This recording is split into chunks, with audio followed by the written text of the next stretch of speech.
Chapter 1. Sentinel. Date: December 22nd, 2023, the 10th day of the 11th lunar month, winter solstice, precisely at noon. Weather: overcast, with a north wind of grade 4. Temperature: 7°C. Location: Gate Post Tower Number 2, a naval testing base in Holudio City, Liaoning Province, Huaghua. Zhang Yunlong now felt both famished and frigid. December in the northeast had indeed settled into the depths of winter. 6 hours on watch had left him in a state of utter fatigue. Teetering on the brink of despair, the 2 compressed biscuits he had consumed that morning before the shift had long been digested, and the electric heater in the guard booth had become merely ornamental due to power restrictions. In the pre-war days, each shift lasted 3 to 4 hours, complete with air conditioning and heating, leaving the new recruits to lament their plight in retrospect.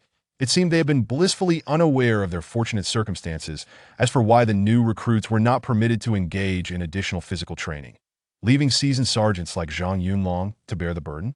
There was no choice. Half of the new recruits had perished. The few remaining must be safeguarded, for the base had become a mere shell.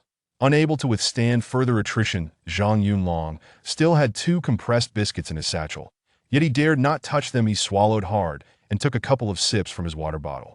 Soon he would be relieved. A bit of patience would reward him with a warm meal. The remaining biscuits could be saved for dinner. The next shift would commence at midnight, lasting until 6 in the morning, with an additional pack of instant noodles provided. Sufficient indeed.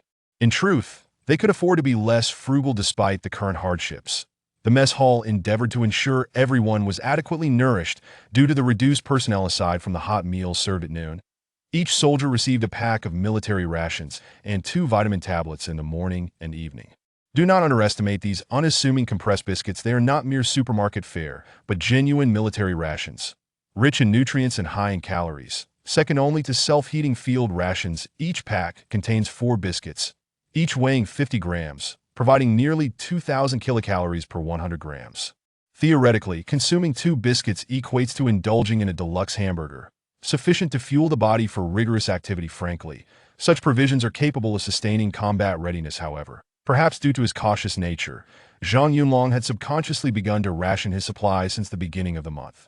He reduced his daily intake of compressed biscuits and vitamin tablets by half, storing the vitamins in a clean bottle. Alongside the saved biscuits in his backpack, also nestled within the satchel, were a set of training attire, 3 bags of self-heating rations, 2 individual first aid kits, and 100 rounds of contraband ammunition.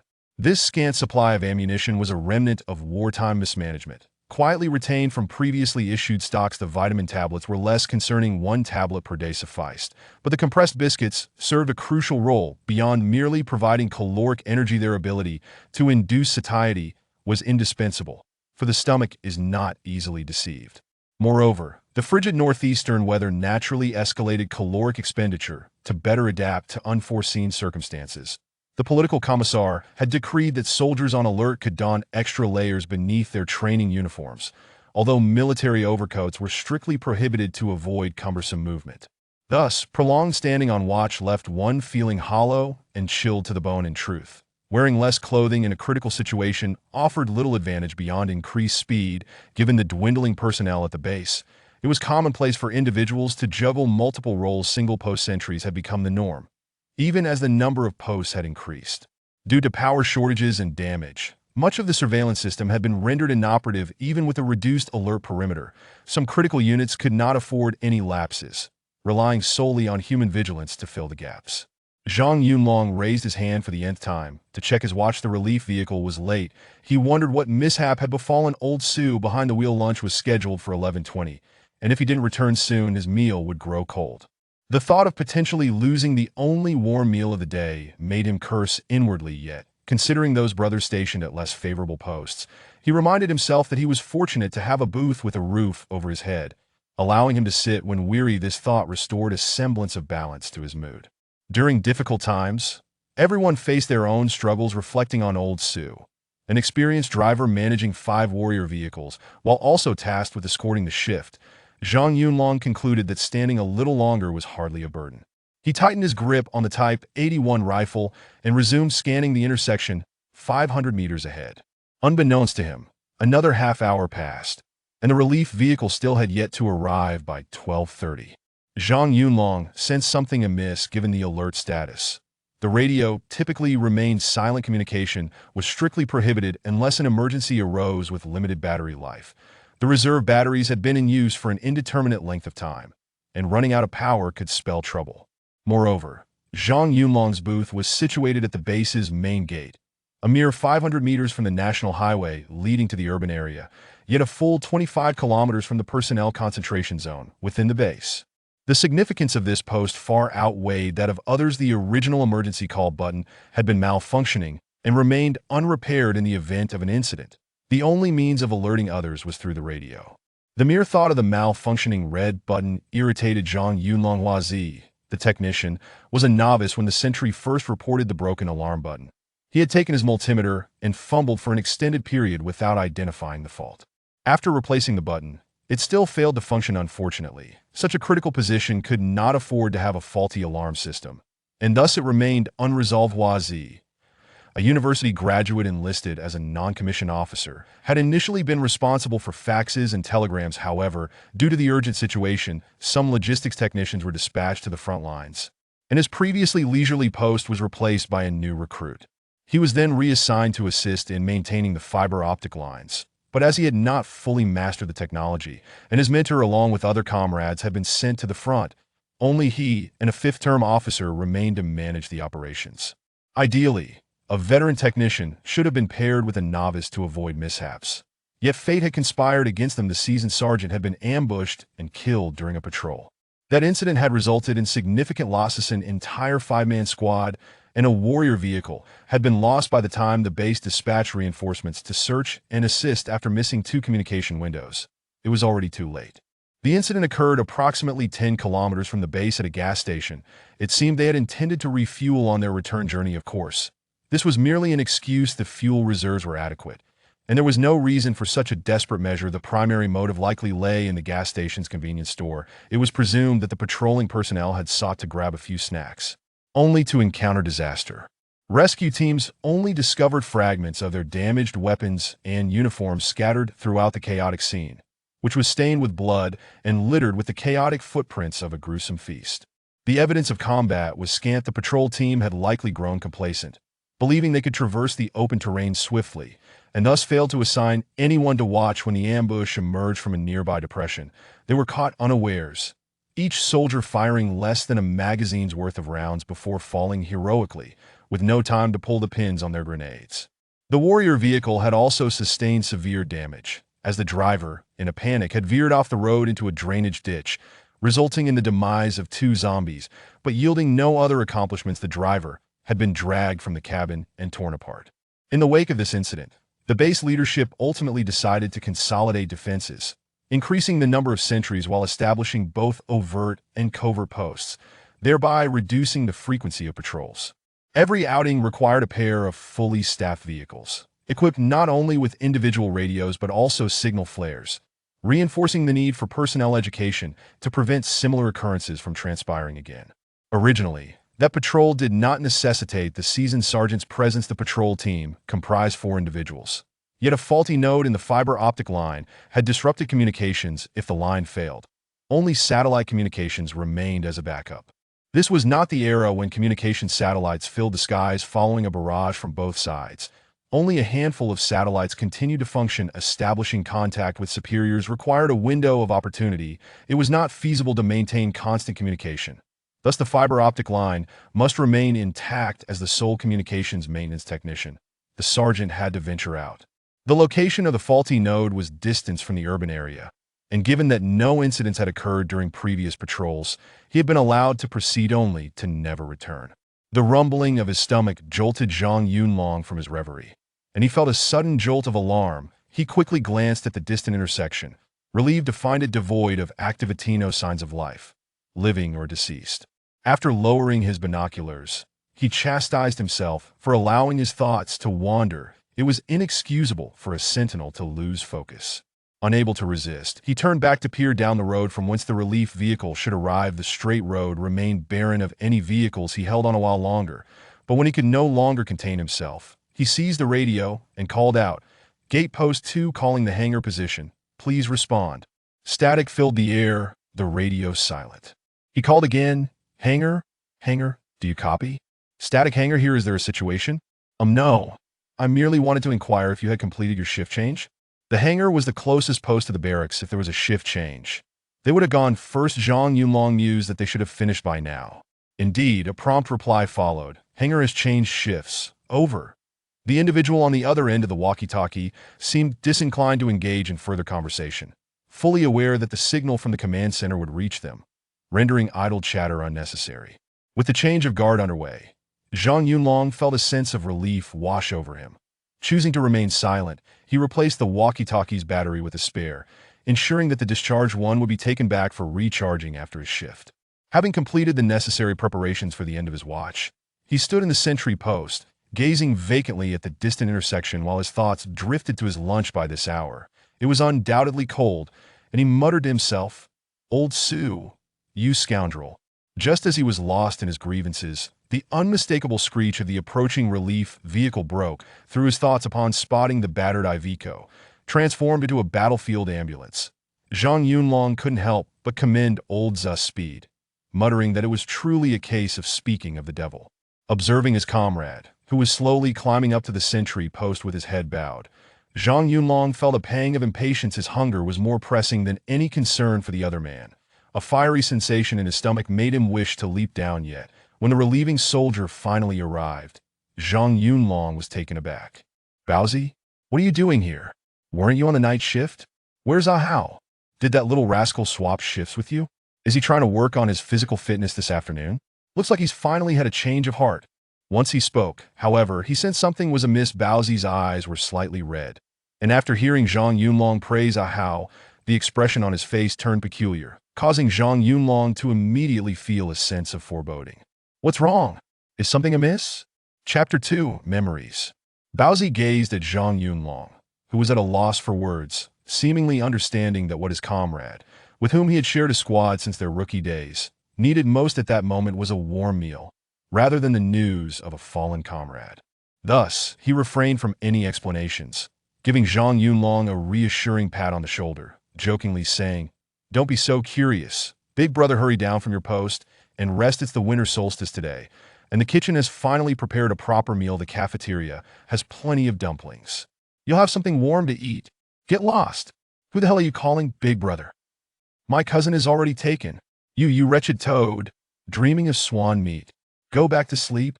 Baozi seemed to have a natural inability to express himself, while his attempts at consolation only served to frustrate Zhang Yunlong. Thoughts of his distant family made his hunger feel a little less acute.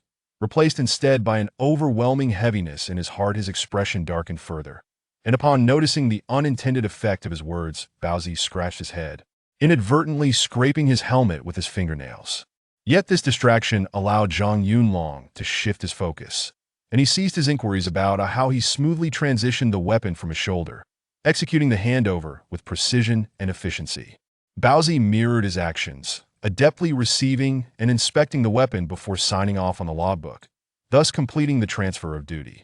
Watching Zhang Yunlong rush eagerly down from the sentry post towards the vehicle, Baozi managed a bittersweet smile, sincerely wishing that his big brother could enjoy a plate of dumplings before making his final visit to their comrade. Once inside the vehicle, Zhang Yunlong was greeted by the sight of his fellow soldiers from his squad. Naturally, as his post was the farthest, it was only fitting that he was the last to be relieved. Most of the occupants were resting with their eyes closed, while Old Sue drove with the luxurious indulgence of a cigarette dangling from his lips, the length indicating that he had just taken a drag. Zhang Yunlong's eyes widened at the sight. In this day and age, possessing a cigarette was considered a grave sin, and he swiftly snatched it from Old Zu's mouth, taking 2 hearty puffs before exhaling the smoke, only to discover it was Fuyin Wang. Casting a glance at Old Zu's impassive expression, he felt justified in taking a few more puffs, thinking to himself that it was only fair to make the most of the situation. To his surprise, Old Sue did not reach for the steering wheel to reclaim his cigarette, merely observing through the rearview mirror as Zhang Yunlong consumed nearly half of it. Eventually, feeling a bit sheepish, Zhang Yunlong prepared to return the cigarette.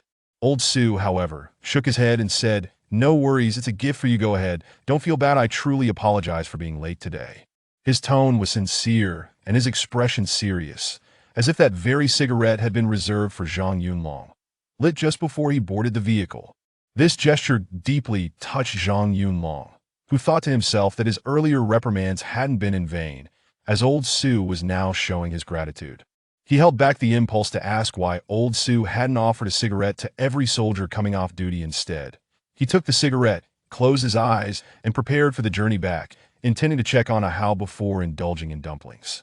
He had few soldiers left, and among them, Ahau was his primary concern. It wasn't that the lad possessed exceptional talent, but rather he was quite sensitive and had a low capacity for stress, a typical example of a pampered post-00s youth raised by doting parents born in 2001. He was 11 years younger than Zhang Yunlong, and any notion of a generation gap was illusory. Before the war, he had already been a private, yet had sobbed uncontrollably to his sergeant over a mere administrative issue, desperately wanting to return home. To be honest, Zhang Yunlong had no desire to retain him. Soldiers like Ahau, who were not particularly outstanding, would not typically be held back according to previous customs. With average skills and even poorer psychological resilience, and with no intentions of a long-term military career, the usual practice would be to part amicably. When the time came for discharge, they would hold a farewell gathering, enjoy some dumplings, and send them off on the train, likely never to see each other again. Yet, unfortunately for Ahau, he found himself amidst a tense period, as the entire military was on high alert, with various units encouraging retention rather than release.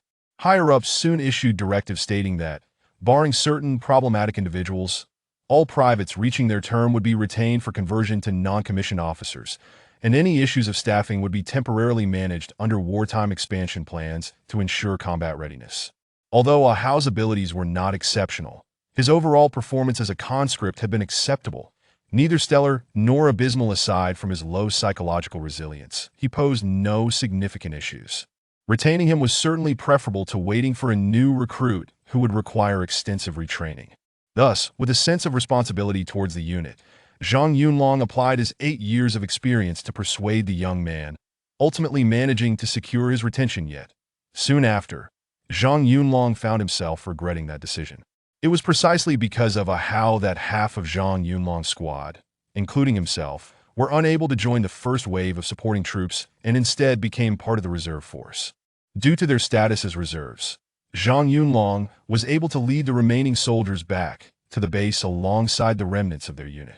However, the squad leader who had brought half of the soldiers into the fray was not so fortunate, as he, along with others involved in the first wave of support or rescue, was forever lost in the once glorious, yet now hellish northeastern industrial city. As Zhang Yunlong closed his eyes to rest, he unwittingly recalled his unit, stationed at a testing base by the Bohai Bay, serving as a second-line support unit for the Navy. They were part of the Navy's direct forces, primarily tasked with testing various new weaponry and equipment. In addition to military personnel, staff from various equipment development factories also worked and lived at this base, with their daily responsibilities revolving around supporting the post-testing training of weaponry. They were the quintessential second-line technical troops, lacking the rich historical legacy and training systems of Army field units, the combat readiness of naval infantry, and the resolute spirit and commendable practices of the armed police. In essence, they were like other brother units, burdened with significant responsibilities while engaging in monotonous support work day in and day out, devoid of fervent passion or physical ailments. Apart from the limited personal time spent studying regulations and duties in the evenings, their lives resembled those of office workers in distant locales. This led to many individuals living quite comfortably. Technical soldiers, after all, prioritized expertise over physical prowess, as the nature of their revolutionary work demanded different skill sets. Instances of excessive weight gain, typically only seen in cooking units, were common in Zhang Yunlong's unit, with many transforming from energetic youths into portly figures by the time of their discharge. In the final moments, this seemingly leisurely unit was still fully armed, in order to assist in the rescue of the main forces and the surviving populace trapped within the urban area. Little thought was given to the fact that even frontline combat units were ensnared, and these logistical troops, barely superior to militia reserves, were unlikely to succeed in their mission. From the commander down to the newest recruit, not a single soul hesitated. All resolutely embarked on the treacherous path that led to certain doom. The driving force behind their actions was merely a seemingly illusory, yet profoundly genuine sense of duty and a glimmer of hope. What if the trap forces were merely lacking ammunition? What if they only required vehicles for transport? What if they could be rescued? Even if they suffered additional casualties, it mattered little. The losses sustained by the main forces were far greater in such dire circumstances. Any operational unit still capable of fighting was invaluable. Every soldier saved counted. At that time, the options available to them were limited, and the what-ifs were few and far between. The commander of Zhang Yunlong's unit, a heroic test pilot once awarded the Golden Helmet, found himself not in the cockpit of a familiar fighter jet, but rather behind the wheel of a warrior off-road vehicle, leading nearly 3,000 personnel, over 80% of the unit, into a situation where they had only recently received their weapons and equipment. Lacking even basic combat training, many had not touched a firearm since their enlistment. Thus, this group of technical soldiers, alongside their determined commander, charged into the city teetering on the brink of death. Originally, Zhang Yunlong's squad was responsible for the support of equipment and material warehouses, with a full battalion consisting of fewer than 30 personnel due to the wartime expansion plan. He was reassigned to the Guard Company, which itself was directly expanded into a Guard battalion. The company commander, who originally had over 6 months remaining before promotion, was abruptly elevated to battalion commander. Zhang Yunlong arrived with a squad consisting of 5 members, including Ahao. Upon hearing the news of returning to the Guard Company, Ahao was vehemently opposed, as he had just come from there and had grown weary of standing watch, not to mention the impending battlefield. At that time, Ahao had already been promoted to a non-commissioned officer. Observing this young man in his 20s throwing a tantrum, Zhang Yunlong felt a surge of anger and delivered 2 solid kicks to his backside. What on earth is wrong with you? The frontline troops are nearly depleted, and you're sulking here? After the kicks, he issued a stern warning. I am your squad leader, and you are my soldier. Wherever I go, you shall follow. If I am inspecting the warehouse, you will assist me in moving boxes. If I head to the battlefield, you will charge alongside me. I cannot guarantee anything else, but I assure you, when we reach the front lines, I will shield you with my life.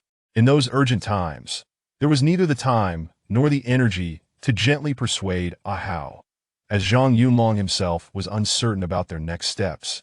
Having been away from the Guard Company for nearly 8 years, he mused that if he were merely tasked with security duties, it would be manageable, merely a matter of enduring hardship. However, Zhang Yunlong understood all too well that such a scenario was implausible. They were merely a reserve team, liable to be deployed at any moment. Thus, Zhang Yunlong and his 4 soldiers, navigating through obstacles, arrived at the Guard Battalion. Upon reporting in, the first thing that made Zhang Yunlong's heart race was the order to take up arms. Poor Zhang Yunlong had not handled a firearm in nearly 4 years, though he had once been a standout, excelling in a weapons disassembly competition, dismantling an 81 type rifle blindfolded in just 38 seconds, earning 2nd place, with the first going to an armorer that was a distant memory.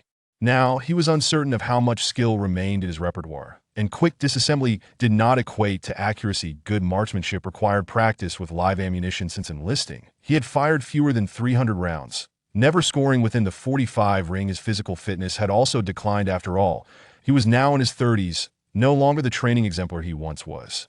Having spent so many years idle in the warehouse, his physical condition was far from its former glory. Running 5 kilometers was out of the question. He might not even manage to complete 3 kilometers in under 13 minutes and 30 seconds. His proficiency in individual combat tactics was also lacking, leaving uncertainty about whether he would falter in critical moments.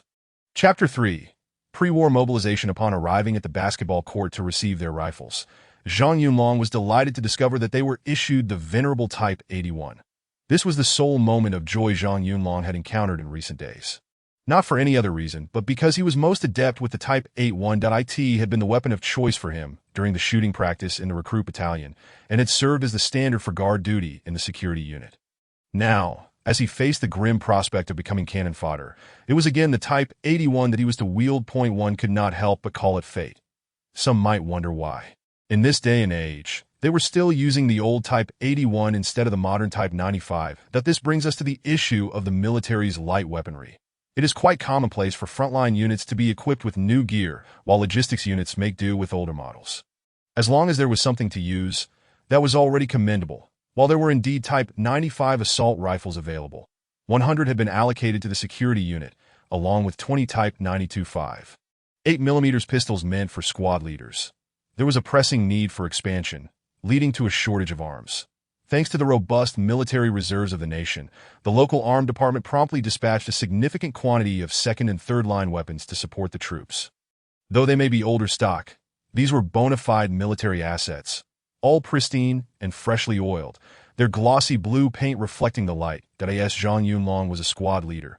He received an additional Type 54 pistol, which technically was an overissue. One could only speculate whether the armed department preferred to see this band of reservists take these weapons into action rather than let them languish in storage gathering dust. The supplied arms and ammunition were guaranteed in quality and quantity, and Zhang Yunlong even spotted an antiquated 40mm cannon. Who among the current soldiers could even operate such an artifact? Zhang Yunlong pondered, and concluded that very few could. He tossed the Type 54 into his backpack, neglecting to attach the holster that he had experience with it, and found it rather unwieldy. The recoil was substantial, and accuracy was poor. He had fired it 5 times at a 20-meter target, with only 2 shots hitting the mark. Gazing at the Type 81 in his hands, a wide smile spread across his face. "Old friend, we meet again, and in this crucial moment, I shall rely upon you." In this time of war, all weaponry was allocated to individuals, with ammunition stored centrally. When the need arose, soldiers would simply collect their rounds and proceed. In stark contrast to Zhang Yunlong's optimistic demeanor, his 4 younger comrades were far less pleased. They gazed enviously at the Type 95 rifles held by the original security unit soldiers, their expressions a convoluted mix of dismay as they clutched their outdated Type 81s. With a Hao's face contorted in particular distress, Zhang Yunlong could hardly blame them. They were, after all, green recruits unfamiliar with the Type 81, and in comparison to the Type 95, it indeed had its drawbacks: greater recoil, a longer barrel with a forward center of gravity, and a crude design that it was entirely understandable that the new soldiers looked down upon it. Noticing the footprints still lingering on Ahao's backside, Zhang Yunlong felt a twinge of guilt. The boy was naturally sensitive, and he had perhaps been too harsh in his reprimand. He decided to offer some words of comfort. "What is the matter? Wang Wenhao, are you unhappy with receiving an old rifle? Let me tell you, having something to use is already a blessing. Besides, those who have used the Type 81 swear by it. Your squad leader speaks the truth. Once you fire a couple of rounds, you'll see its accuracy is on par with the Type 95. And it doesn't jam that if it were to be issued the Type 95, I might struggle with it myself." To his surprise, Ahao was ungrateful, shouting, "Don't think I'd be happy with a broken rifle. Even if you gave me a tank, I wouldn't care. I've said before that I want to retire. But you wouldn't let me. It's all your fault. Now I have to go to my death. Do you think being a mere squad leader makes you something special? Why would you want to be a martyr and drag me along? My girlfriend broke up with me because of this. My mother calls me every day, sobbing and asking if I can come home, even if it means paying for connections. I want to go back too. Let me go, please." As Ahao continued to lament, his sorrow intensified, and he eventually collapsed in tears, clutching his rifle.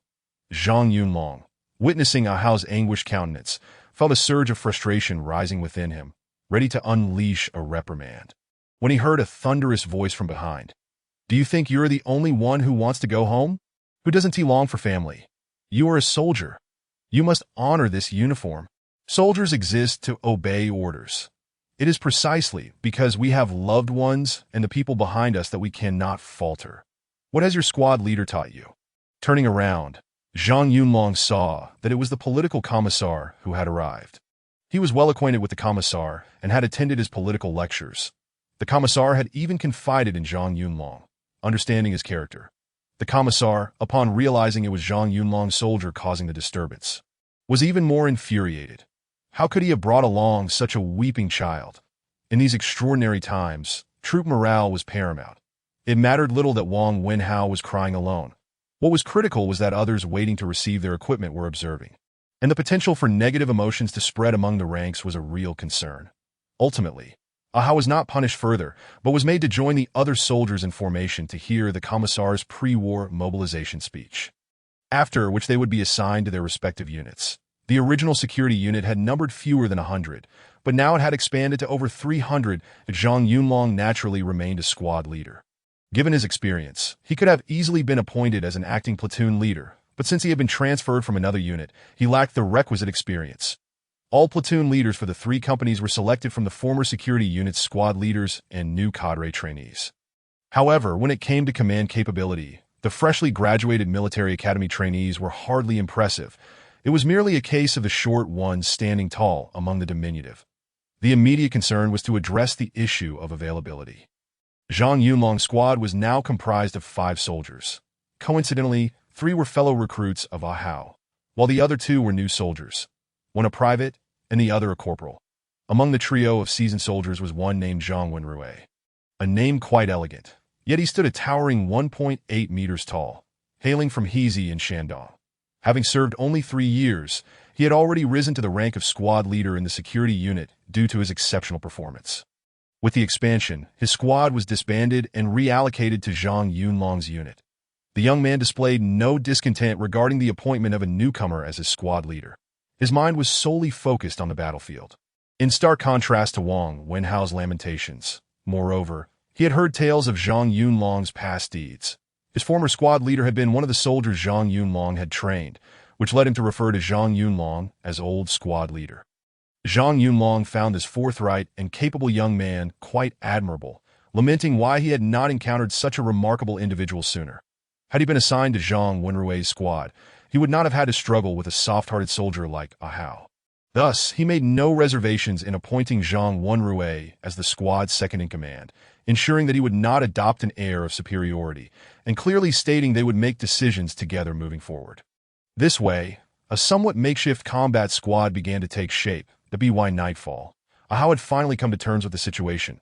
After all, what alternative did he have? Either way, he would face the same fate. With his fellow recruits alongside him, he realized that continuing to grumble would only serve to embarrass himself. However, he remained restless, demanding to trade his rifle for another soldier's Type 95, insisting that the Type 81 was inferior junk. This was, of course, impossible, as no one would agree to the exchange. Yet, Zhang Yunlong refrained from chastising him again, not because he lacked the desire, but because he feared the consequences.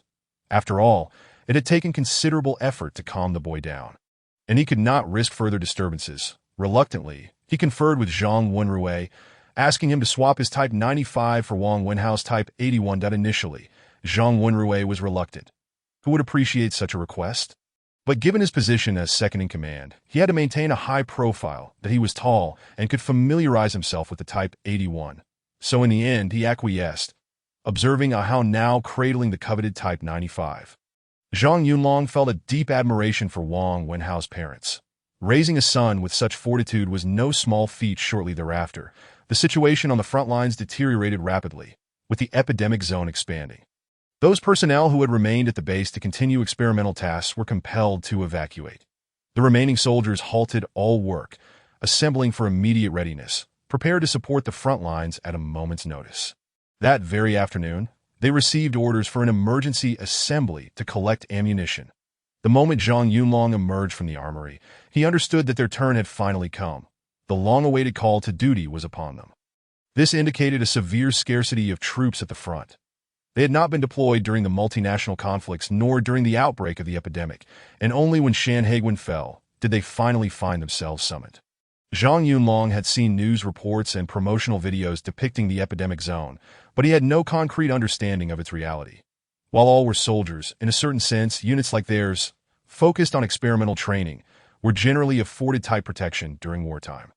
Yet today, they were finally called upon to fulfill the most fundamental duty of a soldier: to safeguard the lives of the populace and the nation's core interests. Even if the path ahead were fraught with peril, they were determined to press on. Their mission was straightforward: to support and extract the remnants of the Army's 112th Division, along with the civilians they had been protecting, trapped in the old district of Hidaoshi's thermal power plant. Zhang Yunlong was uncertain whether the front was indeed a veritable hellscape, but he was aware that the Armed Police's 120th Division, stationed not far from their base, had already been decimated. That unit had been on standby 24/7. Having previously engaged in flood relief and disaster response during peacetime, and had even undertaken garrison duties in the early stages of the war. Though they had not engaged in direct combat on the battlefield, their weaponry was not merely for show, and their fighting spirit was beyond reproach. Their arsenal, while lacking main battle tanks, included armored vehicles and mortars, and reports indicated they had been issued a batch of individual cloud explosive devices to bolster their firepower. With over 6,000 personnel in the Enhanced Division, not a single soldier had returned after less than a day in the epidemic zone, except for a platoon escorting a group of virology experts and fewer than 50 surviving civilians. Many soldiers had sustained injuries and either succumbed during their withdrawal or had taken their own lives. Zhang Yunlong pondered to himself that he lacked the courage to grant himself a swift resolution, and he would likely need to trouble his comrades nearby. He gently touched the cherished letter from home, uncertain whether, in the event of his sacrifice, this letter would ever reach his family, if they were still alive. That is, Chapter 4. A critical moment of failure after receiving the ammunition. The soldiers did not immediately regroup. Instead, they sat in a circle by squad, loading bullets into their magazines. Each person was issued a basic amount of ammunition along with 467-style wooden-handled grenades, which astonished Zhang Yunlong. It seemed that this supply had indeed not been exhausted. It was truly as proclaimed. The munitions would certainly last without a Third World War, yet even in the previous century. It was said that they might not be fully utilized. Zhang Yunlong was unaware of many things, but he knew that those 4 iron grenades were older than he was, and there was no certainty that the glorified ammunition would not misfire. He decided to set such thoughts aside, focusing instead on filling 5 magazines as a priority. Fortunately, the bullets were equipped with bridge clips, allowing for quicker loading. Otherwise, it would have taken an eternity just to load the bullets. Zhang Yunlong set aside 50 of the remaining 150 rounds in his backpack for emergencies, placing the other 100 in his rucksack. Initially, he had thought it wise not to put all his eggs in one basket, and thus these 100 rounds had remained in his rucksack until now. Once the main force had assembled, the commander personally conducted a pre-battle briefing, after which he took the lead to board the first vehicle, followed by others climbing aboard in succession. The political officer, accompanied by fewer than 400 personnel, prepared as a reserve force, ready to receive any surviving civilians, 1/3 of whom were female soldiers. That is, Zhang Yunlong's squad prepared to board the Dongfeng truck. He suddenly felt someone tugging at him from behind. Turning around, he saw Hao, who appeared pale and trembling. Stuttering, he said, "Squad leader, I need to go to the restroom." Zhang Yunlong looked down and was instantly mortified. At this juncture, the little rascal had wet his pants. They hadn't even left the camp yet, and he had already done this? Gazing at Wang Wenhao, who resembled a wilted eggplant, Zhang Yunlong found no inclination to scold him.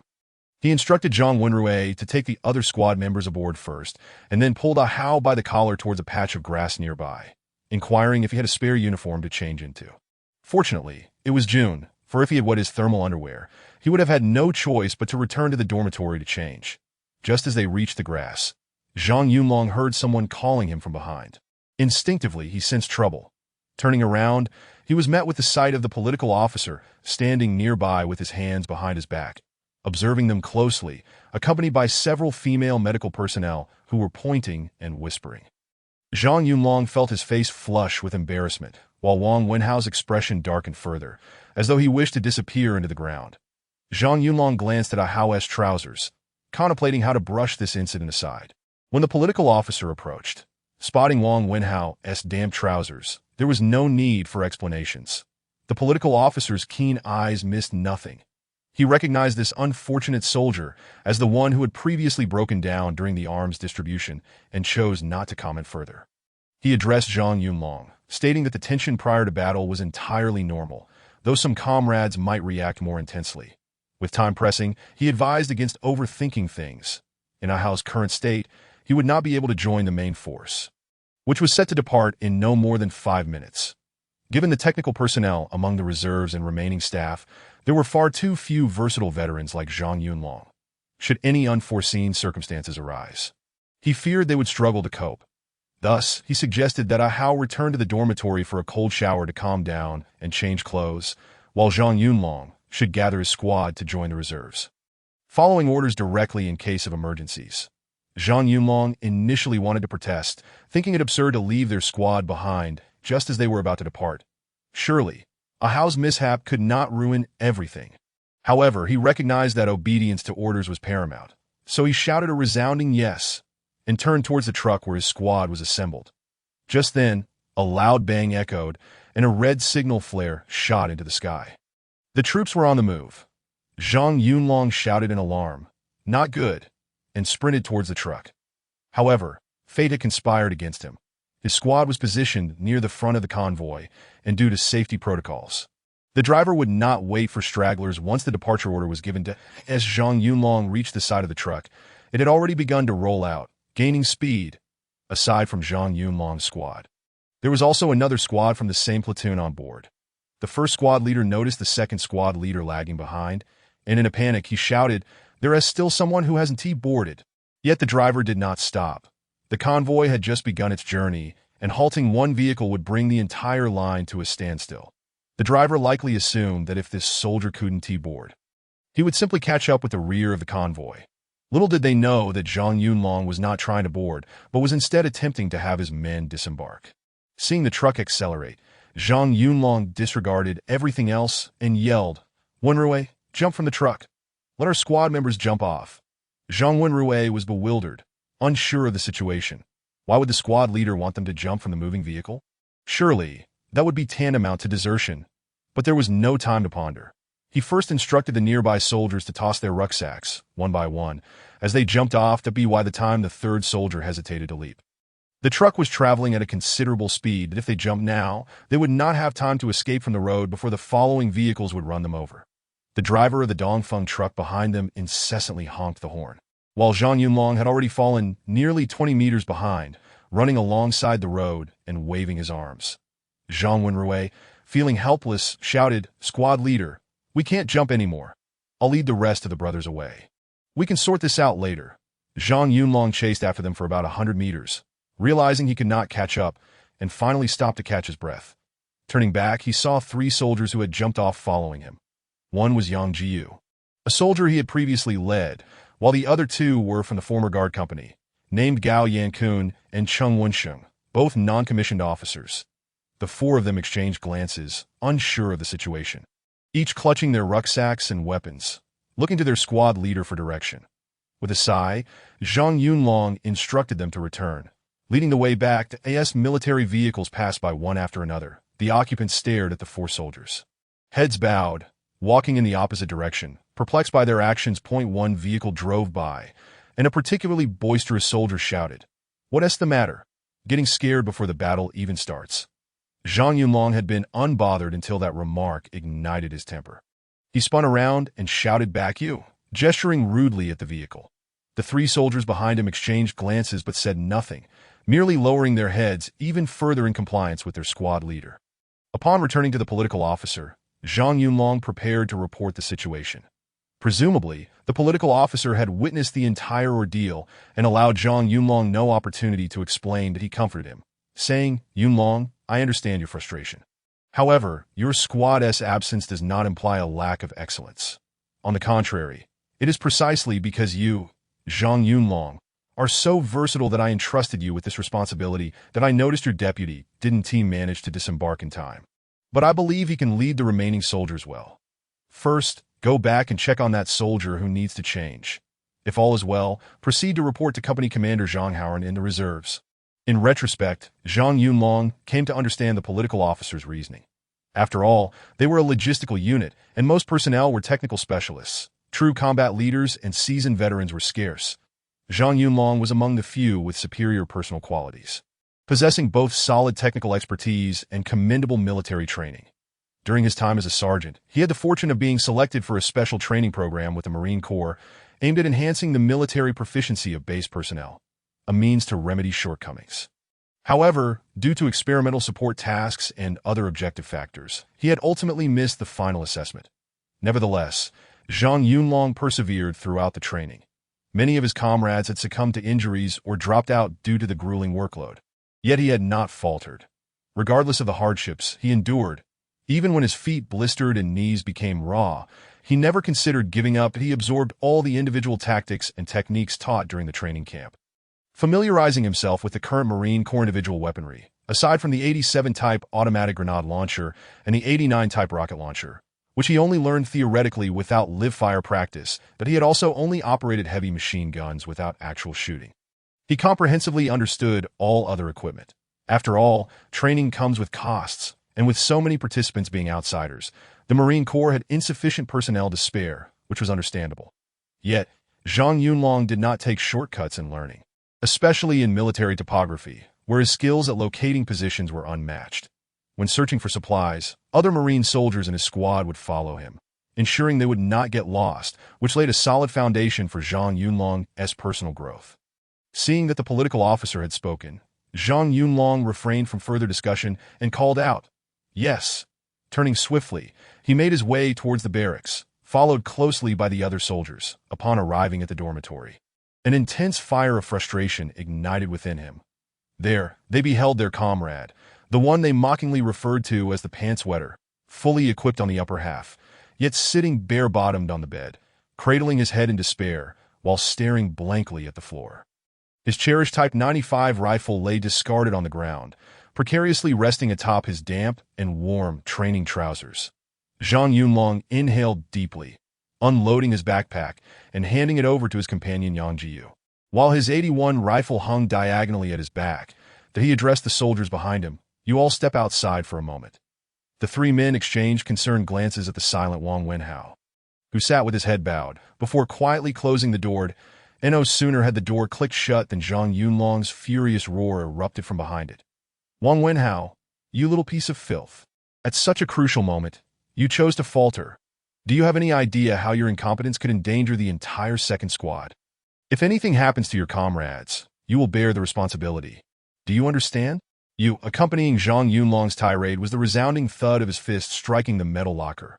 Yang Jiyu and the others simultaneously sighed, finally comprehending the reason behind the decision to jump from the vehicle.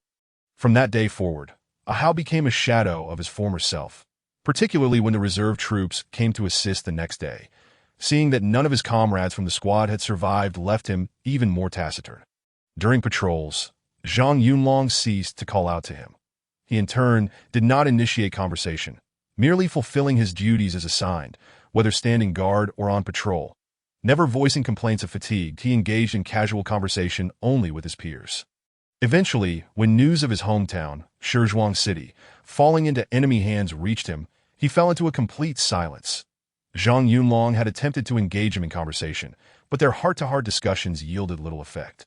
After consulting with the hospital psychologist, it was determined that the severe trauma he experienced had left lingering psychological scars, and there was little to do but wait for him to emerge from the shadows of despair. Moreover, many soldiers had also lost their hometowns. Who among them had not suffered the loss of loved ones? The atmosphere was heavy with oppression, and no one paid Wang Wenhao any mind as Zhang Yunlong emerged from his reverie.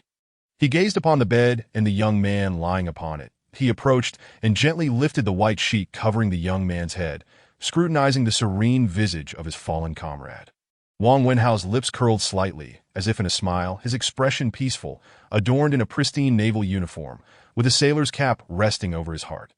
Zhang Yunlong suddenly realized it had been ages since they had donned their dress uniforms. Who could have imagined that the next time he would see his soldier in such attire would be under these tragic circumstances?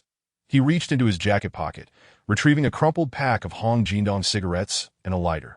Pulling out one and preparing it. After lighting it, he took a deep drag and carefully placed the cigarette on Wang Wenhao's bedside, then donned his training cap, stood at attention, and meticulously adjusted his uniform. He faced Wang Wenhao's remains and rendered a solemn salute. Afterward, he covered Wang Wenhao with the sheet once more and stood silently by, watching the cigarette burn until it extinguished, snuffing out the ember before departing the room without a backward glance. Just before leaving, Zhang Yunlong muttered softly, "Coward." Upon exiting the room, Zhang Yunlong saw Yang Jiyu and Gao Yankun standing at the staircase not far from the door, so he approached them, but he did not inquire about Cheng Wenxing's whereabouts. At this hour, he should be on guard duty. Even with the tragedy befalling his squad, one must not abandon their post. With fewer men and an abundance of weapons, each soldier had their designated role. Once the positions were assigned, they were expected to hold their ground, regardless of the circumstances. A sentry's duty was akin to a battlefield, and vigilance was tantamount to combat. Seeing their squad leader emerge, Yang Jiyu took out a pack of cigarettes from his pocket, offering one to Zhang Yunlong, while refraining from taking one for himself. Zhang Yunlong glanced at Yang Jiyu, but said nothing. Instead, producing his own cigarettes, ripping open the pack to reveal 5 remaining sticks, and handing one each to Yang Jiyu and Gao Yankun.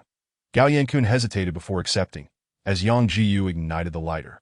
lighting the cigarettes for both the squad leader and himself, then extending the flame toward Gao Yankun's lips. Clumsily, Gao Yankun lit his cigarette, taking a puff that sent him into a fit of coughing.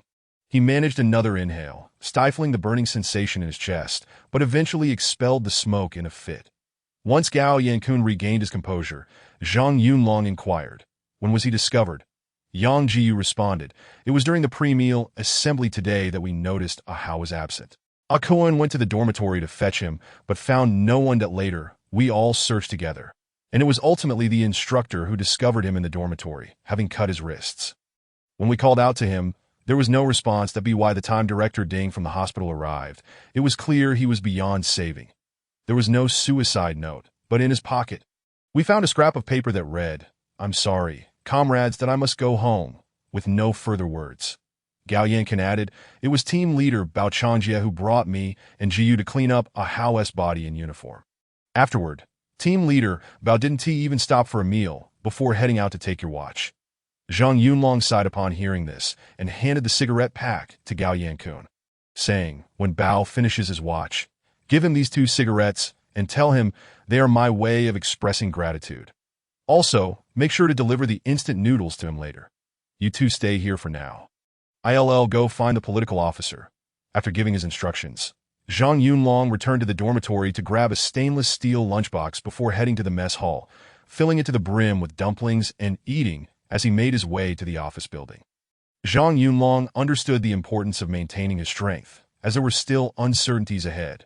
Upon arriving at the door of the political officer's office, he placed the empty lunchbox on the windowsill in the corridor, wiped his mouth with his sleeve, and knocked on the door, calling out, "Report. Come in." The familiar middle-aged voice of the political officer responded from behind the door. Upon entering, Zhang Yunlong wasted no time, standing before the political officer's desk at attention. Saluting, "Political officer, I bear primary responsibility for this tragic event. I failed to adequately address the mental health of the soldiers in my squad. That I was aware that Wang Wenhao was struggling psychologically, yet did not engage him in timely discussion or provide the necessary psychological support, ultimately leading to this tragedy. The squad I am responsible for, already short on personnel, has now suffered non-combat losses. That I request that the organization take disciplinary action regarding my negligence."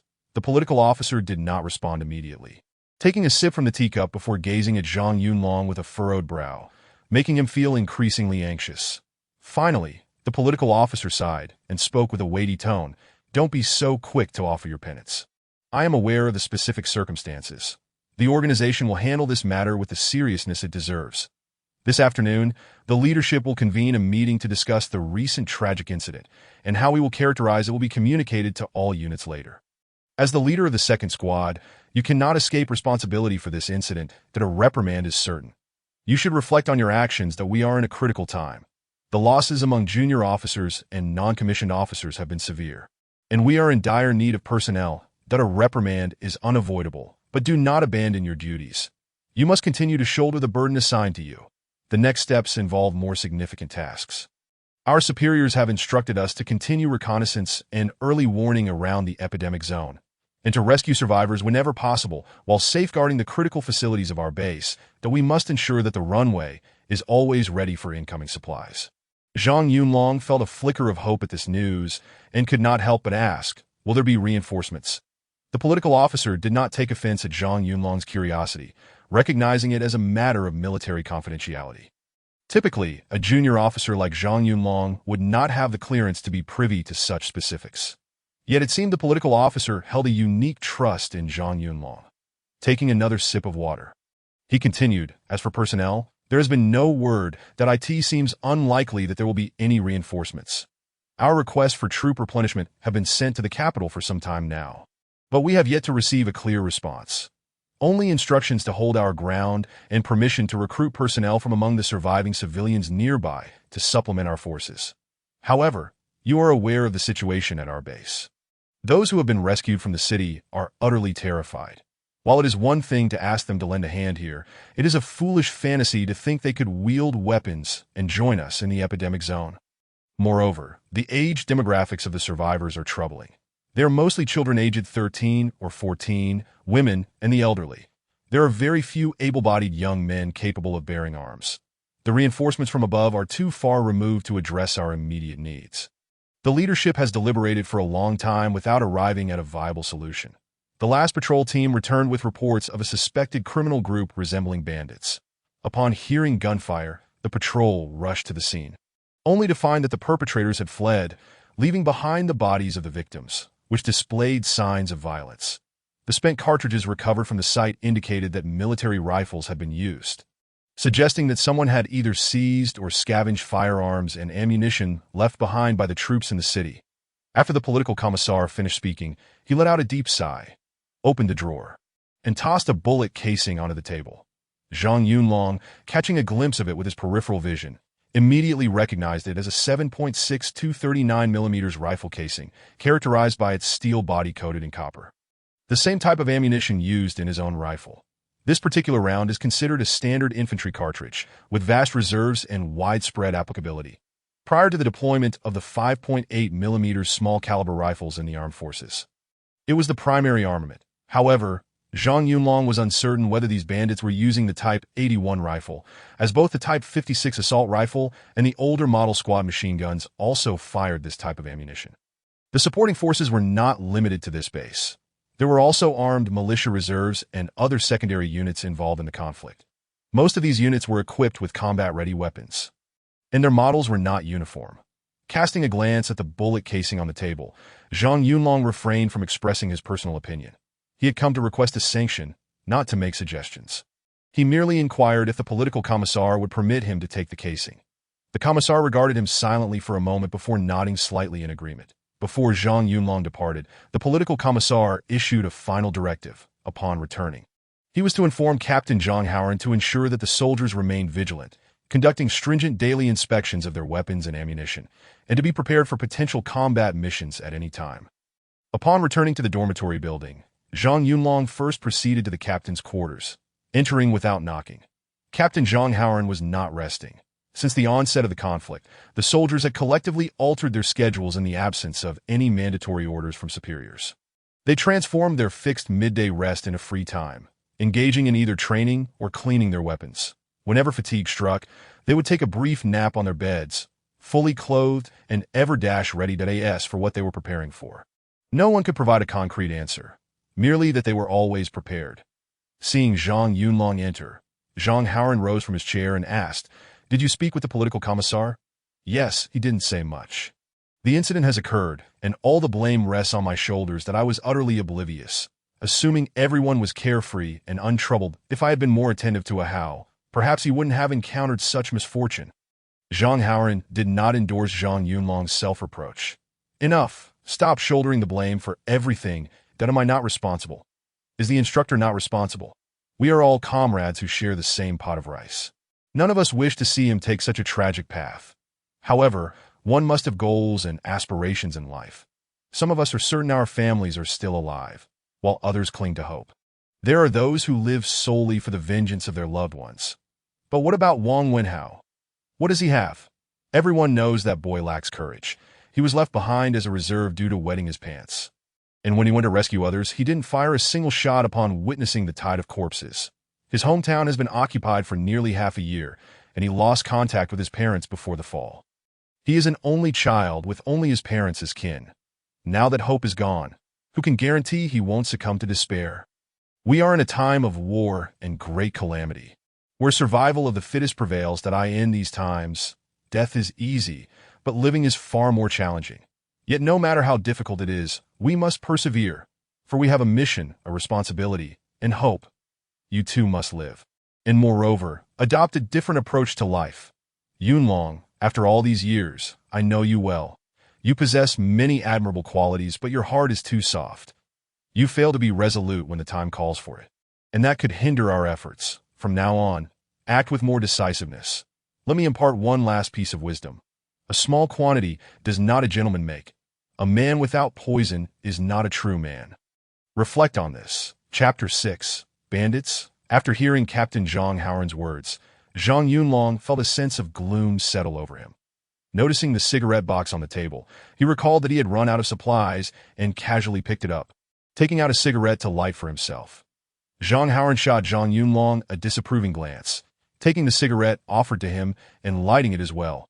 Zhang Yunlong naturally tucked the cigarette box into his pocket, sincerely expressing his gratitude to Captain Zhang Haoran, saying, "Thank you for your guidance, Captain." Zhang Haoran rolled his eyes in response.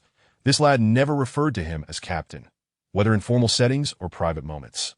He always addressed him as "Go older brother." Whenever Zhang Yunlong called him Captain, it was to gain an advantage that he reached out to reclaim the cigarette box, but upon considering that his younger brother was feeling down today, he withdrew his hand.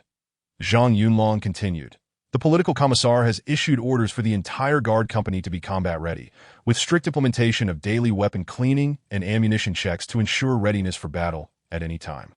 Indeed, the guard battalion had been severely depleted and had reverted to a guard company. Zhang Haoran did not express surprise. He took a drag from his cigarette and inquired, "Did the political commissar explain the reason to you?" "Yes, he did." "Who led the team during the last outing?" Zhang Haoran flipped through the unit's logbook, saying, "It was Meng Weiyuan who led the team. That I don't remember all the members. Let me check." "No need, I already know." "Did Lieutenant Meng inform you of the specific circumstances?" Zhang Haoran closed the logbook and replied, "I'm aware of the details regarding the discovery. The report was submitted to the staff last night, and I have backup photos of the scene. Perhaps you can glean something from them that I intended to discuss this with you once you were off duty, but after this incident, I refrained from calling you." After saying this, Zhang Haoran opened the laptop on the desk and accessed the records of yesterday's operations. Zhang Yunlong scrutinized the photos from the scene. The patrol team, led by Lieutenant Meng, had been scouting the northern suburbs of Hudao City when they heard sporadic gunfire from the northeast. Assuming there were surviving troops attempting to break through, they rushed towards the direction of the gunfire, hoping to assist if the opportunity arose. However, after a few shots were fired, silence ensued.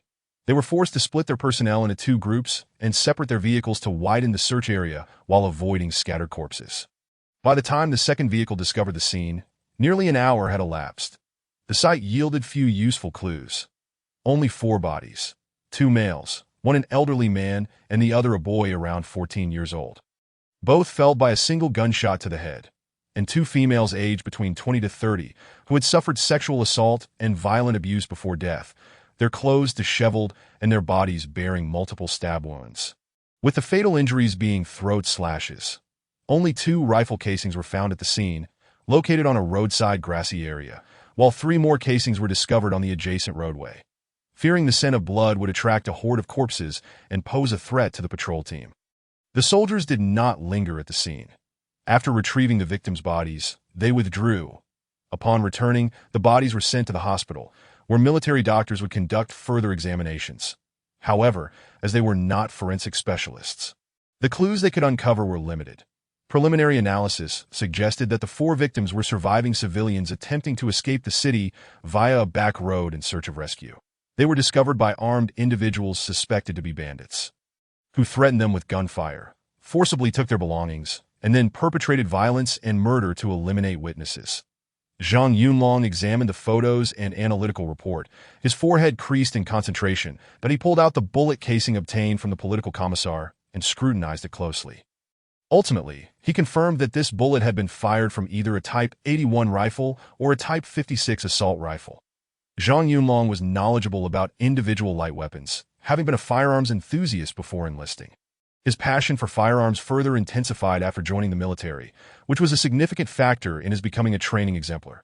The structure of the Type 81 automatic rifle is derived from the Type 56, and its unique bolt mechanism often leaves a slight dent on the casing as it is extracted and ejected through the rifle's ejection port, resulting in a mouth that is not perfectly circular but features a straight edge. This occurrence is not guaranteed but has a high probability, and this particular casing fortuitously exhibited such a mark. Zhang Yunlong slammed the casing onto the table and declared, "Wait a moment." He then pushed the door open and stepped outside. After a short while, he returned, holding a pristine 7.62 mm rifle round, but he picked up the casing on the table and began comparing the markings on the bases of the 2 bullets. Zhang Haoran did not inquire where Zhang Yunlong had procured the live round. Both were tacitly aware, and he offered no explanation. After a brief comparison, it became evident that both bullets belonged to the same munitions factory and were from the same batch. Zhang Yunlong raised his gaze to Zhang Haoran and asked, "Go, What do you think the likelihood is that different units dispatched to assist in the city were issued the same batch of ammunition? Zhang Haoran pondered earnestly before responding. That probability exists. But it is not particularly high, especially for units entering the city from different directions. When the local armed forces distributed combat-ready weapons, multiple armories were activated simultaneously. I know of at least 3. The weapons within those armories vary in age, and it is unlikely they are all from the same batch. Moreover, ammunition, being a consumable, was distributed in at least 3 different batches to our side alone. After listening to GE's explanation, Zhang Yunlong contemplated the route their unit had retreated and the proximity to the incident site, ultimately reaching a conclusion that he turned to Zhang Haoran and said, "Go. I believe these armed individuals are definitely bandits, not remnants of a disbanded unit. Firstly, their operations along the roadside clearly indicate they had a vehicle. Otherwise, they would not have been able to escape so swiftly that in less than an hour. They managed both the act and their retreat without being intercepted by the patrol team, which suggests at least a motor vehicle was involved. That if the opposing party consists of soldiers, they would undoubtedly prioritize seeking out their main forces rather than indiscriminately roaming about, committing acts of murder and robbery. I retain my faith in the discipline of our troops. It has been half a year since the Great Retreat, and those who could have evacuated have long since done so, while the chances of survival for those who could not are exceedingly slim. Given the freedom to come and go, it is only natural that they would return to their main forces, and it is improbable that they would still be lingering at this point. Furthermore, bandits do not operate alone. They are a group consisting of at least 3 to 4 individuals, and possibly more, but certainly not exceeding 10. That after all, as bandits, they lack any semblance of discipline, and a larger number would likely hinder their movements, making them susceptible to being targeted by a horde of corpses.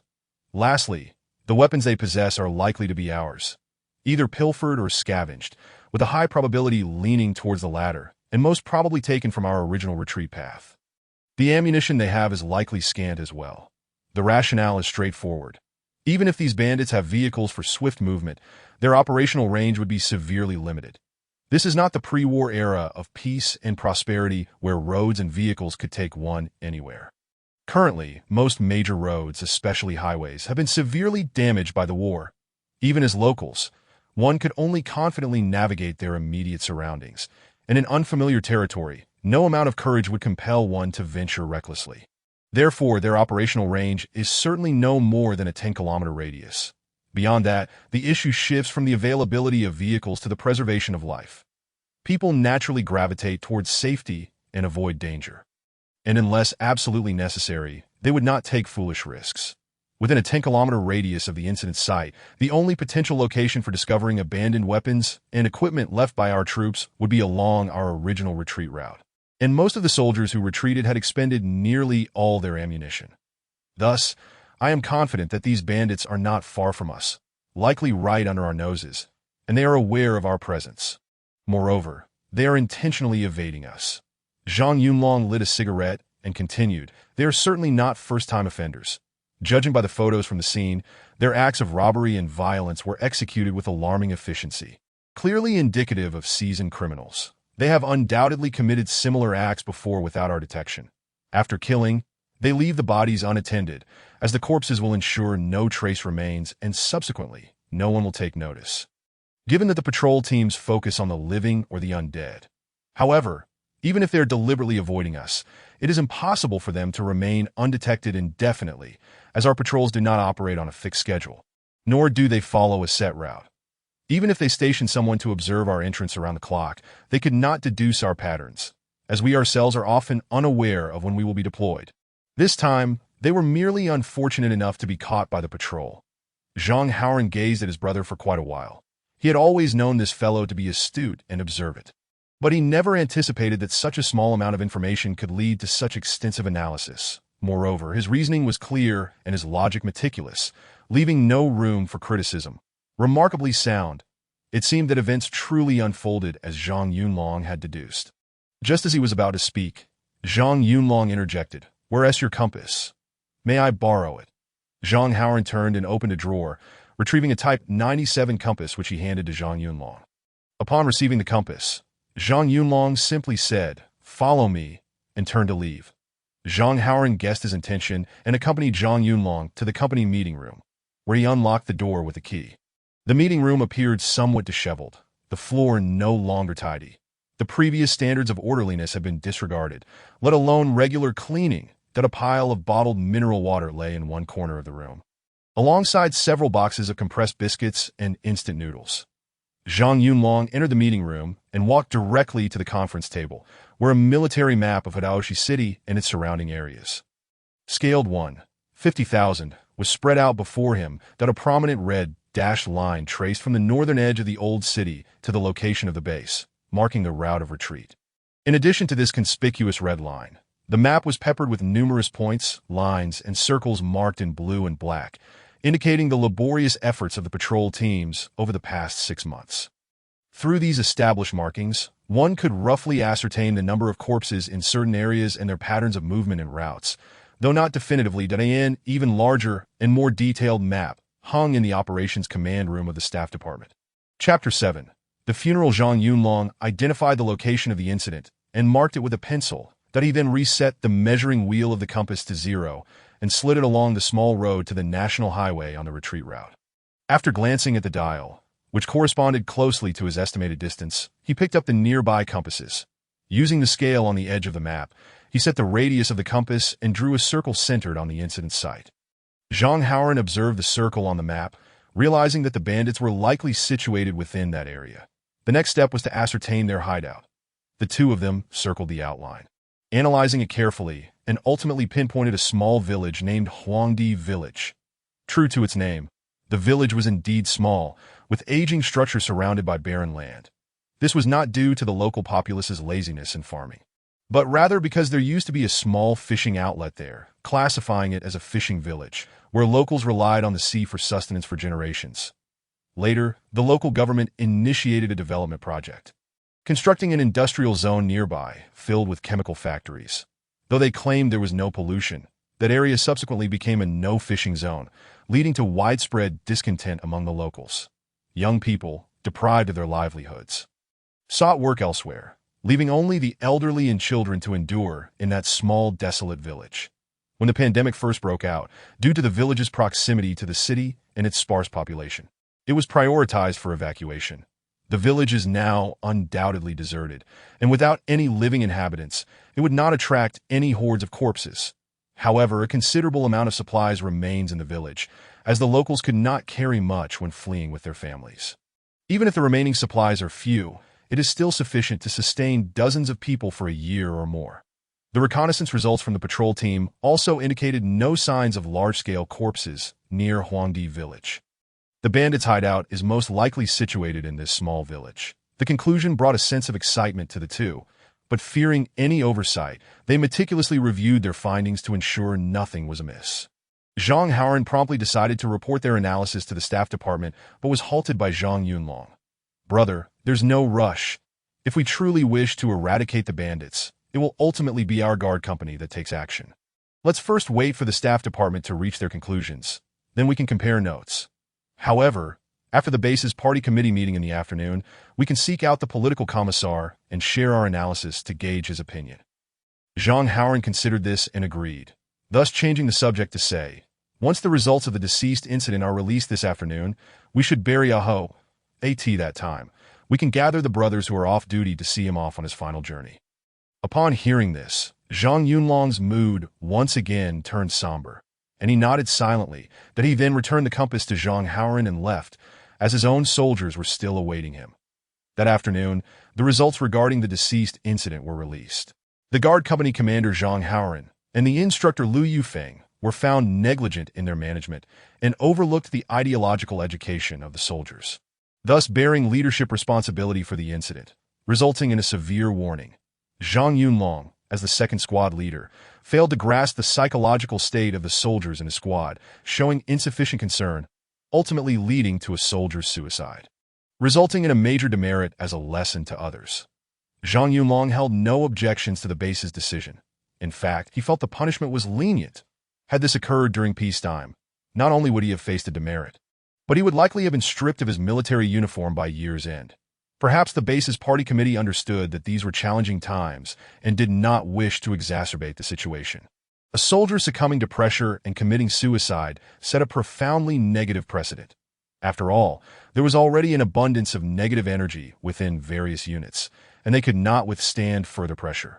It was best to settle the matter promptly. For the company commander and squad leader, aside from verbal reprimands, there were no substantial punitive measures. Neither dismissal, nor demotion, nor confinement was imposed. The deceased are gone, and the living must carry on. The road ahead remains long, and every soldier is an indispensable force. The notification of disciplinary action was conveyed personally by the political commissar to the guard company. After the announcement, the company was not disbanded, as the funeral for Wang Wenhao was to follow immediately. During wartime, all matters are simplified. There are no grand memorial services, only brief burial ceremonies. Next to the entrance road of the base airport runway lies a patch of grass, now serving as the burial ground for the fallen, and the deceased. 5 rectangular graves had long been dug into the grass, with the bodies of the deceased respectfully laid before each grave. The bodies were merely wrapped in white sheets, without cremation or coffins. Everything was so starkly simple that in addition to Wang Wenhao, there were also 4 victims brought back by the patrol team yesterday awaiting burial. The military doctors conducted an autopsy overnight, but found little useful information. The higher-ups decided to bury them together that afternoon, allowing them to rest in peace sooner. All soldiers of the guard company lined up before the graves, solemnly bowing 3 times to the deceased, followed by 3 gun salutes to honor them before their burial and the erection of a gravestone. The rudimentary wooden gravestones bore names for only 3 individuals. The young boy and a young woman had no identification documents on them, necessitating the erection of a nameless gravestone. Standing before the tomb of Wang Wenhao, Zhang Yunlong was enveloped in a profound sense of reflection. Suddenly, he recalled a poignant phrase from Chairman Mao: "Loyal bones lie buried beneath every green hill. Why must one be wrapped in horsehide?" Wang Wenhao, this lad, was indeed fortunate. At least he had a complete body and a designated resting place. Countless comrades had returned without even a trace of their bodies, torn apart by a horde of corpses, becoming wandering souls. Ah, Wang Wenhao, you have found eternal peace, leaving your comrades to endure the hardships of this chaotic world. Perhaps we shall meet again soon. Take your time, dear brother, and wait for us. Zhang Yunlong, alongside 3 soldiers from his squad, stood in solemn silence at Wang Wenhao's grave. Yang Jiu, with tears brimming in his eyes, lit a cigarette and planted it at the grave's foot. Zhang Yunlong produced 2 more cigarettes, sharing one with Gao Yankun. After igniting their smokes, they too placed them at the grave, a gesture of homage to their fallen comrade. The 4 stood at attention, aligning to the right and gazing forward as they saluted their brother in arms, before turning away without a backward glance, heading towards the dormitory building. Walking beside Zhang Yunlong was Cheng Wensheng. Fully armed, who had just come from a covert post, he inquired of his squad leader, Brother Long. What did the handling report say? The company commander and the political instructor each issued a severe warning. I received a major demerit, and it has nothing to do with you, Zhang Yunlong replied. Cheng Wensheng remained non-committal, tightening his sling as he pressed on. I heard from Dezhuang, who returned yesterday, that they encountered bandits out there. Those 4 victims met an unjust fate. The higher-ups cannot overlook this. What should we do next? Zhang Yunlong did not conceal his thoughts, stating plainly, we will go out and eradicate the bandits at noon. Ranjing and I discussed it and have essentially pinpointed the likely locations of the bandit hideouts that it will be a matter of days to eliminate them. Let us patiently await orders that evening. Zhang Haoran convened a pre-battle meeting with Zhang Yunlong and Meng Weiyuan, the squad leader. During the meeting, they listened to the staff's analytical report on the bandits, which aligned closely with their own assessments. However, the bandits' operational range was broader, with 3 suspected stronghold locations. The political instructor, seated at the head of the table, cast several glances at Zhang Yunlong, deepening his understanding of this familiar cadre that he marveled at how this young man, armed with nothing but a simple bullet casing, had managed to analyze the situation with such clarity. The staff, despite their numbers, had taken a full day to reach conclusions that paled in comparison to Zhang Yunlong's insights. While the expanded range might seem like a disadvantage, it indicated a lack of confidence from the staff, forcing them to widen the search area to enhance accuracy that increased range, however, also meant greater operational risks. as their foes were not merely these roving bandits. The true threat lay in the hordes of corpses. Yet the political instructor refrained from voicing this concern, lest it dampen the spirits of his junior staff. After the report concluded, he picked up a laser pointer, illuminating a desolate village on the map, stating, "Since we suspect 3 locations, let us commence our search from the nearest one, advancing from close to far." This mission carries high risks and difficulties, especially as we lack combat experience with armed elements. Tomorrow's operation will be led by Captain Zhang, with Zhang Yunlong's 2nd Squad and Bao Changjia's 3rd Squad participating. Zhang Yunlong will oversee the primary combat mission, while Bao Changjia will provide support, ensuring a steady and cautious approach to minimize casualties. Should they encounter bandits, they are authorized to fire first, aiming to capture live targets. But prioritizing the safety of our soldiers, lethal force may be employed if necessary. Are there any additional comments? Following this, the Chief of Staff shared his perspective, further emphasizing the need for caution prior to combat. They must confirm the absence of any corpses nearby to prevent attracting zombies, which could introduce uncertainty into the fight. Once the action plan was finalized, the meeting concluded swiftly, devoid of any superfluous dialogue. The subsequent tasks involved methodically adjusting the sentry roster. The 2nd and 3rd Squads would refrain from guard duty for the next couple of days to ensure they were well-rested and prepared. They organized their gear and collected ammunition. Zhang Yunlong and Bao Changjia proceeded to the vehicle yard to inspect the readiness of the vehicles for their outing. Old Su from the yard was highly cooperative, bringing forth the 3 best-conditioned warriors filled with fuel ahead of time.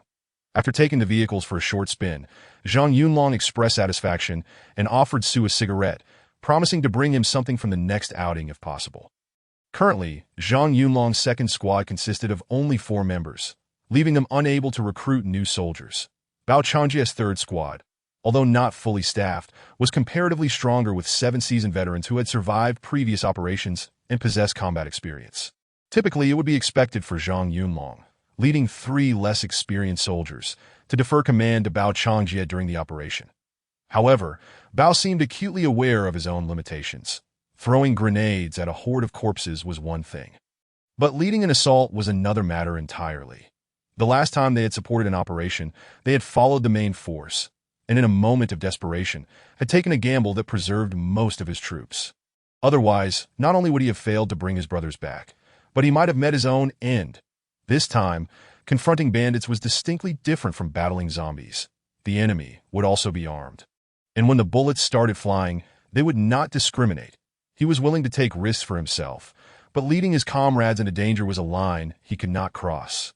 Moreover, the higher-ups had clearly instructed a steady approach, placing Zhang Yunlong in charge, which suited him just fine. He readily supported the decision. Chapter 8.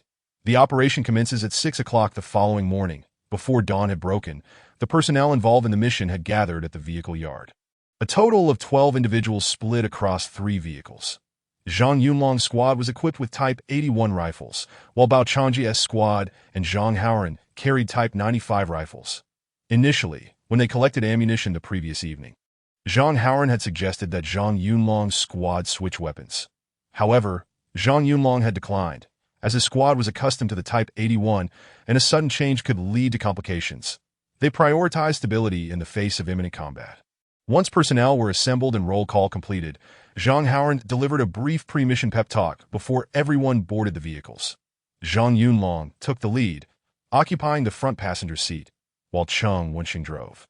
It was not due to laziness on Zhang Yunlong's part.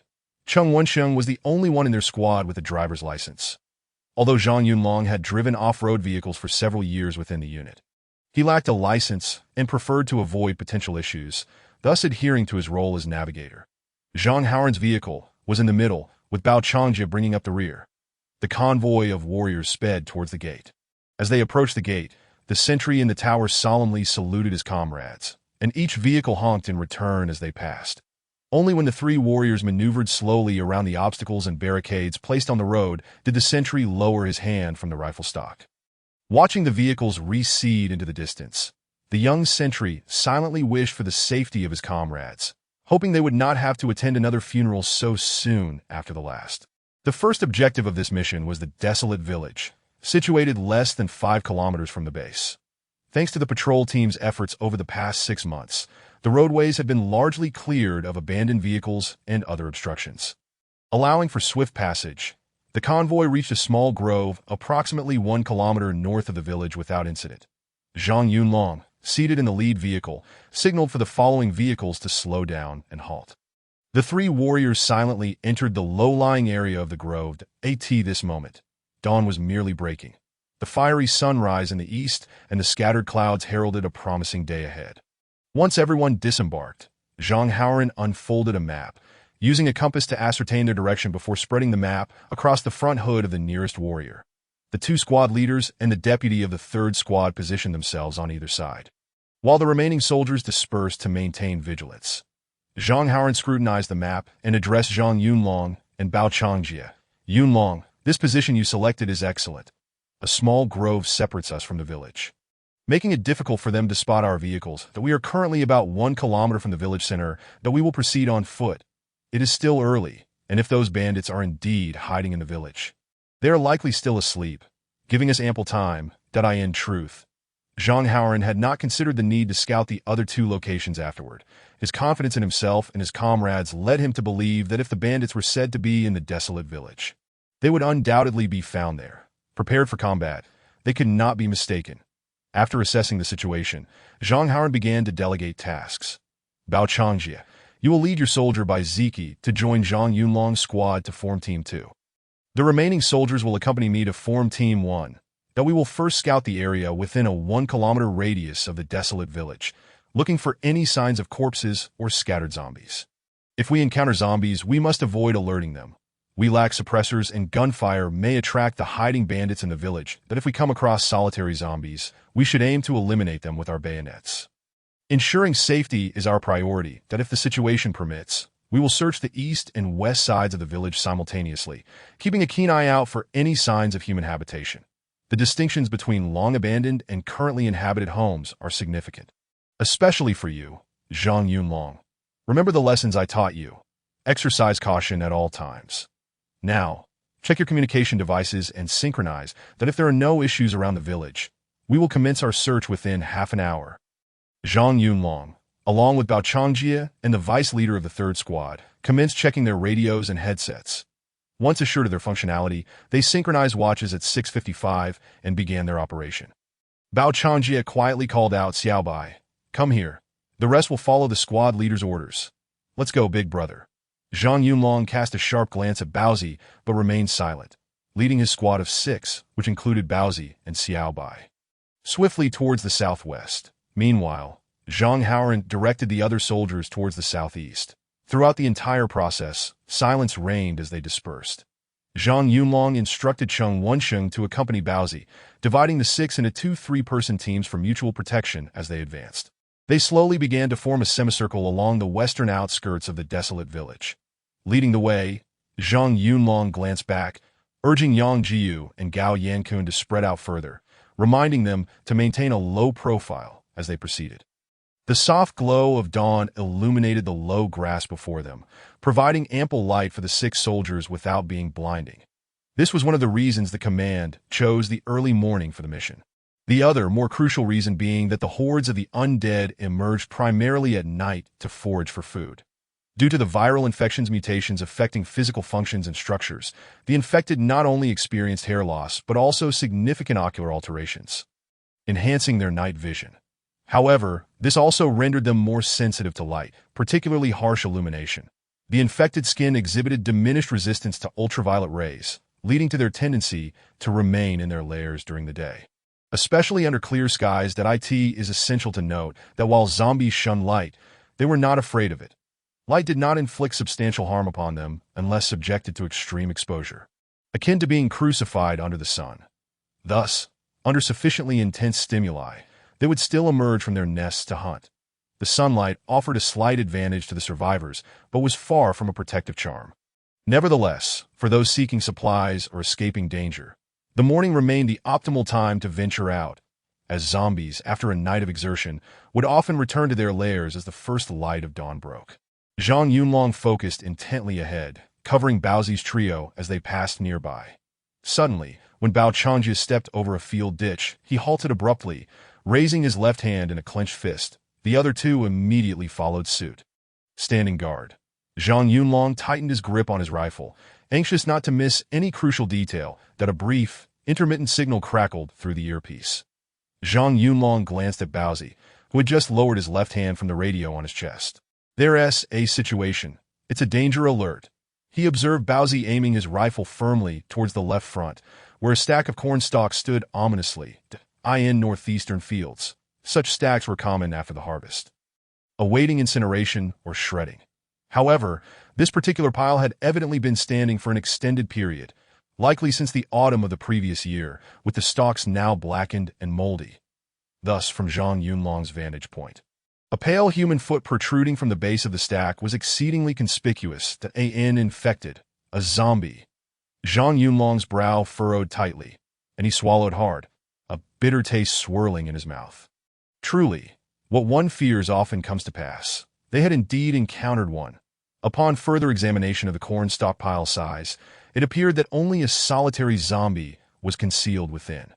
Whether this was fortune or misfortune remained uncertain. The three quickly and silently maneuvered to a position 10 meters to the left of Baozi's group. The two teams formed a converging angle, encircling the corn stockpile. Baozi turned to Zhang Yunlong, their gazes locking as he silently inquired about the next course of action. Zhang Yunlong scrutinized the exposed foot, noting it had not moved since their arrival. There were two possibilities for the occupant. Either it was deceased or merely sleeping. In December, the nighttime temperatures in the northeast plummeted to below -10 degrees Celsius, which was particularly unkind to most infected, who were often scantily clad or entirely exposed. Although they were referred to as zombies, their bodily functions, especially their cardiovascular capabilities, remained robust, with body temperatures exceeding those of typical humans. During vigorous activity, they could retain some body heat. However, once they ceased movement, the night's chill swiftly drained their surface warmth. To stay warm, they would need to return to their lairs or seek shelter from the wind, for the frigid Siberian air was not to be trifled with. Zhang Yunlong empathized with the predicament of this vagabond. Sprinting barefoot and in tattered clothing across the desolate land at night must be excruciatingly uncomfortable. Thus, the fate of the exposed foot before him hinged on Zhang Yunlong's luck if it belonged to a zombie that had feasted the previous night. It would possess ample strength and energy to maintain its warmth, likely retreating to sleep before dawn. Conversely, if the zombie had failed to locate food or was inherently weak, it might have sought refuge in its lair, waiting for death, either by starvation or freezing. Zhang Yunlong meticulously examined the large foot, noting it had not been groomed for at least 6 months, confirming it belonged to an adult male. Yet whether it was alive or dead remained uncertain. Under normal circumstances, he could have taken a shot from a distance, confident of the outcome. However, discharging a firearm now posed significant risks that if other zombies lurked nearby, the gunfire would serve as a dinner bell. Their vehicle was still 500 meters away, and given the zombie's speed, they would certainly lack the advantage. Most critically, discharging a weapon would expose them to the bandits in the village, jeopardizing their mission that if they could bypass this zombie silently, they might engage the bandits in the village without drawing unnecessary attention, necessitating a stealthy approach to eliminate the threat. Chapter 9. Close Encounters. With this thought, Zhang Yunlong regained his composure, tightening the 07 gloves on his hands and adjusting the protective gear on his forearms. Each soldier was clad in thick thermal clothing with durable combat uniforms and equipped with body armor, arm and leg guards. Such protection would suffice in close combat, with the primary concern being to avoid having the zombies' blood splatter into their mouths. Even in the unfortunate event of an injury, they could always swap out. Resolute, he signaled Bao Changjia with a thrust of his knife hand. Bao Changjia nodded in understanding. The squad leader had issued the command for close-quarters combat. The other 4 soldiers felt a twinge of tension as they slowly withdrew their knives, readying them for their rifles. Zhang Yunlong released his grip on the rifle's fore-end, gesturing to himself with his index and middle fingers. Then pointing towards the corn stockpile, indicating that he would take the lead. Bao Changjia gestured for a flanking maneuver, leading his team around to the front of Zhang Yunlong's trio, surrounding the corn stockpile. Yang Jiyu and Gao Yankun instinctively fell back a position behind their squad leader, prepared to cover any gaps. Zhang Yunlong cautiously approached the corn stockpile, diverting his gaze from the exposed foot to assess the zombie's exact posture within, strategizing for a lethal strike. Even if the first thrust didn't prove fatal, it was imperative to target the chest area, aiming to pierce the zombie's lungs to stifle any potential outcry. When zombies detect prey or perceive a threat, they typically emit loud, guttural roars that can summon nearby hordes to join the hunt, akin to a rallying cry. Thus, the first strike needed to be both accurate and decisive. Truth be told, this was Zhang Yunlong's first experience engaging an infected at such close range. Previously, his encounters had always involved aiming from a distance. The closest he had come was during a patrol when 3 zombies had charged from the roadside. On that occasion, Zhang Yunlong and his comrades had reacted swiftly, firing their weapons, with the nearest zombie falling just 5 meters away. Yet now, the blade would have to taste blood, and it was impossible not to feel a surge of anxiety. Zhang Yunlong felt his palms growing clammy within his gloves, but he estimated the moment was nigh. Taking a deep breath, he tightened his grip on the rifle stock with his right hand, while his left hand secured the area between the guard and the magazine, pressing down with all his weight as he drove the knife forward with force. The pristine blade of the 81 rifle seamlessly penetrated the gaps between the corn stalks. In that instant, a muffled low growl emanated from within the pile. The exposed foot swiftly retracted, confirming the zombie was indeed alive. Because the undead was nestled within the corn stalks, the roar did not travel far. Zhang Yunlong's heart raced as he quickly withdrew the knife and thrust it back in with renewed vigor. Just as he did, a glistening head emerged from the pile, only to be forcefully pushed back by the as Zhang Yunlong nearly pulled the 81 rifle into the fray. He took a deep breath, exerting force beneath his feet to withdraw the gun, preparing to engage in a struggle with the undead within that moment. A stack of corn stalks suddenly burst open from the inside, and a lean yet towering figure surged forth. This zombie was a tall male, his upper body bare, clad only in filthy denim shorts, his bare feet exposed, and a smooth head crowned with a pair of blood-red eyes that seemed devoid of pupils.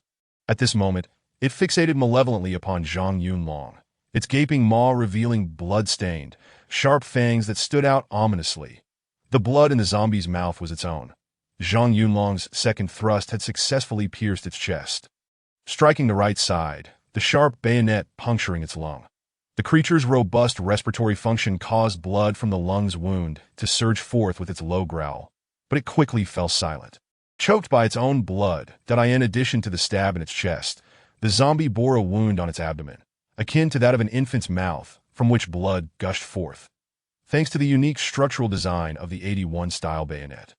Which lacked the myriad auxiliary functions of the 95-style military dagger, it possessed a singular purpose: to pierce. The blade was straight and slender, yet it thickened as it descended from the tip, featuring 2 blood grooves on either side, designed specifically for bloodletting. Once embedded in flesh, the wound would not close even if the bayonet were withdrawn, making it a highly efficient instrument of assassination. Given its lethal efficacy, it proved equally effective against zombies. Zhang Yunlong's second thrust was deep, likely puncturing the creature's lung. This tall zombie, standing barefoot on the ground, loomed at least 180 centimeters, towering over Zhang Yunlong by a significant margin. Although it appeared lean compared to an average human, its body was sinewy, with well-defined muscles visible beneath its pale skin, coupled with the zombie's unique mutations. It typically possessed greater strength than that of a human.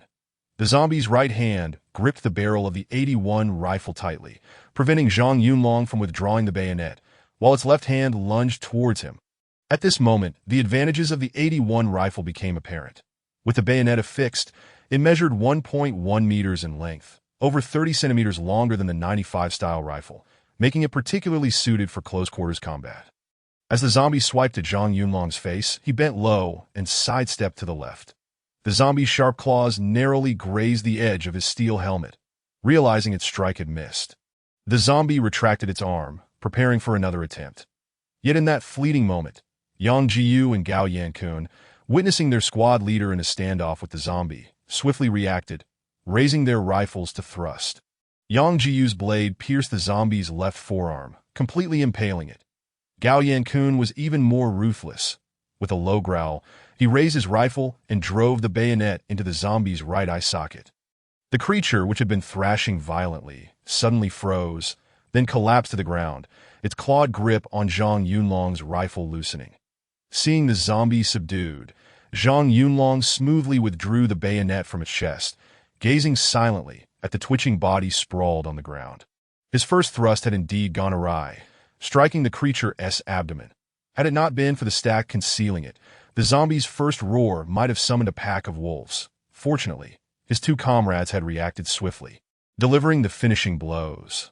Otherwise, Zhang Yunlong would have met a grim fate today. All three men engaged in close combat with the zombie for the first time, overcoming their innate fears to thrust their bayonets. Showcasing remarkable teamwork, a feat not easily accomplished, at IT could be said that each of the three experienced a small breakthrough today, marking a moment of growth. Zhang Yunlong scrutinized his initial kill with the bayonet. In truth, it was not solely his doing, as it was Gao Yankun's final thrust that sent the zombie away. With this thought, Zhang Yunlong raised his head to address Gao Yankun, saying, "Akun, you were impressive today. A decisive kill at close range. Very brave." He then turned to Yang Jiyu, adding, "You did well too. Your first thrust was remarkably accurate. Had you not pinned the zombie's arm, I might have been in peril. You saved your squad leader's life." Gao Yankun and Yang Jiyu, initially shaken by the sight of the fallen zombie, felt a swell of pride upon hearing their leader's praise. After all, they had bloodied their bayonets. And upon returning from this mission, commendation was undoubtedly in their future. Bao Zhongjie's squad, witnessing the swift and efficient resolution of the zombie encounter, harbored admiration for the trio. That it was no wonder Zhang Yunlong insisted on retaining his weapon. There was indeed sound reasoning behind it. Had they wielded the 95 rifle, they might have sustained injuries. Injuries in these times often equated to sacrifice, a grave matter not to be trifled with. Beside them, Cheng Wensheng felt a sense of pride from the successful neutralization of the zombie by his squad leader and comrades, his steps noticeably lighter. The team did not linger any longer, swiftly tidying up before advancing further. Fortunately, the subsequent search was smooth, with no other infected individuals encountered. At AT-720, they rendezvoused with the team approximately 300 meters south of the desolate village. Zhang Haoren, upon seeing Zhang Yunlong's trio with bloodied bayonets still affixed to their rifles, deduced they had encountered a zombie. After a brief inspection of the 6 members of the second team, relieved to find them unharmed, he turned to Zhang Yunlong and inquired softly, "How many did you encounter?" Zhang Yunlong, without looking at Zhang Haoren, observed the desolate village through Ranji's 62-style binoculars and casually replied, "Just one. It was hiding among a stack of corn stalks that I have no idea where it came from, and I haven't noticed any other signs of a horde nearby. It's likely that it got separated from the main group last night and ended up wandering farther away. Resulting in our fateful encounter, we must ensure it receives a proper send-off." Upon hearing Zhang Yunlong still had the presence of mind to make light of the situation, Zhang Haoren realized that all was well and chose not to prolong the conversation. After confirming the reconnaissance results, they established that the village perimeter was temporarily secure, bolstering their confidence that the bandits were indeed hiding within the desolate village. The two teams swiftly passed each other, advancing along their respective routes. Given the confirmed safety of the surroundings, their movement was rapid. By 7:30, they reached their designated positions on the eastern and western sides of the desolate village. However, the swift pace left both squads fatigued. Armed reconnaissance was no trivial endeavor. Zhang Yunlong utilized the intercom to contact Zhang Haoren, requesting a brief halt. Zhang Haoren decided on a 10-minute respite to hydrate and consume some compressed biscuits to replenish their strength. With plans to enter the village for a search by 7:40. Chapter 10. Discovery of the target and response. Both Zhang Yunlong and Baozi raised their hands in agreement. As the saying goes, sharpening the knife does not delay the chopping of firewood. A well-earned rest would invigorate them to confront those vile bandits. During the break, Zhang Yunlong took the opportunity to have his soldiers inspect their weapons and gear once more. And he disinfected the bayonet used against the zombie with alcohol-soaked gauze before sheathing it again, as the likelihood of needing the bayonet in the ensuing combat was low. After checking his 81 rifle, Zhang Yunlong retrieved the 54 pistol from his waistband holster. Although both were relics of the previous generation of weaponry, Zhang Yunlong harbored a profound disdain for the antiquated 54, regarding it as devoid of merit. Of course, this was merely his personal opinion. There were many who had excelled with the 54 in the army. Though Zhang Yunlong yearned to replace it with a 92 model, options were scanned at the base. The higher-ups possessed some, but it was highly unlikely they would part with them, and he dared not expect such generosity from the political commissar. Zhang Haoran did have a 92, but Zhang Yunlong found it difficult to ask for it. Resigned to making do with the 54. Up to this point, he had scarcely fired the pistol. Nonetheless, Zhang Yunlong meticulously inspected the firearm, for it was his weapon, a vital tool for survival in critical moments.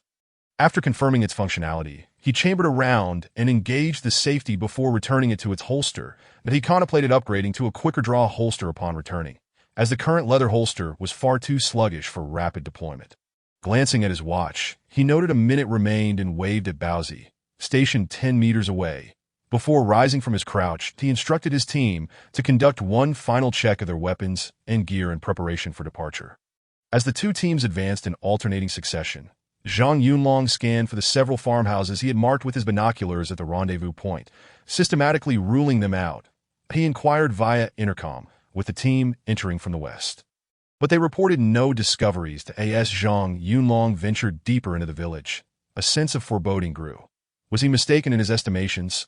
Were the bandits not present here after all? Or were they simply exceedingly cautious? Foregoing fires and cooking at such an early hour, the small village exhibited no signs of activity. After searching for some time, he found neither smoke nor evidence of recent human activity as they approached the village center. If they met up with the first team without having discovered anything, it would all but confirm that the bandits' hideout was not located here. Just as Zhang Yunlong was on the verge of asking Zhang Haoran if he had found anything, a clear female scream pierced the air. Zhang Yunlong immediately crouched down to maintain vigilance, and shortly thereafter, the voice of Zhang Haoran crackled through his earpiece. "Yunlong, did you hear that?" "Over." Zhang Yunlong raised his hand to respond just as another louder scream erupted, this time with a discernible direction, but he quickly called out, "Received. Rango, I heard it too. It's at my 2 o'clock position, distance uncertain." "Over." Zhang Haoran promptly responded, "Received. I am positioned at 11 o'clock. It appears we have located the target. Proceed with caution, and be mindful not to make any sounds that might alert them. Maintain radio silence unless absolutely necessary." "Over." Upon receiving the command, Zhang Yunlong rose. Catching a glimpse of the Bao Changjia team, who swiftly converged towards him after hearing the noise and the radio instructions, the two exchanged a knowing nod and advanced rapidly towards the direction of the cries for help. The two teams moved cautiously along the sides of the road, taking small steps. After turning a corner, they encountered a narrow alley.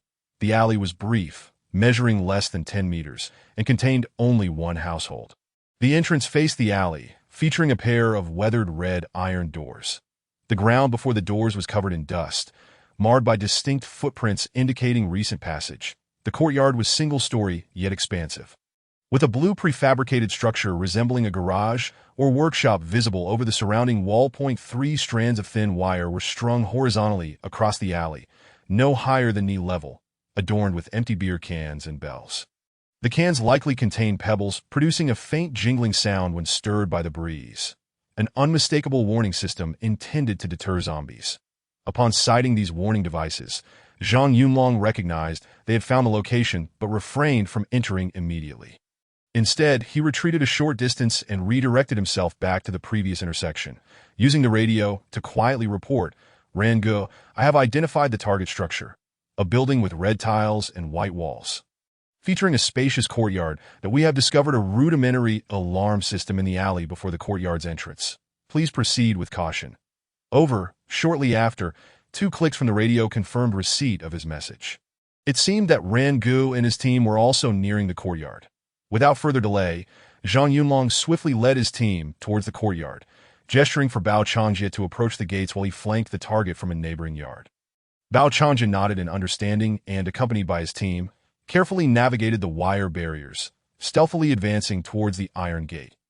Zhang Yunlong's team initially provided cover for Bao and his companions as they approached the courtyard wall, signaling them to remain silent once they took cover. Then, they scaled the wall adjacent to the alley, entering the target courtyard from the left front. Given that this was a residence, the adjacent unoccupied yard was presumably safe, unlikely to harbor any lurking zombies. Zhang Yunlong confidently climbed over, the wall standing just over 2 meters high. He hoisted his Type 81 rifle onto his back, took a brief run-up, and vaulted over. Upon landing, he looked around cautiously to ensure nothing would make noise. only to find himself dismayed. He had landed less than 5 meters from the courtyard's ajar gate. Zhang Yunlong felt a rush of embarrassment, chastising himself for not noticing the door right before him. Just then, two soft thuds indicated that Yang Jiu and Gao Yankun had also scaled the wall, prompting Zhang Yunlong to roll his eyes in exasperation. However, he refrained from commenting. After all, it was true that like soldiers, even their blunders seemed to be in sync. Once they regained their footing, the trio followed Zhang Yunlong's gaze to spot the slightly open wooden door, exchanging smiles that seemed to alleviate the tension of impending conflict. After all, who would know of their folly? The priority was to focus on the task at hand. Once inside the courtyard, Zhang Yunlong quickly assessed the surroundings. The doors to the rooms were wide open, revealing a scene of chaos, clearly ransacked. Likely the handiwork of the bandits, that he paid little heed to the interior and led his team to the rooftop. Ascending the roof was essential for observing the courtyard situation, a plan they had previously devised. Upon confirming the target, it was crucial to ascertain whether these were indeed the bandits, thus avoiding any potential harm to survivors. Once atop the roof, they remained concealed behind the red-tiled structure, which also obstructed their view of the courtyard. Zhang Yunlong instructed Yang Jiu and Gao Yankun to stay vigilant while he carefully climbed onto the rafters. Cautiously peeking over the edge, he discovered that he was only 5 to 6 meters away from the target's wall, affording him a clear view of the courtyard's interior. A mere glance confirmed their suspicions. They had indeed found the right individuals. Zhang Yunlong's vantage point was ideal. From his perspective, he could see everything in the courtyard except for the area concealed by the structure. He noted a chaotic array of items strewn about, and several men in thick winter coats stood in the yard, joking and smoking, gesturing towards the shed that a large armchair was positioned centrally near the entrance, occupied by a sinister-looking middle-aged man who glared angrily at the shed below. From that concealed area beneath the shed, the faint sound of a woman's cries reached Zhang Yunlong's ears. The middle-aged man, resembling a bandit leader, sported a buzz cut and wore a flamboyant black fur coat, a gaudy gold chain glinting in the sunlight, a clear homage to the notorious figures of the past. Zhang Yunlong immediately recognized that these individuals were not of good character, coupled with the cries emanating from the shed. It was highly likely that they were holding survivors captive for their amusement. Having discerned the general situation in the courtyard, Zhang Yunlong did not rush to report back to Zhang Haoren, but continued to observe, hoping to ascertain the exact number of bandits and the weapons at their disposal. The leader, clad in the finest attire, not only held the most weapons, but also had a Type 81 rifle leaning against his chair. Strapped to his waist were two visible Type 54 handguns, carelessly tucked into his belt, as if he wanted everyone to notice his armory. However, Zhang Yunlong noted the absence of spare magazines for either the rifles or handguns, leaving him uncertain whether they were hidden away or simply not present. Observing the other bandits in the courtyard, he counted a total of 8 individuals, all appearing to enjoy their camaraderie without fear. 3 were armed with Type 81 rifles, while a snarky fellow standing next to the leader also brandished a Type 54, its grip protruding from his leather jacket pocket. The remaining 4 appeared unarmed, yet blended seamlessly with their armed counterparts, showing no signs of coercion or threat. They were likely a unified group. Zhang Yunlong continued his scrutiny, hoping to discern the state of the rooms and determine whether any additional bandits were present. However, he was met with disappointment. All 4 doors leading to the southern rooms were firmly shut. Due to his vantage point, he could only see that one door on the western side was ajar. Since he climbed up, no one had emerged from the rooms, leaving him uncertain of the presence of other bandits or the number of captives they might be holding. Suddenly, a commotion erupted in the bandits' courtyard. The middle-aged bandit leader bellowed, "Bring me a bucket of water. I want this little wretch to remember her place." In a flash, a young man clad in a down jacket and wielding a Type 81 rifle sprang from the group, eagerly racing to the far corner of the courtyard, where a large water barrel awaited. Meanwhile, the snickering henchman, who had been standing beside the leader, watched with a smug expression as the cries of the woman beneath the shed grew increasingly desperate, filled with dread for the torment that lay ahead. Recognizing the shift in circumstances, Zhang Yunlong quickly retracted his head, lowering his voice as he pressed the transmitter on his radio, urgently calling out to Zhang Haoren's team. Rango, what is your current position? Is it convenient to speak? I have nearly pieced together the situation in the courtyard that I have identified 9 bandits, 5 of whom are armed, for Type 81 rifles and 3 Type 54 handguns. Aside from the leader, who possesses 2 handguns, the others seem to lack spare magazines. There are survivors in the courtyard, though their exact number remains unclear. Their freedom appears restricted, and I cannot confirm whether any additional bandits are present in the other rooms. Please advise on whether to proceed with a direct assault. Over. Moments later, Zhang Haoran's voice crackled through the earpiece, lowered and urgent. I have reached the rear wall of the courtyard. We are preparing for a coordinated assault. It seemed that Zhang Haoran was not inclined to wait any longer. The situation they had uncovered was far from optimistic. However, they still held the advantage in terms of numbers and firepower. The survivors within were in imminent danger, and delay could lead to unforeseen consequences. They must seize the opportunity while the bandits were distracted, catching them off guard. Upon receiving the command, Zhang Yunlong cautiously descended onto the platform. Just as he was about to relay the tasks to Yang Jiyu and Gao Yankun, a sudden cacophony of splashing water erupted from the bandits' courtyard, immediately followed by a chilling scream. The bandits erupted into raucous laughter, and the entire courtyard was in disarray. Seizing the moment, Zhang Yunlong swiftly instructed the two, "You will remain here on standby. Once we breach their defenses, swiftly climb to the rooftops and commence firing into the courtyard. Prioritizing those armed with firearms. Maintain suppressive fire and do not skimp on ammunition." Having conveyed his orders, he rapidly descended into the small courtyard and approached the half-open wooden door, preparing to step outside. With a creak, the door, long ungreased and rusted, emitted a shrill sound as Zhang Yunlong forcefully yanked it open. The moment the noise pierced the air, cold sweat trickled down his forehead, and the hairs on the back of his neck stood on end, rendering him momentarily frozen in place, that he listened intently to the ongoing clamor from the adjacent bandits' courtyard, relieved to find that the ruckus had not abated. Thankfully, it appeared that the bandits were quite lax in their vigilance. It was uncertain whether the 3 iron wires strung in the alley had bestowed upon them a false sense of security, as they failed to notice the peculiar sounds nearby. Fortuitously, the current din in the courtyard provided ample cover. Had Zhang Yunlong pushed the door open moments earlier, he might have inadvertently alerted the enemy. Henceforth, it would be prudent to scale walls when necessary. Turning back, Zhang Yunlong glanced at Yang Jiyu and Gao Yankun, who were still wide-eyed, fixated on their squad leader. He gestured reassuringly to indicate that all was well and carefully sidled through the door's opening. He then vaulted over the iron wire in the alley and swiftly moved beside the iron gate. Just as Zhang Haoran's team had circled around from behind, Zhang Yunlong nodded at Ran, who did not inquire about the whereabouts of Yang Jiyu and Gao Yankun, evidently understanding that Zhang Yunlong had devised an alternative plan.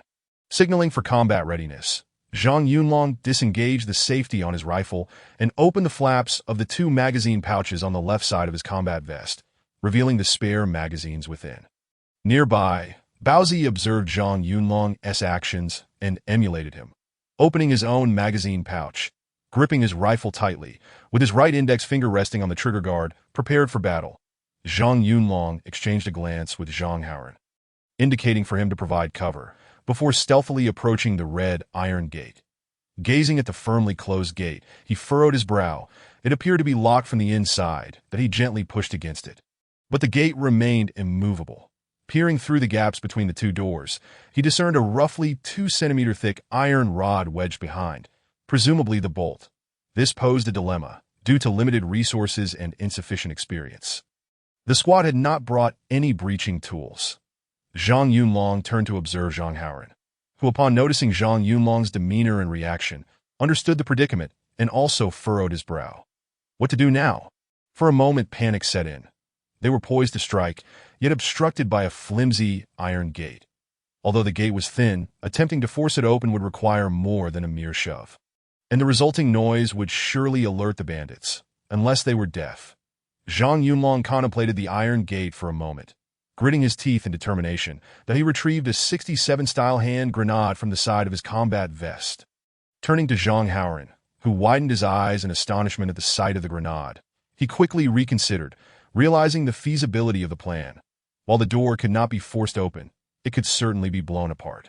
Although the ensuing explosion would be deafening, it would effectively breach the iron gate. Moreover, the blast would likely startle the bandits inside, granting them precious moments to infiltrate. with no breaching tools at their disposal and time running out. The squad could not afford to delay any longer. Resolving to proceed, Zhang Yunlong nodded affirmatively to Zhang Haoran, who agreed. Upon receiving permission, Zhang Yunlong signaled for those nearby to maintain a safe distance.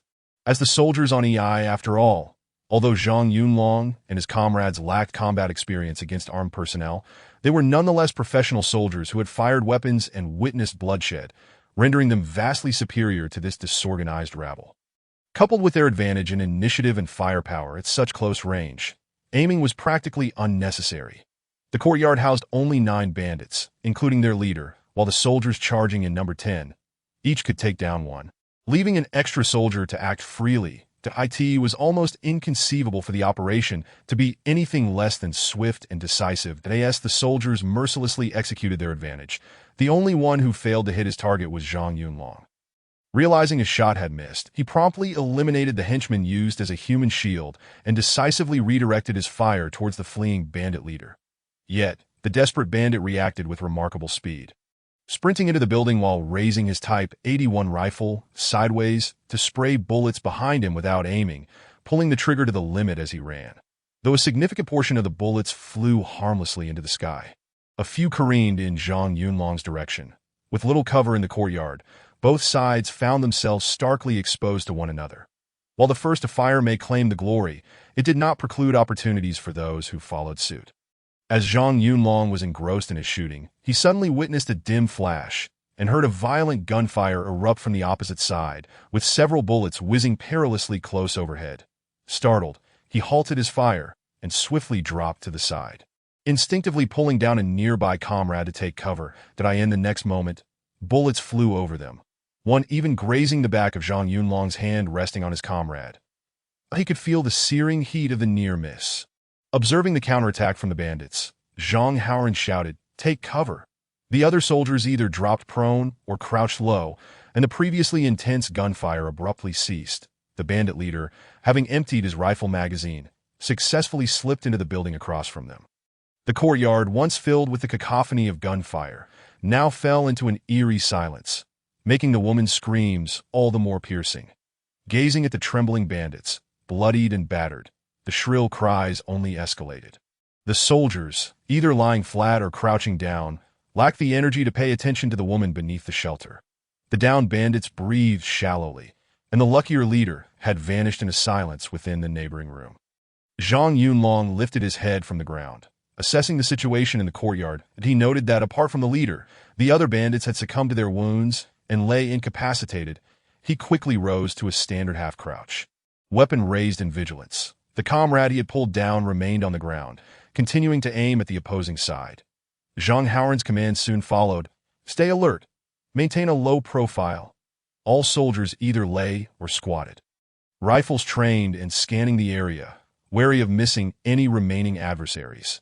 Just as the majority of weapons began to converge on the room where the bandit leader was hiding, the door of a building to the north, adjacent to the soldier's position, suddenly swung open. 2 disheveled bandits burst forth, each wielding a Type 81 rifle and poised to unleash a hail of gunfire upon the soldiers before them. Since the leader had escaped into the eastern room, all soldiers, whether intentionally or unintentionally, faced eastward, leaving them vulnerable to the 2 armed bandits rushing from the side. At this moment, the inexperience of Zhang Yunlong and his comrades became glaringly apparent. Logically, both Zhang Haoran and Zhang Yunlong had undergone urban combat and close-quarters battle (CQB) training. Zhang Haoran specialized in Special Operations Command at military school, where the tactics for close-quarters assaults should have been well-defined, with each soldier responsible for different sectors of fire, even if other soldiers were unaware of this. As the commander, Zhang Haoran should have recognized the necessity of vigilance, and as a key combatant, Zhang Yunlong should not have overlooked such basic protocols. Regrettably, they did, and together, they fell into a grave error, forgetting the crucial aspects drilled into them during training, focusing solely on controlling the situation and firing their weapons, neglecting to remind their comrades to remain aware of their surroundings and to spread their fields of fire. This directly placed themselves and their fellow soldiers in jeopardy. By the time Zhang Yunlong noticed the peril from the side, it was too late to redirect his weapon. Zhang Haoran was closer to the 2 charging bandits and reacted slightly quicker, merely turning his body. However, The two bandits had already aimed their rifles at the soldiers in the courtyard, ready to pull the trigger. In a moment of imminent danger, a fierce barrage of gunfire suddenly erupted from the diagonal upper side of the courtyard. A torrent of bullets rained down upon the two bandits. Their bodies violently toppled amidst the splatter of blood. One bandit's head was nearly severed, blood and brain matter splattering against the wall, while another was riddled with bullets, pinned against the rear wall, his convulsing body inadvertently squeezing the trigger, though the bullets struck the ground. Initially, upon seeing the two bandits emerge with weapons drawn, Zhang Yunlong's heart raced with dread, lamenting the presence of more enemies within the building. Yet, as the bandits prepared to fire, Zhang Yunlong, crouched and aiming, found it too late to pivot. The majority of the soldiers were left exposed to the bandits' gunfire. Just as they seemed poised to be overrun, divine intervention arrived in the form of a hail of bullets that swiftly dispatched the two bandits. Once the gunfire ceased, Zhang Yunlong realized that it was his comrades, Yang Jiyu and Gao Yankun, stationed on the roof, who had saved the entire squad. Having narrowly escaped death, Zhang Yunlong felt an aftershock of fear as he gave a thumbs up to the two, who were peeking over the edge to reload their rifles. Turning to Zhang Haoran, he found his brother's face ashen, both men recognizing the gravity of their earlier mistake. Fortunately, it was not too late to rectify their errors. They quickly commanded 4 soldiers to shift left, with Zhang Haoran leading the search room by room to ensure no bandits remained hidden. Meanwhile, Zhang Yunlong continued to aim his weapon at the room where the bandit leader was concealed. Glancing over, he noticed that Zhang Haoran's team had begun to enter the room, preparing to flush out the leader. He called out with classic authority, "Listen up! You are surrounded. Surrender your weapons and come out. We, the National Defense Forces, offer leniency to captives." However, instead of a plea for mercy, 2 Type 54 pistols emerged from beneath the windowsill of the room. The bandit, hidden behind the shattered glass, fired blindly from his crouched position, unleashing a torrent of gunfire in the direction of the soldiers who had inferred their location from the sound. The courtyard erupted once more into chaos as bullets flew haphazardly, just after he had shouted his command and was preparing to observe the enemy's response. Zhang Yunlong was caught off guard by the sudden onslaught. Without time to retaliate, he dove to the ground, clutching his helmet. Although he landed awkwardly, he managed to evade the incoming fire, but his comrade Bao Changjie was not so fortunate. Positioned nearby and crouched low, he was hit squarely in the chest by a bullet. The impact of the 7.62 mm round sent Bao Changjie crashing to the ground. Seeing his comrade shot, Zhang Yunlong cried out, "Baozi!" Without regard for cover. He sprang up, rifle raised, and began firing, with the other soldiers quickly following suit. .4 assault rifles unleashed a furious barrage at close range, the density of firepower overwhelming that a relentless hail of bullets tore into the window and surrounding walls, leaving them riddled with holes, the white plaster peeling away to reveal the red bricks and cement beneath. The bandit, who had been firing vigorously, fell silent. Chapter 13. Mission accomplished. Zhang Yunlong, witnessing the enemy subdued by their onslaught, quickly turned to check on Bao Changjie, who lay on the ground, clutching his chest and gasping for breath, yet silent.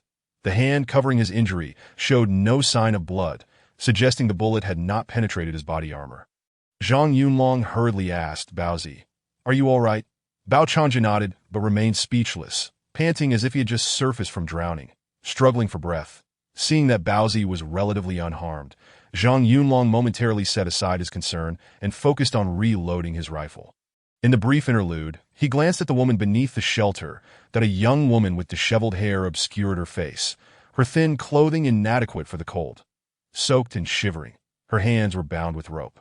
Suspended from the steel beams beneath the shelter, her bare feet barely touching the ground, trembling violently from fear and cold.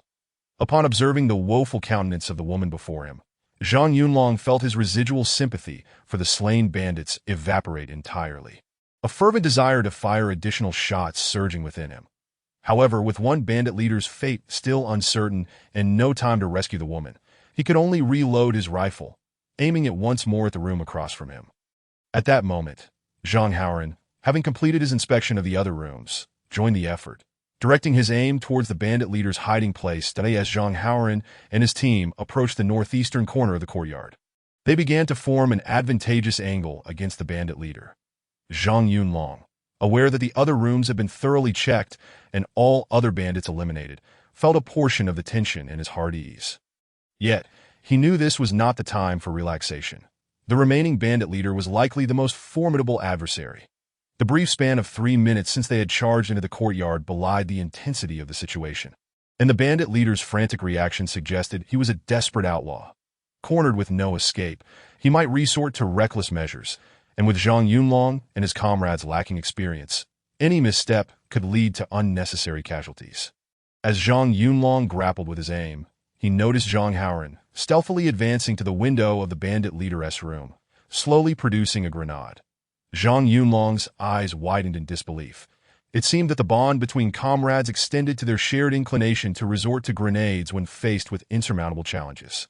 This was certainly an effective method, swift and decisive, leaving no survivors. Just as Zhang Yunlong contemplated how he would report this to their superiors, Zhang Haoran hurled the grenade into the room without pulling the pin, shouting, "If you don't surrender, we'll blow you to pieces."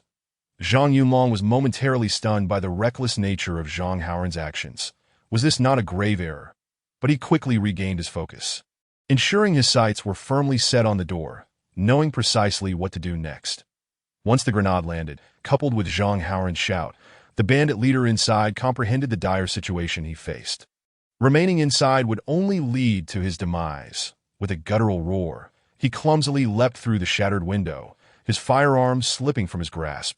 The urgency of his escape caused his long overcoat to ensnare him in the jagged glass, resulting in a humiliating fall. Zhang Yunlong, poised at the doorway, missed his shot as the bandit leader hit the ground, and the other soldiers, wary of Zhang Haoran's proximity to the window, hesitated to fire. Seizing the opportunity, Zhang Haoran shouted, "Capture him alive!" and, along with his 4 comrades, pounced on the bandit leader, pinning him down with unyielding force. Despite the overwhelming strength of the soldiers, the bandit leader continued to struggle fiercely. But against the combined might of 4 men, his efforts were futile. His right hand, clutching a pistol, pulled the trigger in vain, the weapon failing to discharge. Zhang Haoran had swiftly neutralized the bandit's only means of defense, pressing down on the trigger while immobilizing the elbow, then drawing a military knife to stab at the back of the bandit's hand. The bandit's anguished screams echoed as the blade pierced through, rendering him incapable of holding the pistol any longer. Ultimately, Zhang Haoran seized the weapon from him. Witnessing the bandit leader subdued, Zhang Yunlong rushed to assist, and together they secured the bandit with handcuffs. This mission had been intended for the capture of the bandits, and Zhang Haoran had ensured each soldier was equipped with a pair of handcuffs. The original supply unit had lacked many essentials. Yet handcuffs and electric batons were in abundance. Amidst the chaos of war, these items had become invaluable, and Zhang Haoran wished he could arm each soldier with more equipment. The objective of capturing the bandits alive had now been reduced to a single capture, with all handcuffs allocated to the bandit leader, who now bore the distinction of a VIP prisoner. The once fearsome bandit leader, stripped of his imposing coat, was left in nothing but a thin sweater.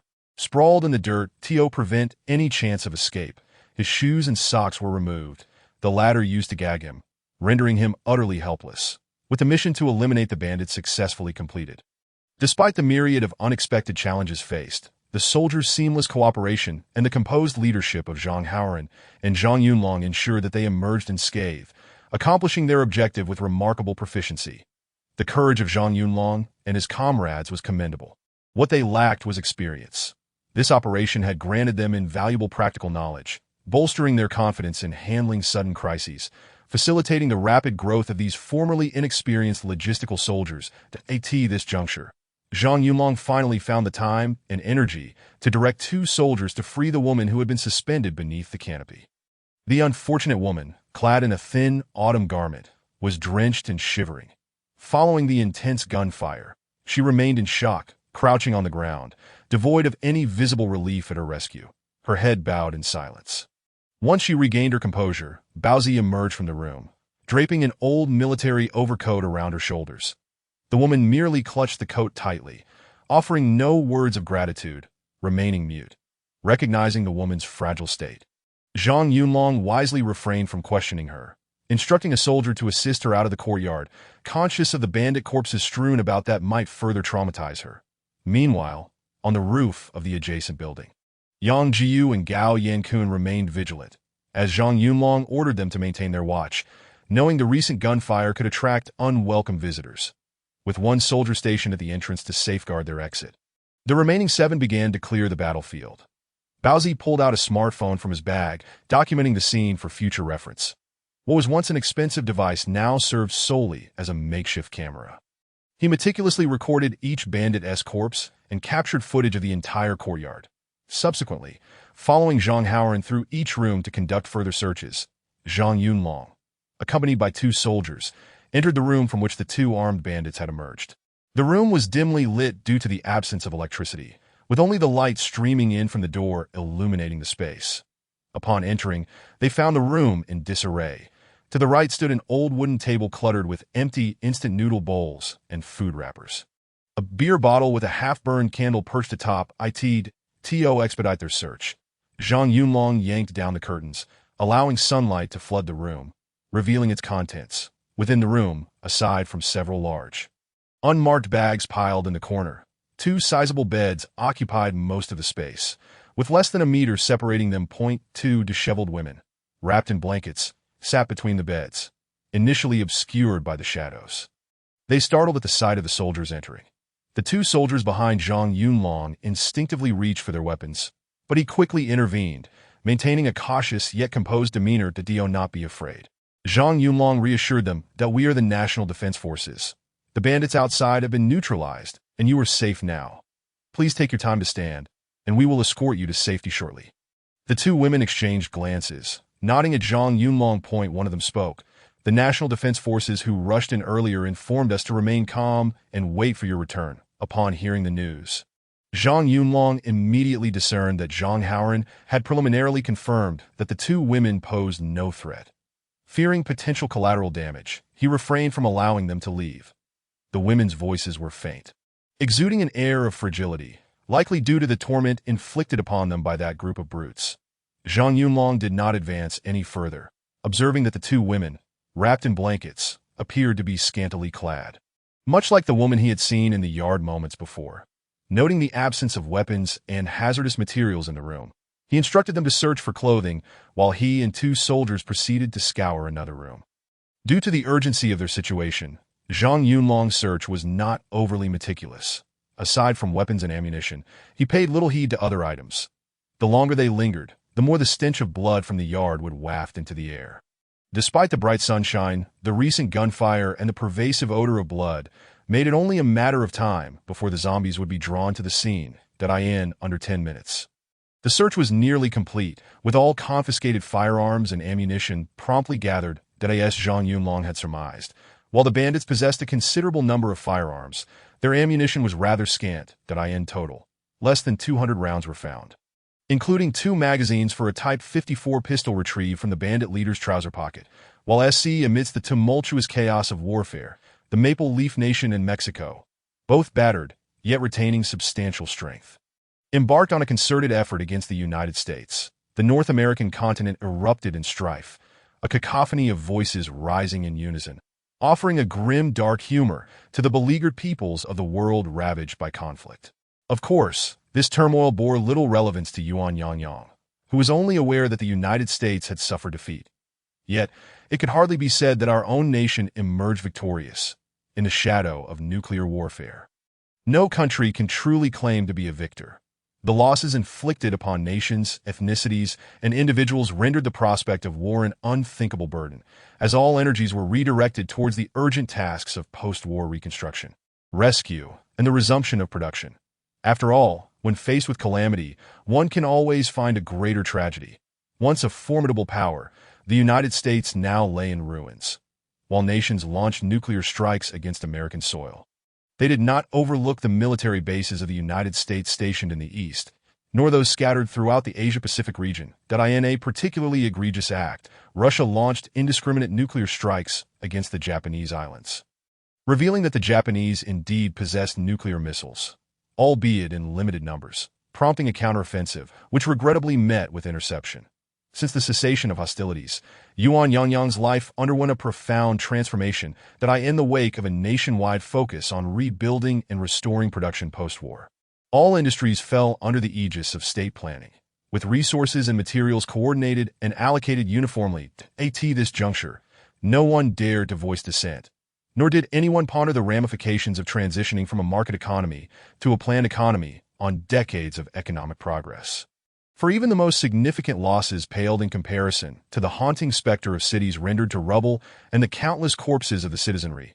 In response to the national call, Yuan Yangyang set aside her pride as a university student of the arts and took up work as an ordinary laborer in a local pharmaceutical factory. Lacking a diploma due to her unfinished studies and with her field of expertise not aligning with available skilled positions, she commenced her career on the assembly line. The pharmaceutical factory, once a prominent enterprise known for producing various anti-inflammatory and anti-infection medications, had become a significant taxpayer. The factory's owner, demonstrating remarkable foresight, pivoted to manufacturing military-grade anti-inflammatory drugs and other medical supplies at the onset of war. Later introducing equipment to produce military medical kits. In the post-war landscape, under unified national coordination, the factory resumed production of military protective gear, while medical kits were repurposed into radiation treatment packs, despite still bearing the name of a pharmaceutical factory.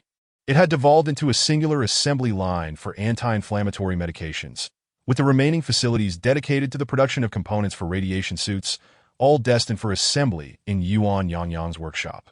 Under normal circumstances, Yuan Yangyang might have continued her industrious yet fulfilling work, much like her colleagues, contributing her efforts in a time of national peril, laboring in obscurity with the hope of eventually marrying and bearing children to ensure the continuation of her people.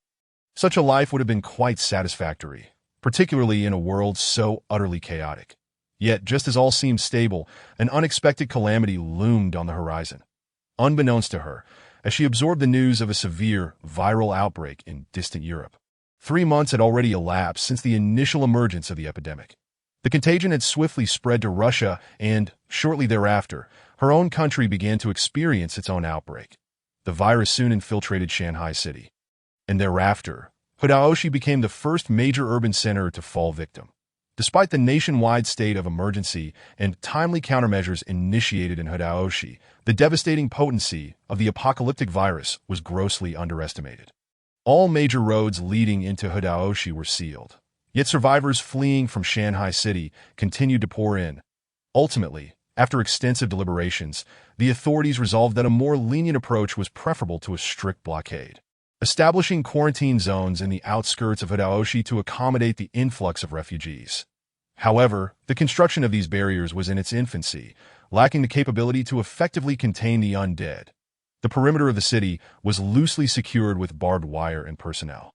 Yet those escaping the infected zones, having witnessed the horrors of the undead, were gripped by sheer terror. They were unwilling to linger in the insecure quarantine zones, regardless of the reassurances broadcasted through loudspeakers.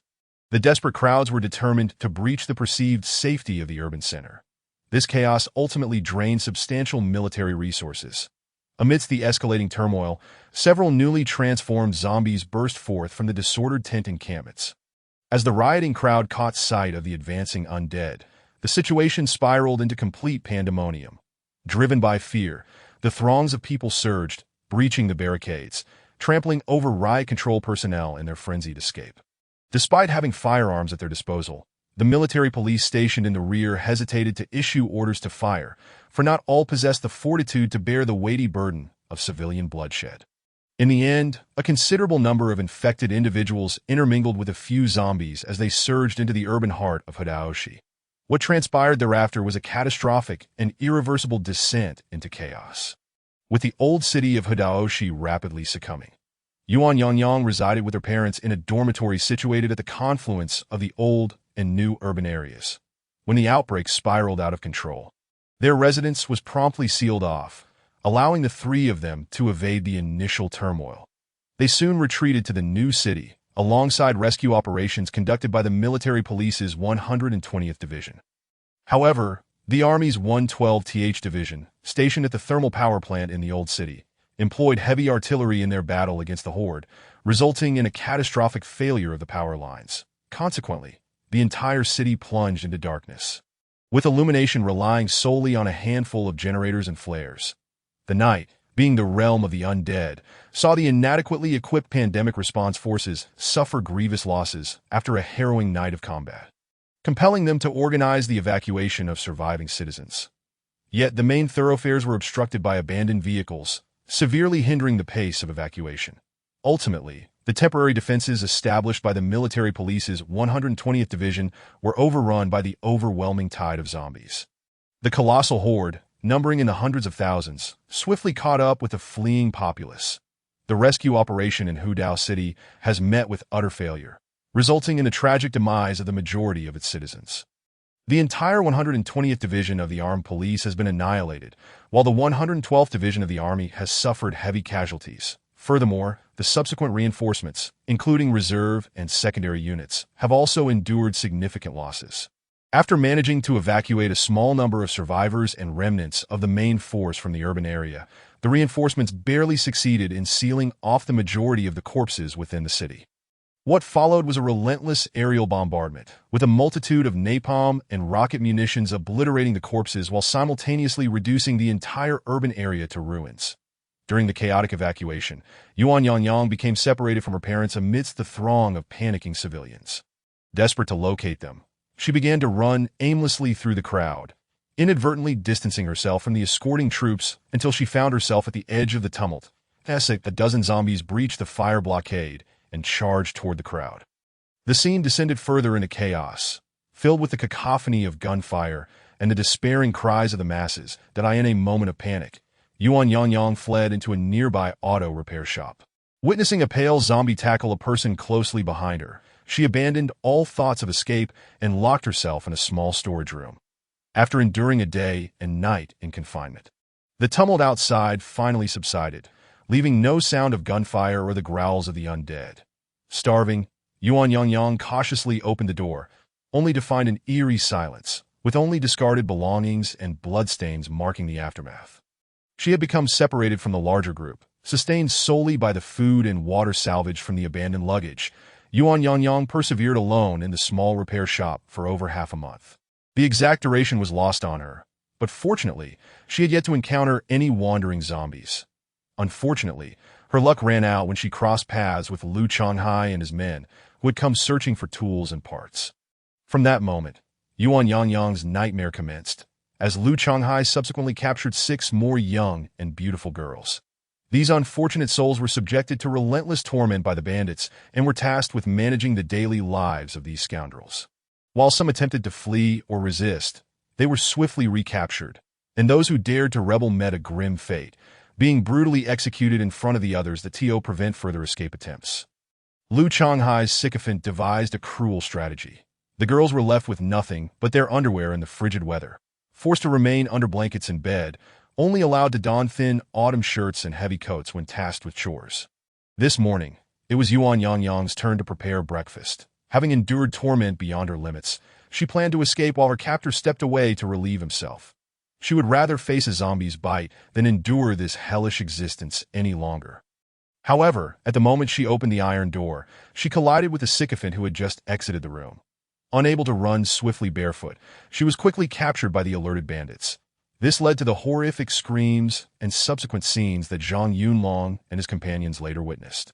Zhang Yunlong acted swiftly, and within 15 minutes, he had 3 vehicles ready at the courtyard gate, accompanied by 2 drivers. Alongside 1 captured bandit leader, 3 rescued girls were also present. Ultimately, Zhang Hauran decided that the 3 girls would each travel in separate vehicles to ensure their maximum safety. The bound bandit leader was unceremoniously tossed into the back of Zhang Yunlong's vehicle, while the seized weapons and ammunition were secured in Zhang Hauran's car. Meanwhile, Bao Changjia's vehicle was filled with the spoils collected by the soldiers during their brief respite. With an array of cigarettes, alcohol, sugar, and tea all taken from the bandits' hideout, it was clear that these marauders had not been idle in their nefarious activities. The operation to eliminate the bandits began early and concluded swiftly upon discovering their den at the first target point.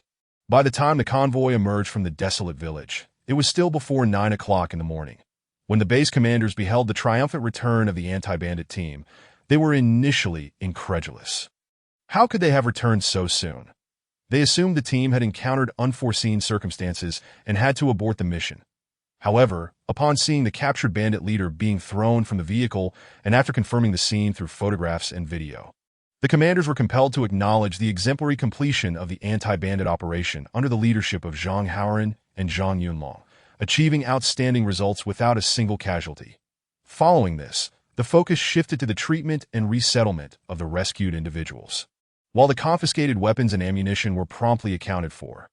After a preliminary briefing from Zhang Haoren and Zhang Yunlong regarding their operation, the political commissar disregarded the trove of valuable goods, clutching a soft cigarette gifted by Zhang Yunlong, and proceeded to organize the interrogation of the bandit leader. In the ensuing chapter, the once hopeful bandit leader Lu Changhai, having relinquished all hope for survival, divulged every detail of his misdeeds that he understood that, even in tumultuous times, the sins he had committed would only lead to his demise, hoping merely for a swift end.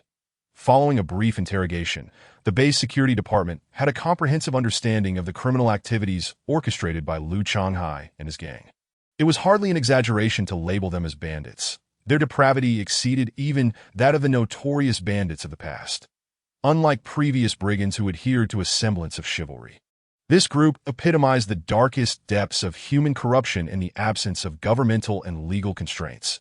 Even the security personnel involved in the interrogation were astounded by Lu Changhai's confessions, detailing his descent down the path of no return. Originally, Lu Changhai was but a humble auto mechanic, laboring in a modest repair shop for over a decade. His exceptional skills earned him respect, with new apprentices calling him master, that he could have continued to live a stable life, mentoring apprentices while avoiding strenuous labor. However, his misfortune stemmed from his unwavering honesty.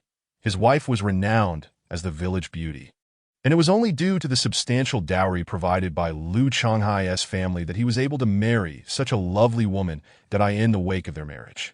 Lu Changhai was blissfully unaware of the brewing discontent in his home. As time passed, his wife grew increasingly resentful of his docile nature, eventually abandoning her domestic duties altogether, preferring to spend her days playing mahjong with acquaintances. Lu Changhai, consumed by the need to provide for their child's education, remained oblivious to his wife's infidelity, which began with a local small-time businessman. Such deceit could not remain concealed indefinitely, and Lu Changhai soon caught wind of the betrayal through whispers among neighbors. However, by the time he sought to confront the issue, it was too late. Amid escalating tensions both domestically and abroad, rumors of impending conflict loomed large, and the economy was in turmoil. The small businessman, having incurred losses, encouraged Lu Changhai's wife to sell their home and elope with him, absconding with their life savings. Unbeknownst to Lu Changhai, the house was registered in his wife's name, and it was only when the landlord came to reclaim the property that he realized he had been swindled by his heartless spouse. Left desolate, holding his son on the roadside, Lu Changhai found himself overwhelmed with despair. The more he gazed at the child, the more he resented him, and upon discovering the boy's true paternity, he cast the child into an orphanage without a second thought. Having lost everything, Lu Changhai relinquished all hope for a better life, but he rented a small apartment near the repair shop, spending most of his time wallowing in solitude and alcohol. This dismal existence continued unabated until the war, indifferent to the world's chaos and the nuclear threat looming overhead, did not disrupt his drinking habits. In the aftermath of the war, the nation began its journey towards recovery and reconstruction. Various engineering vehicles required maintenance, and surprisingly, the profits of small repair shops surged rather than dwindled. Aware of the upheaval in Lu Changhai's family, the owner took special care of him. As the factory profited, Master Lu's salary correspondingly increased. This fortunate turn of events positioned Lu Changhai among the rare high-income earners in the dismal post-war economy, merely 35 or 36 years of age, with many around him eager to introduce potential partners. His elderly parents hoped their son would swiftly move on from his failed marriage. However, Lu Changhai harbored a different perspective. Ever since being deceived by that malevolent woman, he felt that in these times, good people are often preyed upon, much like a gentle horse that is ridden by others. Reflecting on his past naivety, he recognized that the world had changed and resolved to adopt a new way of living. Rather than search for another woman of unknown character to marry, he preferred to enjoy the money he had set aside for a bride. Before the war, Udao City was renowned as a tourist destination. And in the post-war period, it attracted many who were reluctant to engage in steady work. Consequently, the bathing centers were thriving, and Lu Chonghai naturally became a frequent patron that on the night the pandemic erupted in the city. He visited the bathing center as usual. It was only upon hearing gunfire outside and seeing the government's emergency announcement on the television in the relaxation area that he realized the gravity of the situation. The deadly virus had reached Hudao. At that moment, the typical reaction of a sensible person would be to head home or to take their family to the nearest government shelter. Yet, Lu Chonghai perceived this calamity as an opportunity for his own rise to fortune. He first dashed back to the auto repair shop, only to find the doors locked tight. The owner had already heeded the government's directive and evacuated with his family to a temporary shelter. This news delighted Lu Chonghai, for he was one of only 2 individuals with a key to the factory at that time. The city had yet to experience a power outage. After locking the door behind him, he began to utilize the factory's equipment and materials to craft tools for his impending fortune. That he meticulously inspected a Ford F-150 pickup truck that was parked and awaiting maintenance, discovering it to be in excellent condition, requiring only a replacement of the fuel and oil filters to hit the road. This imported American 4-wheel drive pickup was favored by many aspiring entrepreneurs for its powerful performance and off-road capabilities, though its only drawback was its hefty fuel consumption.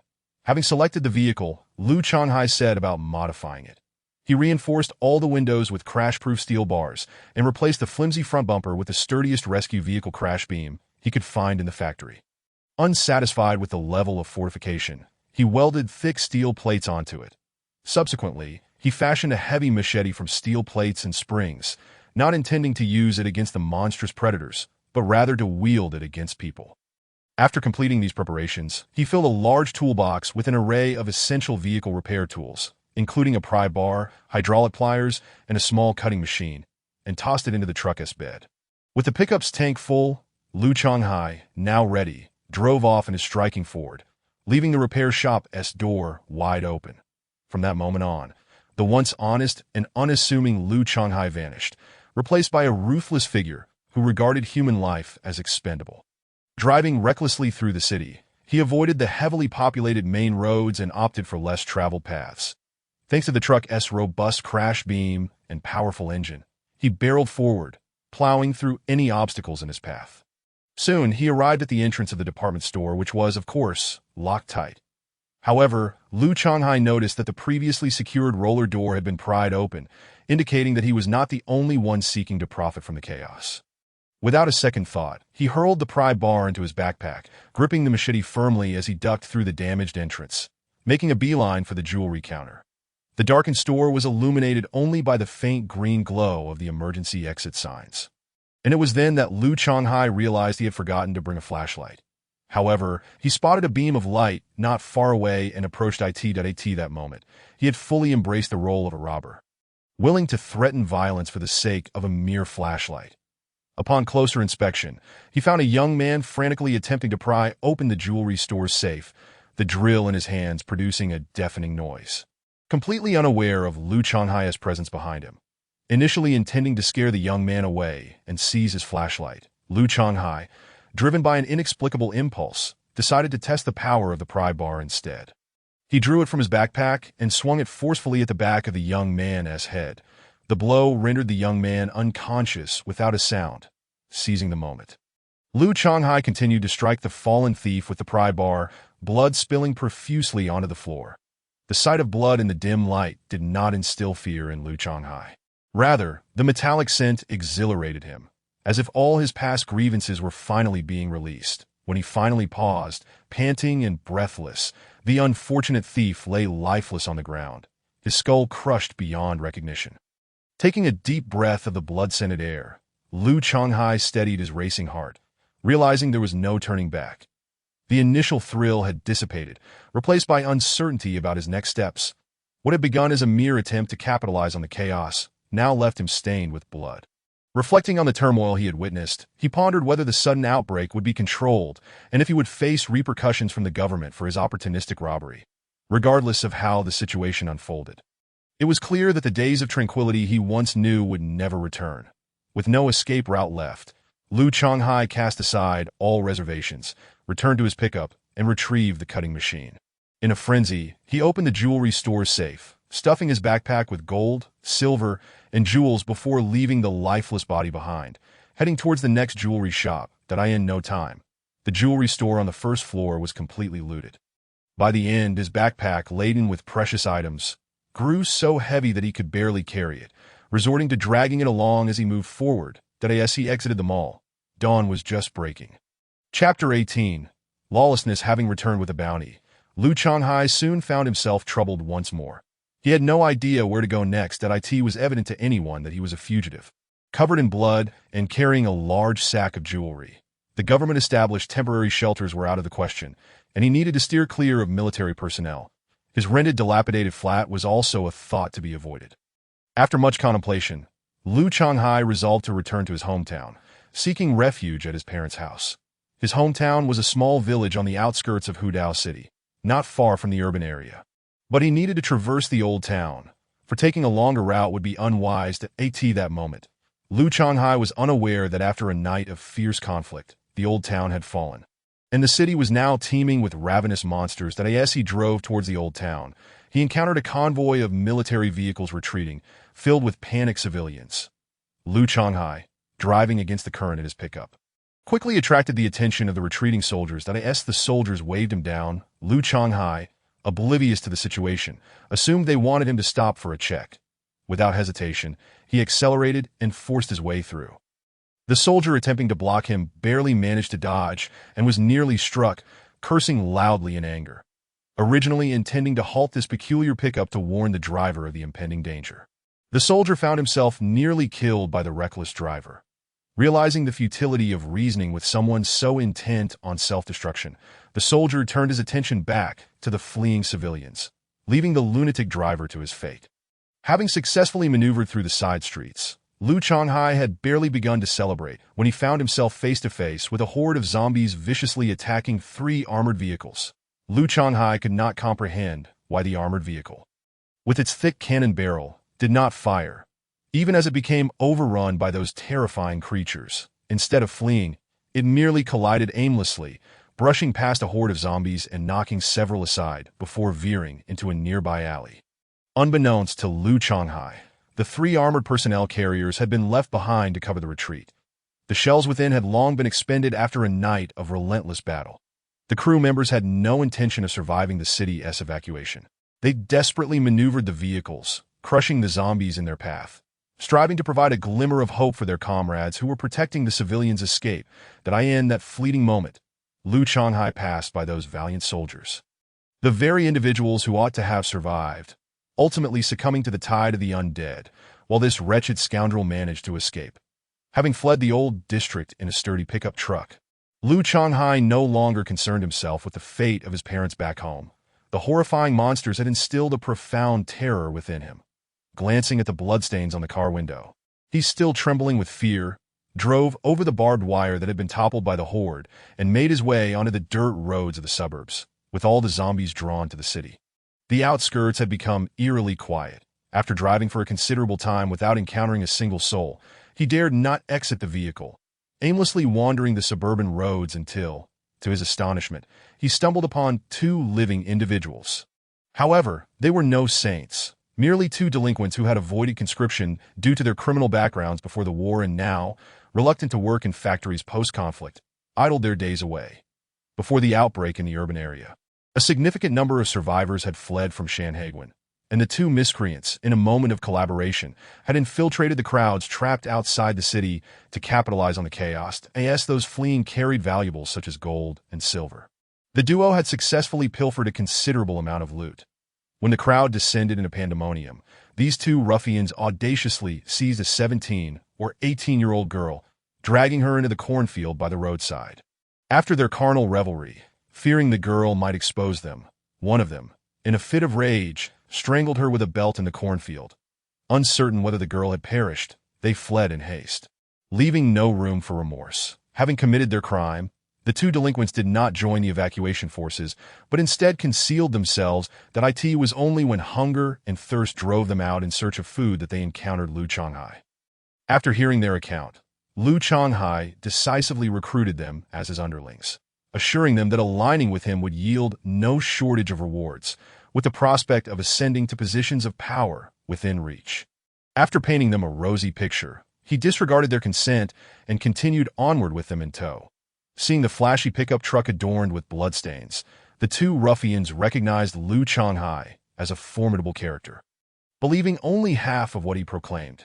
Thus, Lu Changhai, in a rather bewildered manner, began to assemble a motley crew, gradually finding 3 more individuals who had become separated from the larger group. They salvaged 2 abandoned vehicles by the roadside, and thanks to Lu Changhai's mechanical skills, they repaired them and resumed their journey. The sounds of gunfire and explosions emanating from the city grew increasingly intense, eventually giving way to the sight of planes dropping incendiary bombs. Lu Changhai realized that Hideyoshi could not be salvaged, which paradoxically eased the anxiety that had been weighing upon him. With such a vast city reduced to ruin and the death toll incalculable, who would still concern themselves with his misdeeds? Once the main forces had evacuated the citizens from the city, as long as he avoided those monsters, the entire city would belong to Lu Changhai. If he could rally the larger group, he might even become a local sovereign. Indeed, as Lu Changhai had anticipated, after the planes had bombarded the city for half a day, they ceased their return, and the once fierce sounds of gunfire became silent. Lu Changhai, accompanied by his newly acquired 5 subordinates, lingered for several days in a quaint courtyard of a farmhouse on the city's outskirts, emerging only when the fires had died down and the smoke had cleared. Having previously seen government propaganda about the pandemic on television, Lu Changhai knew that those monstrous zombies detested sunlight. He deliberately chose a bright, sunny day for their expedition, bringing all his subordinates along in 3 vehicles for courage. Their first destination was the northern highway entrance of Hideyoshi, as Lu Changhai recalled that the explosions from the north had been the last to cease. It was likely the final position from which the main forces had retreated. Therefore, he anticipated finding valuable items there, especially the firearms and ammunition he desperately sought. Indeed, not long after heading north, Lu Changhai and his group stumbled upon a gruesome battlefield. The road was strewn with charred corpses and the remnants of vehicles, rendering it impossible to discern whether the victims had been human or zombie, in the few areas untouched by incendiary bombs. Dried blood and the remains of those devoured by the undead were everywhere. 2 of the subordinates were so overwhelmed that they vomited, refusing to exit the vehicle. Lu Changhai, mustering his courage and suppressing the turmoil within his stomach, ventured forth with 3 equally pale-faced subordinates, trembling as they proceeded. Despite the ferocity of the prior conflict and the numerous sacrifices made, much of the weaponry left on the battlefield had been incinerated in the final bombardment. The guns salvaged from the charred bodies were deformed beyond recognition. Reluctantly, the group continued to search for weapons, navigating around various debris and scorched ground, only disembarking when they encountered areas that had not been burned or spotted overturned military vehicles in the roadside ditches. To their fortune, they discovered a dozen Type 81 rifles and Type 54 handguns, albeit with scant ammunition. Many soldiers' bodies had been torn apart by the horde, and their gear had been lost to the chaos. Occasionally, they found a dropped magazine or 2, but they were all empty. Eventually, Lu Changhai ceased to concern himself with the discarded firearms, opting instead to dismantle the magazines, managing to collect less than 1,000 rounds of rifle ammunition and about 100 rounds for handguns. After traversing the entire battlefield, the group had amassed a considerable bounty. However, no one wished to retrace their steps. The farmhouse was abandoned, and on the suggestion of one subordinate, Lu Changhai ultimately decided to settle in an abandoned village. Since the villagers had been evacuated in advance, it became their stronghold. Lu Changhai and his followers gradually descended into lawlessness, in an environment devoid of legal and societal constraints. Moral sensibilities waned, and the baseline of humanity was swiftly discarded. Evil begets evil. From initially threatening and robbing nearby survivors at gunpoint, they escalated to murder, theft, and even rape. Driven by their base desires, Lu Changhai and his subordinates swiftly devolved into merciless bandits. Their daily routine consisted of venturing out in search of survivors during the sunniest hours, returning to their hideout in the abandoned village before dusk. Upon encountering fleeing survivors, they would pursue and rob them, shooting those who attempted to escape or resist. Young women were seized and taken to their compound for their amusement. Those who disobeyed would be subjected to the same fate as their comrades, executed in front of other women as a grim warning to ensure compliance. Occasionally, they encountered other groups, emboldened by their firearms.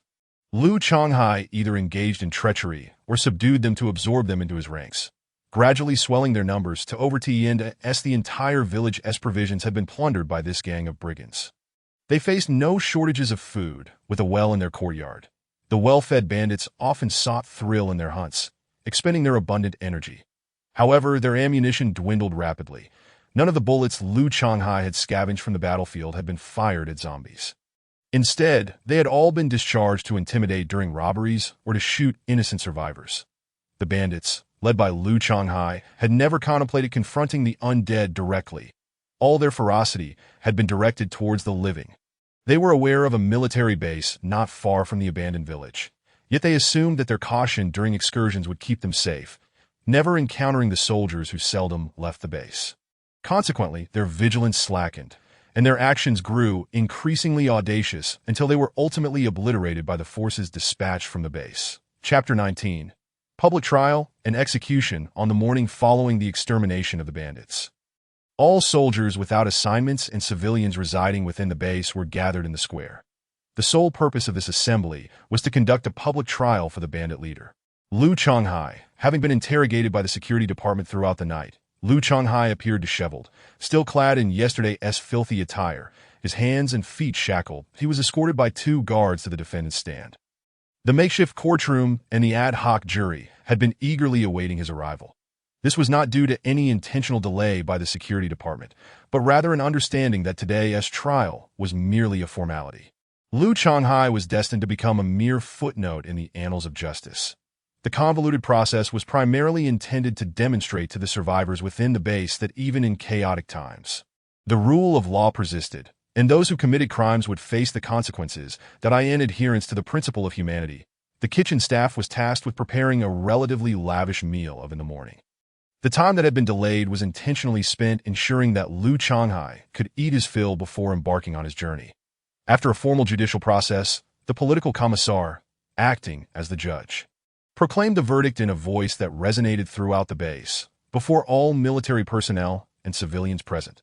The criminal suspect Liu Changhai, male, 37 years old, formerly a resident of Hudao City, during the Hudao defense battle, openly violated wartime public security regulations, committed robbery and murder, and subsequently gathered a number of accomplices to form a vicious criminal gang, roaming and committing crimes in the vicinity of Hudao City, engaging in robbery, murder, and the heinous act of raping women without remorse. Following a public trial, the court sentences criminal suspect Liu Changhai to death, with lifelong deprivation of political rights, to be executed at the execution ground immediately.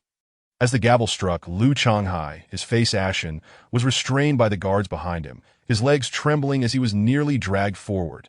Survivors standing beyond the security line pointed at him, some hurling insults, while many wore expressions of deep-seated rage, with none feeling pity for him.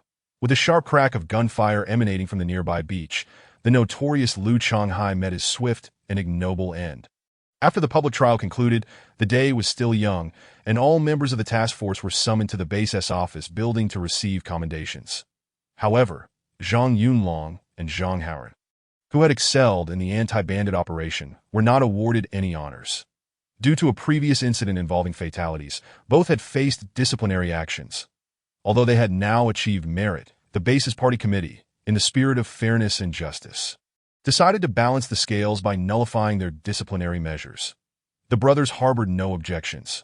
Rather, they rejoiced at the lifting of their penalties. In contrast, Bao Changjie and other soldiers involved in the operation received accolades, with Bao even earning a third-class merit award. As Zhang Yunlong observed Bao flaunting his military honor, his discontent grew.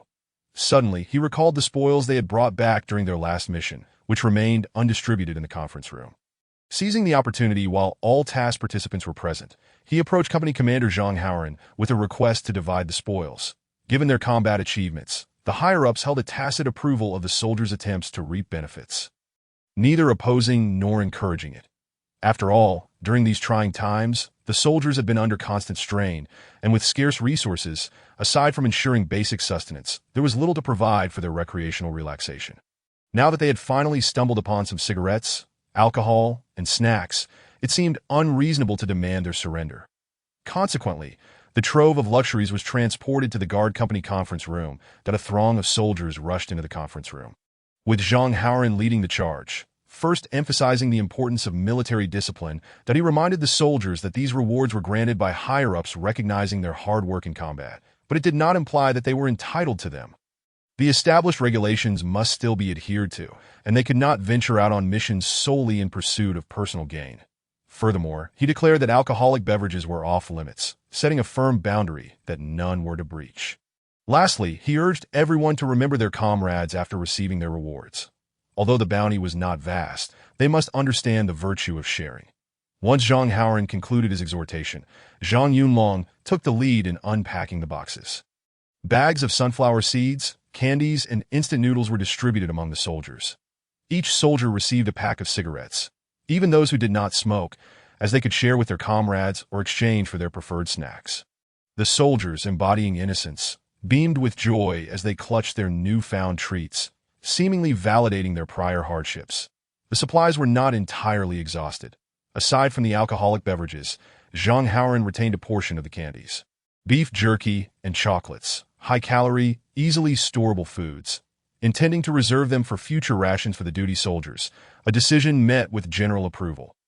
Bao, still considering his promise to the old Sioux at the vehicle yard, found a tattered plastic bag to fill with a pack of Likun cigarettes, several packets of spicy strips, and 2 buckets of instant noodles, before setting off to the vehicle yard, clearly determined to make Sioux's evening a festive one.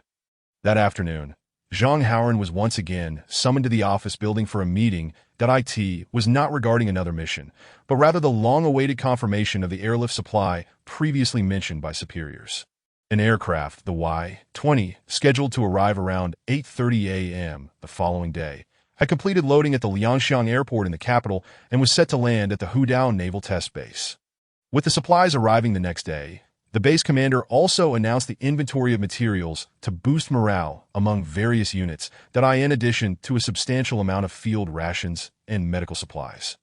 This time, the higher-ups aimed to replenish the severely lacking naval test base with a batch of advanced weaponry. Among the highlights were the 89-type rocket launchers, equipped with specialized high-explosive warheads designed for combating hordes of undead, along with 20 new 171-type 12.7mm heavy machine guns. What excited everyone the most was not only the heavy weaponry, but also the exceptionally impressive individual arms included in this support package. The latest models of the 191 series automatic rifles and 161 light machine guns.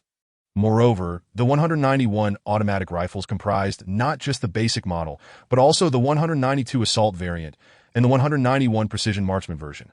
Various scopes and underbarrel grenade launchers were also provided, culminating in a total of 1,000 rifles and light machine guns. Alongside this, there were up to 1 million rounds of ammunition, 5,000 DSS-161 grenades, and 1,000 sets of the latest individual gear, including helmets, personal radios, and night vision goggles.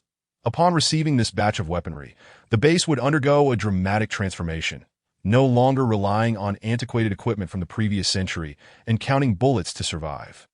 After undergoing a brief adaptation training for the new equipment, the combat effectiveness of the entire naval test base would double based on the existing personnel.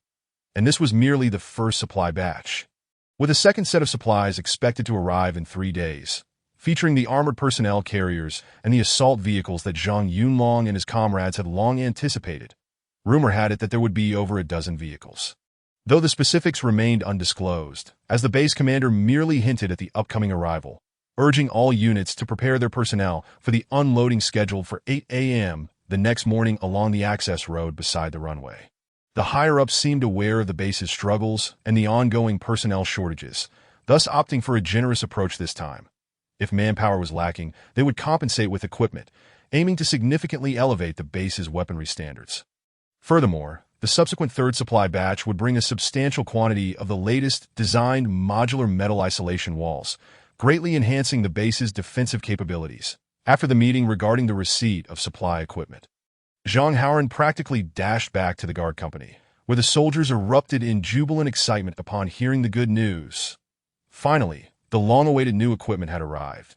The abundance of new weaponry and gear meant that there would be more than enough to outfit everyone at the base, with surplus remaining. Once the personnel reinforcements were in place, The base could enter a virtuous cycle, facing any future challenges without fear. The next morning, brimming with excitement from the previous night, nearly all the soldiers of the guard company mobilized. Save for those on watch duty. Even those who had just finished their night shifts rushed to the control tower, with personnel from other units joining in, with the number of available trucks dwindling. The base's initial plan was to rely on a substantial manpower effort to unload the Y-20S cargo. The equipment would first be stacked near the runway, after being unloaded, and then transported back to the warehouse gradually, allowing the aircraft to return promptly. Thus, nearly all units were activated, and the previously empty access road buzzed with rare activity. The planned unloading team of 200 turned into a crowd of over 300. All the soldiers waiting for the aircraft's arrival stood in their respective lines, animatedly discussing the forthcoming supplies, disregarding the usual orderliness of formation. Observing the bustling crowd, the commanders of each unit refrained from reprimanding their soldiers. After all, it was a rare occasion to celebrate, and who would deny them their moment of joy? Interestingly, the most exhilarated were not the guard company soldiers, but those in the base's hospital AT present. The most pressing need for the base was not weapons or ammunition, but medical supplies. The hospital had not received any medicinal resupply for over a year, and the previous rescue operations had depleted their stockpiles significantly. The hospital's inventory had dwindled to near-empty levels. The hospital director even joked during a routine base meeting that his pockets were cleaner than his face. This airlift supply was a true lifeline for the hospital. Without it, they would soon be unable to treat even common ailments like colds or fevers. Everyone was eager, waiting for the aircraft to land and seize their share of happiness. However, as anticipation mounted, the Y-20 was nowhere to be seen. The notification had indicated an arrival time of 8:30, yet by 9:30, the aircraft was still absent from the sky. The once exuberant crowd began to lose their enthusiasm. Settling on the ground, gazing upward in anxious anticipation, Zhang Yunlong, also peering skyward, felt a growing unease. After waiting so long, why hadn't the plane arrived? Surely, the capital wouldn't cancel the flight plan without notifying them? Even if they did cancel, they should at least provide some notice. Was it truly acceptable to leave them in suspense like this? Had something happened to the aircraft mid-flight? Chapter 20. Flight mission canceled. As the crowd awaited the hour of 10, the expressionless political commissar swiftly exited the control tower, flanked by two equally grim-faced aides. Upon casting a glance at the assembled throng outside, he strode purposefully towards the commanding officers of the various companies gathered in anticipation of orders. The officers, who had been engaged in casual banter and smoking, immediately discarded their cigarettes and stood at attention upon noticing the approach of the commissar. The sight of his grim demeanor caused a palpable shift among them, with some individuals visibly paling. Upon reaching the officers, the commissar quietly briefed them on certain matters.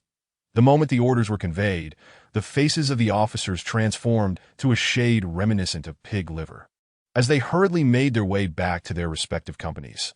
Among them was Zhang Haoran, who, having received the same orders, stood before the guard company's formation in a state of inner turmoil. Gazing at the soldiers standing in formation, awaiting directives, the typically decisive Captain Zhang found himself at a loss for words, his lips pressed tightly together. When he noticed the expectant gazes of the soldiers upon him, Zhang Haoran inhaled deeply and declared in a loud voice, "Due to weather conditions, the air supply mission is hereby cancelled. The guard company is to return to the barracks and remain on standby. The duty officer will lead the way." Standing in the formation, Zhang Yunlong observed the expressions of the political commissar and the various officers. Glancing up at the clear blue sky, he could not help but inwardly lament, "Indeed, something has gone awry." Upon returning to the barracks, Zhang Yunlong chose not to enter his own quarters. Instead, he instructed Gao Yankun to take the others back to rest while he awaited the return of Captain Zhang. His instincts told him that today's events were far from straightforward. If the flight plan had indeed been canceled due to weather, it must have been because of conditions in the capital. However, airports typically ascertain the next day's weather suitability before formulating flight plans. Zhang Yunlong found it hard to believe that the meteorological services in the capital could be so inadequate. Even if there had been a sudden onset of severe weather, they should have been informed promptly rather than left to wait in vain for information. The aircraft must have taken off as scheduled and was likely en route to their location when complications arose. The control tower would have received news of the incident shortly after it occurred. The delay in communication was probably due to verifying the accuracy of the reports.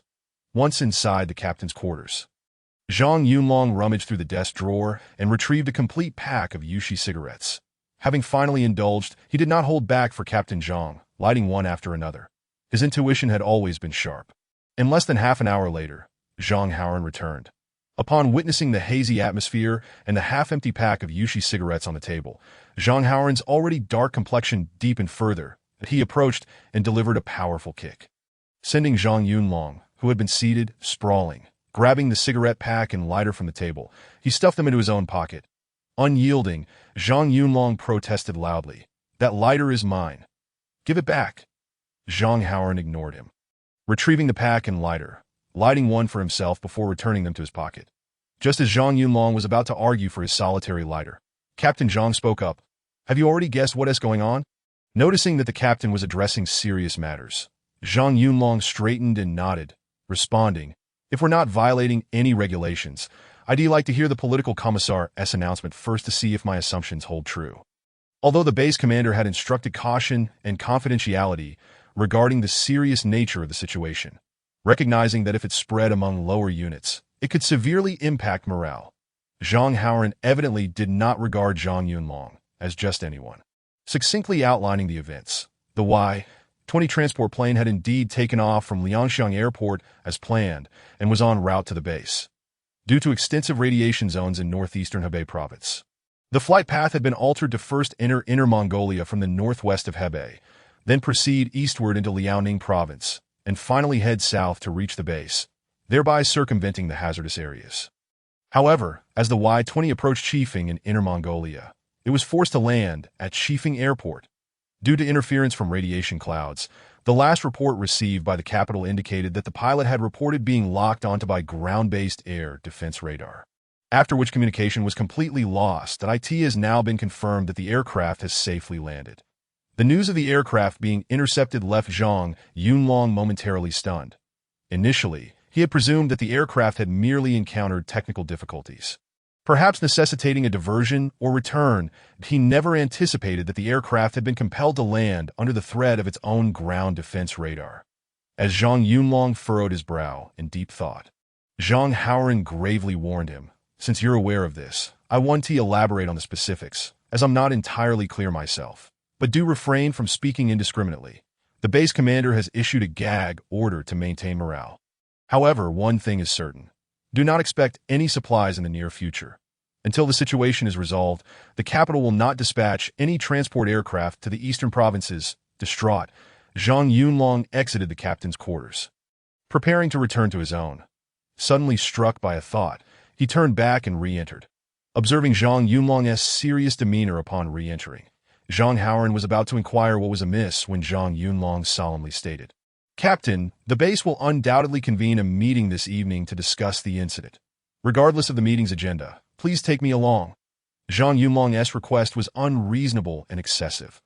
Yet, whether it was a matter of trust or support for his comrade, Zhang Haoran surprisingly did not object. That he merely nodded in silence and replied, "Meet me in the lobby at 7 o'clock tonight.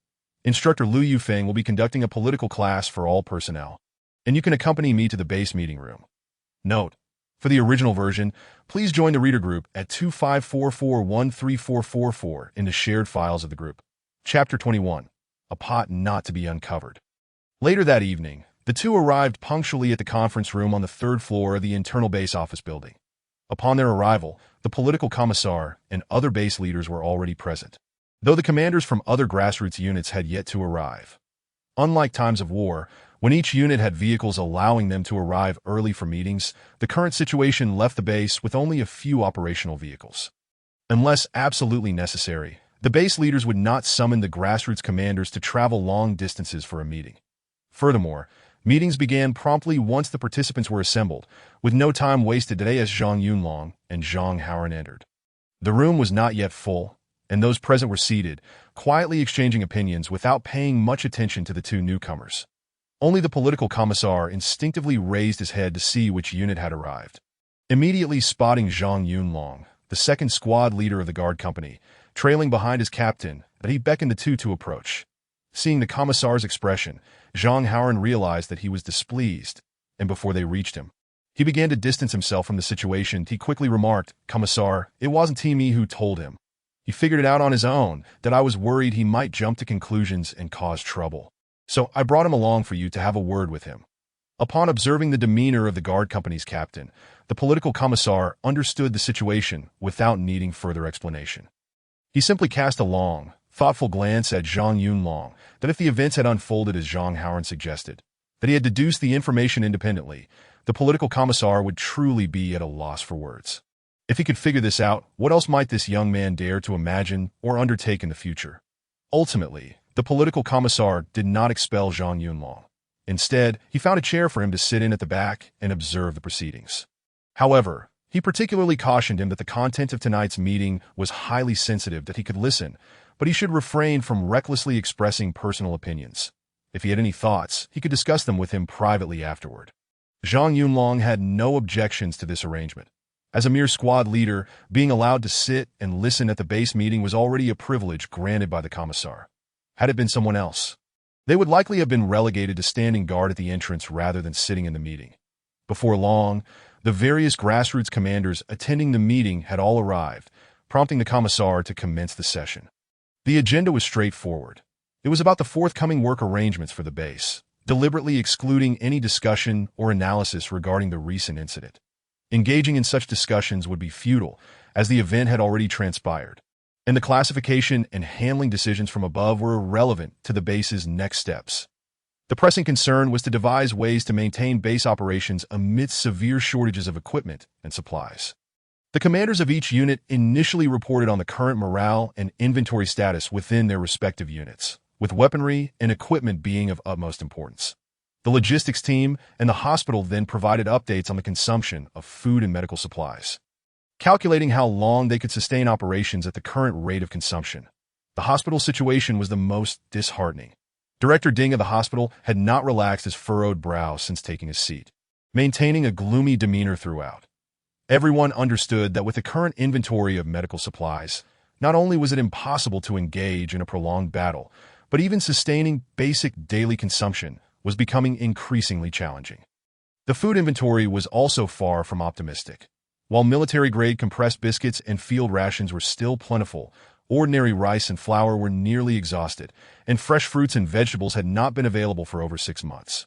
The soldiers' daily vitamin intake relied solely on canned fruits and vitamin tablets. This led back to the perennial issue. The hospital's supply of vitamin tablets was dwindling as well. The chief of staff was the first to voice a suggestion to increase the frequency of patrols by the security company, with the primary task of searching for supplies during these patrols while avoiding proximity to the main urban area, initially targeting the surrounding villages and towns. However, the Transportation Division promptly raised objections due to a simple reason. There were far too few operational vehicles available. The number of vehicles deployed for each trip was a significant concern. With insufficient vehicles, transport capabilities would be inadequate, and should they discover a substantial supply of materials, they would not be able to return in time, thus increasing the risks involved. Dispatching several trucks was equally fraught with danger. A single misstep could lead to being overwhelmed by a horde of corpses, resulting in total annihilation. Zhang Haoran also expressed his dissent, questioning the feasibility of such patrol missions. Was it truly so simple to undertake? Every outing was fraught with anxiety. They drove as fast as possible, maintaining a safe distance from any visible hordes. Should they be surrounded by wandering zombies, even a convoy would stand little chance of escape. This was not a matter of Zhang Haoran's cowardice. The entire security company had barely 100 personnel left, while the total number of individuals at the base was under 1,500, including over 700 surviving civilians. Excluding these non-combatants, the remaining military personnel with real combat capabilities were alarmingly few. In the event of a crisis at the base, the security company would bear the brunt of the responsibility. Searching for supplies would necessitate prolonged periods of halting and entering buildings, with a high probability of encountering zombies, leading to inevitable casualties. The current soldiers were precious. Every loss was significant, and no reinforcements would arrive in the short term that if the security company suffered substantial losses in the quest for supplies. Who would bear the responsibility for that?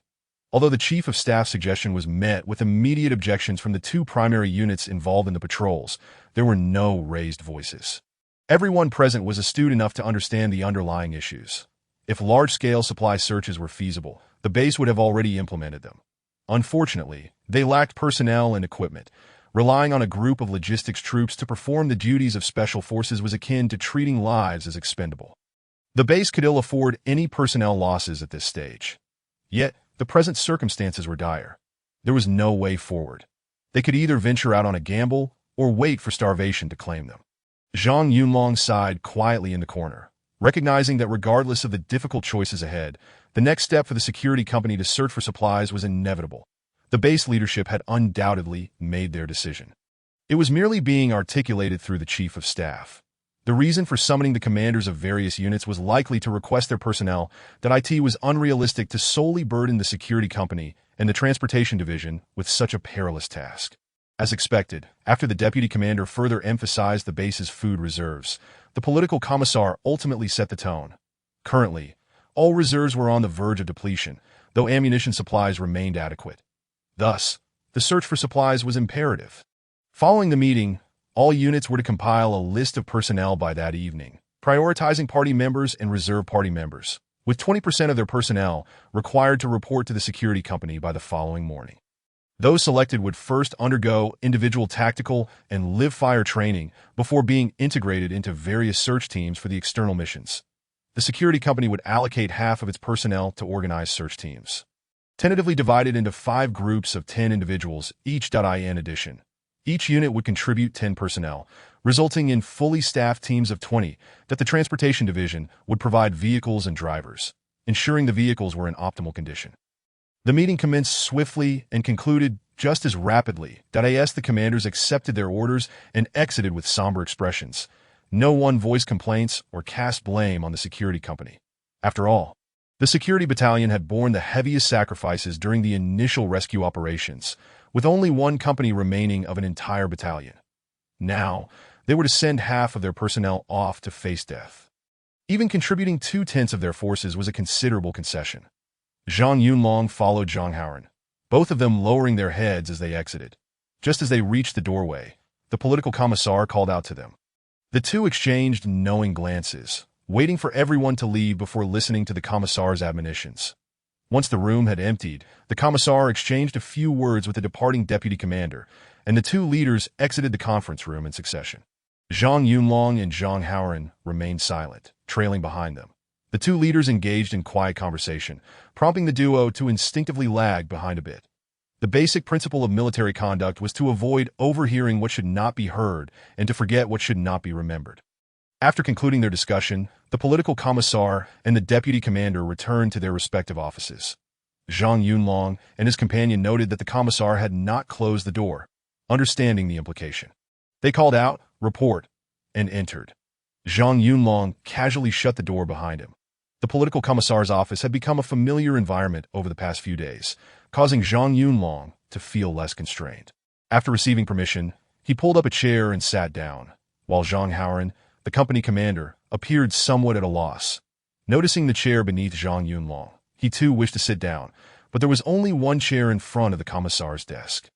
Caught in a dilemma of whether to stand or sit, he felt a strong urge to kick Zhang Yunlong out of the chair. However, given the commissar's presence, he found it inappropriate to express his frustration and could only stand there. Conflicted, the commissar, uninterested in quibbling with the two, gestured towards the nearby sofa and coffee table before walking over.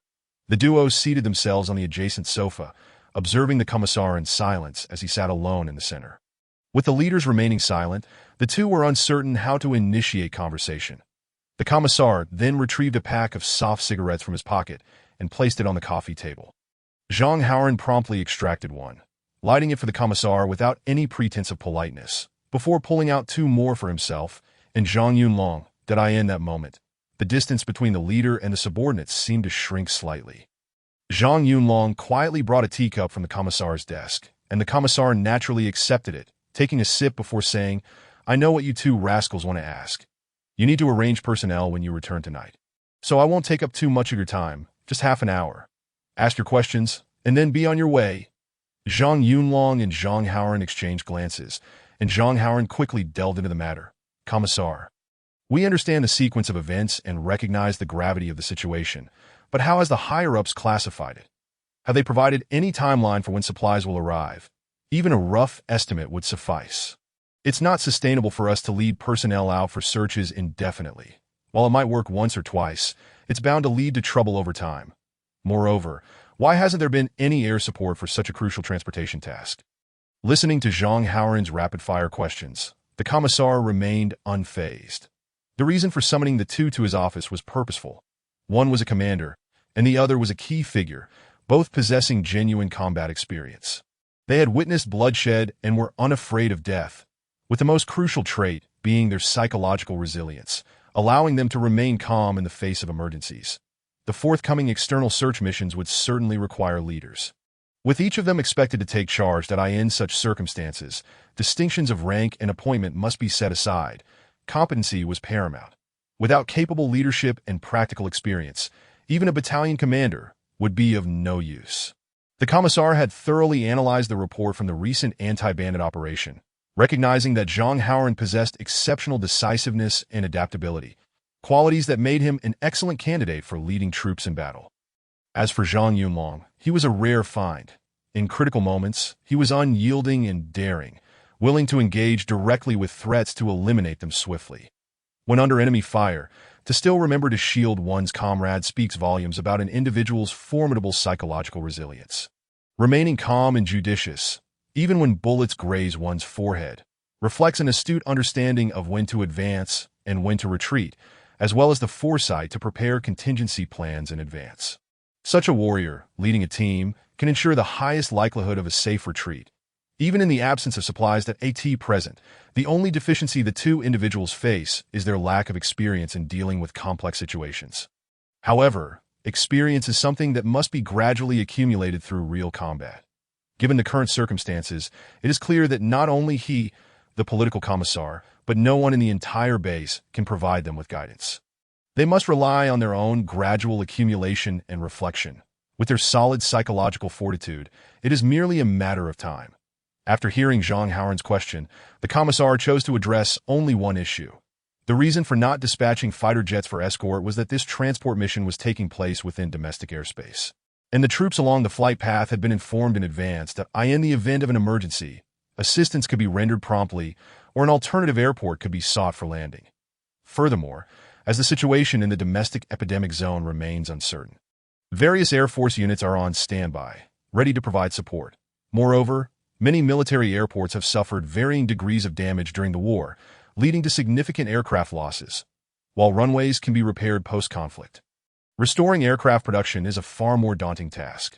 Consequently, the availability of fighter jets for immediate deployment is severely constrained when the epidemic zones are so widespread. Such domestic transport missions typically do not involve fighter jet escorts, unless they are on international routes to Europe or Russia, where the value of the cargo and the conditions of the route dictate the provision of appropriate escort fighters. The Commissar's explanation was thorough, yet it was not the answer Zhang Haoren sought. Undeterred, he pressed on with the question that weighed most heavily on his mind. "Commissar, please be straightforward with us. Will supplies still be delivered?" The Commissar cast a deep glance at Zhang Haoren, but remained silent. Observing the Commissar's silence, both Zhang Haoren and Zhang Yunlong grasped the unspoken implications. It seemed that the supplies would not be arriving, and the next course of action loomed as a matter of life and death for all the personnel at the base. The Commissar understood that he, in his role, could offer no promises or hope to the soldiers who were about to venture into peril.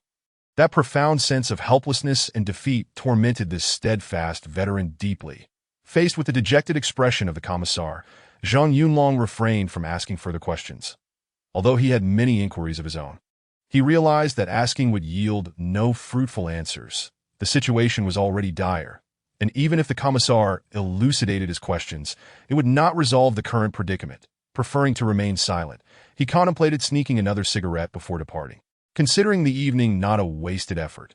Surprisingly, it was the Commissar himself who broke the silence, stating, "The Y-20 transport aircraft today was intercepted by the 26th Air Brigade of the Air Force in Inner Mongolia." Although there were no surveillance satellites monitoring that airspace at the time, The capital contacted Chifeng Airport immediately afterward through the commissar's narration. Zhang Haoren and Zhang Yunlong swiftly grasped the details of the incident. The flight path of the Y-20 had been meticulously planned, and alterations to the route would only occur under emergency conditions. Moreover, just before the incident, the pilot had completed a conversation with the air traffic control personnel of the 26th Brigade, who had repeatedly requested verification of the Y-20's flight identification code and aircraft number, citing airspace safety for training exercises and demanding the aircraft to land immediately. The pilot promptly reported to superiors, but before any feedback could be received, they were compelled to land under continued warnings from the brigade. The capital quickly recognized the gravity of the situation and established an accident investigation team. Upon verification, it was confirmed that the 26th Brigade indeed had an air defense missile battalion. The brigade's base at Chifeng Airport served as a dual-use facility. It was modest in size and not particularly advanced. But due to its civilian air transport logistics center, it was commandeered by the state during wartime and transformed into a military transit station. Unfortunately, following the outbreak of nuclear war, the airport was directly hit by a missile equipped with a conventional warhead, resulting in the complete destruction of ground infrastructure and significant losses for the 26th Brigade. Alongside numerous personnel casualties, the majority of their equipment, including 20 J-10B fighter jets parked alongside the runway, was annihilated. Fortunately, the Air Defense Missile Battalion, concealed in nearby mountain ravines, escaped unscathed. Originally not part of the 26th Brigade, the battalion was reassigned due to the massive losses suffered by various units, with many being disbanded and reorganized. Additionally, over 10 intact J-7 fighter bombers hidden in the Chifeng military depot led higher-ups to decide to retain the 26th Brigade-S structure. However, subsequent personnel and equipment reinforcements have yet to materialize, leaving the 26th Brigade with fewer than 1,000 soldiers and only the 10 or so J-7 aircraft available. Their primary daily tasks now involve ground support, indiscriminately dropping incendiary bombs on epidemic zones or among corpses. The current commander of the brigade is a former chief of staff, as the original brigade commander perished in the missile attack. After the reorganization, the political commissar was reassigned away from the brigade. This new brigade commander is autocratic in his approach to unit development, often operating in a dictatorial manner and tightly controlling command authority, but he harbors significant dissatisfaction regarding the upper echelon's equipment replenishment, having repeatedly demanded new supplies. After failing to receive a clear response, he has refused to deploy aircraft to provide fire support for ground troops. And in this instance, he even dared to orchestrate an interception to force the transport aircraft to land for a batch of weaponry and equipment. While the situation is indeed astonishing, the facts leave Zhang Yunlong with no room for disbelief. He could not recall the name of the brigade commander, whether it was Su or Yu, as the commissar merely mentioned it in passing, showing no inclination to remember. Regardless, even if they had incurred significant animosity, there was no way to seek redress, especially since the capital would not let the responsible parties off the hook easily. The only question that remains is whether the 26th Air Brigade can still accept commands from higher-ups. Seizing on the commissar's moment of contemplation, Zhang Yunlong lit another cigarette and, after some thought, addressed the commissar. "Commissar, I find this matter rather peculiar. I suspect that the response from the 26th Brigade to the capital would have been a guarantee of airspace safety for training exercises, and it would never genuinely indicate a revolt. Moreover, they would report to the capital at the first opportunity. The Y-20's crew members are likely being well taken care of, and even the grounded aircraft will be appropriately maintained.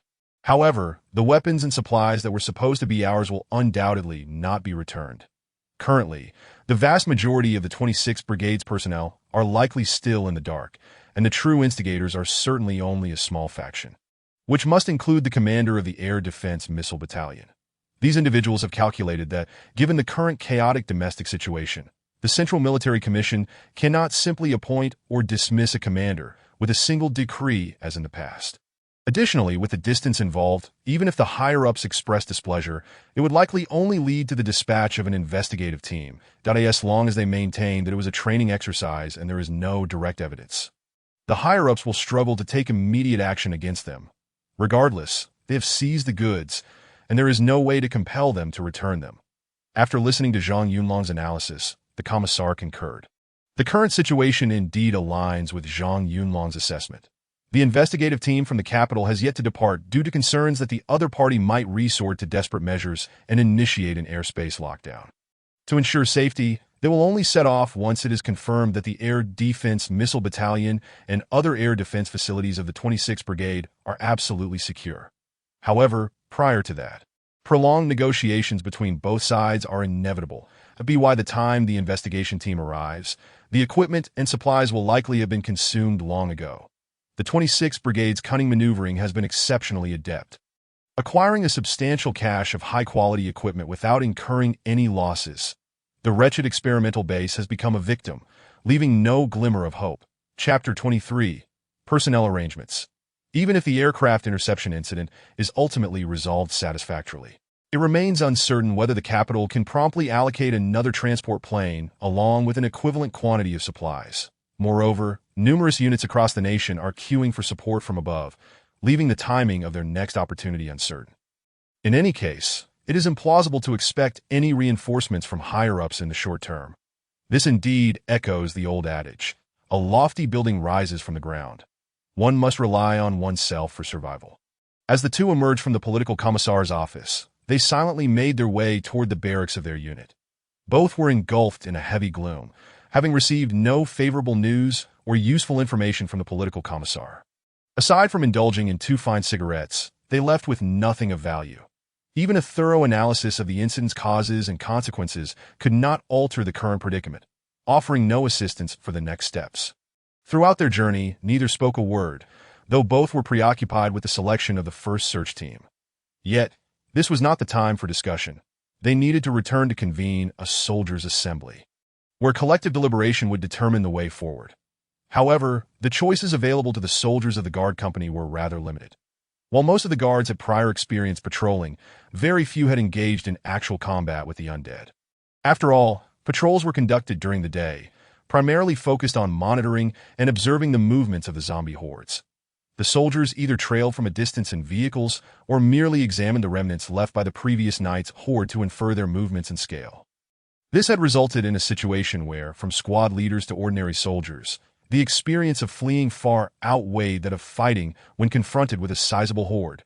Yet, searching for supplies was not a matter of who could run the fastest. The scant prior experience would prove utterly inadequate against the impending dangers. Even Zhang Yunlong and Zhang Haoren were only marginally more capable than others. To expect them to lead a search for supplies without fear would be disingenuous. Sure enough, when Zhang Haoren returned to relay the decisions made in the upper-level meeting, the entire guard company was immediately engulfed in despair. A few pessimists with grim faces began writing farewell letters, yet none refused to fight. After all, so much time had passed since the onset of battle, and those who survived were, to some extent, imbued with a warrior's spirit. Everyone understood that if it were not for dire necessity, the higher-ups would not issue such a desperate mission.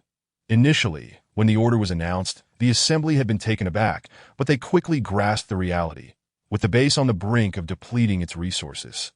They had endured in silence for so long. They would either explode in rebellion or perish in silence. Rather than starve, the soldiers preferred to die fighting the undead. At least it would grant them a sense of closure. Instructor Liu Yufeng, observing the soldiers' reactions, deemed the subsequent motivational speech unnecessary and proceeded directly to the next step. Each squad would discuss and compile a list of personnel for the first search team, which would then be consolidated and finalized by the company headquarters. The guard company was undoubtedly preparing for a decisive battle, with a full 50 individuals designated for the initial search team. In the best-case scenario, each squad would send half of its members, while some smaller squads would contribute all personnel. For instance, Zhang Yunlong's second squad, consisting of only 4 members, bypassed even the lottery process. Surprisingly, the usually self-serving third squad, under the leadership of Bao Zhangjie, also decided to participate fully in the search. Originally, their squad only needed to send 5 members, but following the previous anti-bandit mission, it appeared that Bao Zhangjie's third squad had undergone a profound change in mindset. Whether it was a newfound spirit of selfless dedication or an understanding of the philosophy that fortune favors the bold, their list was the second submitted after Zhang Yunlong's. Zhang Yunlong's second squad was the first to submit their list due to a lack of options. Other squads had volunteers, designated members, and even those chosen by lottery, Yet none had a full participation like the third squad. Bao Zhengjie entered the company commander's office closely behind Zhang Yunlong. Afterward, Zhang Yunlong speculated that Bao was trailing him simply because writing down the names of 7 individuals took longer than jotting down the 4 from their squad. As they entered the commander's office, they found instructor Lu Yufeng already present. Surprised by how quickly the second and third squads had reached a decision, he inquired, "How did you finalize your choices so swiftly? This mission is no trivial matter. Aside from party members and reserve members, all other soldiers should participate voluntarily to AS squad leaders. You must guide them judiciously, avoid arbitrary assignments, and respect the personal opinions of the soldiers in your squads. Let me see the list. If it is unreasonable, you must revise it." Hearing the instructor's words, Zhang Yunlong felt a flicker of gratitude. Yet beyond that, he had little response for him. The instructor's comments seemed devoid of substance. It wasn't that he, as a squad leader, disrespected Lu Yufeng. Rather, the instructor lacked the extensive grassroots experience of Commander Zhang Heron, who was a competent leader and highly regarded among the troops due to his practical combat experience. In stark contrast, Lu Yufeng was merely a young officer fresh from military academy, lacking experience, capability, and worldly wisdom. But he had only recently been assigned to the base and had served as a platoon leader at the 4th Station Company for a year. Following the outbreak of war and subsequent changes, the Guard Battalion suffered severe casualties during support operations, prompting his temporary reassignment as an instructor. Graduating from Nanjing Political Institute, Lu Yufeng was undoubtedly well-educated, excelling in political work. However, he was woefully unqualified in military operations. That he was aware of this limitation, which is why he primarily attended discussions on patrol plans without actively participating. His main responsibilities revolved around organizing political education and ideological work for the soldiers. This marked the first time Lu, as an instructor, had opposed a squad leader's personnel arrangements. Zhang Yunlong could sense the instructor's concern for the soldiers and the urgency regarding the mission, yet that was where it ended. He recognized that the search task had instilled unprecedented despair and pressure in their instructor, who harbored pessimism about the next steps. Lu Yufeng had never participated in any patrol missions. He had not even been part of the second team sent for rescue. This resulted in some squad leaders, and even squad leaders within the guard company, being quite dismissive of an instructor who could only wield a pen. Zhang Yunlong, however, held no such grievances. After all, revolutionary work required division of labor. There were those like him who charged to the front lines with guns drawn, and there were others who worked behind the scenes on ideological and political tasks. At most, their interactions were limited to non-interference in daily work and life. Yet, for reasons unknown, perhaps due to fear of the mission, instructor Lu Yufeng crossed the unspoken line of responsibility for the first time, opposing the squad leader's arrangements for combat personnel. What he failed to grasp was that if one truly sought to safeguard the lives of every soldier in the guard company, the best course of action would be to ensure that no one was dispatched at all, allowing everyone to wait at the base until starvation claimed them. They existed in a time of war. In combat, how could one expect to avoid casualties, especially in a life-and-death struggle for national survival? All soldiers must be prepared to sacrifice their lives at any moment. However, it was evident that our instructor had yet to come to this realization, nor had he mentally prepared himself for such a grim reality. After listening to the instructor's words, Bao Zhengjie rolled his eyes in exasperation, unwilling to retort, and handed the list of 3rd Squad members directly to Commander Zhang Heron. In an unusual turn of events, Zhang Heron did not defend the instructor, but quietly accepted the paper and began to read in previous company meetings. Whenever a squad leader or key member displayed indifference or disapproval towards the instructor, Commander Zhang Heron would promptly step in to defend him. Yet this time, he merely furrowed his brow and shot a glance at the instructor without saying a word to this moment. Lu Yufeng remained oblivious to the grave error he had committed. Seeing Bao Zhengjie disregard him and hand the list to the commander instead, he grew anxious and raised his voice. "3rd Squad Leader, what does this mean? Do you believe your arrangements are infallible? If any discrepancies arise and your soldiers falter at a critical moment, it could cost lives." Originally, Bao Zhengjie had intended to spare the instructor's feelings and refrain from a direct rebuttal. Moreover, as their squad was participating fully, even if they followed his advice and eliminated 2 members, it would still depend on the willingness of those individuals. Despite being short on personnel, Bao Zhengjie's 3rd Squad was renowned for its combat effectiveness and experience. making them one of the top teams in the guard company. Hearing the instructor question their squad's competence ignited a fire within him, and he opened his mouth, ready to retaliate. Chapter 24. Forming the search team upon noticing Baozi's agitation. Zhang Yunlong swiftly intervened to defuse the situation, that he grasped Baozi's arm to prevent him from speaking rashly, and addressed Lu Yufeng, saying, "Instructor, I believe there has been a misunderstanding. Please take a moment to review our class roster. You are well aware of our circumstances, including myself. There are only 4 of us remaining. Both Gao Yankun and I are party members. Yang Jiyu is a probationary member, and Cheng Wensheng has long submitted his application for party membership. Even if our class were to exceed 4 members, we cannot evade our responsibilities," he continued. "The situation in Class 2 and Class 3 is quite similar to ours. We were all inducted into the party under pressing circumstances. Moreover, both of our classes are among the few in the company that possess full combat experience. Thus, it is only logical and reasonable for us to be involved in the initial mission." At this point, Instructor Lu Yufeng seemed to grasp the implication, recognizing that the leaders of the 2nd and 3rd classes had more authority in determining the search personnel than he did.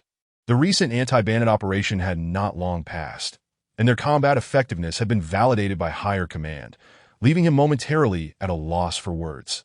Zhang Howard appeared disinclined to dwell on the matter further, stating, "The instructor is merely concerned, which can lead to confusion, that we should wait for the other classes to compile their personnel lists before making any definitive arrangements." The leaders of the other classes did not keep the group waiting long. They soon began to submit their rosters. Since each class was responsible for selecting its own personnel, some submitted larger numbers while others reported fewer. The division was reluctant to overly interfere, as this involved the lives of each soldier, who had the right to decide their participation in the first search mission.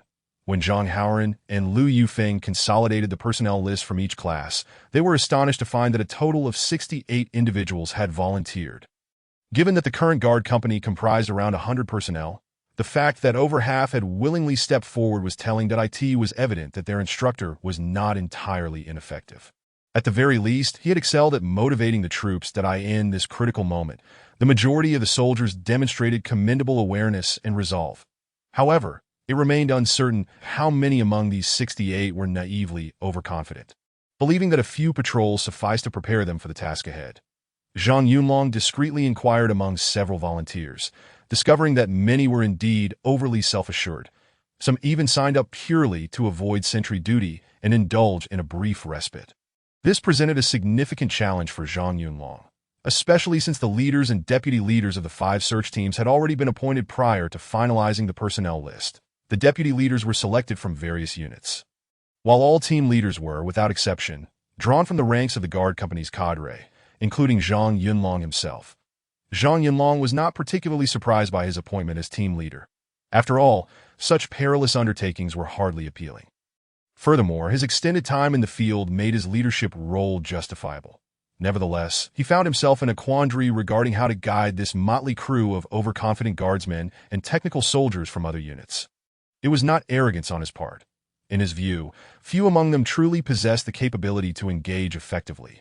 For the upcoming search mission, Zhang Yunlong instinctively lowered his expectations that he did not seek to recover substantial resources. Rather, his goal was to ascertain the locations of supplies and the surrounding areas, while striving to bring everyone back safely, which would be deemed a success. He understood a simple, yet often overlooked truth. No amount of sweat shed on the training ground or bullets fired at the range could compare to the experience of facing a real battlefield. Thus, he held little hope for the adaptability training schedule for the following day, that as long as a small team could ensure that their bullets did not strike their own comrades during practice. He would consider the training a success, that he resolved to rely on the forthcoming search mission to serve as a practical training exercise. That evening, following discussions within the company, the list for the first batch of the 50-member search team was finalized. The majority were party members or probationary members, while others had significant patrol experience. The remaining 18 soldiers were designated for the reserve team and would also participate in subsequent training. The next morning, personnel selected by various units reported to the guard company. The commanding officers of each unit took this search mission very seriously, ensuring that they did not cut corners in personnel selection, striving to send their most capable individuals. After all, the search operation was no trivial matter. The soldiers would be putting their lives on the line, that if unreliable individuals were sent, any resulting failures could lead to unnecessary casualties. And the responsibility would be substantial. Although the selected individuals were indeed the cream of the crop, their personal qualities varied greatly. Since they were all technical soldiers, assessing their military competence was akin to finding a giant among midgets. Among them, only those with prior experience in rescue missions could be considered elite. The Guard Company placed great importance on the carefully chosen search team from the brother units. They promptly arranged accommodations and summoned the 5 deputy leaders to the company meeting room to plan the next phase of training. In attendance were not only the 5 deputy leaders, but also the 5 team leaders from the Guard Company and the squad leaders. Company Commander Zhang Haoran presided over the meeting, while Instructor Liu Yufeng recorded the proceedings. Among the 5 search team leaders, only Zhang Yunlong held the rank of Staff Sergeant 4th Class. The others were predominantly squad leaders from the Guard Company. The elite assault team, designated as the First Squad, would be personally commanded by Company Commander Zhang Haoran, with the 3 squad leaders being those who typically led patrols that in 01 raised any objections. However, Zhang Haoran's decision to lead the first squad directly into action as the spearhead drew considerable dissent, including from Zhang Yunlong. Everyone believed that as the company commander, Zhang Haoran should remain in a secondary command role or lead the reserve team, ready to provide support rather than participate directly in the initial search team as its spearhead. Nonetheless, Zhang Haoran remained steadfast in his decision to lead the charge, explaining that this operation was part of a unified deployment by the base committee, with the base chief of staff directly commanding and coordinating intelligence support. Not only was this action a singular instance, but all future search missions would follow the same structure. Thus, he contended that his role as company commander did not differ substantially from that of an ordinary soldier. Since there was a superior directing operations from the rear, it was more beneficial to leverage his expertise by participating in frontline actions, thereby ensuring that the entire Guard Company utilized its personnel and resources effectively. After hearing the company commander's rationale, the others could only begrudgingly acquiesce. However, they understood that should anything happen to the commander during the operation, the Guard Company would suffer immeasurable losses. After all, there was no other commander within the entire base who could match his combination of exceptional personal qualities and reputation. Consequently, Zhang Yunlong took the unprecedented step of confronting Zhang Haoran, hoping to dissuade him from his course of action. This was not a time for heroics. While the Guard Company could manage without Zhang Yunlong as a small team leader, it could not afford to lose Zhang Haoran as the company commander, for no other reason than that Zhang Haoran's role within the Guard Company was irreplaceable. The dangers outside were well understood, and life or death could hinge on a moment's notice. Should Zhang Haoran tragically fall in the line of duty, it was conceivable that one of the current squad leaders might rise to the occasion. However, all the experienced and competent squad leaders were already assigned as team leaders in the first search squad. Surely, the elite Guard Company deserved to retain at least some of its backbone. Yet, Zhang Haoran proved to be as stubborn as his good friend Zhang Yunlong, and neither could sway the other. Ultimately, Zhang Yunlong, at his wit's end, resorted to his last-ditch tactic. If there are difficulties, consult the political commissar. However, even the political commissar did not lend Zhang Yunlong his support, seemingly endorsing Zhang Haoran's direct involvement in the operation as commander. Nevertheless, the political commissar did highlight the inherent risks and impracticality of Zhang Haoran leading the assault team, suggesting he take on the role of second team leader to support the first assault team. Thus, the prestigious title of first assault team leader naturally fell to Zhang Yunlong. To this, Zhang Yunlong expressed his full support. For no other reason than to prevent his brother from leading the charge. He was amenable to anything else that wasn't this just being an assault team leader. He had done it before and welcomed the opportunity to focus solely on leading the charge against the undead, leaving logistical concerns to the rear teams. This approach perfectly aligned with Zhang Yunlong's style of operation. Of course, this development occurred after the conclusion of the training meeting. During the meeting, aside from finalizing the training content and personnel arrangements, it was collectively decided that each squad would return after the meeting to select a seasoned member from the participating guardsmen to serve as the reserve team leader. This reserve team leader would not typically command the squad, but could offer suggestions and input. Their primary role was singular: to assume command of the squad immediately upon the team leader's sacrifice and to decide whether to continue fighting or retreat based on the situation at hand. The 5 deputy captains present at the meeting raised no objections. for they were acutely aware that, compared to the core members of the security platoon, their own practical experience was indeed rather lacking. While they could coordinate personnel, directly commanding a squad's actions posed a risk. A single misstep could potentially lead to catastrophic consequences for the entire unit. Chapter 25. Old comrades reunite. This meeting brought a pleasantly surprising revelation for Zhang Yunlong. Among the 12 members dispatched by the communications battalion, the team leader was none other than Huazi, originally named Wang Weihua. He had stood guard and wielded arms alongside Zhang Yunlong in their earlier days, and their bond had always been strong. More than Huazi's somewhat unreliable technical expertise, Zhang Yunlong held in higher regard his military acumen. Wang Weihua was a direct recruit non-commissioned officer, having entered the military straight after graduating from Jilin University with a degree in computer science. In addition to his commendable programming skills, this tech enthusiast also had a penchant for mixed martial arts. He had even participated in the Marine Corps rigorous training alongside Zhang Yunlong, which had honed Huazi's combat skills to a remarkable degree. In their past sparring sessions, Zhang Yunlong had never managed to best him. Indeed, even the seasoned veterans of the Marine Corps had found it challenging to gain the upper hand against Wang Weihua. Showcasing the solidity of his combat prowess, that Huazi's fighting style could be summed up as fierce and seasoned, devoid of any feints, mirroring his straightforward personality that he rarely evaded strikes, opting instead to engage head-on, making it exceedingly difficult for opponents to find success against him. Typically, battles concluded swiftly, often within a few rounds, even under regulated conditions with protective gear. Wang Weihua seldom employed high kicks, choosing instead to execute sweeping low kicks to destabilize his adversaries, swiftly followed by a barrage of punches.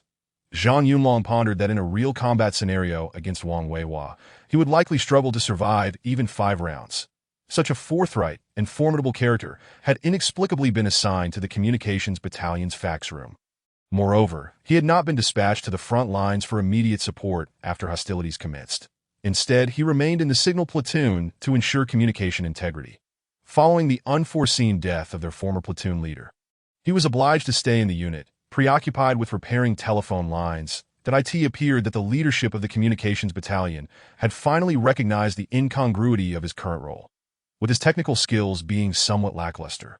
They decided it would be more beneficial to assign him to a combat position where he could truly shine.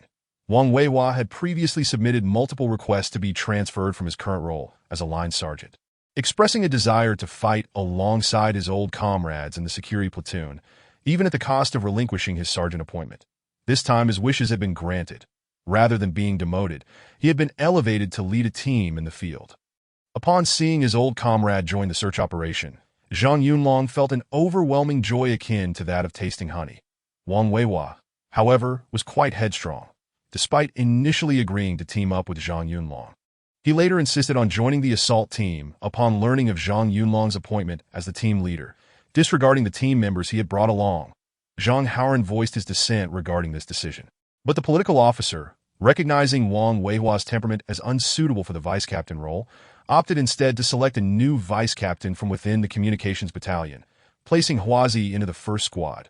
Originally, the first squad of the assault team was composed entirely of seasoned veterans from the security platoon, primarily formed from Zhang Yunlong's second squad and Bao Changjie's third squad, with squad leader Meng Weiyuan serving as vice-captain and Bao Changjie as the reserve leader.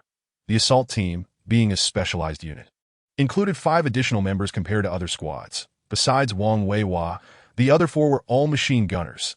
This was quite a luxury for a base lacking heavy firepower, although all utilized the Type 81 squad machine guns. Other squads had only 2, while the assault team boasted a total of 6. Furthermore, they formed a fire support group led by the best machine gunner from the security platoon, Shi Zhuang, a fellow soldier of the same cohort as Zhang Yunlong. Hailed from Suizhong, Liaoning province. True to his name, he possessed an exceptionally robust physique and exemplary stamina, coupled with a fiercely combative nature in basic training. He had a reputation for overpowering the squad leaders with ease, accumulating more disciplinary actions than commendations. The only times he garnered the favor of his superiors were fleeting moments around major competitions. Otherwise, he was typically kept at arm's length. Later, after being assigned to the security platoon, he transitioned to the logistics battalion as a firefighter and participated in the initial wave of rescue operations.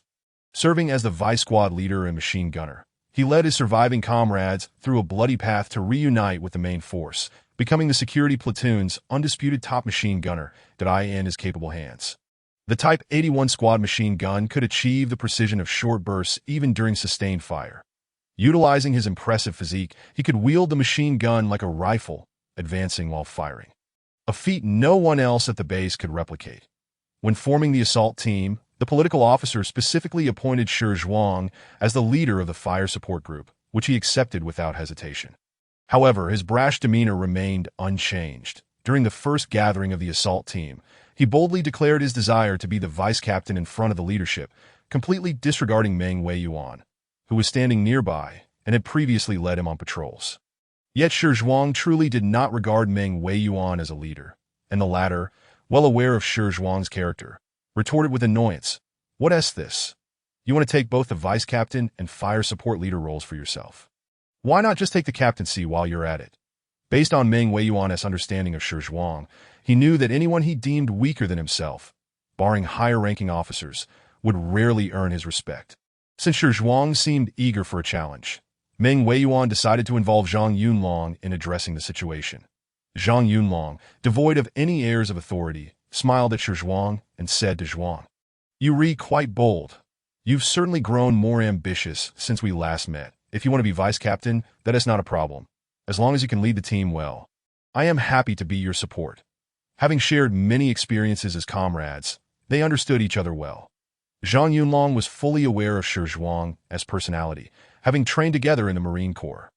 The newly formed assault team consisted not only of seasoned veterans, but also cherished old friends, a rare opportunity to fight alongside one another once more in the face of the impending perilous mission.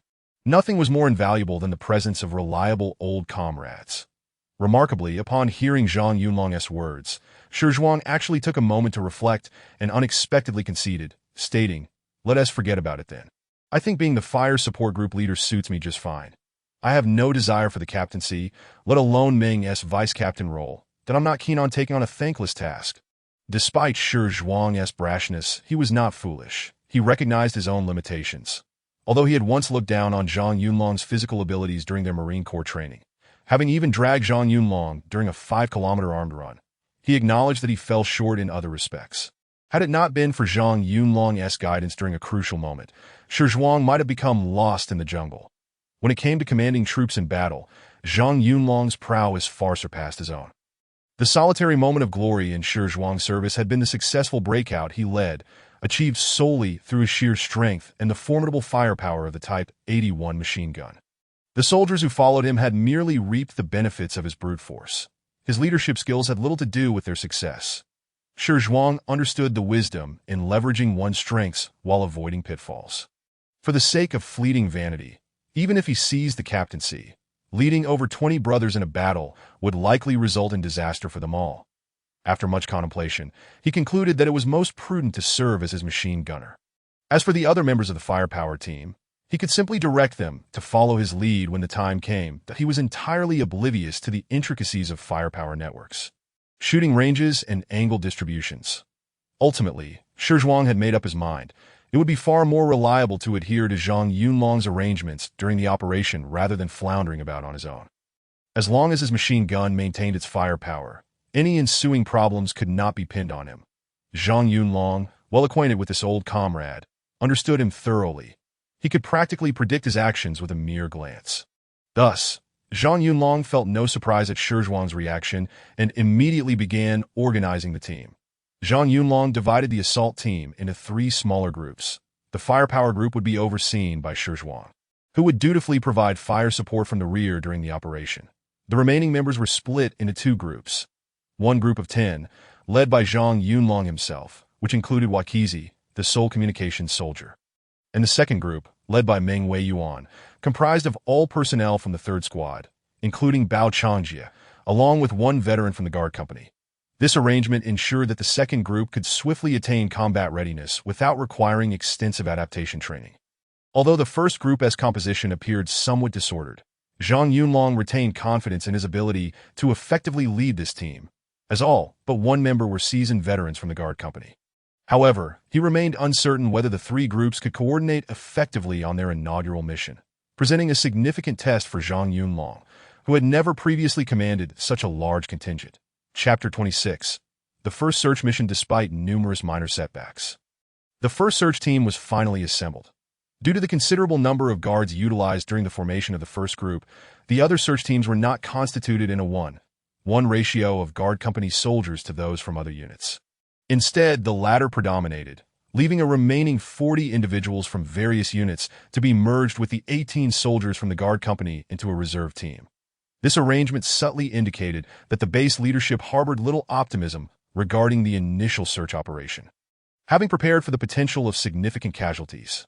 Otherwise, they would not have permitted the extraction of so many personnel under conditions of scarcity to form a reserve unit. Zhang Yunlong was unconcerned with the higher-ups' plans. His sole focus was on how to lead his team effectively.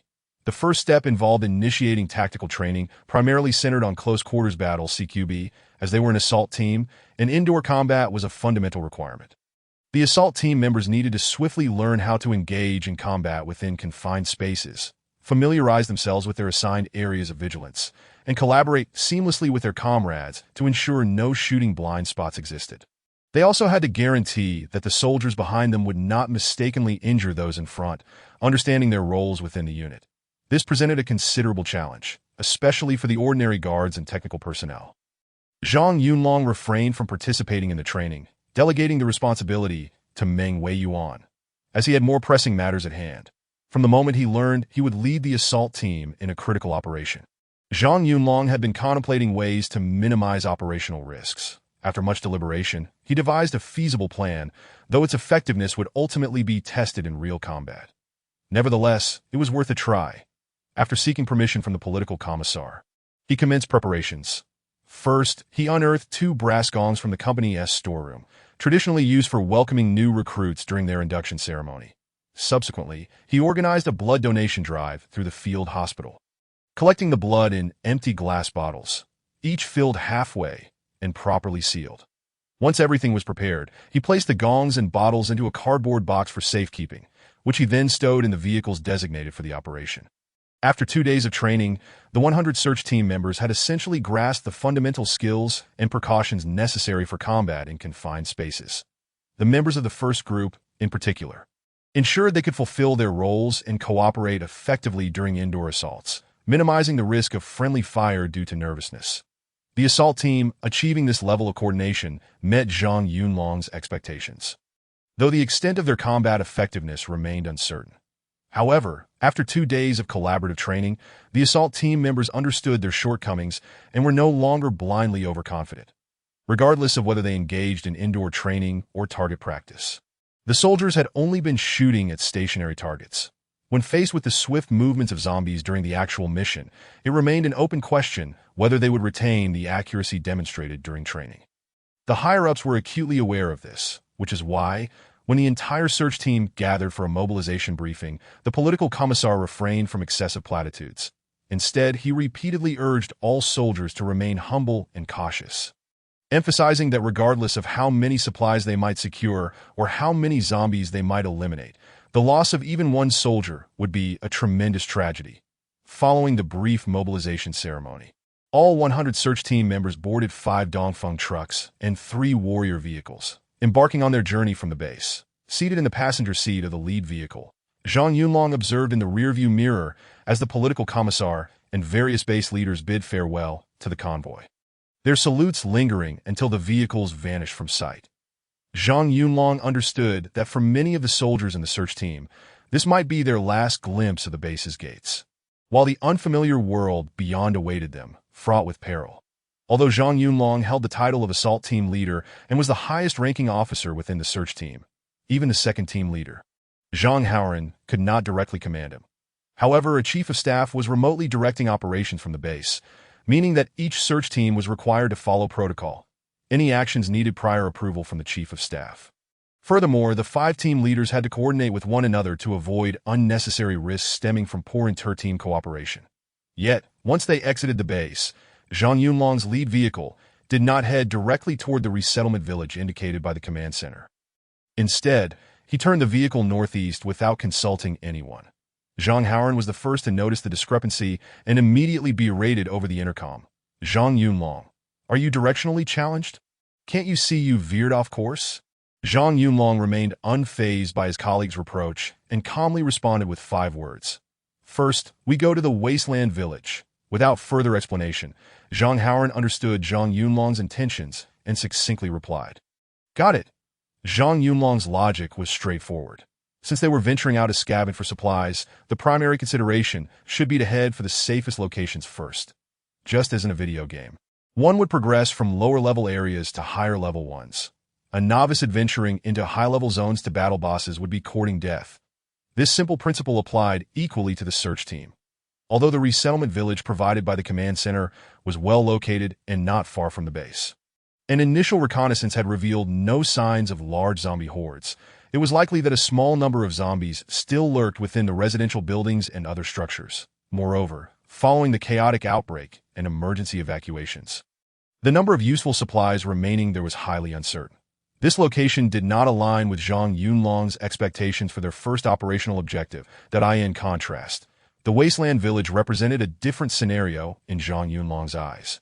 It was a quintessential beginner's village. The objectives were clear. The sudden and swift conclusion of the previous anti-bandit operation had allowed the bandits ample time to hoard valuable resources. However, due to the circumstances at the time, their mission had not involved scavenging for spoils but rather focused on swiftly returning to the base with captured bandit leaders, confiscated weapons and ammunition, and rescued survivors. Thus, they had only taken a few side items like food and alcohol. Adopting a mindset of take what you can get. In the warehouse of that courtyard, a substantial stockpile of rice, flour, cooking oil, instant noodles, and bottled water remained, as the bandits had likely scoured the surrounding area for supplies without ever worrying about food shortages. Otherwise, they would not have spent their days tormenting the few surviving women for amusement, leaving the search team with an advantageous opportunity. Furthermore, if Zhang Yunlong remembered correctly, he had also spotted several boxes of medications in that warehouse, making it an opportunity not to be missed. Beyond the supplies, another significant reason Zhang Yunlong could not shake his fixation on that courtyard was the vehicles parked behind it, belonging to the bandits. Though Zhang Yunlong had not ventured to the rear of the courtyard, he gleaned from Zhang Haoran's description that aside from a few motorcycles, there lay a modified pickup truck and a small cargo van, both of which were urgently required by the search team. Despite the logistics division having exhausted their resources to deploy all operational vehicles for the search mission, the means of transporting supplies remained somewhat inadequate, with 100 search team members occupying half of the vehicle space. Any attempt to transport materials would result in cramped conditions, hampering personnel movement. Thus, Zhang Yunlong was open to utilizing any operational vehicle available. The sole pressing concern confronting the search team was the passage of time since the last anti-bandit operation. It was uncertain whether any zombies had wandered into the village during this interim. However, the previous anti-bandit squad had left behind a dozen bandit corpses in the courtyard, and the hasty retreat was partly motivated by the fear of the bloody scent attracting zombies. Although Zhang Yunlong and his team had scouted the area surrounding the village without detecting any clusters of corpses, the pungent odor emanating from the bloody bodies left Zhang Yunlong convinced that they could not escape the keen sense of smell possessed by zombies. He recalled that prior to their deployment to the epidemic zone, the base had organized theoretical training on combating zombies, which highlighted their acute olfactory sensitivity, exceeding that of normal humans and even surpassing that of canines. The majority of zombies could accurately detect the scent of blood from a distance of 1 to 2 kilometers. This was a linear distance. Such olfactory prowess rendered them formidable in any environment or terrain. In response, the National Research Department had designed a smoke bomb capable of effectively masking various odors. It was said that the special chemical agents stored within these smoke bombs, when released into the air in a fog-like form, could obscure or conceal most scents. That if a smoke bomb were thrown into a horde of zombies, the chemical components would adhere to their nasal passages and respiratory tracts for an extended period, severely impairing their olfactory capabilities and inducing a strong irritant effect, thereby causing a repulsive reaction. Of course, this smoke was not benign for ordinary individuals either. Zhang Yunlong was not privy to the specific ingredients of these smoke bombs, but it was rumored they were derived from tear gas, and their effectiveness on the front lines had been commendable. Unfortunately, frontline troops like Zhang Yunlong's second-tier unit were not equipped with such formidable gear. Chapter 27. Intense combat. Although the search team was not well equipped, the inherent risks necessitated a discussion of strategies among Zhang Yunlong and the other team leaders. As the old adage goes, as long as thoughts do not wane, solutions will always outnumber difficulties. Furthermore, zombies are mobile creatures. Even if the corpses of the bandits might sustain a small horde, it did not imply they would linger in one place after feasting. For zombies, this was merely a fleeting meal, and there was no research substantiating the notion of territoriality among them. While most hordes had a fixed den, they did not remain stationary for long when foraging at night. They resembled wolf packs moving towards any source of prey, and once captured, they typically dined in situ, lacking any habit of food storage. Thus, after deliberation, the leaders of the search team collectively concluded that, even if zombies still roamed the village, their numbers would likely be minimal. Besides the bandit corpses, there was nothing else to satiate the zombies' hunger, as grains and instant noodles were not on their menu. Consequently, the desolate village became a sharpening stone for the search team. Zhang Yunlong intended for the assault team to lead the charge, while the other 4 squads would respectively secure the flanks. The entire search team advanced towards the village in a fan formation, aiming to thoroughly scour the area and allow the soldiers to engage in combat while ensuring their safety.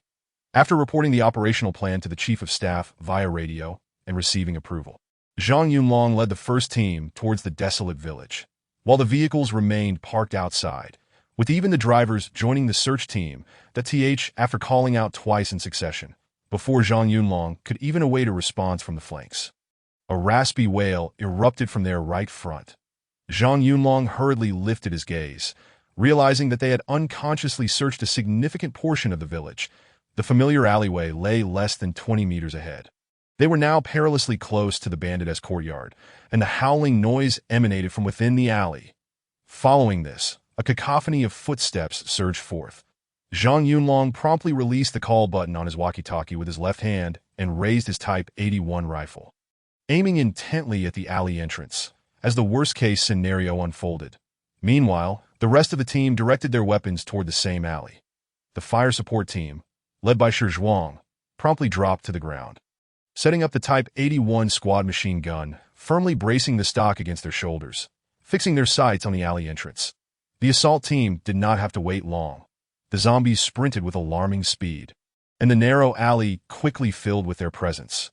Almost simultaneously with the soldiers aiming their weapons, hordes of zombies burst forth from the alleyway. A cursory glance revealed dozens of them, as the first zombie charged out.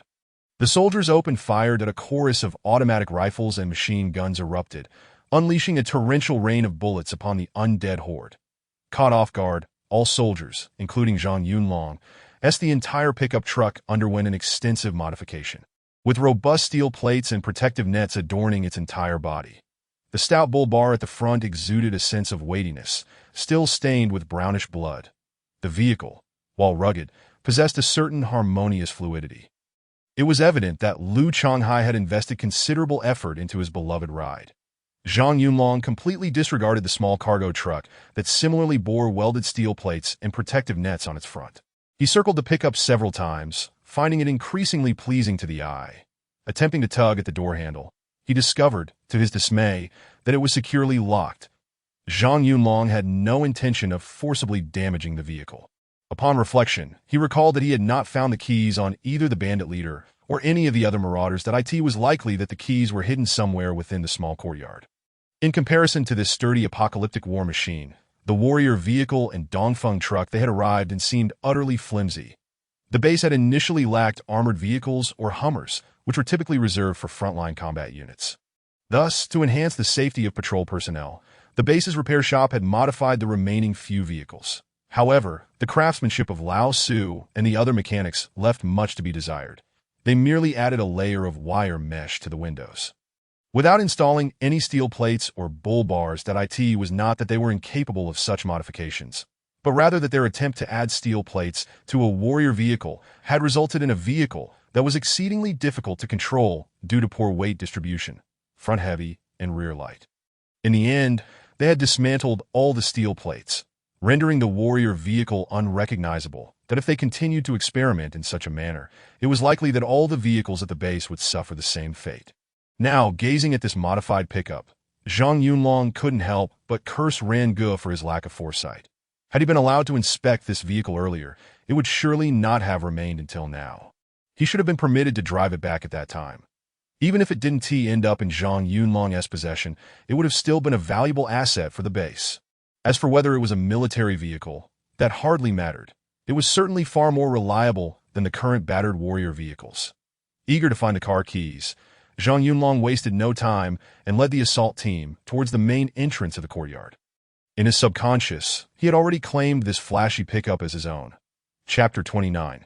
The lair of the courtyard's main gate remained as empty as it had been when the anti-bandit team departed, the dilapidated iron door having been blasted into the yard by grenades. Before even stepping into the courtyard, Zhang Yunlong and the assault team were met with a putrid stench. Shi Zhuang, leading the way with his machine gun, exclaimed in dismay, "Did we just walk into a pigsty? What else with this awful smell?" Zhang Yunlong remained silent, frowning as he exchanged glances with Meng Weiyuan. Then he instructed Shi Zhuang and another machine gunner to cover the entrance while he and Meng Weiyuan cautiously entered the courtyard. Upon witnessing the scene within, Zhang Yunlong's frown deepened. Lao Meng had not participated in the previous anti-bandit operation, making this his first visit to what was once a bandit stronghold, and he was unaware of the courtyard's former state. The reason it was referred to as a former bandit lair was because the current courtyard resembled more of a beast's den than a human dwelling. It was evident that the small horde they had exterminated had claimed this courtyard as their nest. Zhang Yunlong struggled to associate the disfigured courtyard with its past as a bandit hideout. Scattered remnants of human bones and refuse littered the area, and in the center stood a mound constructed from a dozen human skulls, each affixed with mud, resembling a diminutive monument. The nauseating stench emanated from a makeshift shelter built with prefabricated panels. Following the foul odor, Zhang Yunlong discovered that the area beneath the shelter was tainted with pools of dark brown zombie excrement. He pondered how those wretched creatures could coexist so comfortably with their own waste. This was Zhang Yunlong's first close encounter with a zombie lair, and the sensory overload it provided was quite significant. As more assault team members trickled into the courtyard, it became somewhat cramped. Clearly, the gunfire from earlier had drawn all the zombies lurking in the lair out into the open. It seemed that ample sunlight could not entirely deter the zombies' movements. Given sufficient provocation, those nocturnal beasts entrenched deep within their lair would emerge. Zhang Yunlong directed Lao Meng and Shi Zhuang to lead separate searches of the various rooms, while he and Bao Changjie made their way to the northeast corner room designated as a storage area. The wooden door to the storage room remained tightly shut, and to their surprise, a gleaming pair of handcuffs was locked onto the doorknob. Accompanying Zhang Yunlong, Bao Changjie produced a key from his pocket, the very key to the handcuffs securing the door. Observing Bao's triumphant demeanor, Zhang Yunlong couldn't help but admire the young man's cunning. During the initial scavenging for spoils, Bao had been particularly proactive, and he was the last to exit the storage room. That seemed he had anticipated their return, as he had locked the door with his own handcuffs. Zhang Yunlong later learned that when he inquired why Bao was so certain they would return, Bao replied, "How could we take just a fraction of all this food and good stuff? I took pictures while I gathered supplies, and I bet the higher-ups just ignore these resources. As long as they remember this little storage room, with the key in my possession, I'll be involved in the operation, and the benefits will undoubtedly come our way." Fortunately, the storage room remained locked, and the zombies showed no interest in the contents inside, refraining from breaking in. Otherwise, that flimsy wooden door would have easily succumbed to their assaults. Once the door was opened, Bao confidently stepped inside. While Zhang Yunlong noticed Bao's footsteps were somewhat unsteady, aware that the lad was likely up to his usual antics, he chose to ignore it, confirming that the storage room was secure before cautioning Bao to watch for any rats. Then stepped outside to prepare the team for transporting supplies. The assault team members also confirmed the safety of the other rooms. Zhang Yunlong used his radio to communicate with the other squads, detailing the situation and urging them to regroup promptly. Before long, the sound of a Dongfeng truck's horn echoed through the air, prompting Zhang Yunlong to step outside to the alley entrance. He observed a Dongfeng truck reversing into the alley, clearly avoiding any engagement with the corpses at the entrance. The solution was both simple and brutal. They would simply drive the truck straight over. The heavy vehicle left deep brown tire tracks in its wake as it crushed the pile of corpses. Zhang Yunlong noted that a piece of decaying flesh clung to the rear tire, a sight that was almost unbearable to behold. It appeared that the soldier's mental fortitude had strengthened after witnessing such gruesome scenes. A silver lining, indeed. Once the truck was parked at the courtyard entrance, the soldiers disembarked, immediately overwhelmed by the acrid aroma wafting from the courtyard. After giving them a moment to acclimate, Zhang Yunlong instructed the now-numbed assault team members to assist the newcomers in moving supplies, particularly emphasizing the need to avoid damaging anything within the courtyard, especially that peculiar monument. This was the first nest they had claimed for the base. Though modest in size, the myriad details within were crucial intelligence. During earlier patrols, no movements from the surrounding hordes had been detected. Zhang Yunlong estimated the number of zombies they had dispatched to be around 30 to 40, clearly indicating a small horde. Perhaps it was due to the abundance of food discovered within this courtyard, or the lack of other competitors, but this small horde had abandoned its previous hiding place and made this courtyard its new lair. Judging by the quantity of fecal matter beneath the shelter, it seemed the zombies had resided here for some time. Zhang Yunlong speculated that shortly after the anti-bandit team had departed, the scent of blood had led the zombies to this location, and they had never left. Eager to further explore this lair for additional discoveries, he deemed that valuable intelligence outweighed mere supplies, since gathering intelligence naturally required the expertise of the assault team's official photographer. Bao. Zhang Yunlong noticed that the young man had yet to emerge from the storage room and couldn't help but shout, "Bao, quit rummaging around and get over here. What's the hurry? I am coming." Can a guy catch his breath first? Even hanging oneself requires a moment to breathe. Upon seeing Baozi reluctantly saunter out of the warehouse, his backpack bulging with an unknown assortment of items, he couldn't help but roll his eyes upon learning that Zhang Yunlong had summoned him to accompany him in inspecting the lair. Baozi was aware of his additional role as a videographer. Despite his unwillingness and the fact that he hadn't yet finished sifting through the treasures in the warehouse, he understood that Zhang Yunlong, as the captain, commanded obedience to his orders, irrespective of their personal rapport. Resigned, he rummaged through his satchel to retrieve his Huawei phone and began to follow Zhang Yunlong, documenting the surroundings. Zhang Yunlong initially instructed Baozi to capture the state of the courtyard, including the foul-smelling shed, with particular emphasis on the peculiar arrangement of the small jingguan. Uncertain whether this was a solitary artistic endeavor by a particularly clever zombie or a collective behavioral characteristic of the entire horde, Zhang Yunlong pondered the implications.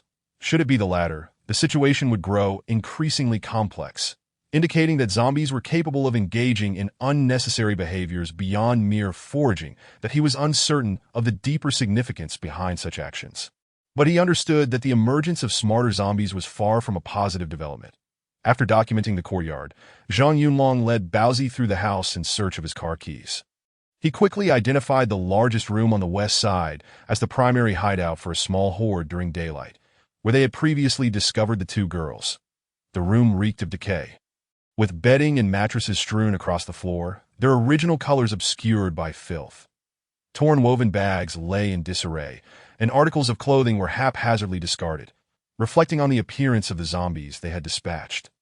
Zhang Yunlong recalled that many wore mismatched military coats or down jackets.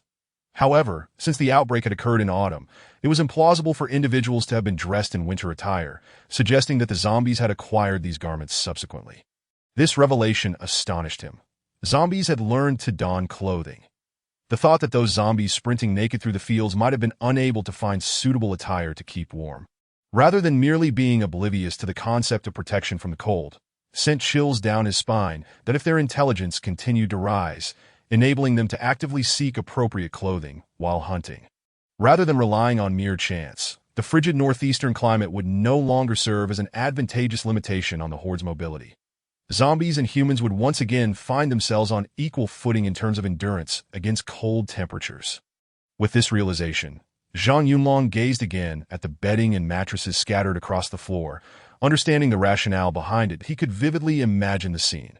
All the zombies huddled together atop the bedding, the thick quilts insulating them from the icy ground, while those clad in warm clothing shielded their companions from the cold drafts seeping through the door, thus preserving the horde's collective warmth to the greatest extent possible. Chapter 30. An unexpected discovery with this thought. Zhang Yunlong could no longer maintain his composure. Baozi, who was diligently capturing footage, seemed to sense the peculiarities as well, observing Zhang Yunlong in silence, his expression unusually grave. Zhang Yunlong resolved that following this search mission, he must promptly report his findings. The supplies they gathered had become secondary. Collecting his thoughts, he refrained from elaborating further, merely instructing Baozi to meticulously document the circumstances before continuing their search through the other rooms. Each room bore signs of having been rummaged through by zombies. The floors were strewn with chaotic footprints, and disorder reigned. Yet it appeared that the zombies' curiosity was rather limited, as the cupboards and drawers remained unopened. It seemed they had yet to discover that behind the closed cabinet doors and drawers lay additional spaces. Most had merely overturned tables and chairs or torn down wall calendars. After a thorough search through the cupboards and drawers yielded nothing but miscellaneous items. Zhang Yunlong finally entered the bandit leader's room, where he stumbled upon what he had been seeking. Upon entering, he immediately recognized it as the former abode of the bandit leader, for despite the disarray, the overturned furniture was all solid wood, distinctly superior in quality to that found in the other rooms. Clearly, these furnishings had been collected by the bandit leader and were not remnants of the original owner's decor. After meticulous searching, he discovered 3 locked drawers beneath a sturdy wooden desk, likely the only locked area in the entire compound. However, this posed no challenge for Zhang Yunlong. Extracting his 81 military dagger, he began to force the locks. The solid wood proved resilient, and after much effort, he finally pried open the 3 drawers, beads of sweat dotting his forehead. The central drawer, the largest, contained not only half a pack of 95 Supreme cigarettes and 2 exquisite lighters, but also a brand new 92G handgun. Upon first sight of the firearm resting in the drawer, Zhang Yunlong thought he might be hallucinating. That it wasn't until he grasped the weighty weapon that he accepted its authenticity as a genuine firearm rather than a mere replica. After removing the fully loaded magazine, he inspected the chamber and rifling. Both appeared remarkably new, indicating that this handgun had seen little use. It was evident that its previous owner had taken great care of it. With even the bullets in the magazine gleaming, clearly polished with gun oil. .2 additional magazines, also fully loaded, were neatly stored in a dedicated pouch next to the handgun. However, despite searching every inch of the drawer, Zhang Yunlong found no extra rounds, leaving him feeling perplexed, aside from being fortunate that he knew that the firearms and ammunition used by the bandits they had eliminated were scavenged from their initial route of escape. The personnel at the base had never been equipped with this model of handgun. While some senior officers carried the 92 model, it was a 5.8mm military version, entirely different from the 92G. Where, he wondered, had the bandit leader Liu Changhai acquired this handgun? It was somewhat embarrassing to admit that this was Zhang Yunlong's first encounter with a genuine 92G. He had only seen images in magazines and online. Nevertheless, he was well versed in its performance, aware that the 92G was an improved version of the original 92 9mm handgun, featuring a redesigned magazine structure that enhanced feeding reliability. After contemplating for a while, Zhang Yunlong surmised that perhaps Liu Changhai had stumbled upon it from a fallen special police or armed police officer. It might have been a prized possession, carefully locked away, rather than kept as a sidearm for self-defense, ultimately benefiting Zhang Yunlong. Since it was a discovery he had made himself, Zhang Yunlong had no intention of relinquishing it. The notion of all confiscated items being turned in had long faded from his mind, and he tossed the handgun, magazine pouch, half a pack of 95 Supreme cigarettes, and the lighter into his backpack right in front of Baozi. Bao Changjie would naturally never betray his brother-in-law, but upon noticing the remaining cigarettes, he earnestly requested a share, claiming that those who witnessed should partake, and he took 2 packs along with a very attractive lighter. Having made unexpected gains, Zhang Yunlong continued his search through the remaining drawers, ultimately locating the car keys he had sought for so long in the right drawer, a hefty collection of keys that, in addition to the pickup truck and small box truck, keys for several motorcycles were also nestled within. The left drawer, too, yielded rewards, a small wooden box filled with jewelry. These pieces were clearly selected with great care. Whether rings or necklaces, their defining characteristic was their size, regardless of whether adorned with diamonds or gemstones. Each piece was substantial, representing a quality that Zhang Yunlong could never have afforded with a year's salary in the past, though these jewels might not be worth more than a single compressed biscuit in the current world. Zhang Yunlong nonetheless placed the exquisite rosewood jewelry box into his backpack, harboring a simple thought. In times of peace, antiques hold value. In times of chaos, gold prevails. Who knows, perhaps one day these former luxuries may regain their worth. After discovering what he sought, Zhang Yunlong did not let his guard down, that he continued to meticulously search the remaining room with Baozi, ensuring that they thoroughly inspected the entire zombie den without leaving any corner unchecked. Once satisfied, he briefed Ming Wei Yuan, instructing him to have the team continue loading supplies. Although the small storage room contained a fair amount of goods, it was only enough to fill a single truck, which would not take much time. All search team members hastened their pace in moving the items, eager to distance themselves from the eerie and filthy courtyard. Having completed the subsequent arrangements, Zhang Yunlong, accompanied by Bao Changjie and Wang Weihua, exited the courtyard, circling around to the back in an attempt to drive the vehicle away. The cars had been parked in the backyard for quite some time, and no one knew whether the batteries still held any charge. However, there were cables on the Warrior vehicle parked by the roadside. If all else failed, they could bring one over to charge the car. This was Wang Weihua's first time executing a mission, and he remained in a constant state of exhilaration. Uncertain of the source of his excitement, he was undeniably the most fervent during the zombie encounters, brandishing an 81 rifle while shooting and shouting, showing no signs of discomfort at the gruesome scenes. Zhang Yunlong began to question whether this young man had a touch of psychological abnormality, as his reactions during his first combat experience were decidedly different from others. The trio arrived at the striking pickup truck, and with a deep breath, Zhang Yunlong pressed the remote unlock button. The side fender light of the truck illuminated instantly, accompanied by a crisp click. The vehicle was unlocked. Zhang Yunlong's spirits soared, and Baozi exclaimed, "This truck is truly impressive." Without hesitation, Baozi opened the driver's side door and took a seat, eagerly attempting to start the ignition. The pickup truck roared to life without a hitch. Seeing the engine start, Baozi pressed the accelerator, and a deep rumble erupted from the engine, showcasing its formidable power even before it moved. Despite the truck's impressive appearance, Zhang Yunlong had mentally prepared for the worst, considering it had been idle for so long without maintenance. However, to his astonishment, the pickup truck was in remarkably good condition. At that moment, Zhang Yunlong was filled with excitement, joy, and happiness. Though the preceding battle had been intense, the process had gone smoothly, yielding substantial rewards. This marked a splendid beginning for the soldiers participating in their first search mission. Once they confirmed that the crucial pickup truck was in working order, they attempted to start the other vehicles. The modified small cargo truck also ignited successfully, and the motorcycles were in decent condition. None of the three were particularly knowledgeable about motorcycles, but only Baozi had ridden his father's Xinjiang 125 before joining the army, and thus knew how to start one. To Zhang Yunlong inspected the motorcycles, noting the stylish cruiser as well as the racing models, though he was unfamiliar with their specific models. All 6 motorcycles were operational, at least able to run, and Zhang Yunlong was determined not to miss out on a single one. He pressed the intercom and began to call the captains of each squad, inquiring whether any of their soldiers could ride motorcycles and instructing them to assemble at the back of the courtyard. In a short while, 8 soldiers skilled in motorcycle riding arrived, and Zhang Yunlong had each one test ride the motorcycles. Selecting 6 that handled smoothly, he tasked them with finding the convoy and ensured that these 6 motorcycles would be their responsibility until the mission concluded. While Zhang Yunlong joyfully drove the pickup truck, accompanied by Baozi and Huazi, back onto the main road. The small cargo truck was handed over to Rango, instructing him to send a driver to bring it back. Chapter 31. Flying kites. The supplies in the small storage were quickly loaded, confirming Zhang Yunlong's estimate that they hadn't even filled a single Dongfeng truck. The soldiers responsible for loading the vehicle joined the main force from a side road, marking a successful completion of the search team's first real mission. Zhang Yunlong glanced at his watch, noting that it was still not yet 11 a.m. After conferring with several captains, they concluded that, although the operation had yielded results, the early hour made it feel somewhat wasteful to return without further exploration.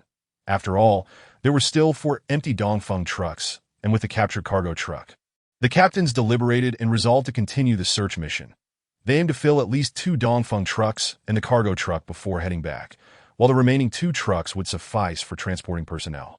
Once the next phase of the plan was confirmed, Zhang Haoran promptly contacted the base via radio, reporting the recent achievements and the captain's plans to the chief of staff. after receiving approval from higher-ups. The search team swiftly resumed their operation. Although the previous skirmish had consumed a considerable amount of ammunition, it paled in comparison to the overall ammunition carried by the entire search team. The soldiers quickly replenished their ammunition following the battle. Zhang Yunlong, driving the modified pickup truck, led the way out of the village, with the subsequent vehicles starting up one after another. Zhang Haoran's vehicle brought up the rear, and the convoy swiftly made its way toward the second target, the immigrant village initially designated by the command center.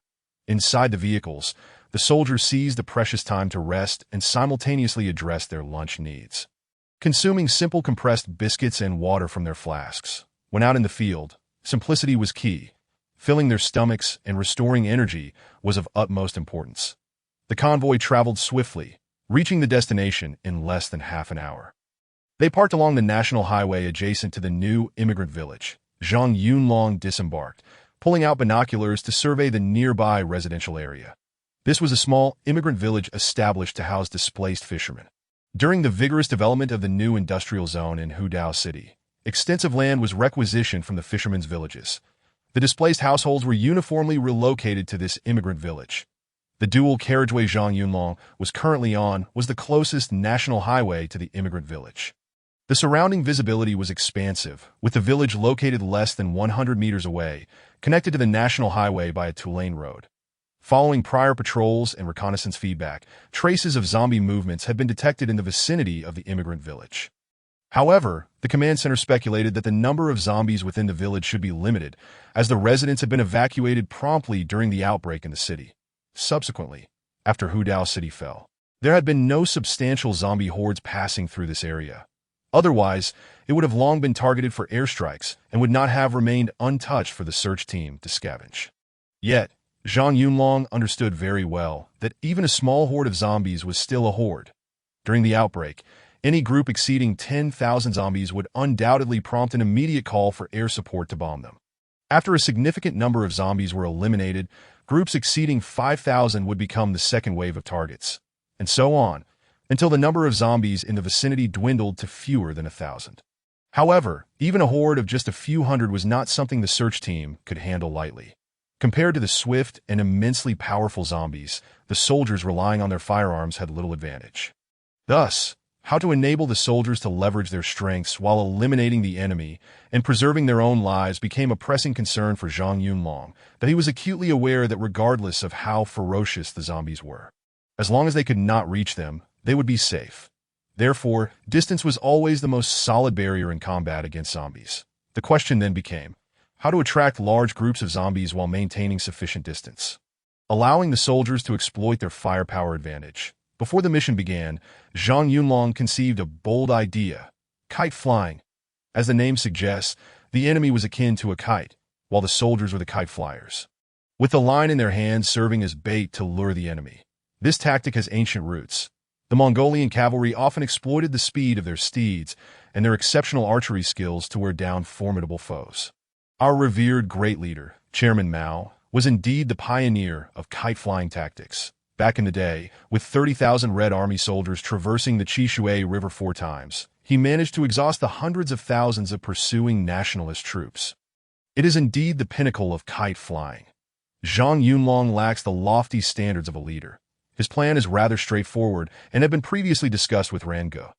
Both men deemed the plan feasible and well worth a trial, and the other captains concurred with this strategy that T.O. commence. They would utilize the blood vials that Zhang Yunlong had prepared in advance, casting the bottles outside the discovered zombie nest, followed by gunfire into the air. The potent scent of blood coupled with the gunshots would serve to attract the zombies to the utmost extent. Once they had amassed sufficient hostility, the zombies would be lured onto the national highway, where 4 Dongfeng trucks would line up to control their speed, leading the horde, while the soldiers behind would provide suppressive fire. The sole concern that had previously hindered this tactic was the lack of maneuverability of the warrior vehicles, which posed a risk of being overtaken by the horde on narrow streets. However, with the addition of 6 motorcycles, this issue was elegantly resolved. Zhang Yunlong now meticulously observed the situation in the immigrant new village and the surrounding terrain. Although the immigrant new village was not extensive, it was significantly larger than the barren lands, and the terrain surrounding it was remarkably flat. The national highway ran north-south, with a chaotic rocky shoal to the east where it was impossible to hide zombies during daylight. To the west lay the immigrant new village, which, despite its designation as a village, was devoid of single-story houses, consisting primarily of 5 to 6-story residential buildings and 2 to 3-story villas with courtyards. It appeared that the government had treated the displaced residents quite favorably back in the day. The entire immigrant village was equipped with essential infrastructure, and the residential complexes were gated. Aside from being somewhat distant from the city center, there were hardly any flaws. Because of this remoteness, the area was initially utilized as a gathering point for the epidemic prevention forces. Later, when the city fell, the military and civilians here were among the first to evacuate. Due to the suddenness of the withdrawal, a substantial amount of supplies was left behind, coupled with the living necessities found in the homes. The command center estimated that the available resources in the immigrant new village were quite abundant. Moreover, the number of zombies was relatively low, rendering it an ideal target for the search team. However, the dilemma confronting Zhang Yunlong remained formidable, despite the immigrant village appearing desolate and devoid of life. The scattered human remains on the streets and the open doors of the residential buildings indicated that a significant number of zombies were likely lurking within. The search team was woefully understaffed and lacked combat experience. Encountering a horde of zombies would inevitably lead to casualties. The frontline troops that had entered the city to combat the epidemic suffered high fatalities in direct confrontations with zombies, even though the soldiers were well-trained. Unafraid of sacrifice and well-equipped in contrast, the search team at the base lacked all these advantages. Not to mention the disparities in training and weaponry, they could not afford to sustain heavy losses, though the current search team comprised soldiers of varying combat qualities. They represented the best the base could muster, and the combat effectiveness of the reserve troops was even weaker. It could be said that every soldier lost in the team was a significant blow, and the entire search team could not bear substantial casualties. Hence, Zhang Yunlong resolved against engaging in positional warfare, that if zombies were swift, then let us see whether their 2 legs are faster than 4 wheels. Zhang Yunlong meticulously surveyed the immigrant new village through his binoculars. It was noon, the sun at its zenith. The zombies were likely resting in their lairs, as they would not venture out to hunt in the glaring sunlight unless provoked by a strong stimulus. Yet another quandary emerged for Zhang Yunlong: the vast area of the immigrant village. Just from his observations, he noted several buildings that resembled potential zombie nests that he could not guarantee that the sound of gunfire would not cause the zombies to swarm out en masse. If their numbers were too great, it would heighten the danger of the operation, but systematically checking each building would prolong the action and introduce uncertainty. After much contemplation, he decided to gather several captains for a collective discussion. Zhang Howard suggested that indecision could lead to unforeseen changes. Rather than hesitating over the zombie count, it would be more prudent to engage in bold practice. Practice is the sole criterion for testing truth. No encounter is devoid of danger. The NO commander can predict every contingency and eliminate all risks, especially during the first implementation of a tactic. The other captains voiced their opinions. Some proposed a 2-pronged approach, dividing the 4 trucks into 2 groups, with additional warrior vehicles to draw the emerging zombie horde into 2 separate sections, directing them north and south respectively.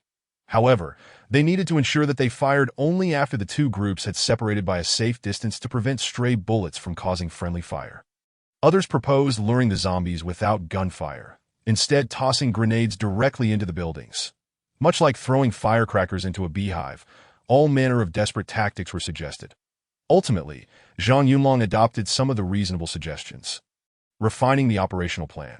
However, the idea of splitting the horde into 2 groups was dismissed, primarily due to the difficulty in controlling the distances involved.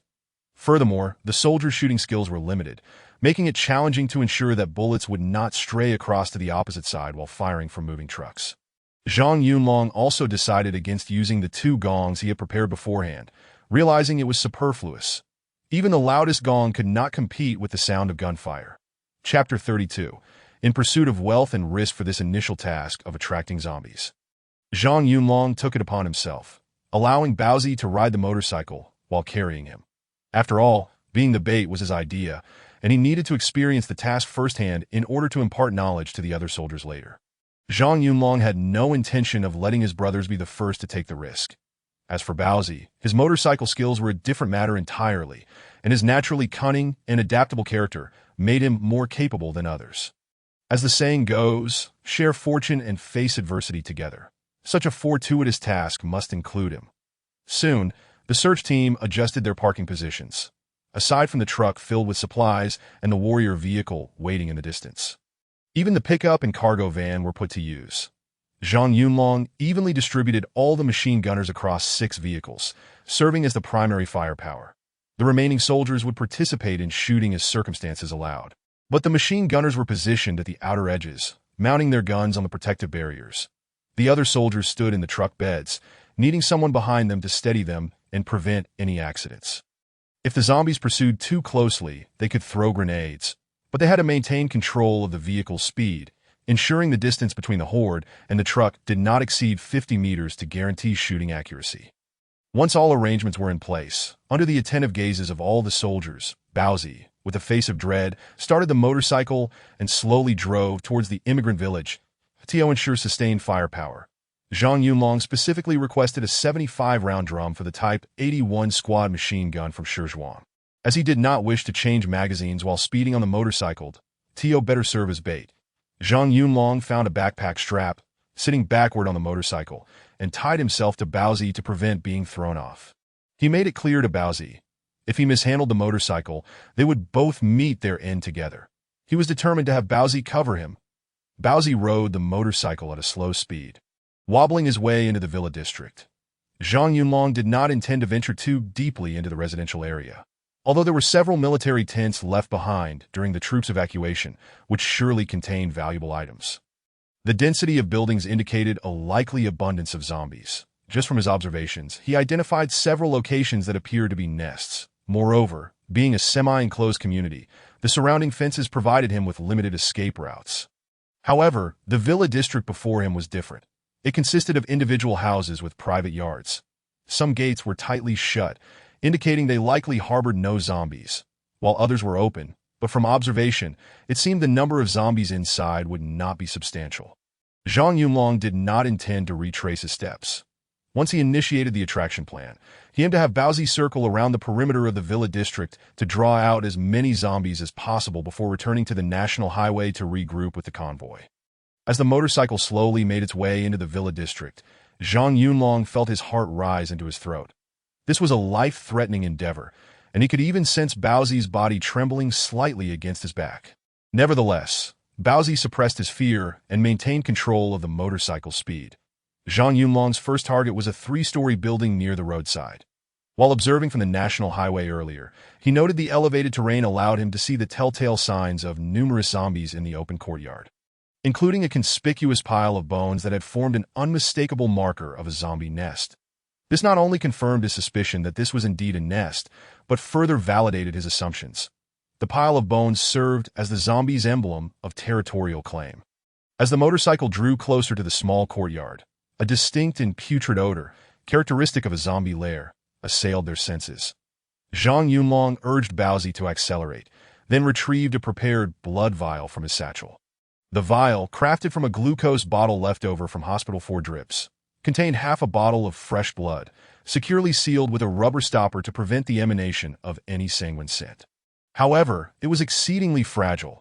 Should it shatter upon striking the hard pavement, it would release a copious amount of blood, akin to the ringing of a dinner bell for the undead. As the motorcycle passed in front of the courtyard, Zhang Yunlong hurled the blood vial forcefully onto the cement ground, simultaneously raising his Type 81 rifle, poised to fire. The shattered glass scattered the blood in a radial pattern across the ground. Almost instantaneously, a low growl emanated from within the courtyard, and a towering zombie clad in tattered military garb surged forth. This zombie first surveyed the bloodstains on the ground before hearing the roar of the motorcycle's engine. Upon raising its gaze, it locked eyes with Zhang Yunlong, unleashing a ferocious scream. After alerting its companions, the military-clad zombie charged toward the motorcycle. Behind it, the courtyard gate erupted with zombies, surging forth as if they intended to break through the doorframe.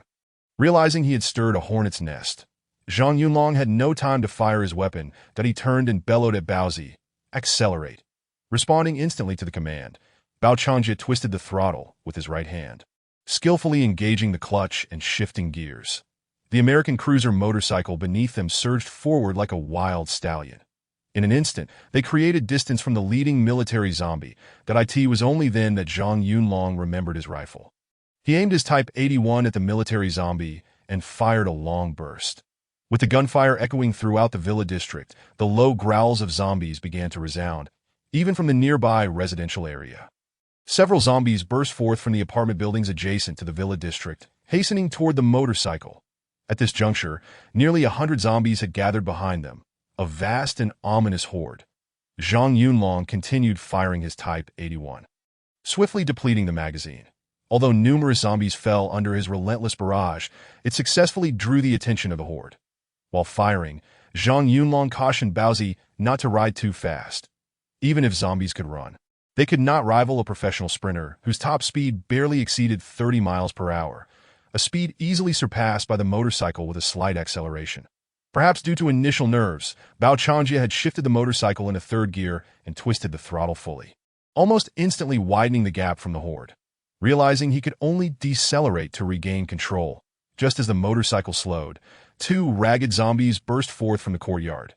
The nearest one was less than 5 meters away, and Zhang Yunlong could see its sharp teeth. Without a moment to spare to conserve ammunition, he swung his rifle and pulled the trigger without aiming, unleashing a hail of bullets that sent the two zombies crashing to the ground in a spray of blood. As the motorcycle roared past them, glistening with cold sweat as he glanced at the relentless horde pursuing them, Zhang Yunlong commanded Baozi not to reduce speed to their current velocity. The horde could keep pace for the time being. However, should another zombie suddenly appear, a drop in speed might lead to them being overtaken, and then he and Baozi would truly be on the road together. Fearing the horde might scatter, Zhang Yunlong produced another blood vial and hurled it onto the road. He then fired a long burst until the magazine was entirely spent, followed by pulling out a Type 67 grenade, pulling the pin, and tossing it toward the horde in his haste, coupled with the motorcycles jostling.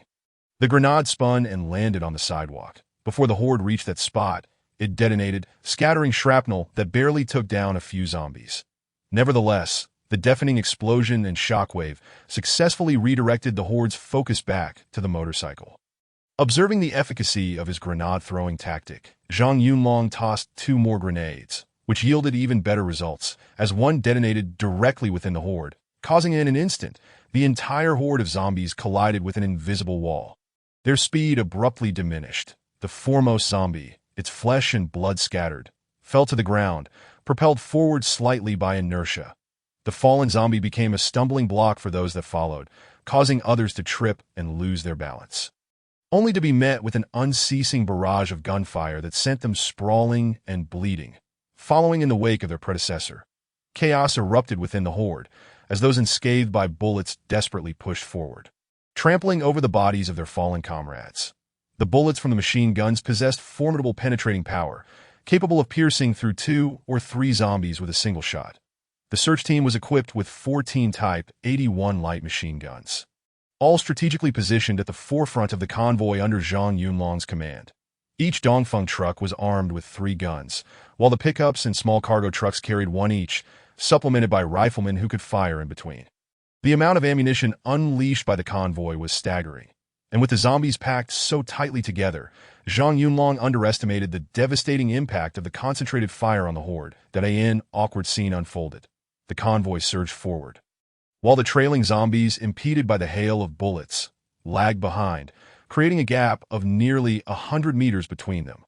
This meant that the distance between the soldiers tasked with firing and their targets had nearly doubled to 200 meters, significantly diminishing their shooting accuracy. The horde continued its pursuit, trampling over the bodies of their fallen kin, as the riflemen, having exhausted their ammunition, began to reload. Only the machine gunners continued to unleash a relentless stream of fire. And although zombies fell before them, the reduced accuracy rendered their lethality far less effective than before.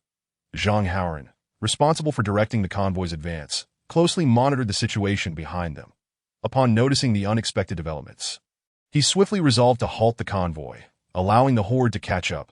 Witnessing the first wave of gunfire decimate nearly half of the zombies, he decided against further advancing the convoy. He aimed to let the horde approach, maximizing their firepower to eliminate all remaining zombies in one fell swoop. As the convoy came to a standstill, he ordered all soldiers to cease firing. instructing the machine gunners to reload their belts, regardless of whether they had run out of ammunition. Once the soldiers had reloaded, they watched as the previously scattered zombies regrouped, the distance between them steadily decreasing. Just as the horde drew within approximately 50 meters of the convoy, Zhang Haoran raised his radio and commanded loudly, "Fire!" The deafening gunfire erupted once more. This time, the soldiers fired from a stationary position, and given the proximity, their accuracy was assured. All available riflemen joined in the fray, resulting in an even denser barrage of bullets than the first. Everyone aimed for the upper bodies of the zombies, and the horde rapidly diminished, a thick mist of blood spraying forth from the gory remnants of the undead. In that moment, no one cared whether the cacophony of gunfire would deafen them. They were solely focused on whether their sights were still trained on standing targets.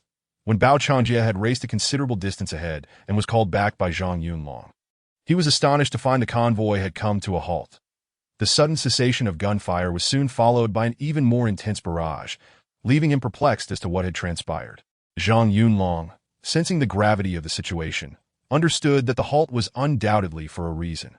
Even in the event of an emergency, the speed of their vehicles could ensure a full retreat. So he did not rush to intervene. Instead, he asked Baozi to help untie the backpack straps that bound them together, calmly reloading his magazine. Only after the gunfire ceased did he sit back on his motorcycle and instruct Baozi to ride back. As they passed through the convoy, the motorcycle returned to the rear, where the battle had concluded. The soldiers remained inside the vehicle, surrounded by hot shell casings, awaiting further orders. Upon dismounting, Zhang Yunlong immediately cast his gaze towards the heap of corpses not far behind the convoy, evidence of the search team's labor. The last zombie, felled at a distance of about 20 meters from the convoy, had perhaps endured until the final moments, drawing the concentrated fire of the soldiers, resulting in a gruesome pulp that left little more than fragments of flesh the size of a fist. Had Zhang Yunlong not spotted the two mangled lower legs on the bullet-riddled pavement, he might have found it hard to believe that the splattered mass had once been a complete zombie. The bloody scene, compounded by the acrid atmosphere, would have likely overwhelmed half of the soldiers had they not previously endured the harrowing experiences at Heidi Village. Yet, even those who remained composed displayed expressions of sheer intensity. The kite-flying tactic had proven exceptionally successful. The search team had incurred no casualties and had expended only about a third of their ammunition to clear half of the buildings in the migrant village. The horde they had baited had not pursued them far. From the moment they opened fire until the last shot, the zombies only managed to cover a distance of less than 150 meters. The densest concentration of corpses lay at either end, with a sparse scattering of 70 to 80 bodies distributed along the path the horde had taken. Zhang Yunlong noticed several severely injured zombies struggling on the road and recognized this as a rare training opportunity. He conferred with the other team leaders and decided to allow the soldiers who had not participated in the shooting to disembark, particularly those from other units whose performance had faltered during the previous operation at Heidi Village. They were tasked with delivering the final blows to the incapacitated zombies. Even the drivers were armed with Type 81 rifles to join the fray. These soldiers, having never seen blood, needed to mature swiftly. If they could not overcome their fear of confronting zombies, the risks in forthcoming, more perilous search missions would be unpredictable. For those soldiers who could not bring themselves to execute even the incapacitated undead, Zhang Yunlong contemplated their elimination from future operations. This was a brutal war of survival. He preferred to expel those unable to conquer their fears from the search team rather than allow them to hinder the group's progress. Zhang Yunlong himself was not idle. He drew his .54 pistol, which had never seen combat, and followed behind the soldiers as they executed the final shots. His 92G pistol remained tucked away in his backpack. A little secret he intended to keep from most. Chapter 34.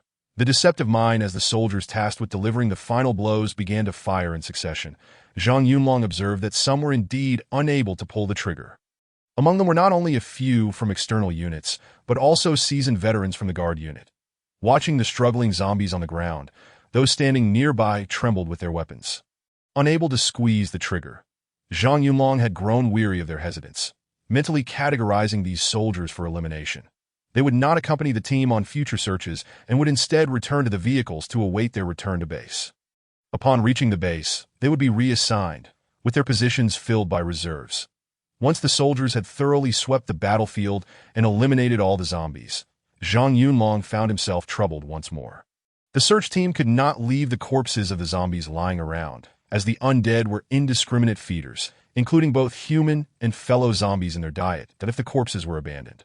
It would not take long for a new horde to fill the area they had painstakingly cleared. Zhang Yunlong was acutely aware that many predatory eyes watched from the still uncleared residential buildings nearby. When the sun set, the ravenous zombies would emerge from their hiding places, feasting on the remains of their fallen brethren. Realizing the urgency of the situation, Zhang Yunlong knew he had to take action. Only by neutralizing the potential threat posed by these zombie corpses could the search team safely scavenge for supplies. However, he was at a loss for an effective solution. After much contemplation, he gathered the other team leaders and deputy leaders to brainstorm strategies. After some discussion, they devised a cunning plan to set deceptive mines. Since the zombie corpses could not be dealt with promptly, they decided to leave them be. Whether burying them on-site or incinerating them would consume a significant amount of the search team's time and energy. With the clock nearing 1 p.m. and only 4 hours remaining before the mandated return to base by 5 p.m., the search team was racing against time, and any time-wasting actions were unacceptable. Thus, they resolved to use the zombie corpses as bait, placing a Type 67 grenade beneath each body to create deceptive mines. Should any zombie attempt to disturb the corpses, a single grenade would take out a whole area. Zhang Yunlong estimated that over 200 zombies had been eradicated by their efforts. The search team comprised 100 valiant soldiers, each armed with 8 grenades. Since the commencement of their operation, only a handful had been expended, with Zhang Yunlong himself having thrown 4 in a ruse, while another 4 remained untouched in his backpack. To be why this calculation, it amounted to nearly 800 grenades, sufficient to serve a banquet for the horde of the undead. Thus, the entire search team was divided into 3 factions. The assault team, under the leadership of Zhang Yunlong, undertook the perilous task of maintaining vigilance, as this was the most hazardous aspect of their plan. Their objective was to ensure that the area between the residential and villa districts remained utterly secure, preventing any zombie from breaching the residential zone and infiltrating the villa district, which could pose a threat to the warriors searching for supplies. The second segment was led by Zhang Haoran, who commanded the second team into the villa district to scavenge for resources. Meanwhile, the remaining 3 squads engaged in the grim task of transporting the fallen zombies. The soldiers responsible for this duty donned the rubber gloves issued prior to their departure, working in pairs to carry each zombie's body to a clearing adjacent to the highway. They did not overlook even those zombies that had been dispatched by Zhang Yunlong when he attracted the horde. Taking the opportunity to search for any ammunition magazines or drums he might have discarded, in such times, even the wealthiest of landowners faced scarcity, and every bit saved was a boon. Once the bodies were adequately arranged, they commenced the setup of booby traps. The 67-type grenades utilized were of an antiquated design, requiring the pulling of the fuse cord to activate. Unlike the 82-type or other modern grenades, which could simply be armed by removing the safety pin and pressing down on an object, the 67-type necessitated a more intricate approach. The soldiers began by using various cords or threads discovered within the villa district to attach the fuse cord of the grenades to the ropes. They then placed the grenades beneath the zombie corpses, binding the other end of the rope to an arm or leg of the body, adjusting the binding to ensure a taut connection. The brutal nature of a zombie's feeding ensured that any tug on the corpse would invariably trigger the grenade. Additionally, the severed limbs were not wasted. A grenade was affixed directly to them, for the zombies were oblivious to the peril they posed. The other end of the rope was tied to a small stick, which was then thrust into the ground, leaving the dismembered limbs discarded carelessly. Whoever dared to pick them up would be met with misfortune. Between every corpse, there is an approximate interval of 3 meters, ensuring that no chain reaction occurs, striving to make full use of every concealed explosive. This task is intricate and allows no room for error. Thus, after positioning the zombie bodies, most of the soldiers ventured to the villa district to transport supplies, leaving behind only a dozen or so audacious and meticulous veterans from the guard unit to carry out the work. Though their pace may be slow, it at least guarantees safety. Consequently, over 200 zombie corpses sprawled across a vast area, each one beneath which lay at least one hand grenade. Some remains were also gathered together into heaps, with a cluster grenade buried below. By the time the main force had filled the small cargo boxes and 2 Dongfeng trucks with the supplies they had scavenged, the task of setting the traps was still incomplete.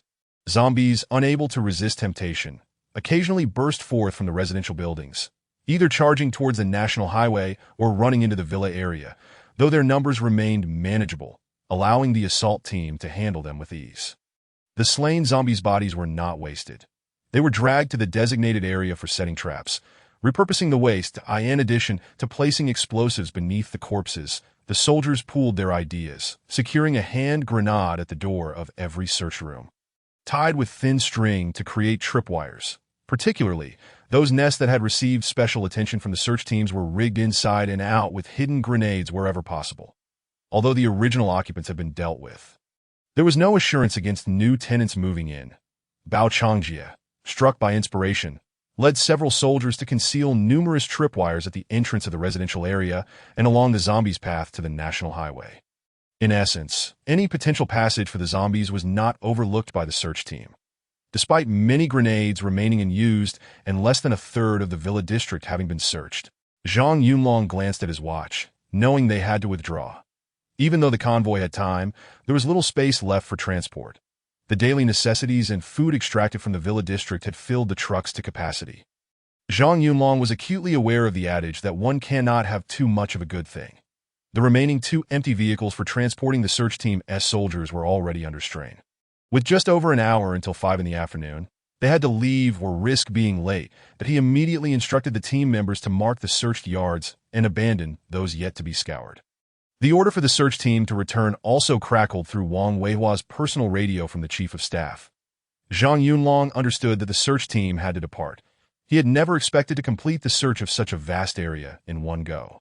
He promptly called for the other team leaders to gather the troops and prepare for the return journey, leaving the remaining areas for the next outing. Whether the next search team could replicate the success of this mission would depend on the effectiveness of the gifts they left for the zombies. Soon, all the search team squads assembled on the national highway, in addition to the cargo-laden trucks. Each soldier's backpack bulged with the spoils of this operation. Previous battles and trap setting had largely emptied their reserves of ammunition and grenades.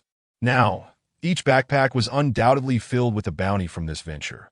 Regarding the soldiers' actions of earning extra rewards during their mission, all the team leaders turned a blind eye, as long as it was not excessive. They would not intervene. As the saying goes, fortune favors the bold. The soldiers risked their lives to scavenge supplies. Bringing back something for themselves and their comrades at home was only natural, and there was no need to overanalyze it. Thus, the search team's inaugural mission concluded successfully, with the convoy returning laden with spoils and the soldiers replete with bounty, embarking on their journey back to base. Unlike the somber atmosphere that had enveloped them when they first exited the base in the morning, the search team now brimmed with laughter and joy. The fierce battles and bloody scenes of the day were momentarily cast aside by the soldiers. Everyone excitedly discussed their findings and their highlights during the combat. Zhang Yunlong, driving the modified pickup truck at the rear of the convoy, was also in good spirits as he gazed out at the desolate landscape through the window. The frown that had creased his brow throughout the day finally relaxed. It was not merely due to the abundant supplies they had gathered, but because he had fulfilled the commander's trust and the soldiers' faith, successfully bringing back all his comrades intact. Chapter 35. Abundant Harvest. The journey back for the search team proceeded smoothly. When the convoy was less than 2 kilometers from the base's entrance, Zhang Yunlong reduced his speed, but he instructed Shi Zhuang and another machine gunner, who were on lookout in the truck bed, to pour the prepared hydrogen peroxide and bleach onto the road. This was a standard procedure upon returning from every mission, aimed at masking the scent of the vehicles and personnel to prevent the zombie hordes from tracking the base by the lingering odor during nighttime foraging. Previously, with fewer vehicles and personnel, they merely parked beside the road upon returning, spraying some hydrogen peroxide on the vehicles and scattering bleach or lime powder on the ground. This time, with the largest number of vehicles and personnel ever on an outing. Zhang Yunlong was particularly cautious. Before the mission, he had specifically requested a substantial amount of hydrogen peroxide and bleach from Huazi at the logistics warehouse's chemical room, filling 2 large crates, sitting in the pickup truck bed. Shi Zhuang skillfully twisted the bottle cap and began pouring onto the road, while the other machine gunner continuously scattered lime powder. Both were experienced in this task, their movements swift as they quickly covered dozens of meters of roadway. Afterward, Zhang Yunlong increased the speed of the vehicle, and Shi Zhuang periodically poured another bottle of hydrogen peroxide behind them until all the masking agents had been used. estimating that the convoy sent had been sufficiently masked. Zhang Yunlong drove the pickup truck rapidly ahead. As Zhang Yunlong's pickup truck entered the base gate, the western sky was already painted crimson by the setting sun, presenting a strikingly beautiful sight. Since the outbreak of the pandemic, the world's industries had nearly ground to a halt, and humanity's pollution of the environment had ironically ceased. However, the global nuclear war had wreaked havoc on the climate. Over 2 years had passed since the war's end, yet the atmosphere still bore a significant amount of radioactive clouds. Massive amounts of radioactive dust swept the globe with the monsoon, plunging the entire North American continent into a nuclear winter, rendering vast stretches of land uninhabitable. The domestic climate was no better. For most of the year, the sky remained overcast, with clear days like today being exceedingly rare. Zhang Yunlong had no time to admire the rare beauty. Speeding his pickup truck towards the base's parking lot, the other vehicles of the search team had already entered the base, and the base commander and personnel prepared to tally and receive the supplies had been waiting for some time. He needed to return quickly to report the intelligence gathered during this operation. Upon entering the parking lot, Zhang Yunlong noticed the political commissar and the chief of staff standing beside the convoy. Conversing with the other squad leaders who had disembarked, the commanders wore expressions of excitement, having not anticipated such smooth sailing for their first search operation. Not only had they secured a substantial amount of urgently needed supplies for the base, but they also suffered no casualties among the personnel, marking an unexpected triumph. However, Zhang Yunlong did not share this view. He believed that the success of the search operation was not solely due to the intelligence gathered by the base beforehand or the operation plan devised by the command. Rather, it was built upon the adaptability and ingenuity of the search team leaders and the valiant efforts of the soldiers. This highlighted the base's current shortcomings in reconnaissance of the surrounding areas and a lack of clarity regarding the movements of the zombie hordes. It could be said that luck played a significant role in this operation as success. The command staff still possessed insufficient experience in combating zombies and knew little about their habits. Coupled with the soldiers' rudimentary equipment, an isolated instance of success did not alter the inherent risks associated with search operations. Zhang Haoran's sentiments aligned with Zhang Yunlong's, both believing that there were too many uncontrollable factors in this operation. They could not rely on improvisation to overcome difficulties or depend on luck to evade unknown risks in future missions. Thus, the greatest gain from this search operation was not the several truckloads of supplies, but rather the extensive combat footage and the meticulous observations of the zombie nests brought back by the search team. As Zhang Yunlong descended from the vehicle to join the other squad leaders, Zhang Haoran had already briefed the political commissar on the general course of this operation. The base commanders also placed great importance on the experiences gained by the search team during the battle. Upon seeing Zhang Yunlong return, the political commissar promptly issued orders to all the team leaders. The soldiers of each squad need not participate in the subsequent unloading of the vehicles. The leaders should first lead their respective members in counting weapons and ammunition, and then proceed to the tents at the back for disinfection and epidemic prevention.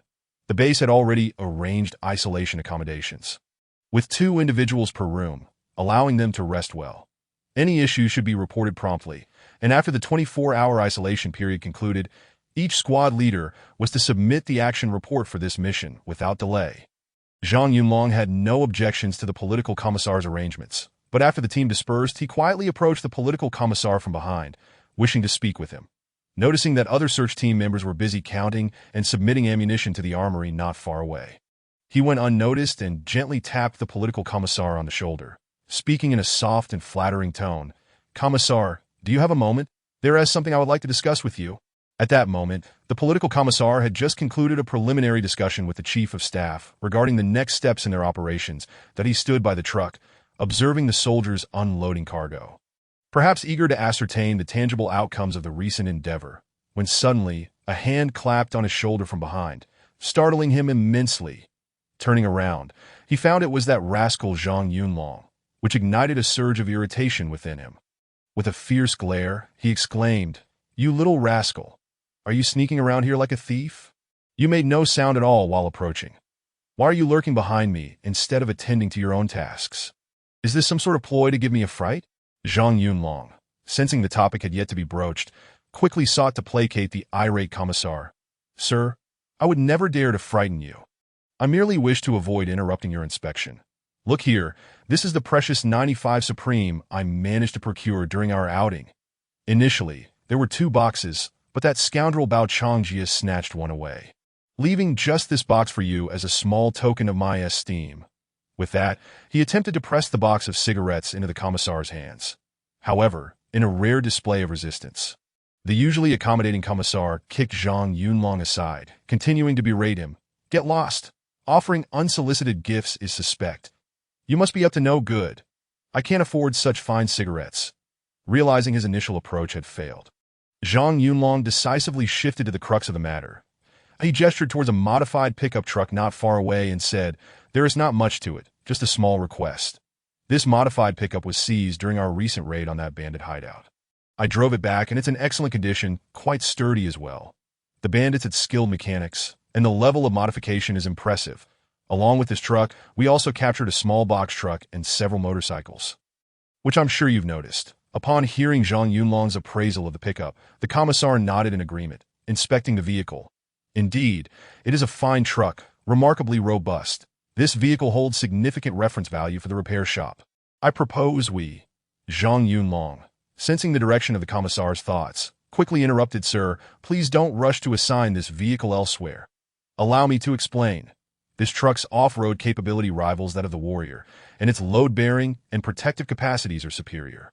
If we regard it merely as a reference model, it would be a great loss. Given the scarcity of vehicles at the base, I plan to take a few mechanics along on our next operation. Not just combat personnel, to scout for suitable vehicles to replenish our transport capabilities." The commissar, contemplating the striking pickup, remained silent, weighing the pros and cons while Zhang Yunlong focused on appropriating the vehicle for personal use. The commissar envisioned it serving as a template for the repair shop's future modifications. Ultimately, however, he acquiesced to Zhang Yunlong's suggestion, recognizing that the assault team had a greater necessity for the sturdy pickup. Yet, he imposed a condition, stating the assault team may use it, but it must first be taken to the repair shop for a thorough inspection by the technicians. Your word alone is insufficient to ascertain the vehicle's condition.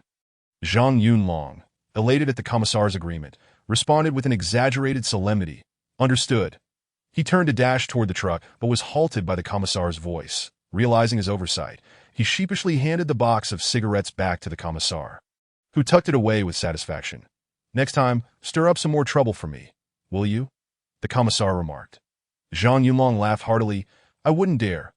Rest assured, the assault team will follow orders and comply with commands." Without waiting for further admonishments, he dashed off toward the vehicle, speeding away to the motor pool. Chapter 36. Misunderstanding. Although Zhang Yunlong had significantly contributed to the recent operation, even placing himself in peril as bait, the leadership merely offered verbal commendations without any substantial rewards. The entire search team received no more than a third-class merit. Initially, Zhang Yunlong was furious, but during the isolation period, he came to understand that such search missions would only increase in frequency. Unless higher-level support arrived, the base would have to rely solely on its own resources. For the search team, the most dangerous mission was always the next one, that if every returning soldier were to receive a third-class merit, it would not only be against protocol, but even the logistics division could not supply that many medals. Perhaps only those who sacrificed their lives in the line of duty were truly entitled to such honors. Moreover, the military's traditional approach to awarding merits emphasized spiritual recognition over material rewards, especially in these challenging times. Rather than hollow medals, the soldiers needed tangible rewards, such as a full pack of extra rations. The higher-ups recognized the importance of morale. Regardless of what the search team unearthed, as long as it was not contraband, it would be counted as personal property, and the base would not require them to turn anything in. The search team's bounty was thus only what was loaded onto the truck, perhaps a small token of appreciation for their bravery in the face of danger that in these times of scarcity. Even simple items like sunflower seeds, instant noodles, or sausages became luxuries, available solely to the search team members. The only way to access these coveted supplies was to participate in missions. Want to receive the same treatment as the search team members? Simple. Join the search team. Perhaps due to the initial mission success, which resulted in a bountiful return without casualties, those who had previously shied away from joining the search team suddenly began to eagerly enlist for the next operation. The news that participating soldiers could privately collect valuable items without the obligation to surrender them further fueled the surge in applicants. These matters were for the higher-ups to fret over. Zhang Yunlong had no interest in them. He was wholly absorbed in drafting the operational report, particularly detailing the analysis of the hideout and the behaviors of the zombies with meticulous precision. Zhang Yunlong recorded every observation he made in the report, along with his suggestions for the superior's consideration. He also meticulously noted all useful experiences from the operation in his ever-evolving notebook, which he kept close at hand. As he continued to engage in combat and reflection, this notebook ultimately transformed into invaluable documentation of humanity's struggle against the undead in the apocalypse. Due to the restrictions on movement during isolation, Zhang Yunlong shared a room with Wang Weihua. While Zhang Yunlong busied himself with the report, Wang Hua felt reluctant to intrude. Since he did not smoke, he could only lie on his bed, listlessly flipping through a book on unrestricted warfare, unsure if he understood any of it. Perhaps out of sheer boredom, he inquired about the pickup truck. Anyone who saw that striking vehicle couldn't help but be intrigued. Zhang Yunlong candidly shared, "The truck belongs to the assault team, but when not in use, it must be parked at the repair shop for reference." Wang Hua, curious about the specifics of the modified pickup, recalled how fast it had accelerated during their return, feeling it was surprising for a vehicle clad in armor. Furthermore, the fact that it ran on diesel was unexpected, though Wang Hua wasn't an automotive expert. He understood that such imported pickups typically wouldn't be outfitted with diesel engines due to displacement regulations. Thus, the modified pickup was likely more complex than it appeared. Upon hearing Wang Hua's analysis, Zhang Yunlong recognized that the truck held more surprises than met the eye. He decided that once the isolation period ended, they would thoroughly examine the vehicle together. The base granted the search team members a 2-day respite, during which they were exempt from guard duties and training. That as long as they remained within the camp, they could roam freely. The various posts had already been assigned to the reserve team and other security unit soldiers. It seems that the search team soldiers would no longer need to take turns standing guard, as they had reaped substantial rewards from this mission. Consequently, most chose to spend their time chatting, playing cards and snacking in their dormitories, while a few ventured to visit old comrades and other units. Only Zhang Yunlong could not part with his pickup truck.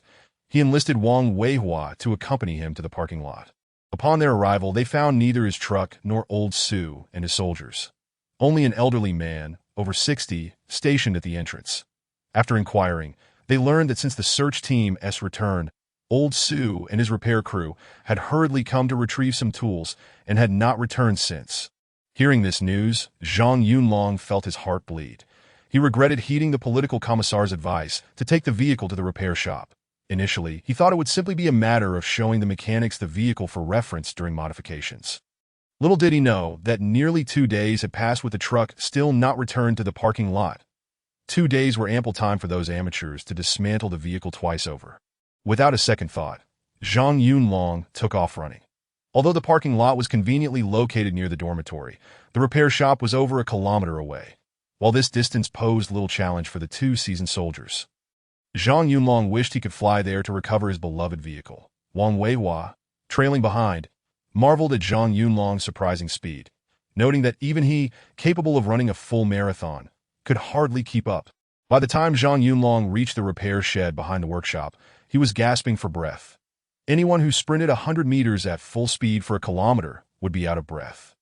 And Huazi, following closely, was equally breathless. Once Zhang Yunlong managed to stabilize his breathing, he unsteadily approached the shed where just 2 days prior, he had driven his truck to hand over to the repair shop. As he had anticipated, his pickup truck's body was entirely dismantled, suspended by a small hoist beside the chassis. Old Su, clad in dirty overalls, was busy hammering away with several soldiers from the repair crew beneath the vehicle.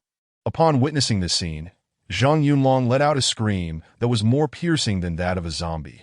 Startled Su, who was engrossed in his work, nearly dropped the wrench he was holding. Turning around, he saw Zhang Yunlong glaring at him with an expression as if he had just lost his father. Leaving him utterly bewildered, he shouted, "Your father is still alive. What are you screaming about? You come back and enjoy your quarantine, while I've been toiling away for your wreck of a truck these past 2 days, nearly breaking my back, and you show up empty-handed to see your father?" Zhang Yunlong's anger flared even more at his words. "What do you mean I owe you now that you've turned my truck into this? You dismantled it so easily. Can you put it back together again? If you can't, one of us must meet our end today." After hurling insults, he began searching for a handy weapon. Seeing Zhang Yunlong's demeanor, Old Su too became agitated, climbing out of the repair pit with his wrench in hand. Cursing like a dog biting El Dongbin, ready to spar with Zhang Yunlong at that moment, Zhang Yunlong picked up a half-brick from the nearby grass, intending to send Su on his way as a farewell for his beloved truck. Huazi, witnessing the impending clash, quickly wrapped his arms around Zhang Yunlong's waist, pulling him back, while Old Su was similarly restrained by his soldiers. Huazi, being strong, lifted Zhang Yunlong off the ground with a heave. Despite this, Zhang Yunlong remained undeterred, brandishing the half-brick and flailing his limbs. Old Su, though not lifted, was managed to be restrained, resulting in a chaotic scene. Once both parties regained their composure, Zhang Yunlong sat on the ground, clutching the half-brick, cursing as he questioned Old Su, who stood in front of the repair shed, hands on his hips, rebuking back with the wrench lodged in his chest pocket. Through their exchange, the misunderstanding was finally clarified. The matter was quite simple. Zhang Yunlong, lacking knowledge of vehicle structures, had long believed that modifying vehicles was an exceedingly complicated endeavor, coupled with the dismal failure of the first modified warrior vehicle at the repair shop. This only solidified his perception that Old Su and his crew were barely competent enough to repair vehicles, let alone modify them successfully. Therefore, upon seeing his perfectly good pickup truck disassembled, he assumed Old Su had lost his mind and resorted to reckless dismantling without any intention of reassembling it. Chapter 37. The Incredible War Vehicle. In truth, Zhang Yunlong had grievously misjudged Old Su.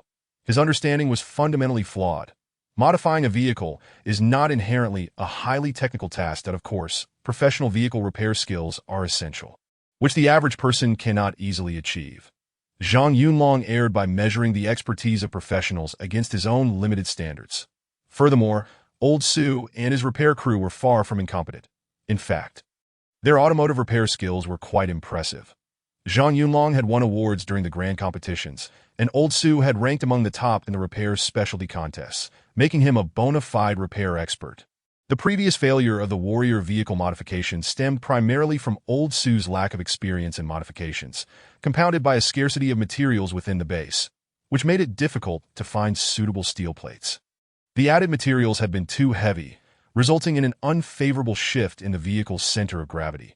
Subsequent attempts to rectify the issue led to excessive removal of steel plates, leaving the vehicle looking unappealing.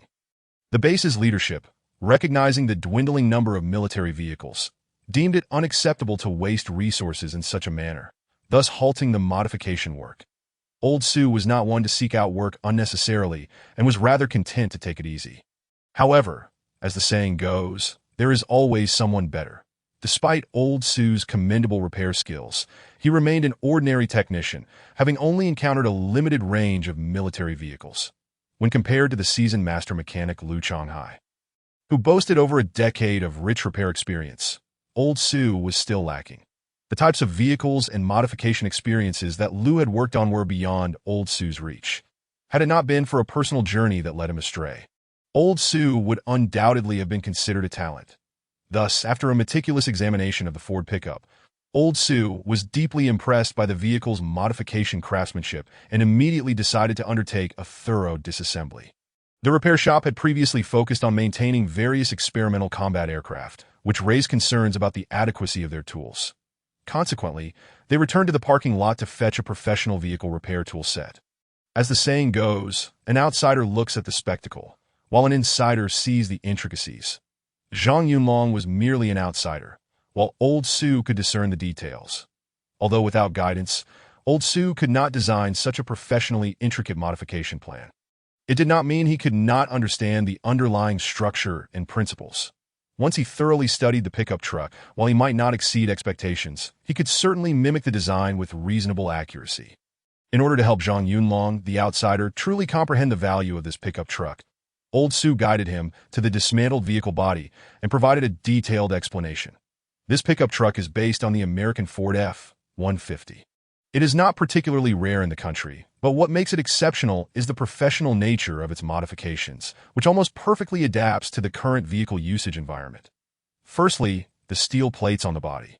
Both in terms of material and welding, are extraordinarily professional that I noticed traces of secondary welding on the body, indicating that the previous owner did not complete the modifications in one go, but gradually enhanced the body armor, ultimately achieving the current flawless state with no weak points. And do you know what material this layer of armor is made of? Upon seeing Zhang Yunlong shake his head in ignorance, Old Su wasted no time and directly revealed the answer. It's titanium alloy. Not the ordinary aluminum alloy or stainless steel, but the kind used to manufacture fighter jet exhaust nozzles. Who knows where these bandits source such high-grade metal materials? What? You ask how I know? Initially, I simply wanted to ascertain the weight of this vehicle, so I took it over the weighbridge and found that, given the coverage area of the armor on this vehicle, the total weight just didn't add up. It was far too light. You see, the original weight of this pickup truck is actually comparable to that of a regular Warrior vehicle. When I modified that Warrior, I also weighed it, and even just adding a layer of steel plates to the 4 doors and the front end increased its weight beyond that of this pickup truck. Which is illogical. The heavier the added armor, the greater the impact on the vehicle's acceleration capabilities that I conducted a hardness test and confirmed it was not aluminum alloy. Ultimately, it was only through the repair shop's aircraft maintenance personnel using professional material analysis equipment that we discovered it was titanium alloy. Initially, not just me, but even the maintenance personnel responsible for the testing were incredulous, thinking there was something wrong with the equipment, and no one would be extravagant enough to use titanium alloy for vehicle armor modifications. In the end, we also checked the armor materials added to the cab of that small cargo truck and found they were also titanium alloy. Only then did we confirm that these bandits were indeed extravagantly wasteful. Zhang Yunlong was utterly astonished by Old Su's explanation and asked, "Does the base have such materials? As far as I am aware, it seems that there is none available, and such materials indeed require specialized tools and welding wires for cutting and joining." Correct? Lao Su nodded in agreement, affirming, "Indeed, our base currently lacks such resources. Otherwise, I wouldn't be trudging around searching for steel plates. This is also a task you need to undertake the next time you venture out, finding materials. However, I am unclear on the specifics of how to do that, but I have already reported the requirements to the command center that I believe arrangements will be made shortly." Turning to the vehicle's windows. It appeared that this F-150 had undergone a glass replacement.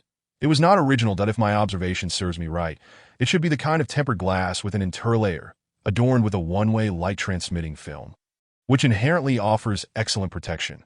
Additionally, a titanium alloy window frame was specially installed along the outer edge of the window, incorporating 2 layers of protective devices. The first layer consists of a wire mesh that is easily replaceable upon damage, while the second layer features titanium alloy protective plates designed in a folding window structure.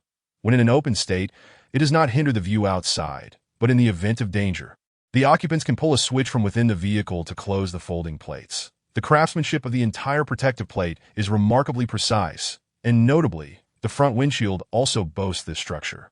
Without relying on bulletproof glass, this vehicle has achieved an exceptional level of defense. Moreover, the rear-view mirrors, as well as the front and rear of the vehicle, are equipped with cameras, some original and others added later. In essence, once the entire vehicle is in a sealed state, the occupants can rely on these cameras to continue operating the vehicle. Through Lao Su's detailed introduction, Zhang Yunlong gained a newfound appreciation for his pickup truck. As Lao Su elaborated meticulously from the exterior to the interior, Zhang Yunlong came to deeply understand the truck's invaluable and irreplaceable nature, that in addition to its robust defense, the original 3.5L gasoline engine had been replaced with a German-imported 6.2L V8 turbocharged diesel engine.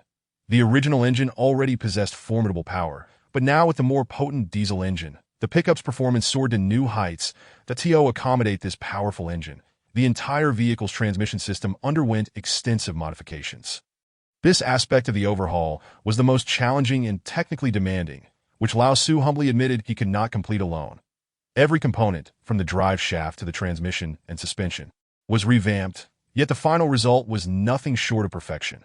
The pickup not only enhanced its off-road capabilities, but also maintained excellent acceleration. However, the sole drawback of the pickup is its fuel consumption. Even though the diesel engine is more fuel efficient than its gasoline counterpart, the original fuel tank could not meet the demands of the modified fuel consumption that improved the vehicle's range. 2 additional approximately 40L tanks were installed. connected to the original 136.3L tank. Furthermore, a massive 300L fuel tank, more appropriately termed a fuel barrel, was added to the bed of the pickup.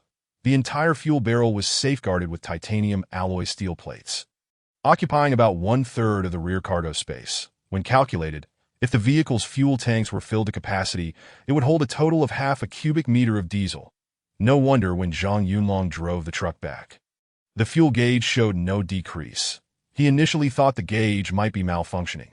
Additionally, the intricate onboard computer system had been entirely dismantled, and the vehicle's central control and electrical systems were simplified to the utmost extent. Aside from the essential onboard monitoring equipment, efforts were made to minimize electronic components. Even the speedometer, tachometer, and fuel gauge were replaced with vintage mechanical instruments. The once complex dashboard now only featured a radio and an independent music player.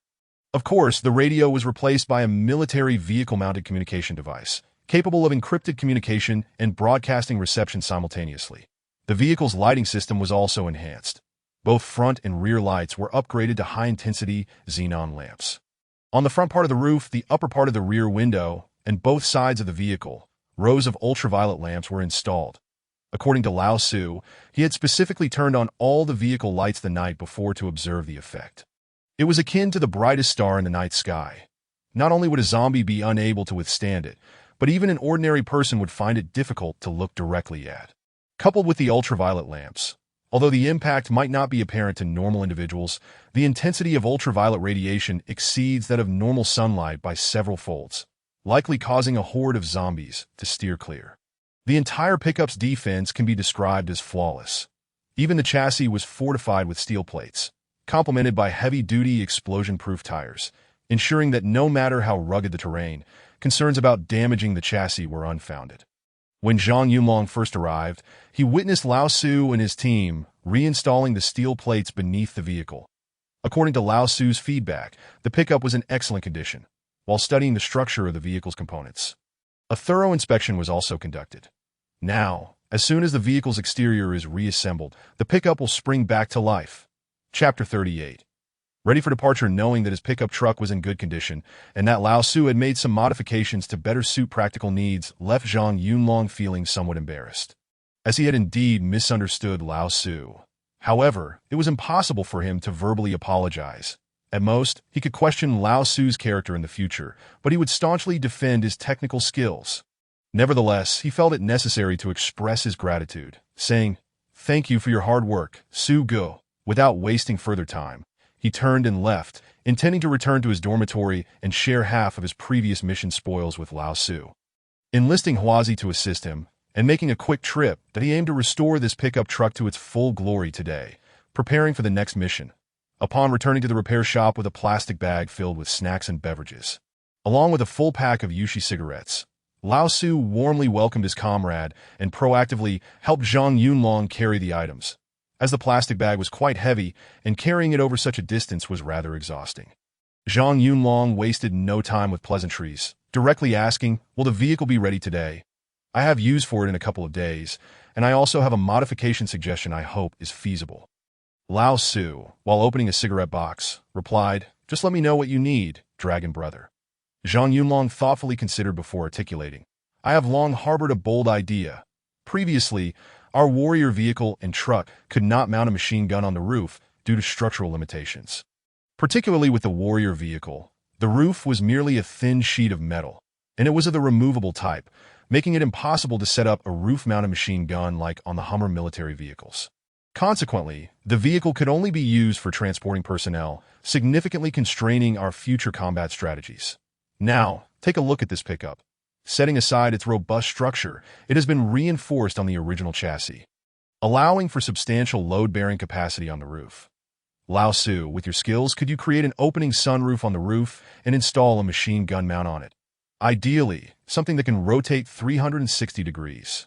Upon hearing Zhang Yunlong's request, Lao Su rolled his eyes in exasperation, retorting, "Do I look like a wish-granting turtle in a fountain to you? No. Then why would you make such an unreasonable request?" He continued, "First of all, the roof of this vehicle has been reinforced. The titanium alloy plates are not easy to cut. Even if the repair shop could find cutting tools, the rotating machine gun mount you're envisioning is simply unfeasible. Not because I can't do it, but because I lack the materials to meet your requirements. I need a crucial component, a turntable bearing, and it must be one with a diameter of over 500 mm. Otherwise, even a person wouldn't fit through it. The ideal size would be an 800 millimeters diameter. What? Where am I supposed to find that? Zhang Yunlong asked, incredulous. That's your concern to figure out that as far as I know, such things are not easy to come by. Ordinary auto repair shops don't stock them. Typically, you would find those large turntable bearings on excavators, cranes, or machinery that requires flexible rotation. You might have some luck finding one during your next mission. But without the proper turntable bearing, I can at most create a simple gun mount for the roof, but the shooting range would be limited and it would be impossible to shoot backward. Zhang Yunlong promptly dismissed Lao Su's proposal, reasoning that if the entire vehicle-mounted machine gun could only fire forward, it would be essentially useless. His vision for the pickup was to use it to lure zombies while firing from the rear to gradually deplete their living forces. Of course, opening a sunroof to allow the gunner to extend half their body out and shoot would be feasible, but without a stable machine gun mount, accuracy could not be guaranteed. After much deliberation, Zhang Yunlong resolved to pursue the turntable bearing Lao Su had mentioned, that if it proved impossible to find, he would have to set up gun mounts at both the front and rear positions of the roof, allowing the machine gun to be affixed to whichever mount was needed for shooting. However, with such a fine vehicle, Zhang Yunlong was reluctant to compromise. To enhance the vehicle's combat capabilities, a rotating gun turret was the perfect solution.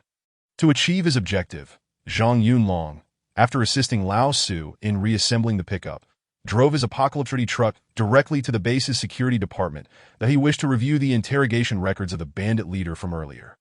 Initially, the junior staff at the security department resisted his request, but after reporting to the department chief, they eventually acquiesced. The chief reasoned that since Lu Zhonghai had already been executed, and Zhang Yunlong's rationale for wanting the information was reasonable, he aimed to clarify the pickup's origins, who had modified it, and where the materials had been sourced. Moreover, it remains uncertain whether there are any remaining materials, and it would be preferable to uncover information regarding the turntable bearings. The head of the security department did not refuse Zhang Yunlong. Instead, he presented dozens of pages of interrogation transcripts for Zhang Yunlong to peruse, albeit only within his office, as there was no urgency. Zhang Yunlong spent nearly 2 hours meticulously reviewing all the transcripts, gaining insight into the circumstances that led Lu Zhonghai to become the leader of a band of outlaws. However, he did not dwell excessively on this revelation, reflecting instead that for the numerous wrongs he had committed, an early demise would lead to a swifter reincarnation. Simultaneously, he learned that the vehicle in question was personally designed and modified by Lu Zhonghai, which elicited a sense of admiration for his craftsmanship. The transcripts contained scant information regarding the pickup truck, as the focus was predominantly on the interrogation of criminal activities. Nonetheless, they did mention the auto repair shop where Lu Zhonghai had previously worked, seemingly located on the opposite side of Hudao City, necessitating a considerable detour. Zhang Yunlong was uncertain whether Lu Zhonghai had performed modifications on the pickup truck at that repair shop. However, based on the extent of the vehicle's modifications, it was evident that the bandit leader, Lu Zhonghai, regarded this truck as his last means of survival, that it was also with this vehicle that he had fled the urban area, thus expending considerable effort and precious resources to reinforce his beloved automobile. Had Zhang Yunlong been in his position, it was likely he would have opted to conduct the modifications in a locale with which he was most familiar, thereby minimizing the possibility of errors. Silently noting the specific address of that repair shop, Zhang Yunlong returned the transcripts to the head of the security department that he intended to promptly report his suggestions for the next search mission to the staff headquarters, which were obliged to heed his counsel. Following the initial search operation, the base commander had discovered that the staff headquarters possessed insufficient practical experience in combating zombies. Allowing a group of novices to direct seasoned veterans in battling the undead was nothing short of absurd.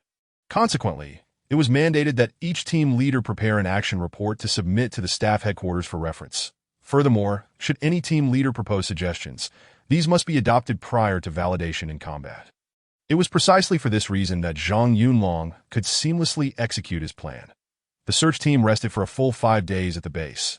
During this period, the members of the search team engaged in minimal routine training, dedicating only the last 2 days to half-day sessions of live-fire shooting, targeting moving targets, Previous experiences in actual combat revealed that the soldiers' marksmanship was a critical factor limiting the search team's combat effectiveness.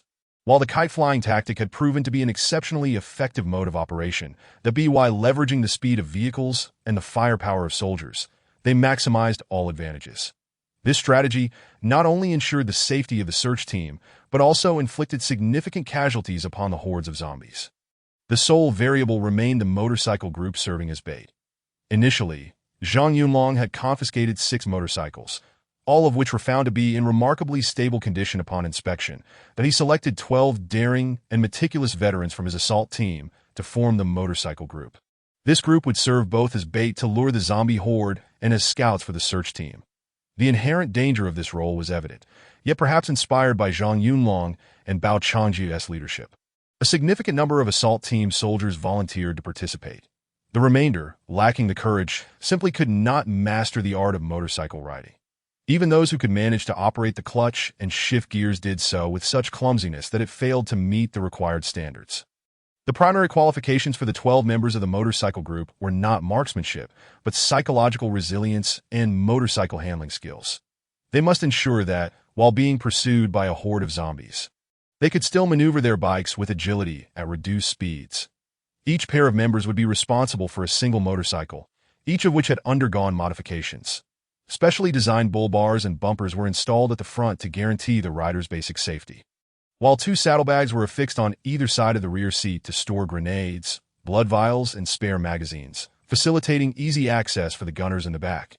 Zhang Yunlong not only continued to oversee the motorcycle group, but also recruited an additional 12 veterans from the guard company to bolster the assault team.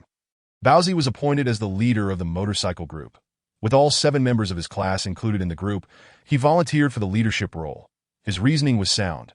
He had experience riding the motorcycle during the initial bait operation and demonstrated proficiency in throwing grenades, an undeniable asset. Logically, Zhang Yunlong should not have placed Baozi, a reserve team leader, in such a perilous position within the motorcycle unit. However, due to Baozi's enthusiastic attitude and Zhang Yunlong's lack of confidence in any alternative, the decision was made. The political commissar even designated a name for the motorcycle group: the Scout Team. The 6 motorcycles were numbered from Scout 1 to Scout 6, with any future additions to be sequentially numbered thereafter. Chapter 39. The Crow. After 5 days of rest and preparation, the search team set out once more, this time with an increased number of personnel and vehicles compared to the first mission. Zhang Yunlong led the charge in his eye-catching pickup truck, with Zhang Haoren maintaining the rear. The convoy now included some new faces while others had been replaced. Those soldiers who had demonstrated inadequate psychological resilience during the previous mission were notified of their removal from the search team upon their return. They understood the rationale behind this decision, and no one complained. Once the quarantine concluded, they reported to the guard company that no one ridiculed them, as undertaking missions was inherently challenging, and simply returning intact was a commendable feat. Having been eliminated, they resigned themselves to standing guard.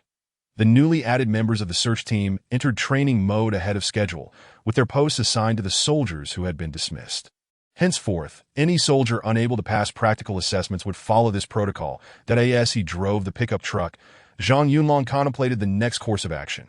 With only 4 individuals in the vehicle, it did not feel cramped. Wazigang placed his helmet on his lap, donning a rather ostentatious pair of sunglasses, rolling down the window to enjoy the fresh air while admiring the scenery beyond the foldable protective panel and wire mesh.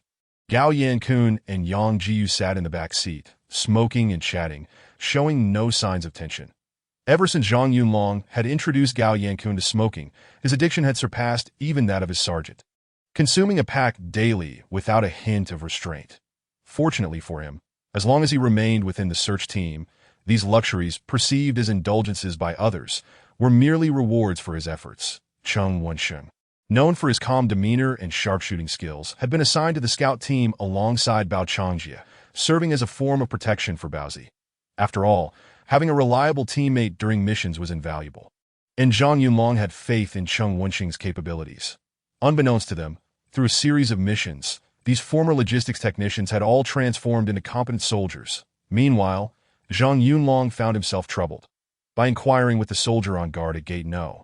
2 that evening, he learned that the distant sounds of explosions had persisted until the latter half of the night.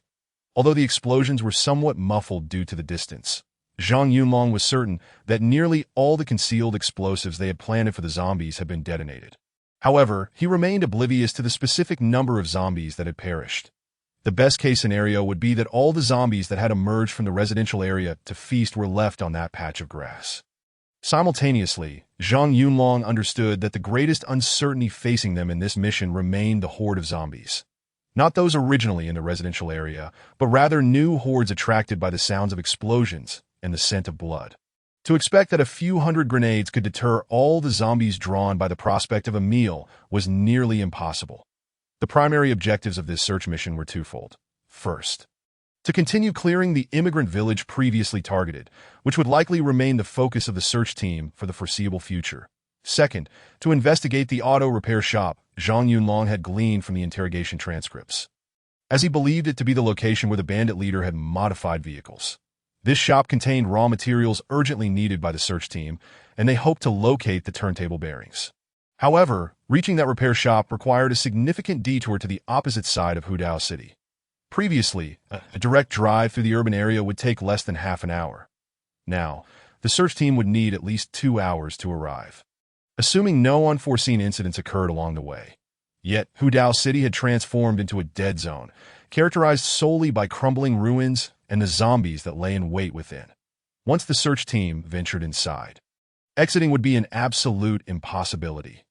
Thus, safety could only be secured through the exchange of time and distance, beyond the time needed for the round trip and the contingency reserves for unforeseen circumstances. Little time remained for the search team to conduct their search. Consequently, for Zhang Yunlong, what was most lacking in this mission was time. The convoy, well acquainted with the route, made its way towards the refugee village. The journey was a mere 20 kilometers, which equated to less than half an hour's drive for the convoy. In a bid to save time, Zhang Yunlong notified the captains of the various squads, instructing them to advance at full speed, with the reconnaissance team moving ahead by 1 kilometer to assess the road conditions. Most of the convoy's route closely followed the coastal highway near shallow waters, an area sparsely populated even before the war. Otherwise, their experimental base would not have been established there. Thus, post-war, the roads near the coast were largely devoid of any undead presence. However, this time, an unusual situation arose. Zhang Yunlong's vehicle-mounted radio soon crackled with the voice of Cheng Wensheng. Recon 1 calling the convoy, be advised there are solitary zombies ahead, approximately 5 or 6 in number that we have currently neutralized too, and the remaining zombies have distanced themselves from us. The rear convoy should take care to avoid them. Over. As the radio transmission concluded, Zhang Yunlong heard the rapid gunfire from up ahead. The radios in the vehicles were all on the same channel, and the vehicles behind had also received the reconnaissance team's warning. Zhang Yunlong had no intention of engaging in further discussion. The convoy speed was already at 60 to 70 miles per hour, and the 1 kilometer distance would be covered in the blink of an eye. Furthermore, Zhang Yunlong did not wish to evade. A mere handful of solitary zombies were hardly worthy of his concern. He pressed the accelerator to the floor and began to accelerate, simultaneously instructing Huazi to inform the trailing vehicles to maintain their speed, that he prepared to physically dispatch those few insignificant zombies with the sheer momentum of his vehicle and the robust collision beams. As the speed increased, Zhang Yunlong soon spotted 5 zombies galloping down the road. That was a mystery from where they had emerged amidst the daylight with no apparent structures nearby. In any case, as the pickup truck closed in from behind, the zombies were desperately pursuing the front reconnaissance team. Perhaps seizing this rare practical opportunity, Baozi had 6 motorcycles trail the zombies at a relatively slow speed. The zombies varied in speed, with the last being a limping one, struggling to keep pace with its companions. As the distance between them widened, Zhang Yunlong's pickup truck surged forward. He collided with the limping zombie, sending it flying through the air with tremendous force. Before it could land, it was struck again by the speeding warrior vehicle, sent careening off to the roadside, where it skidded to a stop after a considerable distance, likely with every bone in its body shattered. After dispatching the first zombie, Zhang Yunlong maintained his speed and continued to collide with the remaining zombies. Except for the first one that was struck head-on, he adjusted the steering wheel to ensure the side of the pickup truck impacted the others. This angled collision allowed the bumper to effectively send the zombies flying aside. He feared that a zombie propelled into the air might crash onto the windshield of the trailing vehicles. and if that flimsy protective barrier failed to withstand the impact, it could endanger those inside. This minor incident did not delay the convoy. They had departed the base at 7 o'clock and reached the vicinity of the refugee village by 7:30. Zhang Yunlong was cautious not to allow the convoy to get too close. He even refrained from sending the relatively unprotected reconnaissance team ahead and instead drove his pickup truck forward slowly. With only the front windshield's protective flap raised, the other window shields remained closed. Huazi kept his hand poised over the ultraviolet light switch, ready to activate it at a moment's notice. In northeast China, winter days dawned late, and the weather today was particularly dismal, with a gray sky offering little sunlight. Zhang Yunlong was almost certain that a horde of zombies lurked nearby. Before approaching, he had instructed the entire convoy to turn around, prepared to make a swift exit at the first sign of trouble. It was not that Zhang Yunlong was cowardly. It was simply that their equipment was woefully inadequate. The warrior vehicles lacked the defensive capabilities necessary for reckless driving through hordes of zombies. While most of the soldiers were still riding in unarmored Dongfeng trucks, if the convoy were surrounded by a horde, the soldiers' firepower would be rendered useless, resulting in complete annihilation. Despite the success of their previous kite tactic, it was akin to dancing on the edge of a blade, always at risk of catastrophic failure. When they were still over 100 meters from the designated minefield, Zhang Yunlong discerned the situation in the area of fallen corpses, his brow furrowing deeply. The first thing he noticed was not the corpses of zombies, but rather a dense congregation of crows. Interspersed among them were numerous seabirds. Zhang Yunlong wondered where so many crows could have come from in a coastal city. All the birds were gathered in flocks, voraciously pecking at the bodies strewn across the grass, with few taking flight. Due to the low terrain, Zhang Yunlong hadn't noticed the few crows flying above until his vehicle drew near, revealing this astonishing scene. Frankly, after having endured a series of bloody battles, Zhang Yunlong had developed a degree of immunity to gruesome sights. Yet, witnessing this spectacle still sent chills down his spine. He felt goosebumps rising on his back. Observing the pallor on the faces of others in the vehicle, it was evident that they too were shaken by the hellish scene before them. All remained silent, awaiting Zhang Yunlong's decision. Chapter 40. Resolving with a single battle at this moment. Zhang Yunlong was quite conflicted. The refugee village lay just ahead, yet leaving the crows and seabirds unaddressed seemed imprudent. But if the convoy startled the bird flock while passing, would they not retaliate against the vehicles? Should they enter the refugee village or not? After much contemplation, he remained undecided and lifted his binoculars to scan the bird flocks through the window. Previously, a significant number of zombies must have gathered here, and the deployed deceptive mines had inflicted considerable casualties on the horde. Even after 5 days had elapsed, Zhang Yunlong could still infer from the amassed birds that the quantity of zombie corpses far exceeded the number that had initially remained. Given the sheer number of birds, Zhang Yunlong speculated that the nearby horde had likely suffered significant losses due to inexplicable explosions, rendering this location a no-go zone. Otherwise, the bodies of the exploded zombies would not have been left for the birds to feast upon. The horde would have self-consumed them. That if this hypothesis were accurate, it would yield both good and bad news for Zhang Yunlong. The good news was that the number of zombies lingering in the refugee village was likely minimal. The bad news was that the zombies had learned to avoid danger. Furthermore, the method of deploying deceptive mines in the same area might only be effective once. After considerable thought, Zhang Yunlong ultimately resolved to charge forward with the vehicle, at the very least to disperse the birds below. As for any undetonated grenades, he could not afford to dwell on that now. The time from pulling the pin to detonation was at least 3 seconds. Ample time for the pickup truck to distance itself. Zhang Yunlong had faith in the protective capabilities of his beloved vehicle that he communicated via radio with the convoy behind, instructing them to prepare. Zhang Yunlong switched on the headlights, honked the horn, and pressed the accelerator to the floor. The pickup truck emitted a deafening horn as it roared down the national highway. The startled birds, previously feasting, took flight en masse, resembling a dark cloud in the sky. Suddenly airborne, the flock appeared magnificent from a distance. The radio crackled with Zhang Howren's inquiry. "Yunlong, how's it going over there? Do you need assistance?" Zhang Yunlong had no time to respond and merely shook his head at Huazi. Understanding the cue, Huazi raised the microphone and replied, "Received. No assistance needed for the time being. Over." Thanks to the exceptional off-road capabilities of the pickup truck, Zhang Yunlong quickly surged through the area densely populated with corpses. The anticipated residual explosions did not occur. It seemed the deceptive mines had detonated thoroughly. The startled bird flock did not attack the pickup truck, but merely circled above. Showing no signs of leaving, it appeared that the virus did not infect avian species. Upon reflection, it made sense. If the virus had infected birds, the loss of feathers alone would be unbearable. How could featherless birds hope to survive? Let alone spread the virus, successfully bypassing the concentrated area of corpses. The pickup truck did not stop, but drove straight into the refugee village. Zhang Yunlong intended to rely on the sturdy pickup truck to force his way into the residential area. If his assumptions were correct, the number of zombies in the refugee village would undoubtedly be low. Even if the horde exceeded his predictions, he could always activate the ultraviolet light and make a swift exit, trusting that the horde would not pursue too closely. Indeed, as Zhang Yunlong had speculated, when the pickup truck barreled into the residential area, the blaring horn did indeed provoke the zombies hiding within the buildings. This was to be expected. Zombies had their tempers too. After a long night of activity, they had returned to their lairs and had barely rested when chaos erupted outside. Anyone in their position would be irate. Watching the zombies rush forth from every corner, Zhang Yunlong's heart raced, feeling more anxious than during his previous baiting tactic.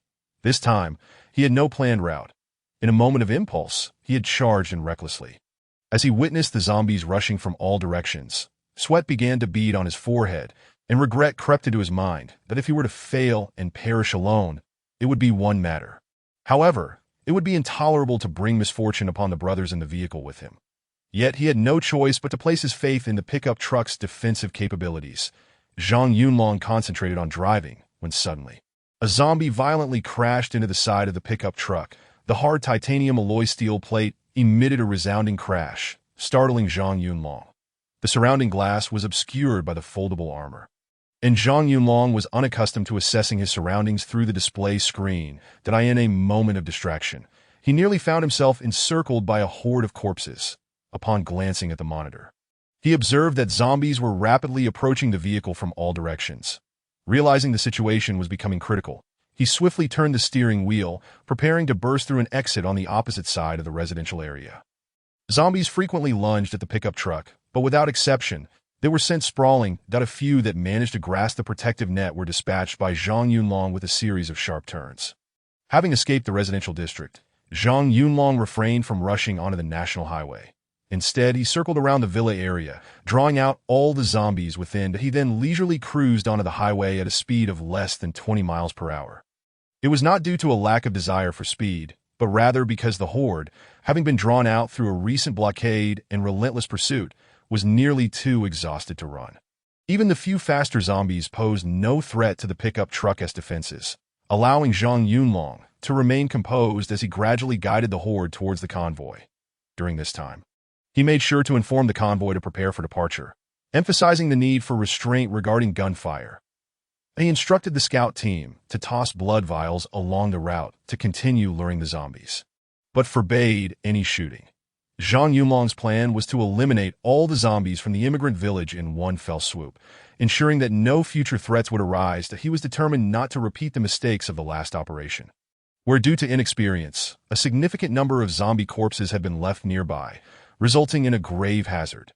Zhang Yunlong's strategy involved directing the convoy towards a beach located along their route. This picturesque spot had previously been connected directly to the national highway for the convenience of tourists, allowing the convoy to drive right onto the sand. The only structures in the vicinity were a small wooden shop and a public restroom. Zhang Yunlong intended to dispose of all the zombies there, as the soft sand would effectively slow their speed, allowing for a more concentrated horde and improved lethality. Thus, with the scout team gradually luring the zombies, the main force of the convoy accelerated to reach the beach and establish a perimeter. Although there weren't many zombies in the immigrant village, Zhang Yunlong's maneuvers had effectively drawn out all the ones capable of movement, totaling over 200. Perhaps due to the commotion along the way, combined with the scout team's relentless tossing of blood vials, scattered zombies hiding in roadside buildings were also attracted. The sudden appearance of zombies rushing from the roadside put the scout team in peril, nearly leading to several accidents. However, they managed to successfully guide the horde to the beach. When the lead vehicle arrived at the beach, the pursuing zombies had already surpassed 300, each panting and straining as they ran, having traversed over 3 kilometers from the immigrant village.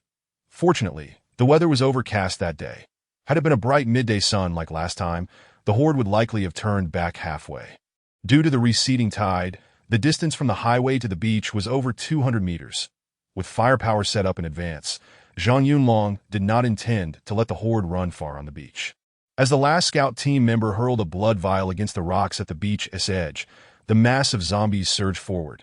The tightly packed horde lunged at the convoy, which was lined up within 50 meters of the beach entrance. Once the scout team reached the beach, they immediately accelerated and dispersed, naturally causing the pursuing horde to scatter as well.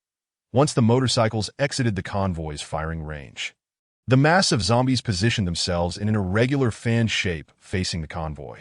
With Zhang Yunlong squeezing the trigger, the cacophony of gunfire signaled the commencement of the assault. The metallic storm unleashed by hundreds of rifles and squad automatic weapons was terrifying. The oncoming horde fell like waves crashing against a dam. Their momentum abruptly halted. The leading zombies collapsed in rows, while bullets that penetrated the front ranks continued to wreak havoc on those behind, causing even greater devastation. The TO maximized their firepower. Some veterans from the previous operation dismounted and stood on the beach, abandoning the safety of their trucks to open fire. Among them, Shi Zhuang displayed exceptional audacity, advancing with his fire team while shooting. Given the proximity, some machine gunners fired without aiming, simply sweeping their weapons at waist level, knowing that the bullets would surely hit something. Following rigorous shooting drills, the soldiers' accuracy had significantly improved, and with zombies unable to run swiftly on the beach, targeting became easier in no time. The horde was left in disarray, blood and severed limbs flying through the air. The search team set a new record for exterminating a horde, eliminating them with a single volley. The farthest any zombie managed to run on the beach was less than 40 meters before being met with concentrated fire. This seemed to serve as a sort of reward for the soldiers, akin to the final moments of a kite-flying session, where they faced the most resilient of zombies. Chapter 41. Unexpected gain. Seeing that no zombies remained standing, Zhang Yunlong let out a sigh of relief. At least the most challenging step was completed. The remaining tasks would be comparatively easier, provided they exercised caution to avoid errors in the previous operation. All riflemen reloaded their magazines while machine gunners continued to rake fire into the still-breathing zombies. Subsequently, all newly joined soldiers, including the drivers, moved in close under the captain's command to deliver finishing shots to the zombies' heads. Only at this moment did Zhang Yunlong draw his Type 54 pistol, systematically dispatching each downed zombie. After thoroughly inspecting the corpses lying on the beach, Zhang Yunlong ordered the assault team to remain vigilant. The remaining soldiers paired up, donned rubber gloves, and began dragging all the zombie bodies to a central location on the beach. Although consolidating over 300 corpses was a cumbersome task, Zhang Yunlong deemed it an essential procedure. Since he did not intend to use the zombie bodies as traps this time, they had to be thoroughly disposed of. This would not only meet epidemic prevention requirements, but also prevent leaving bodies for the enemy, namely other hordes. The soldiers first dug a large pit in the center of the beach. Not particularly deep, less than 2 meters, but ample enough to contain all the corpses. They then proceeded to pour aviation fuel into the pit. Drawing from the experience of the previous operation, the search team had prepared a substantial amount of aviation fuel, which had become redundant for aircraft but served as an excellent incinerator for the corpses due to its high flash point and durability. Once the flames roared to life, a fierce stench of burning flesh permeated the area, dense black smoke billowing into the sky. Zhang Yunlong led the search team back towards the immigrant village without looking back. The site had been cleared, and it was time to reap the rewards of their victory. As for the burning pile of corpses, there was no need for concern. The surrounding area lacked any flammable materials that could spark a fire, and allowing it to burn out posed no issues. Upon the search team's return, they would simply cover the pit. By the time the convoy returned to the immigrant new village, it was already 10 o'clock in the morning. Although the extermination of the horde had not taken long, the subsequent disposal of the zombie bodies consumed a significant amount of time. However, all of it was worthwhile. The entire immigrant new village was devoid of any living beings. From this point onward, the area was completely open to the search team. The horde would show no interest in regions lacking prey, and with the site designated as a forbidden zone, it was unlikely that nearby hordes would migrate towards this area again. Zhang Yunlong conferred with the leaders of each small team, determining to split their forces. Each small team was assigned a truck, tasked with filling it to capacity with any remaining supplies. The surplus could be collected later. Given that the villa area had not been fully scavenged during the last operation, 3 teams were specifically designated to focus on that area. Even if they were unable to gather all the supplies discovered, they would prioritize urgently needed medicines and food. The remaining supplies could be consolidated in a few courtyards, locked up, and stored in the base without much difference, aside from the scout team remaining on alert around the periphery. The rest of the search team members activated a 3-light mode. No house would be left unsearched by the soldiers. Zhang Yunlong and Zhang Haoran each led their teams into the residential area. Zhang Haoran appeared intent on allowing his soldiers to learn about search operations within residential buildings that he chose the outermost building to commence the search. All the security doors were forcefully breached without exception, causing the entire building to reverberate, reminiscent of an invading army. Zhang Yunlong, meanwhile, directed the assault team towards the military tents located in the center of the residential area. During his earlier passage in the pickup truck, he had made a point to observe the tents, noting the presence of storage boxes and computers and equipment that had been left behind in haste. That it appeared the troops responsible for guarding the area had evacuated in great urgency. After such a long time, those computers and devices were likely beyond repair. However, the military supplies within could prove invaluable, and there might even be weapons and ammunition that had not been evacuated in time. Zhang Yunlong did not rush to move the items. Instead, he strictly adhered to his established operational requirements, instructing the assault team members to act independently. They first conducted a thorough search of each tent to confirm the absence of any threats. Only after ensuring safety did he assign 6 soldiers to maintain vigilance while the remaining personnel commenced a meticulous search of every tent. The entire tent area comprised over a dozen tents of varying sizes, each serving distinct functions. Some were field hospitals, others command posts, and there were also tents designated for housing the injured. However, the majority were utilized for storing supplies that as the search progressed, the discovered materials repeatedly exceeded Zhang Yunlong's expectations. Ranging from robust battlefield laptops to processors and communication devices from a division-level command center, as well as a complete set of field hospital equipment and a small shipping container filled with pharmaceuticals.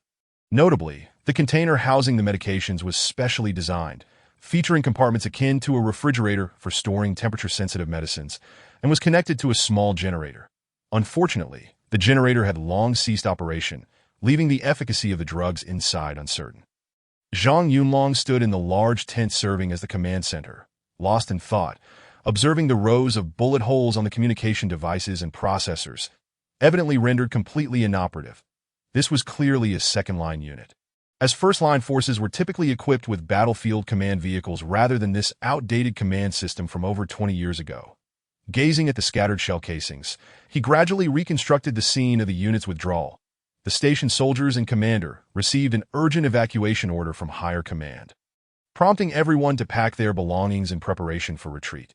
However, a substantial number of civilians awaiting transfer occupied most of the unit's transport capacity, rendering many supplies stored here impossible to transport.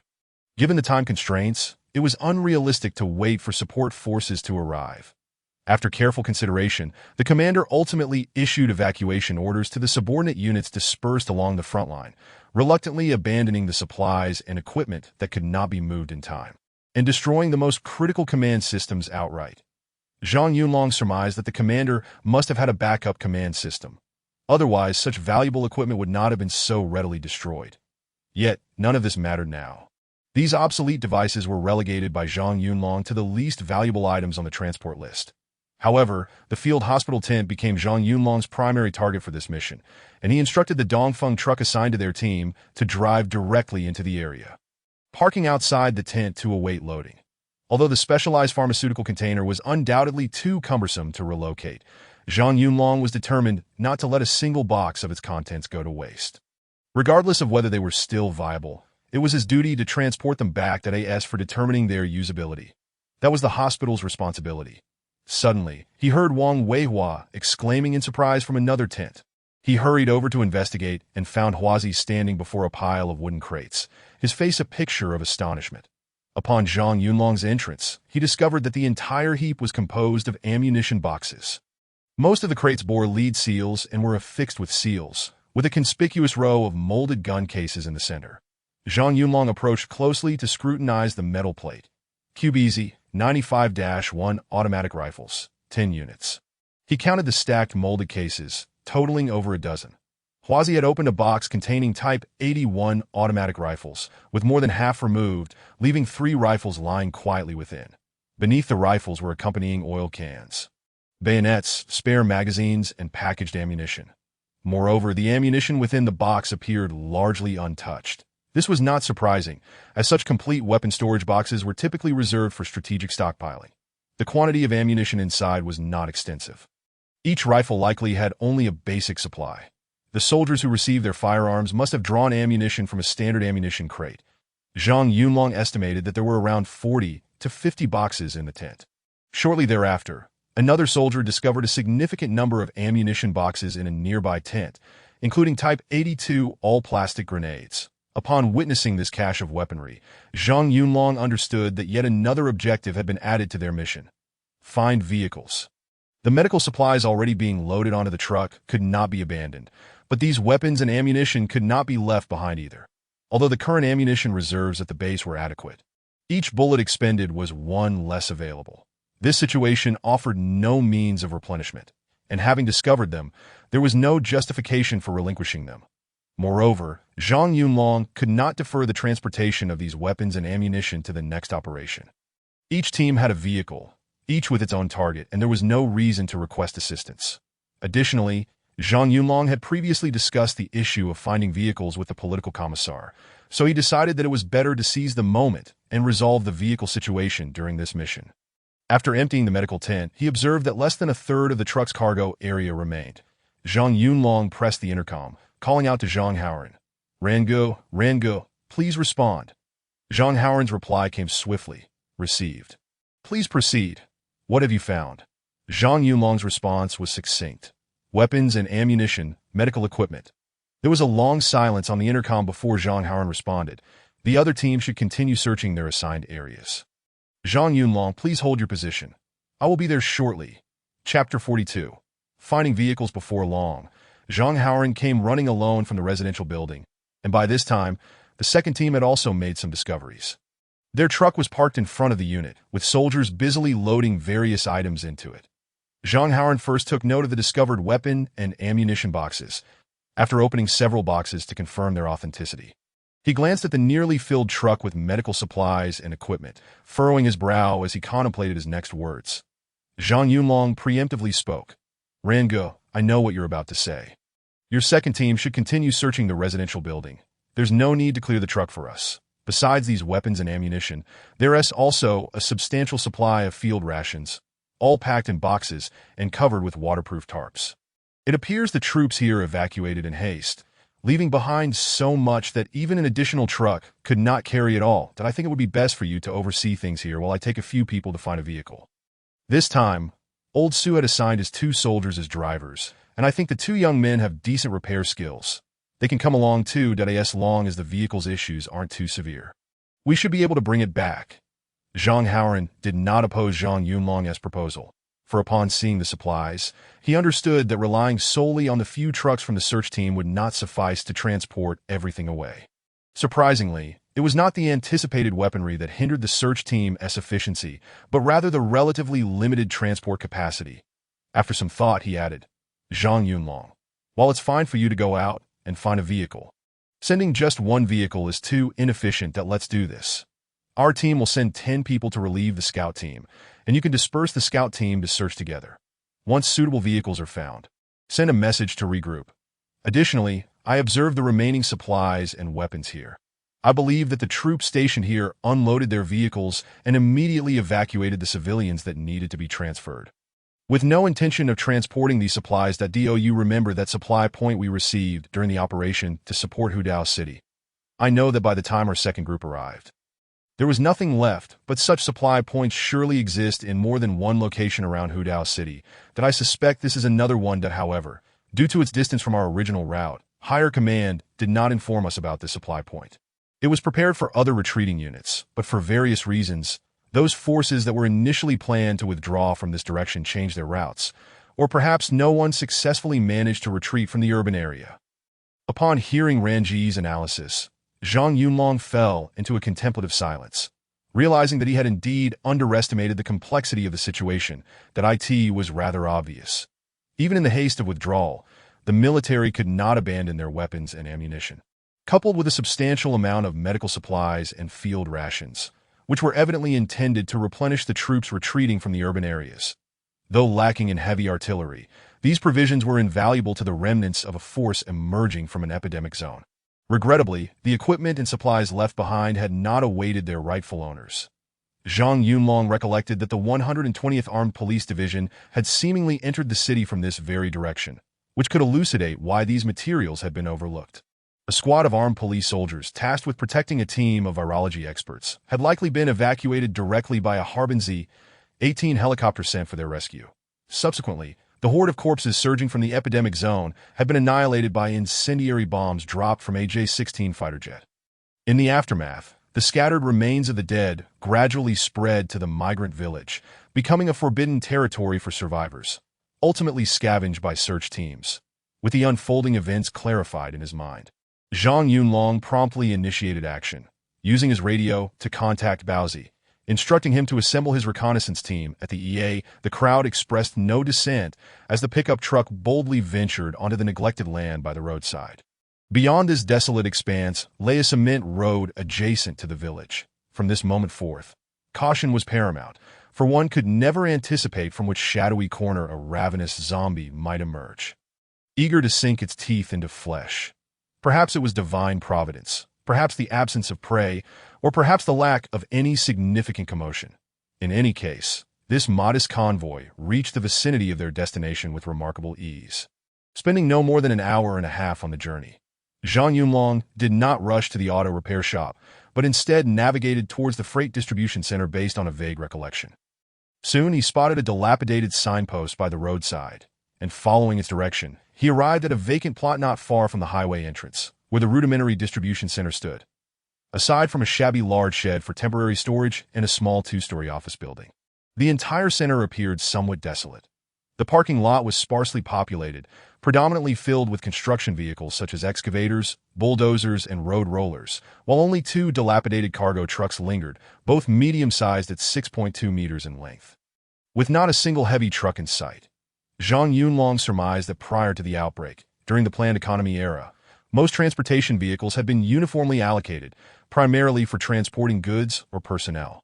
Now, only construction vehicles remained, while the two medium trucks were likely abandoned due to a lack of drivers. That it was impossible to simply find the keys and drive them away.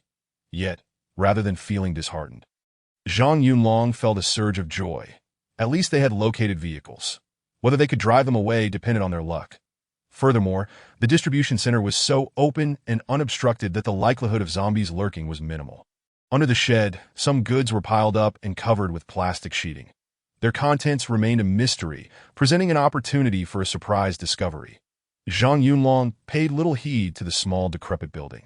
Even if it harbored zombies, how many could it conceal? Accompanying him were the elite members of the assault team. Not to mention a few zombies. Even a small horde could be dealt with. He promptly instructed the scout team, known as Baozi, to send 2 members to conduct a reconnaissance sweep. The scouts were armed with 95 assault rifles, allowing for greater maneuverability in the narrow back seat compared to the 81 model. Seated in the back of the scout vehicle, a soldier named Xiao leveled his 95 rifle and, with a flick of his left hand, tossed a blood sample vial at the entrance of the small building. The team member on the motorcycle did not accelerate, but meandered in a serpentine pattern at the entrance, waiting for any zombies to emerge. However, after an extended wait, not a single zombie appeared. Zhang Yunlong realized they were fortunate. The small building was uninhabited, that he immediately drove towards the distribution center, parking in front of the building.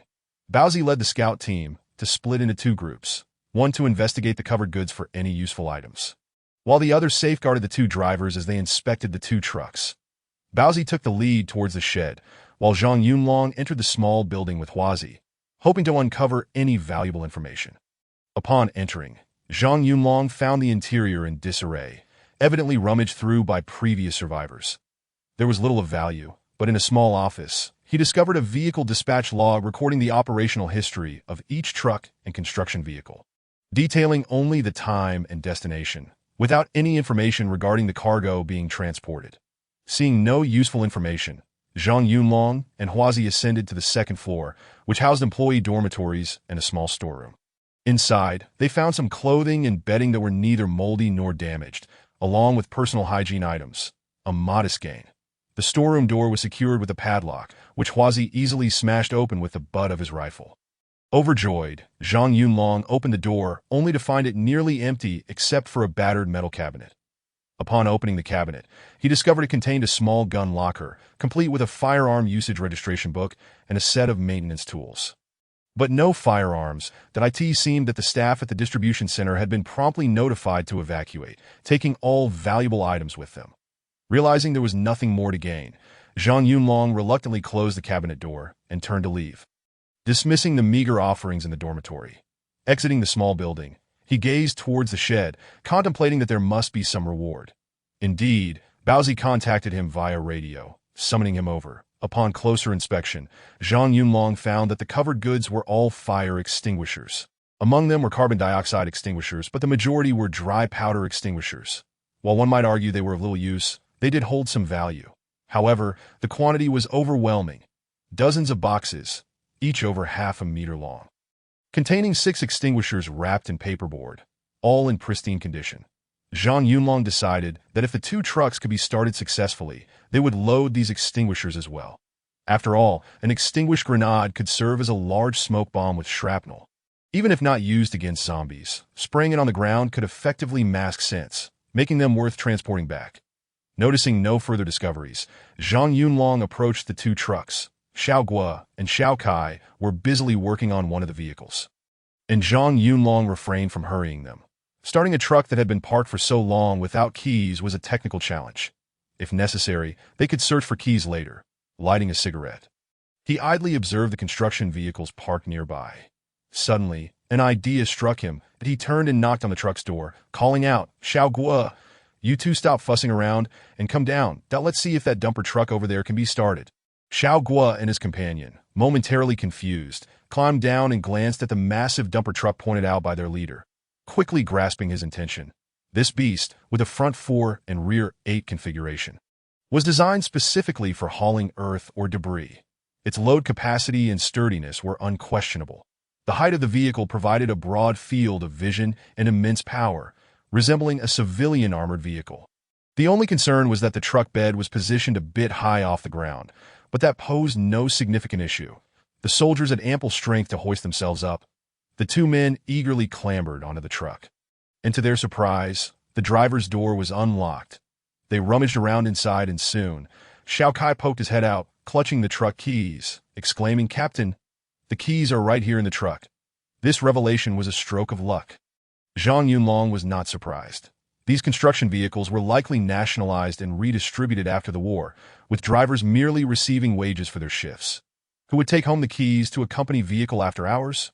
In this day and age, theft was hardly a concern.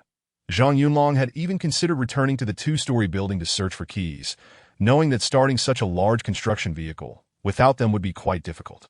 The 2 drivers carefully assessed the dumper truck's condition, noting that the fuel level and tire pressure were adequate, but the battery was dead.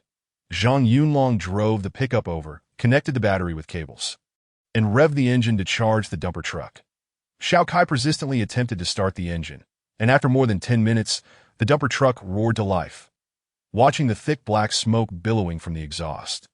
Zhang Yunlong initially feared the diesel in the tank had gone bad, but he relaxed as the smoke gradually dissipated. Xiao Kai drove the dumper truck around the empty parking lot, testing its functionality and discovering no issues, although he struggled for some time to grasp the complex gear system. Meanwhile, Zhang Yunlong, not idle himself, returned to the cargo truck with Xiao Guo to attempt starting at point 1 of the trucks was particularly worn down, with one side's tires completely flat, so they abandoned that effort, planning to return with the main group and professional repair equipment later. Zhang Yunlong instructed Xiao Guo to focus on the other truck. But unfortunately, after over an hour of effort, even Xiao Kai, who had figured out how to operate the dumper truck, was unable to start the long-parked cargo truck that a preliminary assessment suggested an issue with the ignition circuit. But without auxiliary equipment, relying solely on 2 people and basic tools would require far too much time for repairs. Zhang Yunlong was unwilling to wait any longer. Their objectives had been achieved. One large dumper truck was sufficient to transport all the weapons and ammunition back at once. The remaining cargo trucks were merely supplementary. Their absence would not be detrimental. Furthermore, their next step involved searching the auto repair shop, which would also demand considerable time. Chapter 44. Auto repair shop. Gazing at the small excavator parked not far away, Zhang Yunlong contemplated the feasibility of returning with Lao Su and sufficient equipment. Recalling that he still needed to find the turntable bearings. Observing the immense size of that excavator, one could surmise that the turntable bearing atop it could easily fit into a pickup truck. However, to dismantle such a contraption, it would require not only skilled professionals, but also a crane to hoist the cabin aside. Zhang Yunlong recalled that the base indeed had a crane, a specialized vehicle that combined a small crane with a truck. He was uncertain of the exact name of such a vehicle, but its integrated lifting capability was undoubtedly convenient, albeit its cargo bed was relatively small to accommodate the crane. Thus, its carrying capacity was inferior to that of a standard Dongfeng truck, which is why it had not been allocated to the search team. Perhaps a request could be made for it in future operations. Moreover, Zhang Yunlong was reluctant to abandon the other engineering vehicles present. If they could be driven back with a slight modification, they could transform into formidable armored vehicles. For the sake of these vehicles, it was indeed worth organizing a separate operation, with a plan forming in his mind. Zhang Yunlong wasted no time and instructed his team to load fire extinguishers into the dump truck's bed. That he directed Xiaokai to drive the dump truck onto the national highway and park it by the roadside. Concerned that the noise of the moving vehicle might compromise their next operation, he decided that the pickup truck would lead the way, with the reconnaissance team trailing behind as they commenced their search for the auto repair shop. The squad did not take long to locate the auto repair shop, which appeared substantial from a distance, its entrance facing the national road. The metal sign above the gate, rusted and aged, bore the name, Xinjuan Auto Repair Shop. Observing the maintenance workshop behind the iron gate, it seemed the shop had undergone expansion in the post-war period. This corroborated the information gleaned from the interrogation records, indicating that the repair shop had indeed profited during this time. Surrounding the shop were several rows of low buildings, and Zhang Yunlong did not rush to disembark. He instructed Baozi to lead the reconnaissance team in a circuit around the area, even firing a few rounds into the air and tossing a blood vial. As anticipated, 7 or 8 zombies charged out from the rear buildings, swiftly dispatched by the reconnaissance team. After confirming that no more zombies remained, Zhang Yunlong used a dry powder fire extinguisher to obliterate the bloodstains left by the shattered vial. He had no intention of attracting more zombies before thoroughly searching the repair shop. Returning to the front of the auto repair shop, Zhang Yunlong noted the iron chain and padlock on the gate, surmising that it had likely been secured by bandits. This only heightened his conviction that valuable items lay within, for the bandits would not have taken the trouble to lock the gate otherwise. Cautiously distancing his companions, Zhang Yunlong raised his rifle and fired a shot. Remarkably, the padlock remained intact. Surprised by the quality of the lock, a San Juan padlock indeed lived up to its reputation. He fired 3 more shots until the lock was completely destroyed. Swinging the gate open and stepping inside, Huazi reversed the pickup truck into the courtyard of the repair shop, preparing to load it. Once everyone had spread out and thoroughly searched the factory buildings, warehouses, and workshops, they discovered their efforts had not been in vain. In the warehouse, they found a vast array of auto parts, all pertaining to engineering vehicles or large trucks. Many of these components were compatible with the military vehicles at the base, a fact that both Xiaoguo and Xiaokai confirmed with certainty. Furthermore, they unearthed the titanium alloy plates that Lao Su had long desired. To their astonishment, the repair shop indeed housed such materials. Neatly stacked against the wall of the workshop were 3 large piles of sheets, one of which had been partially used. The outer packaging confirmed that these were titanium alloy plates, with the manufacturer clearly marked, Baoji Kazit Metal Materials Company, Limited. Examining each plate, approximately 1 square meter in size and 1 centimeter thick, the group was elated. Regardless of the original purpose of these titanium plates, they were now the property of the search team. Noticing the pallets beneath the stacks, Zhang Yunlong, with his background in warehouse management, understood that the plates were packaged in units of 50, and while their weight was uncertain, they likely exceeded a ton, and the pallets were designed for forklift use, facilitating loading and unloading. Observing the forklift parked in a corner of the yard, now rusted, Zhang Yunlong chose to forego it. Although they had confirmed the location of the supplies, without personnel and equipment, transport would be impossible. They could only devise a plan for another time. However, knowing they could not leave empty-handed, the team hurriedly sought useful items to load onto the pickup at an auto repair shop. The most abundant finds were vehicle parts and various tools. Baozi even discovered a diesel generator and 2 barrels of diesel fuel in a small boardroom at the back of the workshop. Zhang Yunlong forbade any tampering with it, as the generator would be useful when the main force returned. Ultimately, they managed to load some truck components and a cutting machine. From Zhang Yunlong's observations, the cutting machine was specifically for cutting titanium alloy plates, and he was certain it would prove valuable. As the team wrapped up their scavenging, Zhang Yunlong's gaze fell upon a yellow school bus parked in the largest repair bay, stirring his thoughts. This was a medium-sized bus typically seen on television, used for transporting students, once common abroad but now rare domestically. Following several severe school bus accidents, due to substandard models leading to numerous casualties, the government had instituted policies to allocate special funds to local governments and educational institutions for the procurement of standardized professional school buses. Zhang Yunlong was aware that this seemingly unremarkable medium-sized bus was often referred to as the battle bus in automotive circles. There had been reports of accidents involving civilian Hummer vehicles colliding with school buses, where the Hummer's front end was crumpled upon impact while the bus sustained only minor damage to its bumper. Zhang Yunlong was uncertain of the bus's rumored resilience, but he knew that domestic manufacturing standards for school buses aimed to align with international ones, catering to both the domestic market and exports. Thus, it should be quite robust. However, the state of the bus in the workshop was disheartening. Both front wheels had been removed, and one of the dual rear wheels was also missing. That wasn't the bus supposed to be equipped with bulletproof tires. It was puzzling why it had been stripped down to such an extent. The hood was ajar, revealing an engine and other components covered in dust. Zhang Yunlong, not being a mechanic, surmised that the bus's issues were likely not severe. With ample time and professional help, it could likely be repaired. Stepping out, he carefully examined the open hood, finding no missing components.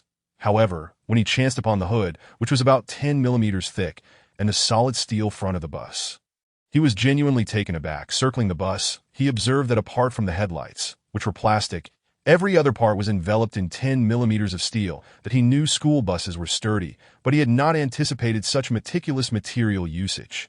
Glancing back at the massive engine, Zhang Yunlong estimated that the bus's weight could not be insignificant. This was no mere school bus. It resembled an armored vehicle. Even without modifications, it could likely withstand rifle fire. It would be utterly unreasonable not to bring this back. Zhang Yunlong promptly resolved to report this upon his return and insisted that during the next operation, the school bus must be repaired and retrieved. Its significance second only to the batch of titanium alloy plates. Aware that haste would not yield favorable results, he recognized that the primary objective of this outing was to locate vehicles. With their goal achieved, lingering would only squander time, so he promptly began the return journey. Before leaving, Baozi rewrapped the iron chain around the gate, and lacking a padlock was no issue, for he cheekily produced a pair of handcuffs. This item had seemingly become his standard gear for every mission. Leaving Zhang Yunlong to wonder about his reasoning, they passed a nearby corner store. Xiaokai and Xiao was said about starting the dump truck, the primary prize of this expedition. Zhang Yunlong cast a glance at the small shop, too lazy to even disembark. The store's door stood ajar, appearing empty from the outside. Unless the bandits were blind, they would have never overlooked such a roadside establishment. Thus, the team wasted no time and headed straight back. The return journey was remarkably smooth, with Zhang Yunlong leading in the dump truck. This way, even if the engine's roar attracted zombies, the massive vehicle could simply plow through them without impeding the convoy's speed. That'd be why the time the squad returned to the migrant village, it was nearly 4 in the afternoon. Coupled with the inclement weather, Zhang Yunlong was filled with trepidation as he gazed at the dim sky.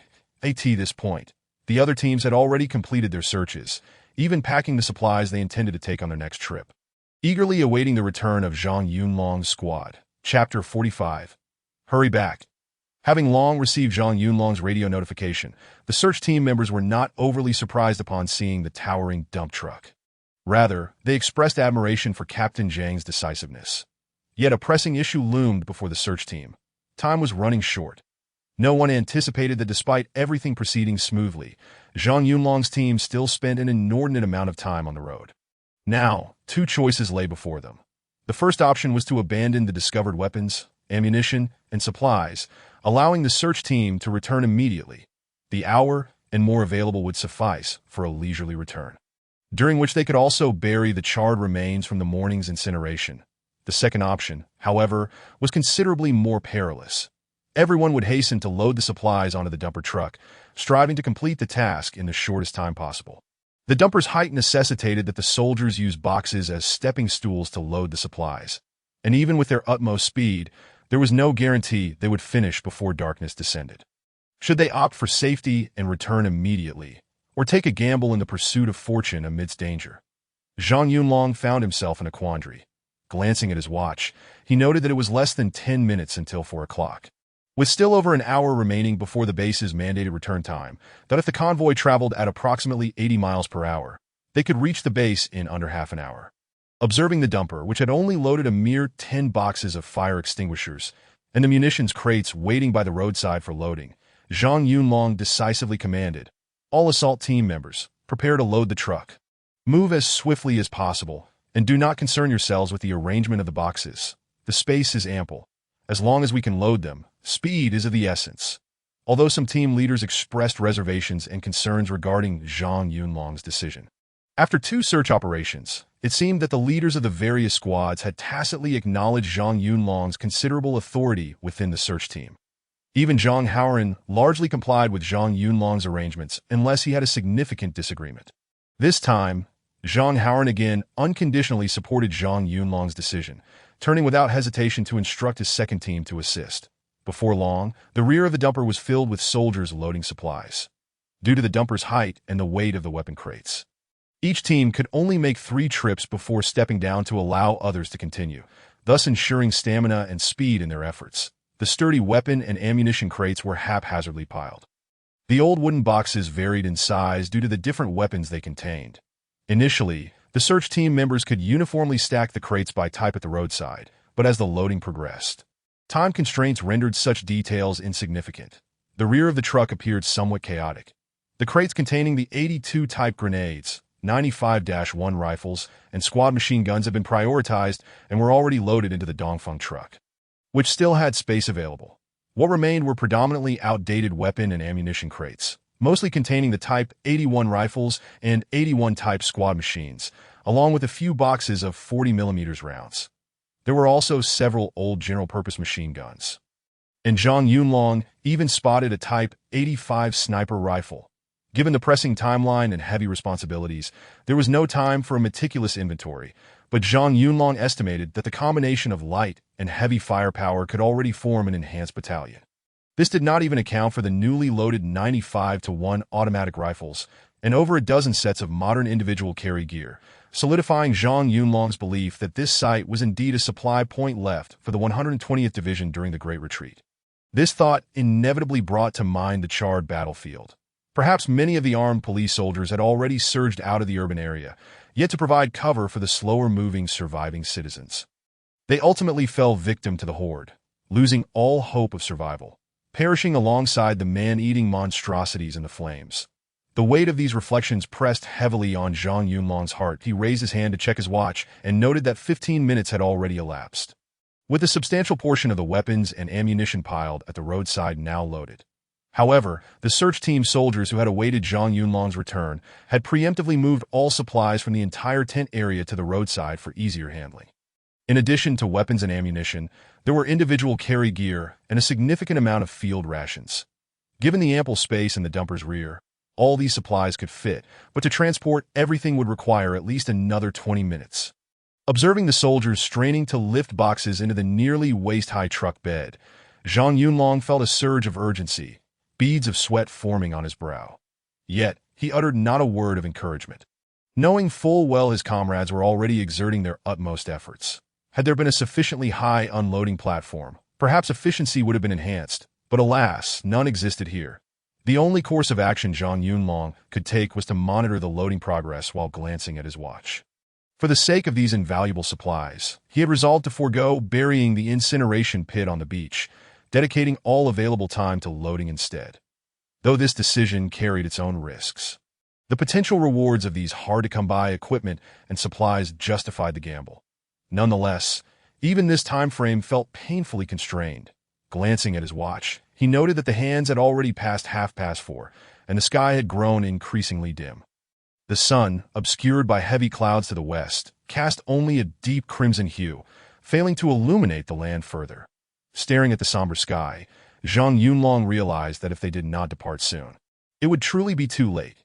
Based on the current light conditions, he surmised that the undead, driven by hunger, had likely begun to emerge. However, the nearby horde had dismissed this migrant village as lacking hunting value, which did not necessarily apply to other regions. Contemplating the beach, he pondered that the acrid scent of charred remains might have transformed into an aroma of barbecue in the noses of the zombies. Should the returning convoy encounter the horde on their way to a feast, it would surely spell disaster. At that moment, the radio crackled to life with the Chief of Staff's third call for the search team to return. Observing that only a small portion of the supplies remained to be loaded, and noticing the anxious expression on Ranji's face, Zhang Yunlong once again issued a resolute command. All personnel, cease loading, abandon the remaining supplies. Dezhuang, take your team and close the truck bed immediately. Everyone, get on the vehicles and prepare to depart. Having spoken, he was the first to leap into the pickup truck, pressing the accelerator to steer it to the roadside, clearing the path for the other vehicles. Grabbing the radio, he called out, "Xiaoguo, your dumper is the lead vehicle. Drive as fast as you can." Baozi organized the scout team to follow closely behind the dumper, maintaining a distance of no more than 30 meters. Should we encounter any zombies, let the dumper run them over. The remaining vehicles followed suit. Doors securely shut. The Dongfeng truck lowered and secured the canvas covering the rear cargo area, instructing its occupants to remain hidden. That MY vehicle will bring up the rear. Full speed ahead. Over and out. Upon receiving the orders, the various squads hastily boarded their vehicles, abandoning the supplies that had yet to be loaded at the roadside. The convoy set in motion, with the dumper leading the charge. They swiftly merged onto the national highway, forming a long line racing toward the base. Zhang Yunlong, responsible for trailing at the back, switched on the ultraviolet lights of the pickup truck once they reached the highway.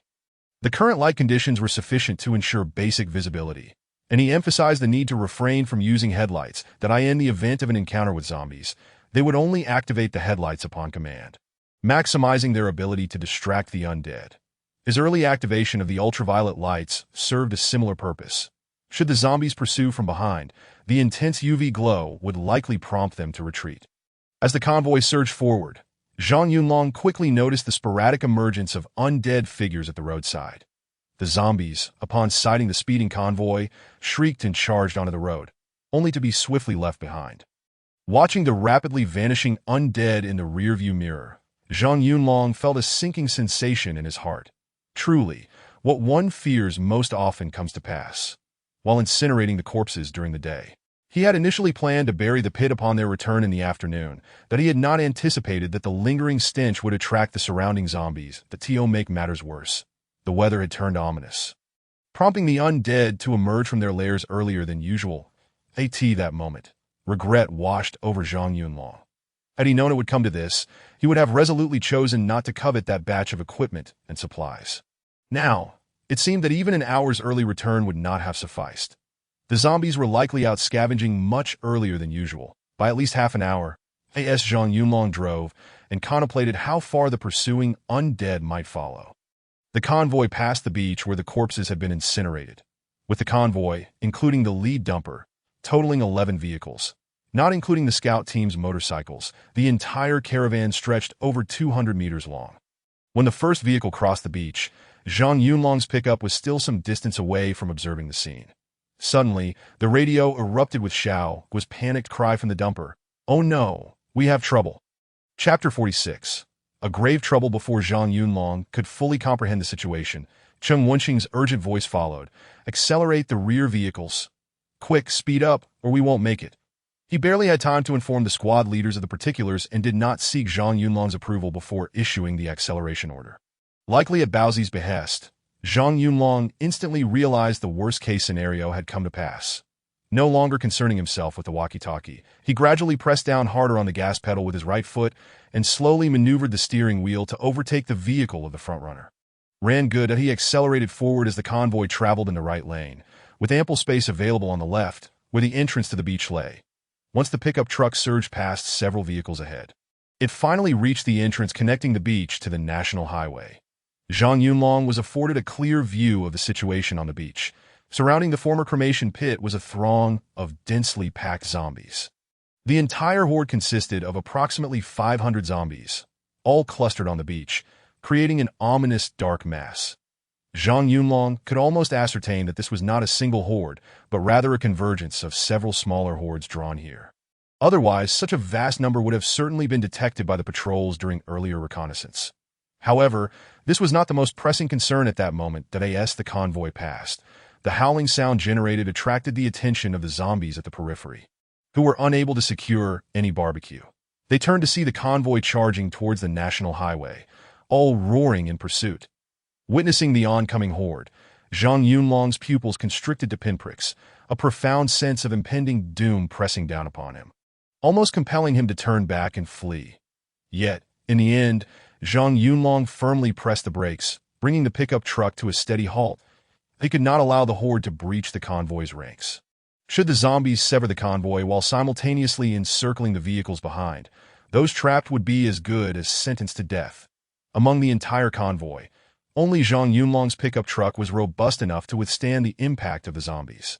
And it was also equipped with ultraviolet lights that he had faith that the zombies would not disregard the intense ultraviolet rays emanating from the vehicle in such dim conditions. The convoy was moving swiftly. If they could restrain the horde for about 10 seconds, all vehicles could pass through safely, and they would also be able to advance a distance to widen the gap between themselves and the zombies. Inside the vehicle, Huazi and Yang Jiu promptly closed all foldable steel plates without needing further instruction from Zhang Yunlong. Gao Yankun grabbed his rifle, prepared to fire, only to realize that the entire pickup was a sealed space. With no shooting ports designed into the doors, Zhang Yunlong gritted his teeth and gripped the steering wheel tightly, his gaze fixed on the screen displaying the left side view, just as he had anticipated. The zombies rushing towards the pickup, upon nearing within 10 meters, all shielded their eyes and shrieked, veering off to the side. The momentum of the horde was abruptly halted, even leading to a trampling incident. Some zombies attempted to circumvent from the side, but the exit was barely 10 meters wide, with Zhang Yunlong's pickup occupying nearly half of it, while the remaining space was illuminated by the ultraviolet lights. Leaving the zombies in a precarious position at this moment, the horde gathered on the beach, engaged in their feast, was largely drawn in by the commotion behind them, apart from those in the center devouring charred corpses. The vast majority of the zombies began moving towards the exit. The entire exit became jam-packed with zombies, yet not a single one dared to charge forward. However, the absence of zombies at the exit did not imply that others were absent. Flanking the exit were waist-high green belts and fences, which posed no obstacle to the nimble zombies. Some clever zombies began to climb over the fences, rushing onto the national highway to pursue the convoy. As for the zombies that had reached the national highway, Zhang Yunlong lacked the energy and capacity to manage them that he needed to block the majority of the horde, buying at least enough time. However, he had not anticipated the ultraviolet lights would be so potent. Fortunately, the convoy reacted swiftly, their speed exceeding that of the approaching zombies. When the last warrior vehicle whizzed past, Zhang Haoran's anxious voice crackled over the walkie-talkie. "I've passed. Yunlong, hurry up."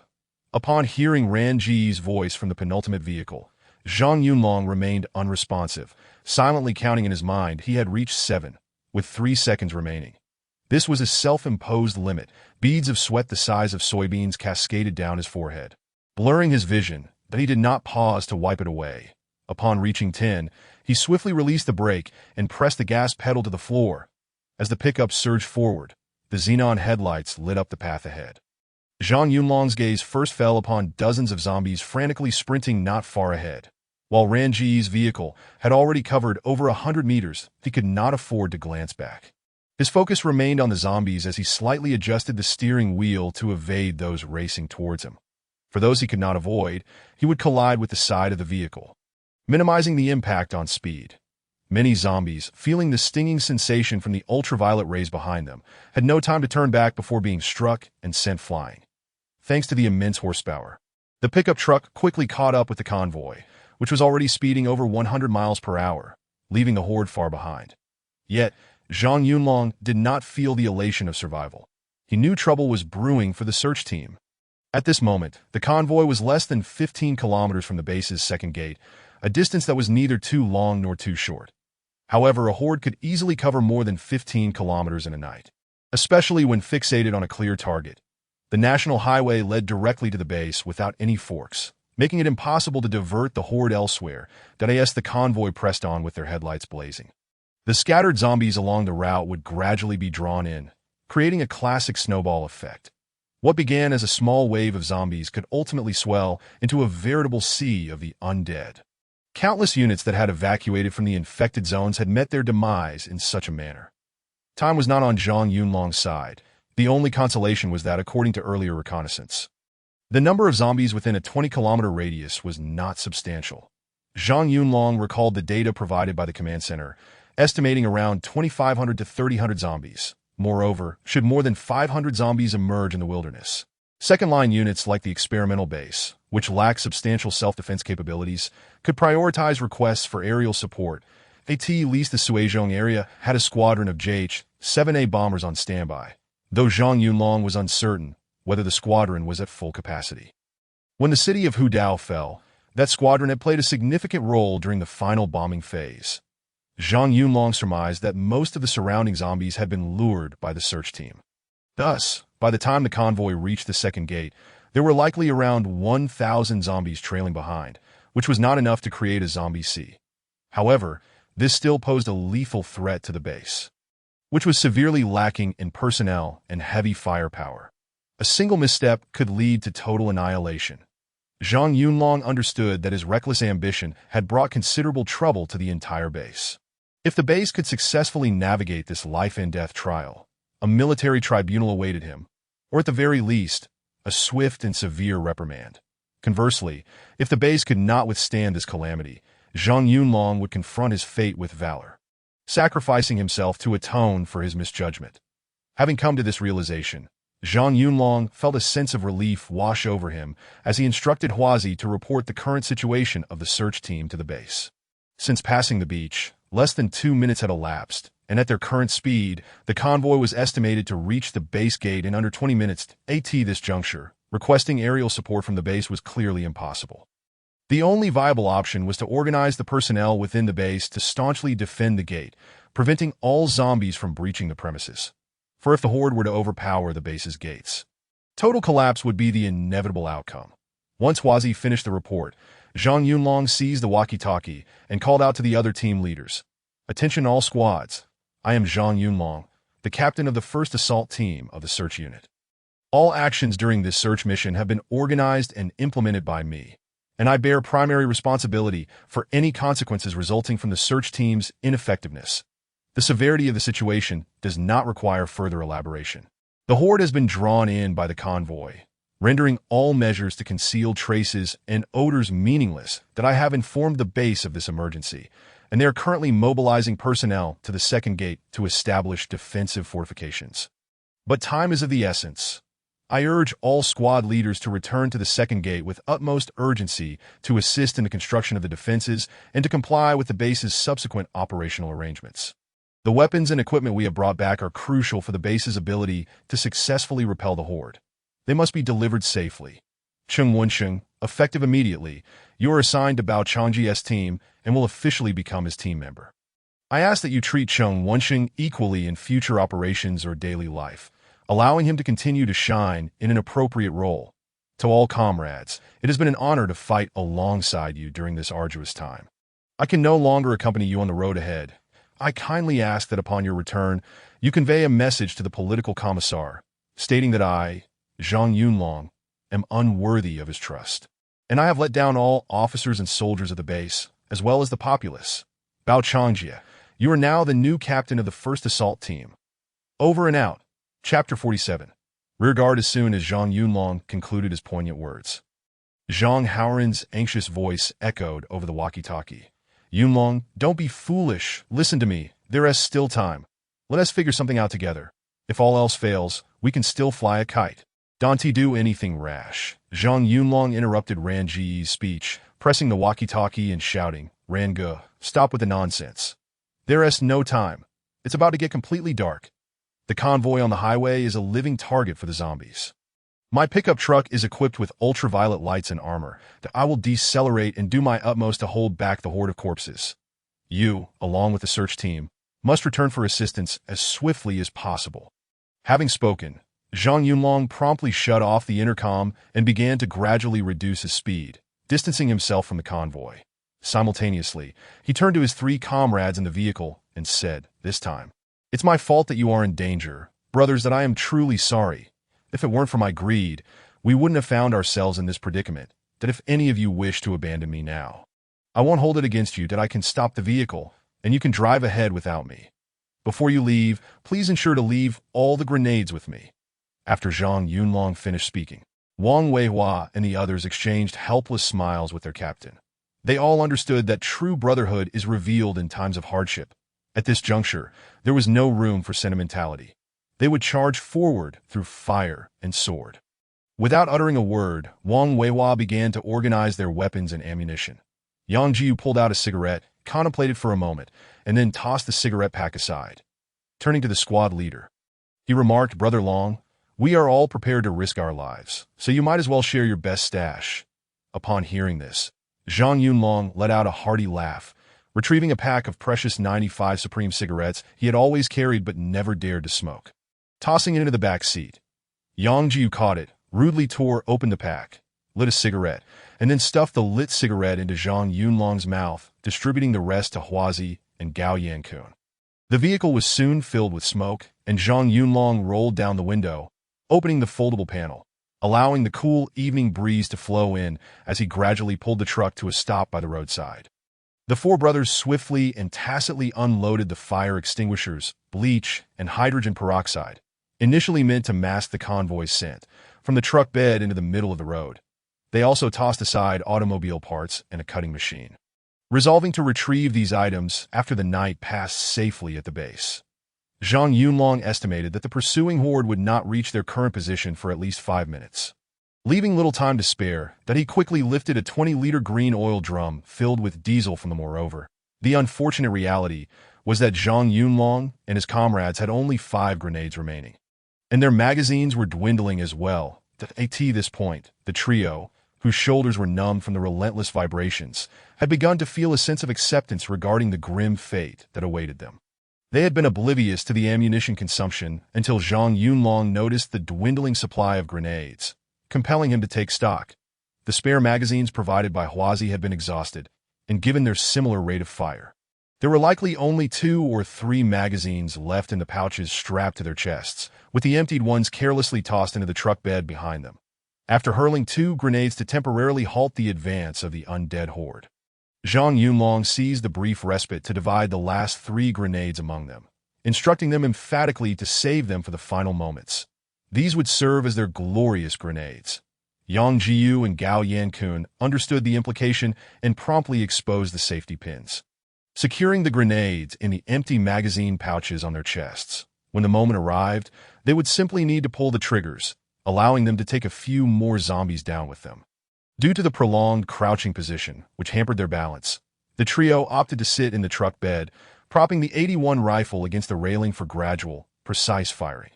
Over time, they honed their shooting skills under such unusual conditions, adapting to the illumination provided by the ultraviolet lights. Now, even with their rifles set to single-shot mode, they could maintain a reasonable level of accuracy that was not imperative for every shot to be a headshot. As long as they could strike the zombies and bring them down, the advancing horde would take care of the rest. These beasts were oblivious to the notion of aiding the weak. The fallen zombies would likely be trampled to death by those that followed closely behind. Having discovered their shooting technique, Zhang Yunlong and his companions ceased to concern themselves with the passage of time. When a person embarks on a perilous task with a resolve to embrace death, they often find an inner tranquility. The three of them were now in such a state. After expending another magazine, Zhang Yunlong bellowed, "Reload!" Yang Jiyu and Gao Yankun, sitting beside him, instinctively quickened their shooting pace to maintain the already sparse firepower. Once Zhang Yunlong had reloaded and resumed shooting, they fell back into their previous rhythm. This was the established protocol whenever anyone emptied a magazine. Amidst the reloading, Gao Yankun couldn't resist teasing, "Brother Long, if we had an ample supply of bullets, do you think we would need the base to send reinforcements? Just the three of us could handle this." Zhang Yunlong burst into laughter at Akun's jest and inquired via the radio to the driver, "Wang Weihua, Huazi, how far are we from Gate 2? The response crackled through the radio, "Approximately 7 or 8 kilometers." Zhang Yunlong observed the horde, trailing closely behind their vehicle. Thanks to Huazi's steady driving, the forefront of the zombies remained within 30 meters of them. Coupled with the trio's relentless shooting, they effectively slowed the horde's advance. At this rate, reaching Gate 2 would likely take at least another 25 minutes. Nearly 20 minutes had passed since they first opened fire on the horde, meaning they had managed to buy the base at least 20 minutes worth of time with just their single vehicle and 3 rifles. Feeling the intense heat emanating from the handguard, Zhang Yunlong decisively radioed Wang Weihua to accelerate and increase the distance from the horde, granting the trio a moment to rest and allowing the rifle barrels to cool. Once the zombies fell back by over 50 meters, Zhang Yunlong set aside the scorching 81 rifle, shifting slightly to create space, and retrieved the remaining half-box of Jiuwuji Zun, distributing a stick to each of them. Yang Jiyu, in a mischievous manner, attempted to light his cigarette with the rifle barrel, but this proved impractical. After a few clumsy tries, he nearly burned himself on the gas block, ultimately conceding to use a lighter instead. Observing Yang Jiyu struggle for so long without success, Zhang Yunlong offered him his already lit cigarette to ignite his own, before taking a couple of deep puffs and proceeding to outline their next course of action. He turned to Gao Yankun and instructed Akun, "Give the remaining magazines to Jiyu. Let us empty our backpacks of spare ammunition. You'll be responsible for loading the empty magazines while we take a 5-minute break. We cannot afford to waste this time. Load as many rounds as possible." Then, he radioed Wang Weihua, "Huazi, maintain a steady speed and keep a safe distance from the horde for the next 5 minutes. Use the radio to inform the base that the horde will reach Gate 2 in approximately 20 minutes, with an estimated count of around 1,000 zombies. Advise the returning assault team to utilize all the equipment we have found." As they began to load bullets into the emptied magazines strewn across the truck bed, Yang Jiyu noticed that Gao Yankun had given him all the magazines and asked his squad leader, "Brother Long, your bullets are running low as well. Shall we fill up a few magazines for you?" Zhang Yunlong simply replied, "I'll load my own magazines." He then drew his 54-style pistol and fished out the long-hidden 92G pistol from his bag. This could very well be their last stand, and Zhang Yunlong was done hiding. In the astonished gazes of his comrades, he placed both pistols beside him. Although neither handgun had spare ammunition, each had 2 backup magazines. Once emptied, they would be discarded. The trio worked swiftly, loading over 10 magazines in under 5 minutes. They positioned the fully loaded magazines to their left and signaled Wang Weihua to reduce speed. Zhang Yunlong and Yang Jiyu resumed their assault on the advancing horde. It must be said that this was the longest kite-flying session Zhang Yunlong and his comrades had ever experienced, unprecedented and likely unparalleled. With 1 less rifle in their arsenal, the consumption of ammunition noticeably increased at times. They even resorted to semi-automatic fire to suppress the zombies that got too close. After less than 10 minutes of renewed shooting, Zhang Yunlong found himself down to a single magazine. Gao Yankun had exerted himself to the fullest, but each time he managed to fill a magazine, 2 more would be tossed back from the front. Zhang Yunlong glanced back at the drenched in sweat Akun, decisively set down the rifle, and drew the 54-style pistol to continue firing. Striking moving targets at 20 meters with a handgun proved to be a challenge. His accuracy was far from optimal, and he found that, after expending 8 rounds from a magazine, he had only managed to take down a single zombie. Frustrated, Zhang Yunlong reloaded the handgun but had to cease fire. He intended to lure the zombies closer, ideally within 10 meters. With that, only Yang Jiyu persisted in firing, as the forefront of the horde pressed forward, with faster zombies inching closer to the pickup truck. Squinting against the blinding ultraviolet light, Yang Jiyu's shooting rhythm began to falter, prompting Zhang Yunlong to pat his shoulder in reassurance. Signaling him to remain composed, he then raised his handgun, aiming at the fastest-moving zombie. Just as the towering zombie, clad in tattered pants and bare from the waist up, approached within 10 meters of the pickup, an unexpected turn of events occurred. The enormous zombie abruptly transitioned from a sprint to a powerful leap. Vaulting into the air, the distance between the zombie and the pickup truck rapidly diminished as it lunged toward Zhang Yunlong. Claws outstretched. Caught off guard by this startling transformation, Zhang Yunlong had been poised to pull the trigger when the massive zombie leapt. Its height and velocity astonishing him that he had never anticipated a zombie possessing such agility. Encountering this for the first time, Zhang Yunlong was momentarily stunned, causing his reaction to lag. He re-aimed his handgun at the airborne zombie. It was now less than 3 meters away from the pickup. Zhang Yunlong could clearly see the zombie's crimson fangs and its menacing expression. With no time to aim carefully, Zhang Yunlong pulled the trigger in rapid succession. Firing 3 or 4 rounds at the airborne zombie, 2 bullets struck its chest, causing it to lose balance. At the last moment, it failed to land in the truck bed and instead brushed past the side of the pickup. Watching the zombie plummet towards the road, Zhang Yunlong's heart, which had raced to his throat, plummeted once more. Suddenly, a withered hand grasped the front barrier of the truck. Another hand clutched the side panel. And the zombie's grotesque face loomed closer. Faced with the blood-spewing, howling creature, Zhang Yunlong, in a moment of desperation, thrust the barrel of his .54-style pistol directly into the zombie's mouth. Chapter 49. A desperate struggle for survival. The zombie, having attempted repeatedly to scale the pickup, instinctively reached out for the nearby prey. As one claw reached out, Zhang Yunlong pulled the trigger, unleashing a barrage of bullets until the magazine was empty.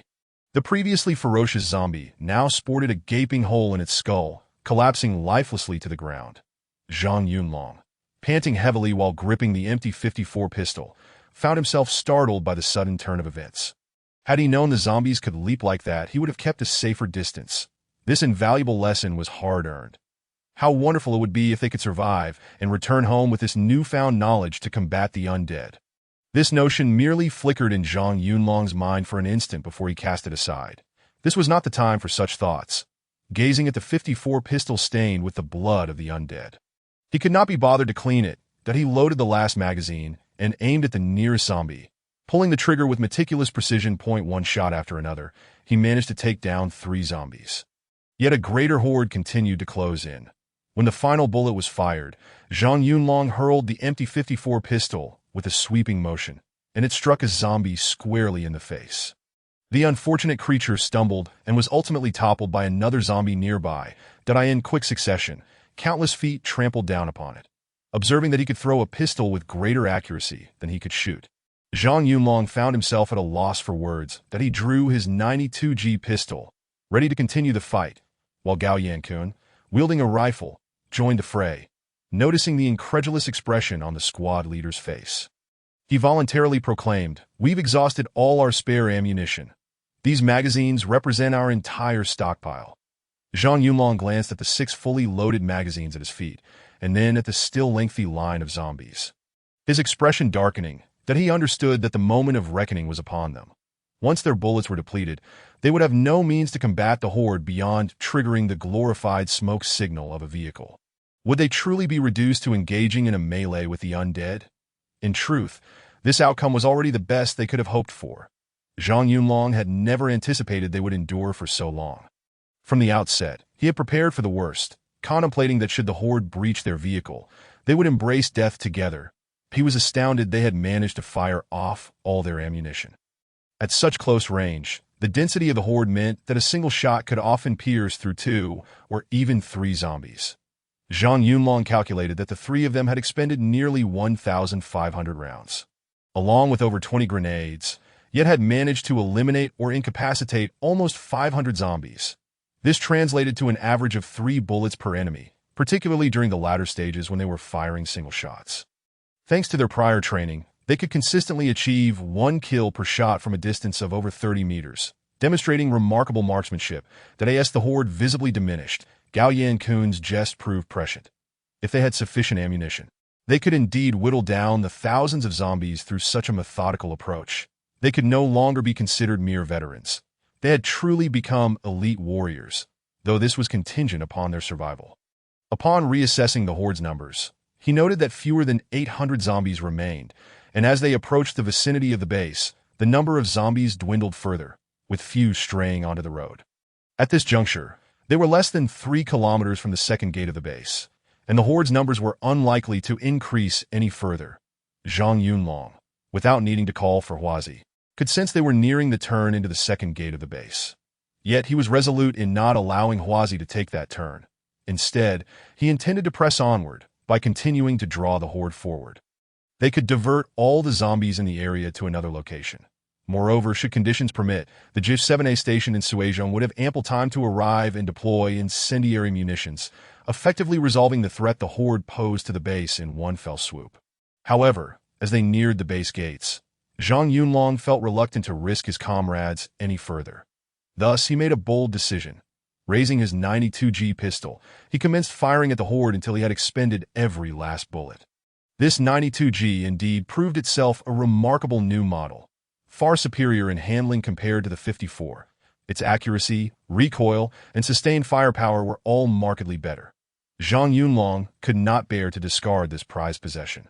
If he were to meet his fate, he intended to take this pistol with him. Once he had emptied the magazine, he instructed Huazi to accelerate, putting a kilometer's distance between themselves and the horde. At this point, he was untroubled by the prospect of losing the horde. Even at a kilometer's distance, it would take the undead several minutes to close the gap, but he planned to use this brief interval to have Wang Weihua, Yang Jiyu, and Gao Yankun disembark at the intersection, enabling them to reunite with the main force. Having already played a significant role in diverting the horde, they would face no repercussions for their actions. The remaining journey would be his burden alone. As the distance to the horde increased, Yang Jiyu and Gao Yankun ceased fire after emptying another magazine. Zhang Yunlong, his demeanor serious, commanded them, Yang Jiyu, Gao Yankun, I order you to surrender your magazines and grenades. When we reach the turn before the base, I will have Wang Weihua stop the vehicle. You three must sprint back to the gate and report every detail of our findings and experiences from this operation. Do you understand?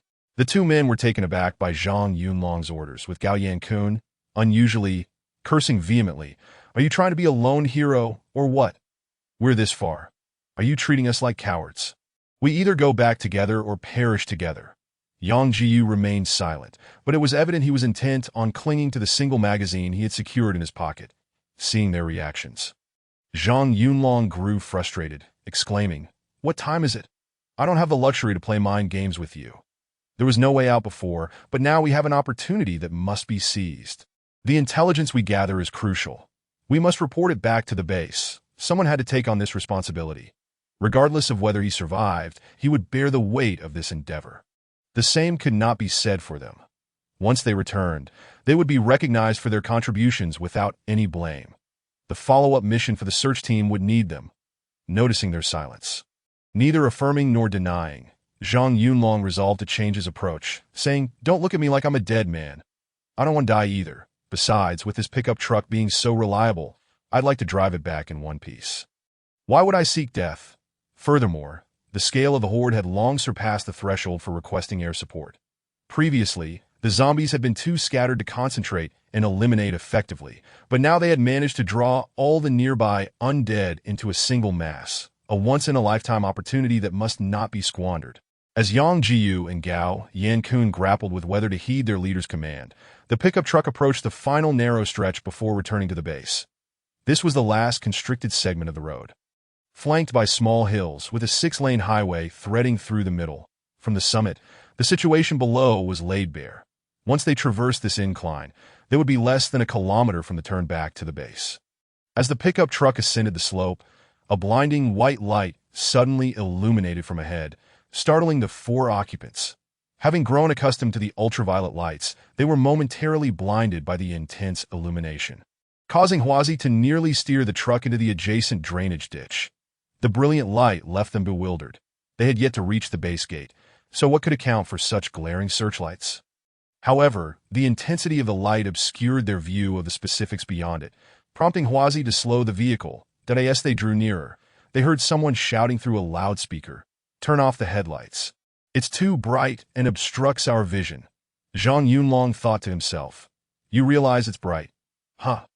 Wang Weihua complied, extinguishing the headlights, along with the protective ultraviolet lights that had safeguarded them throughout their journey. He surmised that they were likely encountering the base's blocking force, though he could not fathom why they would meet them here in advance. Once their eyes adjusted to the spotlight, the pickup truck halted behind a large vehicle, and Zhang Yunlong focused his gaze, realizing it was the very dump truck that had rushed back earlier. At this moment, the dump truck had already unloaded the hard-won weapons and ammunition and was now piled high with sandbags. Behind the barrier of sandbags were two mounted Type 67 general-purpose machine guns. One of the gunners was none other than Shi Zhuang, who was now looking at Zhang Yunlong with a mischievous grin. Chapter 50. A pincer attack. As Zhang Yunlong's astonished gaze fell, he encountered a sternly dressed chief of staff, glaring at him with a darkened expression. Clad in military attire, the chief of staff appeared no different from an ordinary soldier. Brandishing a 95-1 automatic rifle, his face under the steel helmet taut enough to wring water from. Seeing the pickup truck return with its passengers miraculously intact, the chief of staff unleashed a torrent of reprimands. "You little rascals think you're so impressive. Do you fancy yourselves special forces? 4 of you dared to confront the horde? Why didn't you perish out there?" Particularly targeting Zhang Yunlong, he continued, "Why are you hiding in the back? I am addressing you. You were so valiant on the radio just now, weren't you? And now you're ready to back down?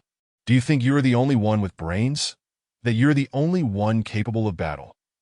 Are the rest of us mere fools relying on your heroics? What if you drew the horde over? There are so many soldiers in the base. Do you think they're all idly eating? Get that broken truck of yours to the back and stay out of this. You're no longer needed here. I'll deal with you later." As he witnessed the chief of staff as furious tirade, Zhang Yunlong had never before perceived him as so warm and approachable. Although the crisis is yet to be resolved and the next course of action remains uncertain, our brother Yunlong still feels quite exhilarated despite the scolding. They have returned alive, and it seems he no longer needs to drive the horde of corpses. Just as he was preparing to drive, the chief of staff raised his megaphone and shouted, "Turn off the searchlights. Conduct a final check of the weapons and equipment. The searchlights may be turned on again upon command. No firing without orders." Zhang Yunlong quickly turned back, utilizing the brief moment before the searchlights were extinguished to glance at the small hills on either side. He was met with the sight of soldiers, fully armed, standing atop the roughly 10-meter-high slopes. Their equipment was a hodgepodge of rifles, machine guns, grenades, and even 40mm artillery. It felt as if the base had poured all its resources into this operation. The horde was now closing in rapidly. Zhang Yunlong wasted no time, swiftly climbed into his vehicle, maneuvering the pickup truck past the makeshift barricade formed by dump trucks and cargo vehicles. Upon crossing this barrier, Zhang Yunlong noticed a second line of defense approximately 100 meters behind. After a moment's contemplation, he decided to push the vehicle further forward, but before he could go more than 20 meters, he was abruptly halted by Bao Changjie, who leapt out from the roadside. Upon seeing Bao's sudden appearance, Zhang Yunlong slammed the brakes, exclaiming, "How did you not get run over?" The 3 companions in the vehicle disembarked. Bewildered by Bao's inexplicable behavior, they wondered why he was hiding in the grass instead of assisting in setting up the defenses. Bao quickly provided an explanation. "Do not proceed any further.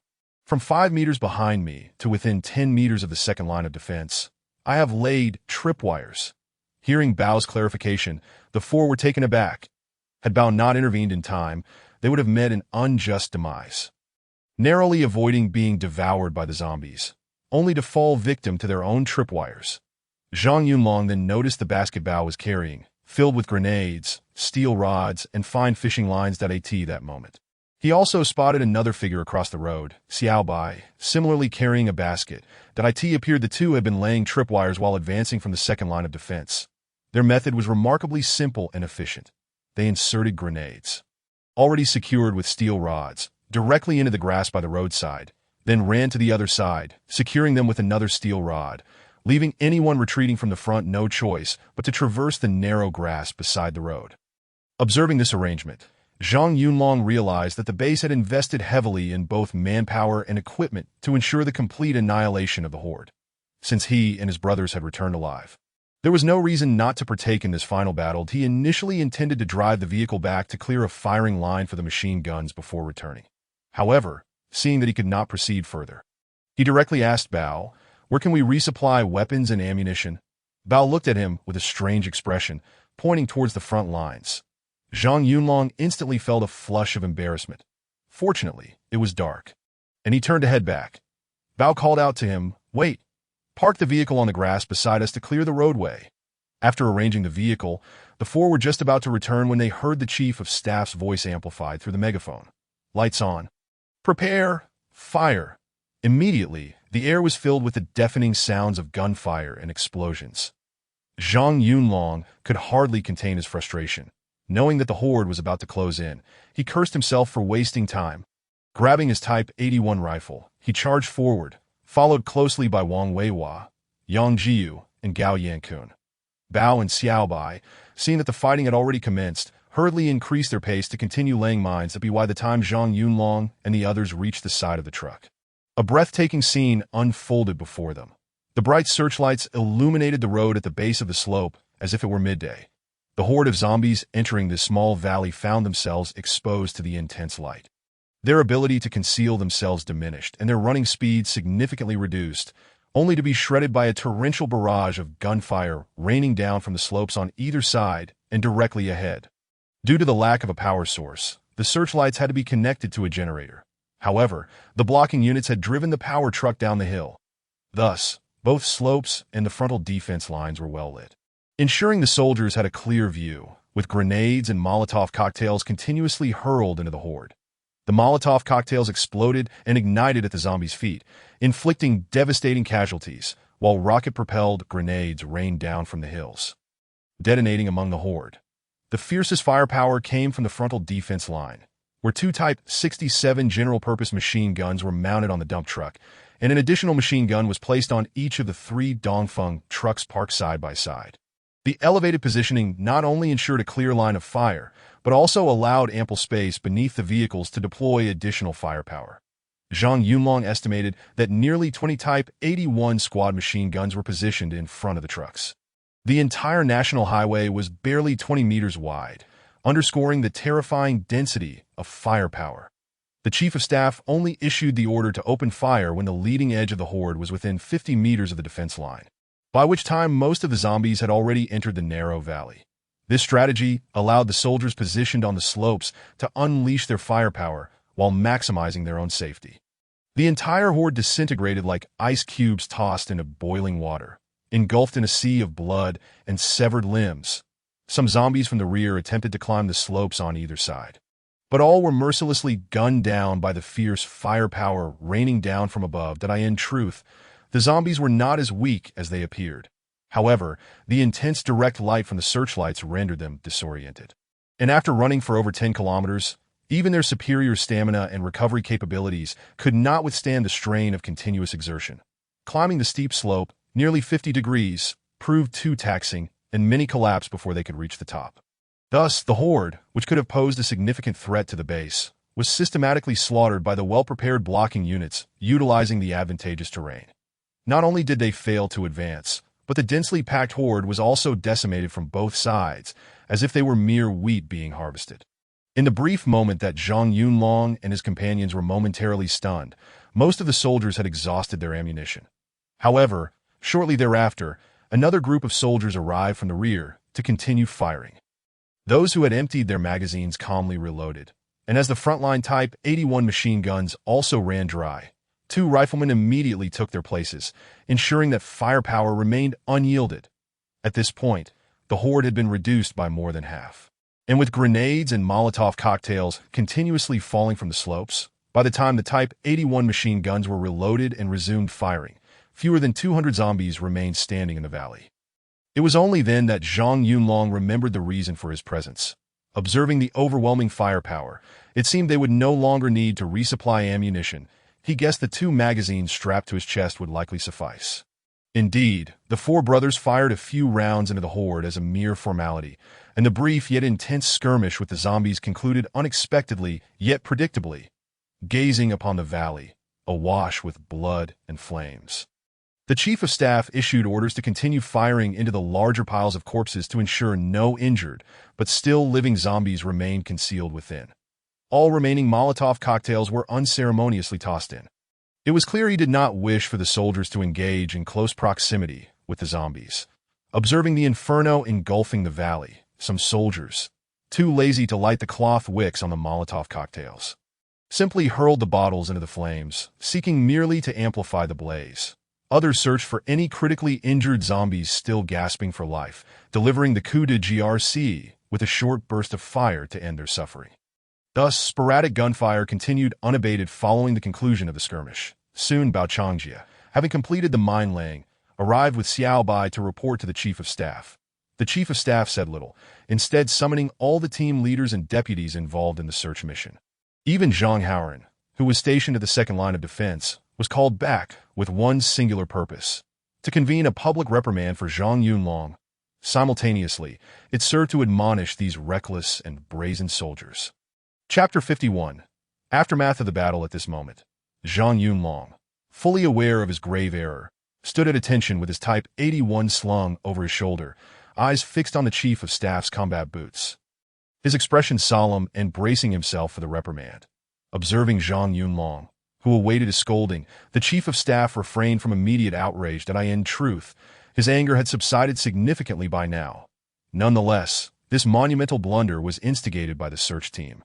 Although Zhang Yunlong had been the one to lead the operation, the other team leaders could have intervened, for they operated as equals rather than underlings. Especially Zhang Haoren, the highest-ranking officer in the search team, who not only failed to restrain Zhang Yunlong, but also allowed him to act with impunity. That if the search team continued down this path, the audacity of Zhang Yunlong and his band of leaders would only escalate, inevitably leading to catastrophic consequences. As the search team gradually accumulates experience in executing missions outside the base, they increasingly disregard the commands from the rear. Such is human nature. It often bears little relation to ideological awareness. Their disobedience is not born of defiance against superiors, nor is it a reckless disregard for authority. Rather, it is a blind confidence in their own abilities that leads them to subconsciously dismiss orders from higher command. At times, in pursuit of greater gains or rewards, they selectively execute or delay the fulfillment of commands. For instance, in this recent predicament, despite having confirmed the quantity and significance of weaponry, the search team preferred to wait for Zhang Yunlong to take substantial risks in retrieving a vehicle, rather than unloading the already loaded secondary supplies to prioritize the armaments. Furthermore, under the pressing urgency of time, and after 3 consecutive orders to return from their superiors, they still chose to continue loading supplies. Although Zhang Yunlong has recognized his mistakes, the other team leaders and deputy leaders remain oblivious to the issues plaguing the search team. That if the Chief of Staff does not highlight these problems, they may never realize them on their own. Observing the line of team leaders, the Chief of Staff spoke with a serious tone. Today's battle could have been averted. That I trust that each of you understands the context of the situation better than I do. Frankly, the sudden onslaught of the horde caught the base off guard. Had we not formulated a contingency plan in advance and executed it swiftly, the consequences could have been catastrophic for the base. I acknowledge that you lead your teams with great caution and diligence, and the base recognizes your achievements. However, this is not a justification for arrogance. Do not take offense. I know you are capable leaders and that your combat prowess surpasses that of most soldiers stationed at the base, or else you would not have been deployed. Yet, I must inform you that you are still far from mastering the true art of commanding troops in battle. I was among the first group of reinforcements as well. How many of you in this search team have truly faced thousands of zombies in combat? Especially you, Zhang Yunlong. Do you understand the difference between dealing with a few dozen zombies and confronting thousands? Zhang Yunlong pondered for a moment and honestly shook his head. Seeing no one respond, the Chief of Staff bellowed the answer. It is firepower. You all know that zombies must not be allowed to close in. But do you realize that 10 soldiers may easily handle dozens of zombies? Yet 100 soldiers would struggle against hundreds. Timing, terrain, and manpower are all essential. Once the number of zombies exceeds 100, the sheer volume can lead to a qualitative change. The terrain restricts both the zombies and the troops. Zombies run faster than humans, leap higher than humans, and while humans can injure zombies, they recover swiftly. If a zombie injures a human, that human will turn into a zombie within 24 hours. Our sole advantage against zombies lies in our weaponry. Without sufficient firepower, even a special operations team would perish in a horde. I know your kite tactics are effective, but they come with numerous limitations that I believe Zhang Yunlong is most qualified to speak on this. But I must emphasize that to confront thousands of zombies, Positional warfare is the only solution, just as you witnessed today. Only by maximizing our firepower advantage and halting the horde's momentum in the shortest time possible can we truly combat and eradicate them. If faced with a horde far outnumbering our forces, the only method of resistance is through isolation barriers. If those are lacking, we must construct them using the terrain and firepower, not by relying solely on vehicle speed to slowly wear them down. As you, Zhang Yunlong, attempted, let me ask you, what if there are no suitable paths nearby? What if your vehicle breaks down mid-journey? What if other hordes are drawn to the commotion you create? I acknowledge that your tactics may have proven effective against a horde of around 300, but your actions today were utterly foolish. It is nothing short of a miracle that you managed to return in one piece. A moment's inattention could have led to a gruesome demise. And all for what? Merely 1,000 or so zombies. With proper handling, the base could withstand such an onslaught. Although Zhang Yunlong's head bowed lower, he still felt a sense of ambivalence, regardless of the process. The outcome was satisfactory. After all, the four of them had successfully delayed the horde. Without their intervention, how could the base have fortified its defenses? Of course, had he chosen to abandon loading supplies and return immediately. Perhaps this ordeal could have been avoided as the gunfire in the small valley finally ceased. The flames consuming the pile of corpses blazed even brighter, fueled by the continuous tossing of Molotov cocktails. It seemed the night would be sleepless, as the Chief of Staff did not order the complete withdrawal of all combat personnel. Instead, they rotated to rest at the second defensive line. The acrid scent of charred flesh and the bright light served as a beacon in the darkness. Drawing nearby scattered zombies closer, it appeared the higher-ups had resolved to clear the area of all zombies during this operation. Thus they had deployed greed knows no bounds, akin to a serpent attempting to swallow an elephant. Desiring everything, yet hesitant to relinquish anything, ultimately led to a regrettable delay in the evacuation. Although he himself was fortunate enough to escape, the mere contemplation of the near miss sends shivers down his spine, as he recognizes the magnitude of the blunder he has committed. While the incident did not result in significant casualties, it nonetheless caused substantial depletion of the base's weaponry and equipment. Even with the armaments and munitions brought back by the search team, the base has incurred considerable losses. The sheer quantity of grenades and ammunition is not negligible. Currently, the base is unable to replenish its stock, and every round is precious. Thus, when Zhang Yunlong stepped into the conference room, he had already resigned himself to the possibility of being made an example of. Though shedding his military uniform was not a feasible option, facing disciplinary action as a low-ranking officer was not out of the question. Zhang Yunlong had come to realize that being the captain of the search team, especially in his role as an assault team leader, was a thankless task. Achievements were shared among the ranks, while any failures were laid solely at his feet. He was no prophet, and in the chaotic environment outside, he had to not only scavenge for supplies, but also guard against zombie ambushes. Each mission left him on edge, consumed by worry. Despite the losses incurred due to his misjudgment, he had at least put his life on the line to cover the retreat of the main force. He had some measure of awareness in that regard. If he were to be demoted, he hoped his superiors would not blame him for stepping back. He had never considered himself one to seek the limelight. Had it not been for the political officer's belief in him and the insistence to lead the mission, he would have undoubtedly remained in the shadows had another commander been in charge. Zhang Yunlong was not cowardly. Rather, he harbored a publicly acknowledged secret. He believed that many of his comrades shared this sentiment. He was determined to survive, to live long enough to reunite with his family, or at the very least, to ascertain their fates at the onset of the catastrophic nuclear war. His hometown, Jinan in Shandong province, was directly struck by a nuclear missile. The historically rich and beautiful city was utterly obliterated by 3 high-yield warheads, leaving much of the urban area in ruins and countless civilians dead or injured. Communication systems failed entirely, severing Zhang Yunlong's contact with his family. In that moment, he yearned to abandon his military post and return home in search of his loved ones, but he was forcibly restrained by his immediate superior.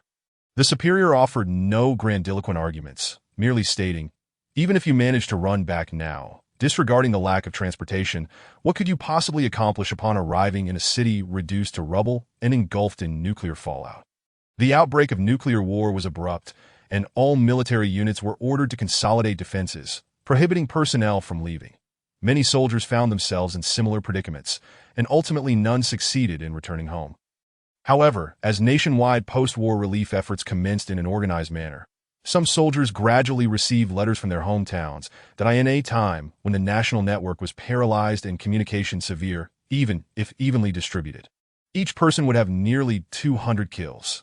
The leaders unanimously believed that after surviving this calamity, Zhang Yunlong, Yang Jiyu, and Gao Yankun, along with the driver Wang Weihua, will no longer be flustered, regardless of the size of the situations they face in the future.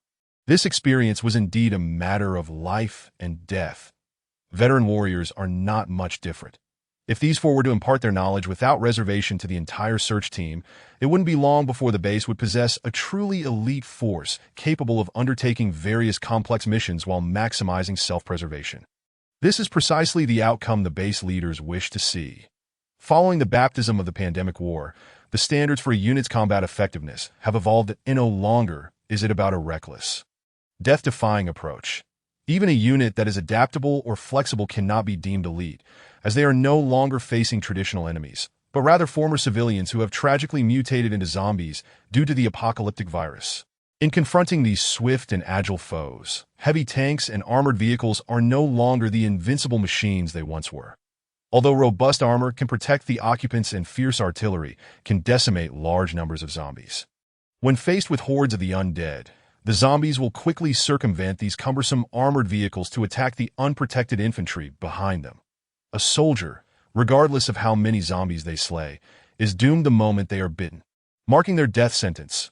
Consequently, many once elite forces have suffered catastrophic losses or even complete annihilation shortly after entering the infected zones. Of course, the significant constraints posed by the large number of civilians are a crucial factor as well. The heavy casualties among frontline units have left the already strained military even more beleaguered. Thus, in future operations, the ability to effectively preserve oneself has become the benchmark for evaluating combat effectiveness across all units. The base leaders are seeking cunning troops that can eliminate enemies while ensuring their own survival. Therefore, after the political commissar meticulously examined Zhang Yunlong's action summary report, he had only 3 words to describe his desire to resign: dream on. At that moment, he held the preliminary report from the organizational department regarding the disciplinary action against Zhang Yunlong, which merely amounted to a reprimand and demotion that in essence, for an ordinary non-commissioned officer. All possible penalties short of expulsion from the military had been invoked. Upon first reading this report, the political commissar furrowed his brow, thinking of those staff officers who had never seen blood and spent their days idly in the office. Sending them to the battlefield might be less effective than an ordinary soldier. Yet when it comes to dealing with their own, they become increasingly ruthless. Zhang Yunlong had fought valiantly for the base's survival. And despite one mistake, they seemed intent on burying him without mercy, as if punishing him more severely would bring them some twisted satisfaction. It seemed necessary to take those staff officers out for a reality check during the next search mission. The chief of staff slammed his hand on the table after reviewing the disciplinary recommendations, having been among the loudest critics of Zhang Yunlong. And now he was the one opposing the punishment. Ultimately, the deputy commander of the base had to step in to mediate. The other commanding officers present at the meeting remained silent, thinking, what a joke. With Zhang Yunlong leading the team, regardless of the troubles caused. At least he managed to bring everyone back. If we were to replace him with another team leader, we wouldn't even know if they possessed his level of experience or competence, let alone leadership abilities. No matter how capable an individual may be, if the team does not respect them or listen, it amounts to nothing. Conducting a search is no trivial matter. One misstep could result in the loss of the entire team. The decision to appoint Zhang Yunlong as the assault team leader was made after careful consideration. His current consolidation of command over the search team is not without reason. Achievements are hard-earned, and respect and trust cannot be accumulated overnight. Therefore, most attendees treated the organizational department's recommendations as a mere joke. The current circumstances are not like those before the war, when hierarchy and suppressing rivals mattered. Now, with the national infected zones in turmoil, the base is facing significant losses without any reinforcements from higher-ups. No personnel, no equipment. Yet the base must still dispatch search teams to perilous areas to secure supplies. And it is a blessing if even one capable leader emerges. Now that the team leader has made a mistake, a mere reprimand and warning should suffice. Expecting to replace him and find a suitable substitute is unrealistic. Moreover, the role of the assault team leader is no easy task. Since the base is the one sending the search team out, the whole base must share the responsibility when things go awry, rather than letting a single commander take the fall. This is the prevailing sentiment among the majority of commanders. They also believe that following this incident, Zhang Yunlong has recognized his errors and gained profound experience. Many commanders shudder at the thought of this fierce individual daring to confront a horde of thousands with just 4 men in a vehicle. It is said that he managed to slay 500 to 600 zombies and escape unscathed. Though he may currently stand there looking awkward and timid, he is, in fact, a true survivor from the sea of blood. The soldiers who followed him through this ordeal are no pushovers either. If they were to be offended over a disciplinary matter, it would be their own detriment. Not to mention the infamous machine gunner, Shi Zhuang, who has already declared that if Captain Zhang is removed, he will storm the organizational department's office. Although Captain Zhang Haoran swiftly reprimanded Shi Zhuang, the latter's defiant expression indicated that the reprimand had little effect. Consequently, the commanding officers were even more reluctant to voice their opinions, each adopting a watchful demeanor. Eventually, the minister of the organizational department began to grasp the situation and regretted heeding the foolish suggestions from below.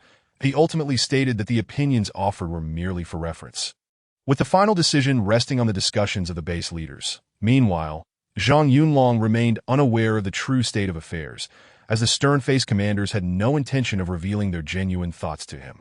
Thus, while Zhang Yunlong eagerly anticipated that his superiors would relieve him of his command, allowing him to be free of burdens, the political commissar finally spoke. Zhang Yunlong, leader of the first assault team of the search team, during the last mission, exhibited blind confidence, misjudged the onset of night, and made the erroneous decision to delay returning and continue loading supplies, while also failing to promptly bury the burned corpses, resulting in a large number of zombies following the convoy, causing severe losses to the base. According to the initial conclusions from the organizational department, Zhang Yunlong is liable for an administrative reprimand. He will also face demotion, observing the slight upturn of Zhang Yunlong's lips and his raised eyebrows. The political commissar snorted coldly and continued. However, following an investigation, all participating search team members confirmed that during the battle to eliminate the zombie horde in the migrant village, assault team leader Zhang Yunlong fought bravely and commanded effectively, achieving 0 casualties while also deciding to incinerate the corpses en masse. Although the method was deemed improper, it was a bold attempt to prevent similar hazards from occurring as in the previous operation. Subsequently, he led his team around extensive infected areas to locate suitable transport vehicles and repair facilities, discovering a substantial quantity of usable vehicles and materials. While this sacrificed evacuation time, the weapons and equipment brought back were considerable and of great significance. Upon discovering the congregation of zombies, he even took the initiative to hold the rear guard, effectively restraining the zombies while inflicting significant casualties, ultimately contributing decisively to the success of the zombie ambush battle. His courage is commendable, and his achievements are remarkable. After discussion by the base's party committee, it was concluded that while Zhang Yunlong has made mistakes, he has also rendered significant contributions. Although he committed errors, his intentions were good, and given his positive attitude towards acknowledging his mistakes, the base's party committee arrived at the following conclusion. As the leader of the first assault team of the search team, Zhang Yunlong caused serious losses to the base due to his erroneous decisions. However, considering his commendable command during the mission and rapid actions, which significantly contributed to the search team's achievements, his merits and faults offset each other. And this shall not set a precedent. Gazing at the astonished Zhang Yunlong, the political commissar said meaningfully, "What? Did you think that making this mistake would allow you to bow out? You want to resign and hide away? Let me tell you, that's a beautiful dream. It would be better for you to return and contemplate how to approach the next mission and how to avoid similar issues in the future. Are there any more questions? If not, this meeting is adjourned. It's getting late, and the office doesn't provide meals." As the political commissar's words echoed, those seated in the conference room hurriedly made their exits. The minister of the organizational department looked at Zhang Yunlong with shame, ultimately saying nothing, patting his shoulder before leaving the conference room.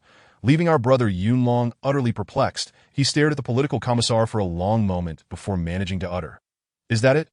Just like that, the political commissar, equally bewildered, replied, "That's it." "What? After making such a grave mistake, you still expect the base to reward you with a second-class merit? You better keep working hard and aim to stir up more trouble next time." All right. Chapter 54. Eating without restraint. Zhang Yunlong still wished to voice a few more words, but was swiftly silenced by Ran Gu, who covered his mouth and dragged him away. As Zhang Haoran pulled him along. He remarked, "Enough.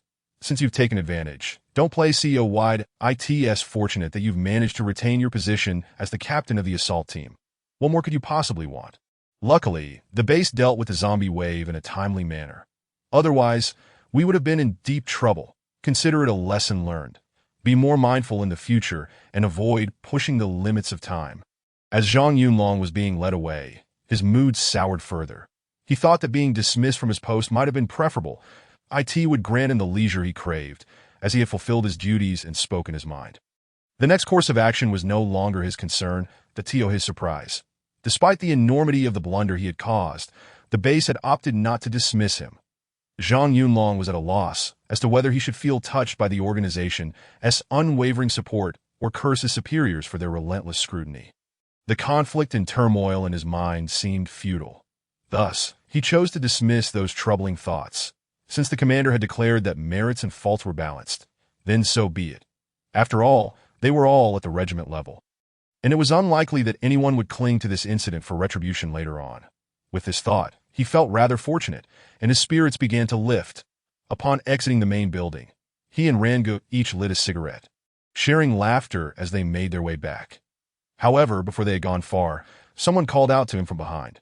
Zhang Yunlong turned to see a young female soldier, whom he recognized as a medic from the hospital. Although he was unsure of her name, the young soldier rushed up to him, saluted earnestly, and said, "Captain Zhang, may I take a moment of your time? Our director would like to invite you over.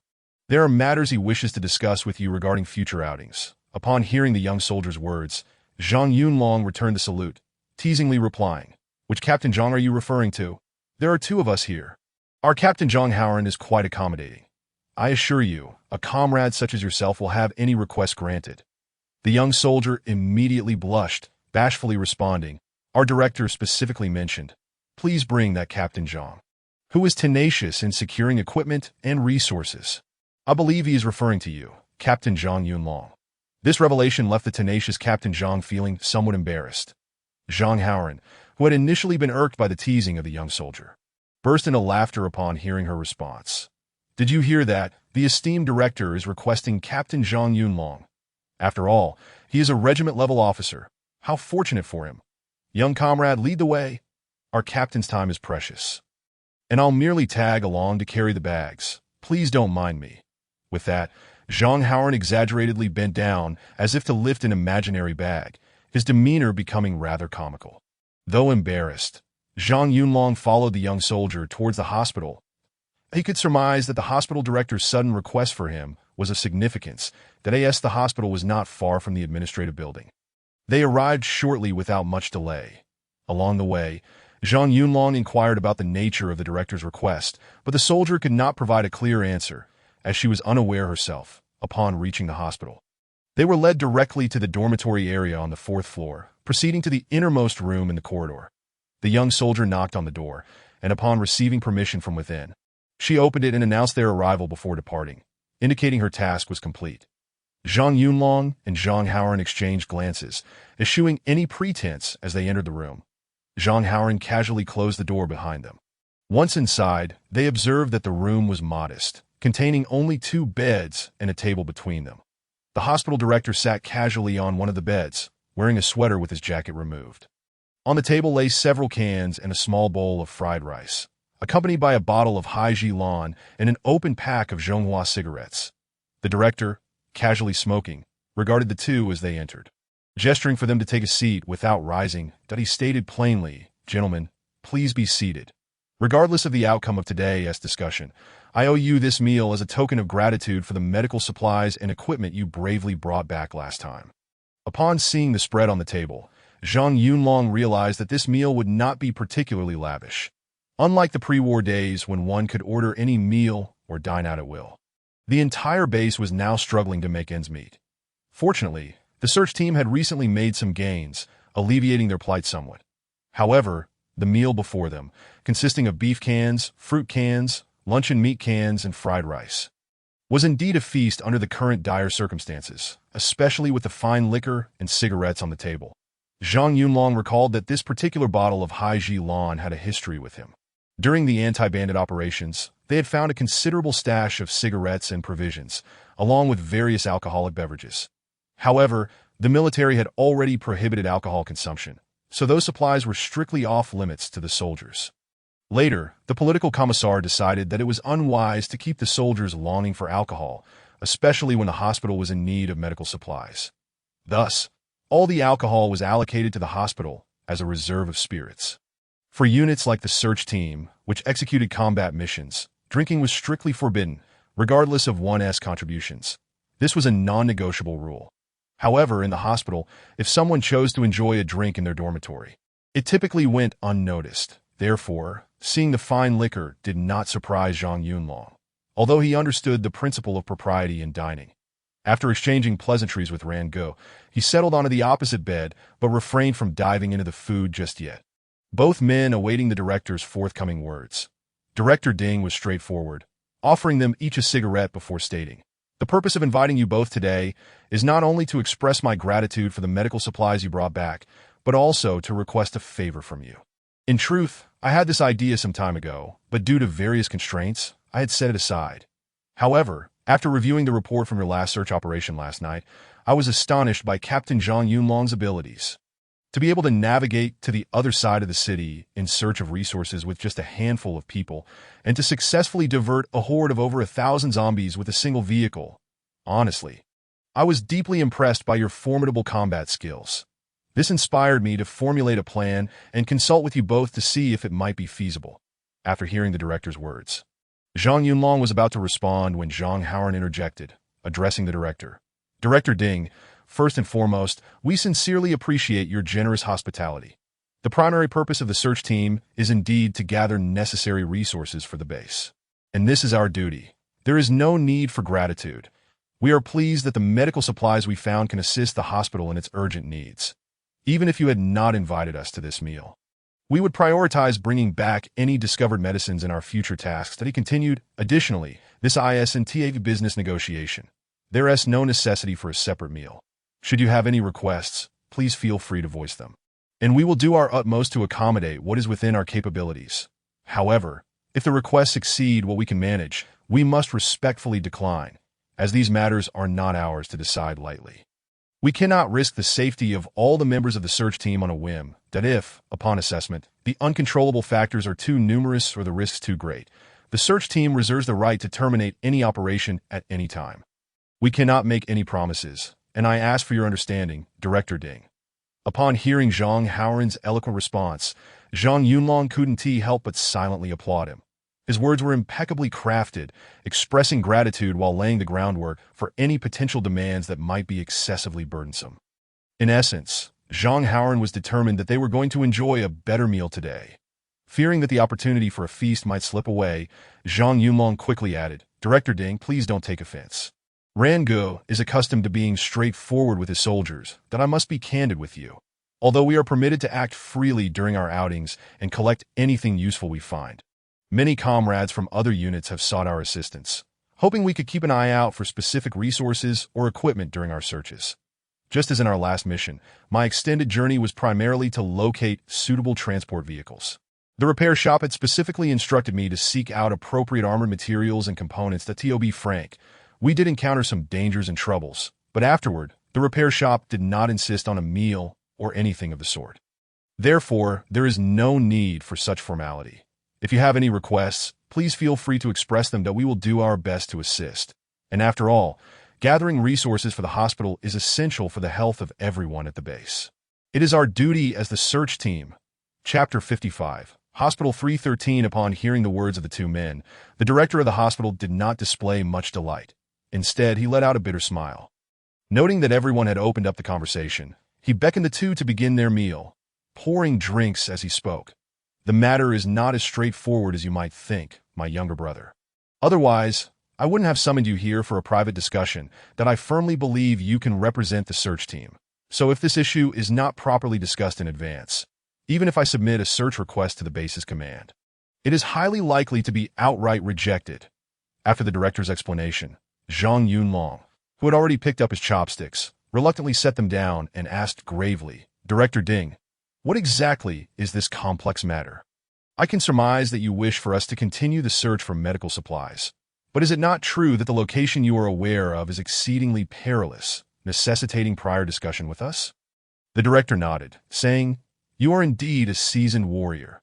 It is precisely as you have deduced. The location I know harbors a substantial quantity of urgently needed medical supplies, and while it is not overly dangerous, the journey to that place is fraught with peril.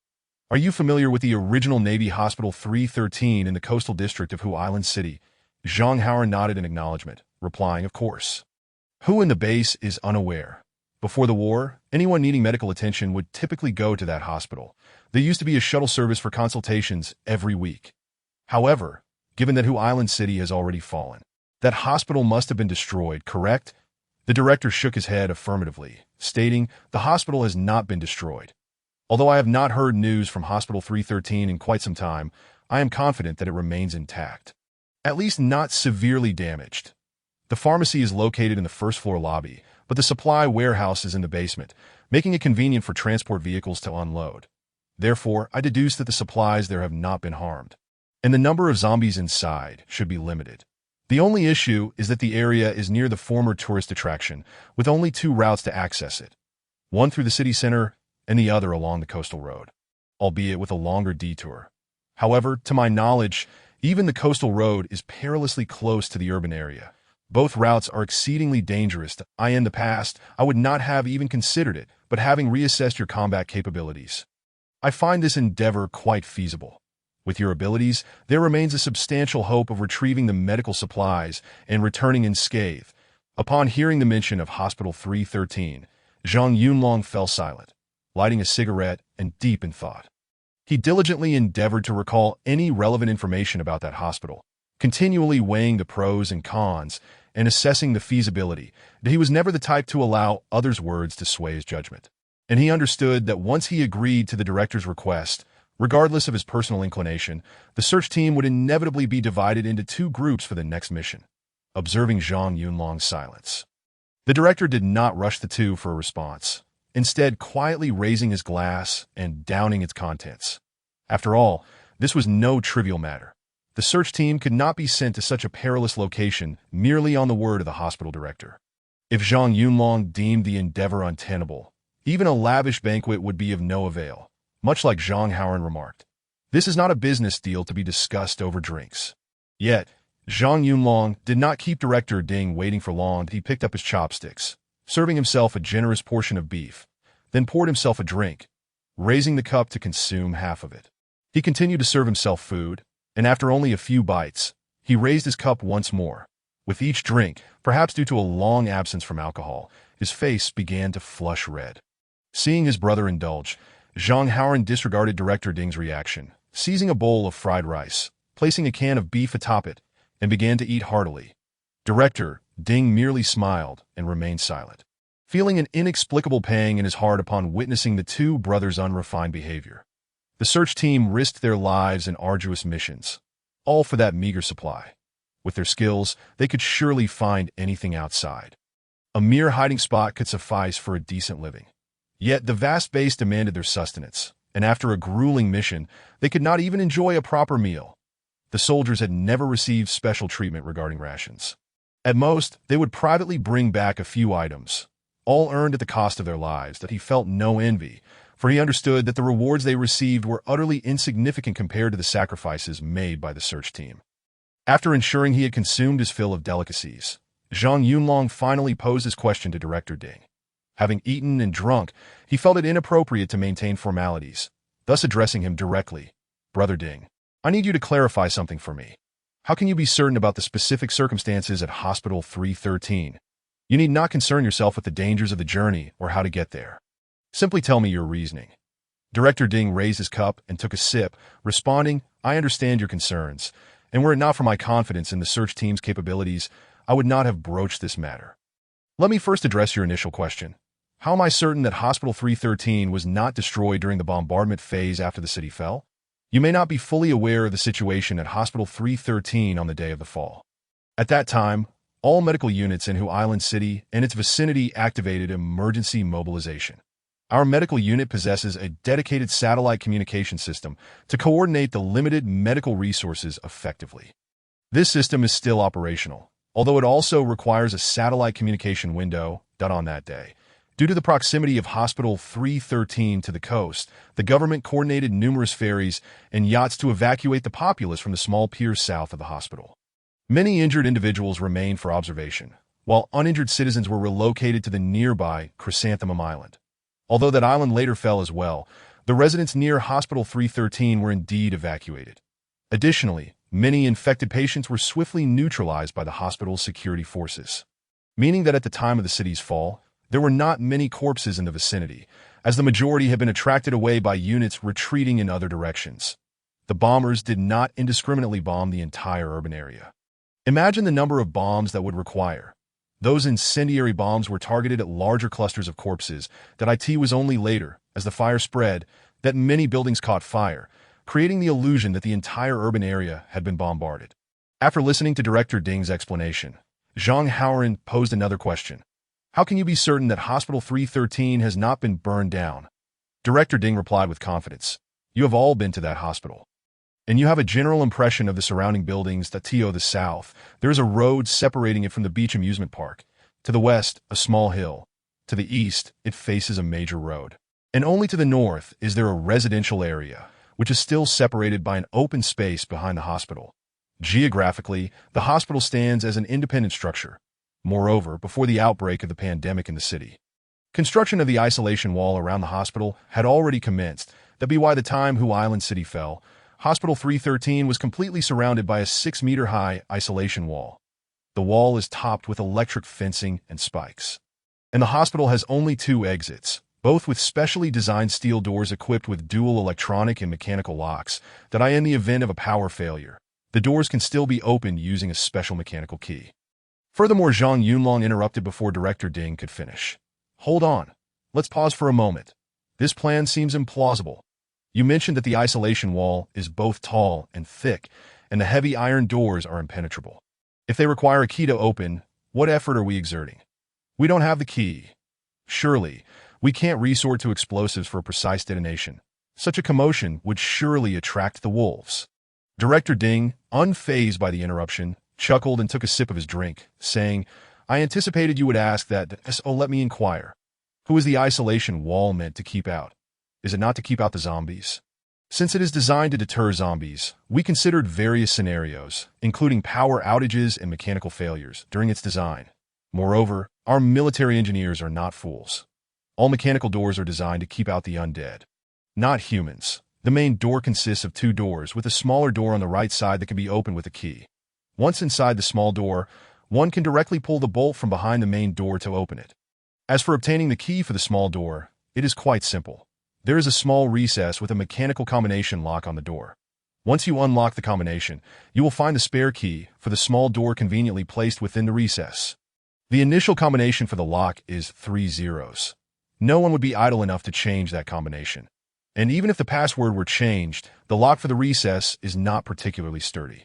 While a zombie cannot simply claw or smash it, an ordinary person could easily pry it open with a crowbar or a small lever. Chapter 56.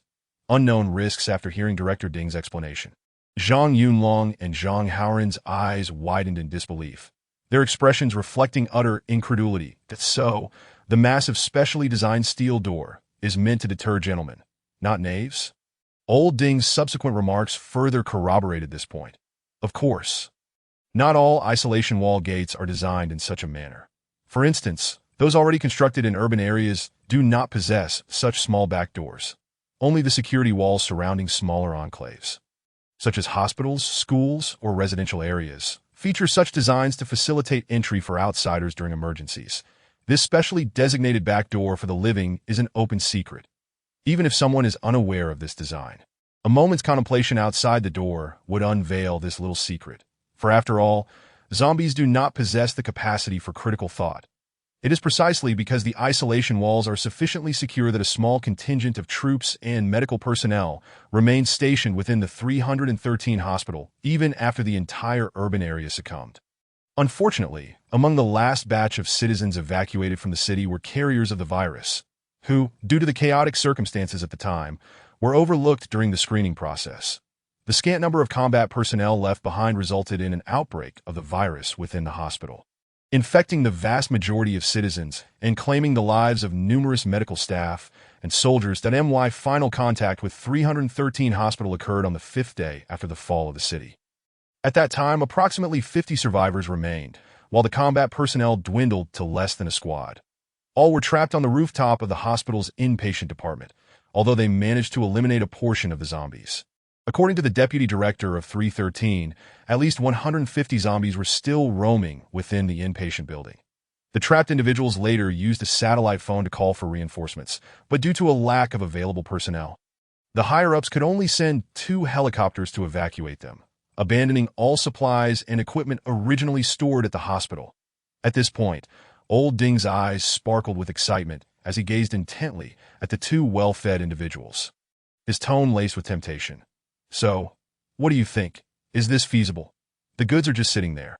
I can assure you that the quality and quantity will far exceed your expectations.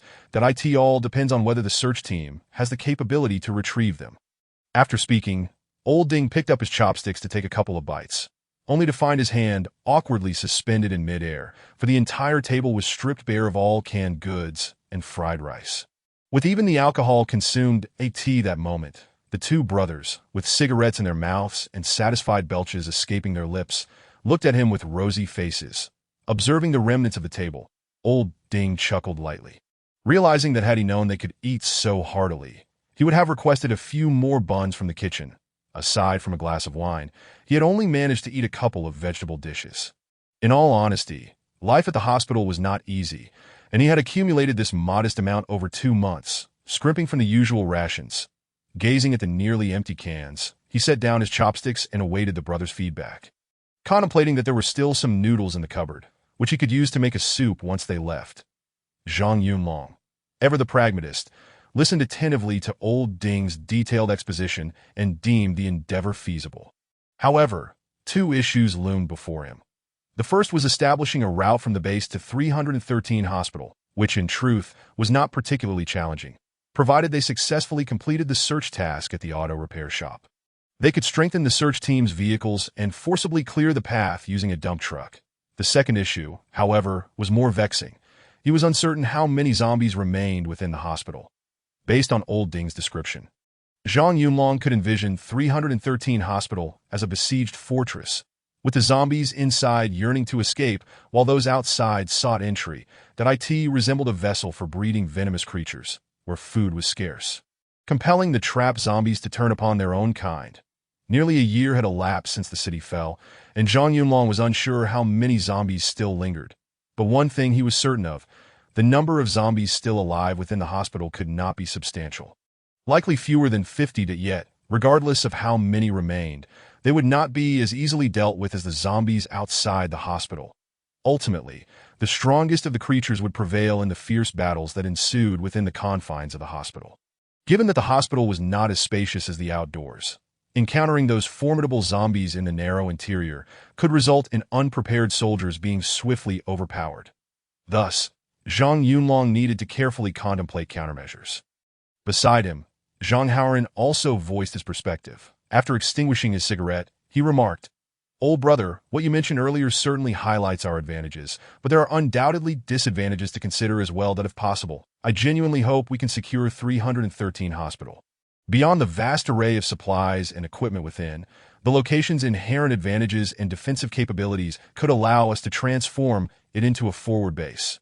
Personnel could be stationed there long-term, and if the search team traveled further afield, they could choose to spend the night there, thereby effectively expanding the search range and efficiency." Old Ding wholeheartedly agreed with Zhang Haoran's assessment, exclaiming with enthusiasm, "I hadn't thought of that. Indeed, since the hospital is currently in a state of isolation, if we can clear out all the zombies inside, we can obtain a wealth of supplies and equipment along with a robust base in one fell swoop. I will approach the staff in the afternoon to submit the application. We shall designate 313 Hospital as the primary focus for the next search team's offensive. At this moment, however, Zhang Yunlong poured cold water on their enthusiasm, saying, "Old Ding, hold off on reporting that request just yet. Even if our search team plans to seize 313 Hospital, it won't be accomplished in the next mission. You are not aware of the current external environment. If we take the highway, we would have to make a considerable detour, and there are too many uncertainties along the way that I do not intend to bring a large contingent on the next outing. I plan to scout ahead with a few elite members first to assess the situation before proceeding further." Old Ding recognized the validity of his suggestion, but raised a pertinent question. If the larger force cannot pass, how can a few individuals guarantee success? Zhang Yunlong, not one to shy away, chuckled and replied, "I can take the water route." Upon hearing Zhang Yunlong's intention to travel by water, both Old Ding and Zhang Haoren's eyes lit up. Indeed, if the land route was impassable, they could take to the sea.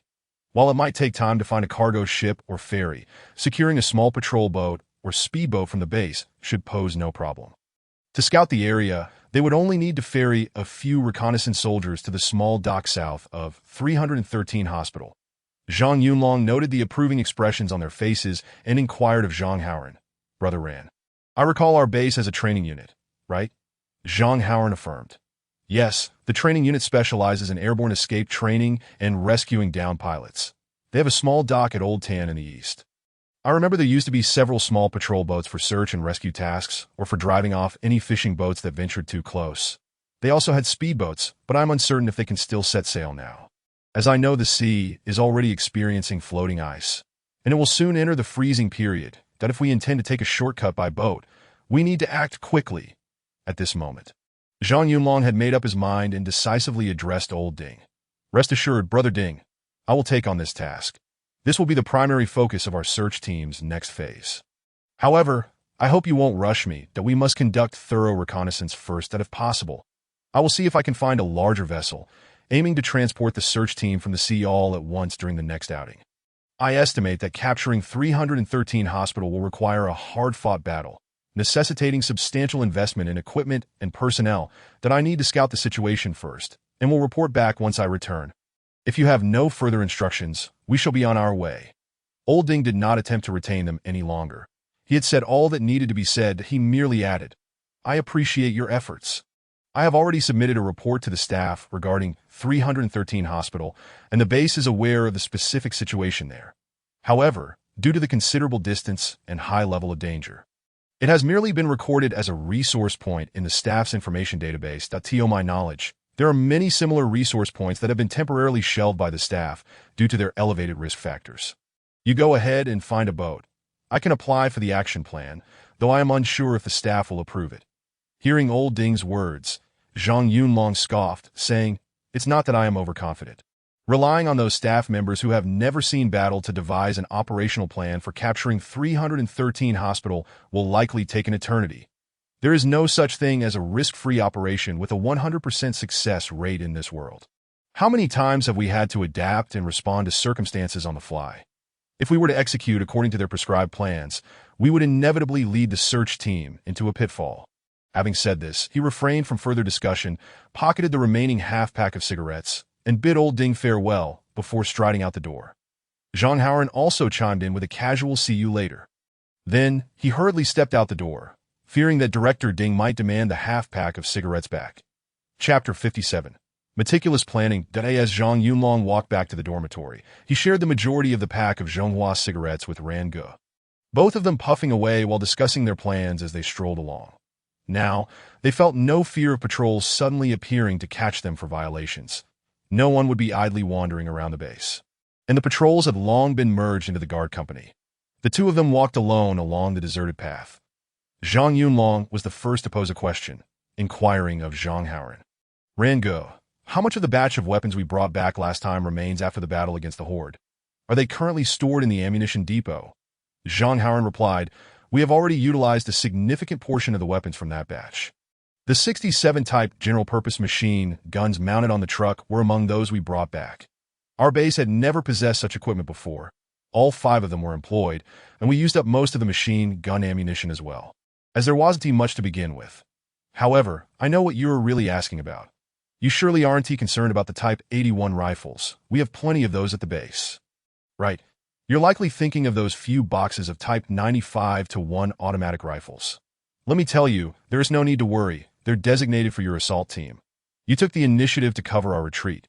And I thought you might not make it back. To be why the time we returned to the gate, the political commissar had already led the team in constructing the ambush positions. After I reported the situation to him, he decided to reserve the best weapons for the assault team. Not a single Type 82 grenade was touched. They were all brought into the base. The Type 95-1S were also distributed on-site to the soldiers of your assault team, replacing the Type 95 and Type 81 rifles of the reserve team that came to assist.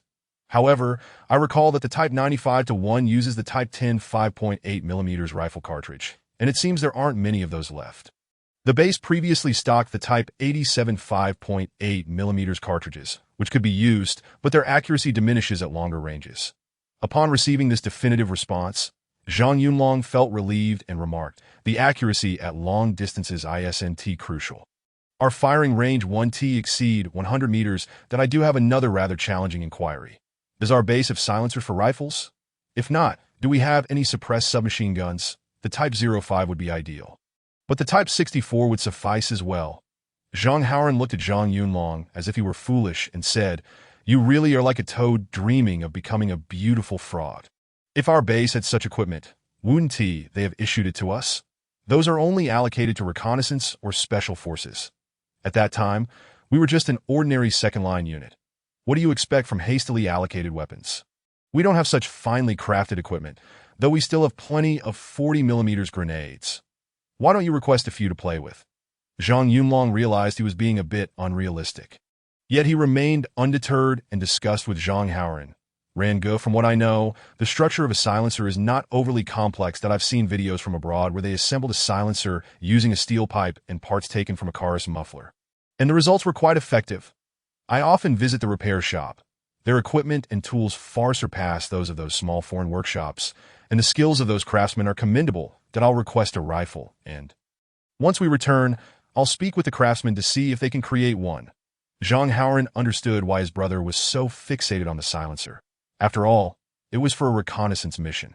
They had little experience in this regard, and when infiltrating enemy lines alone, it was essential to avoid revealing their whereabouts. Making the silencer all the more important, he expressed his support without hesitation, saying, "When we return, I'll file a report.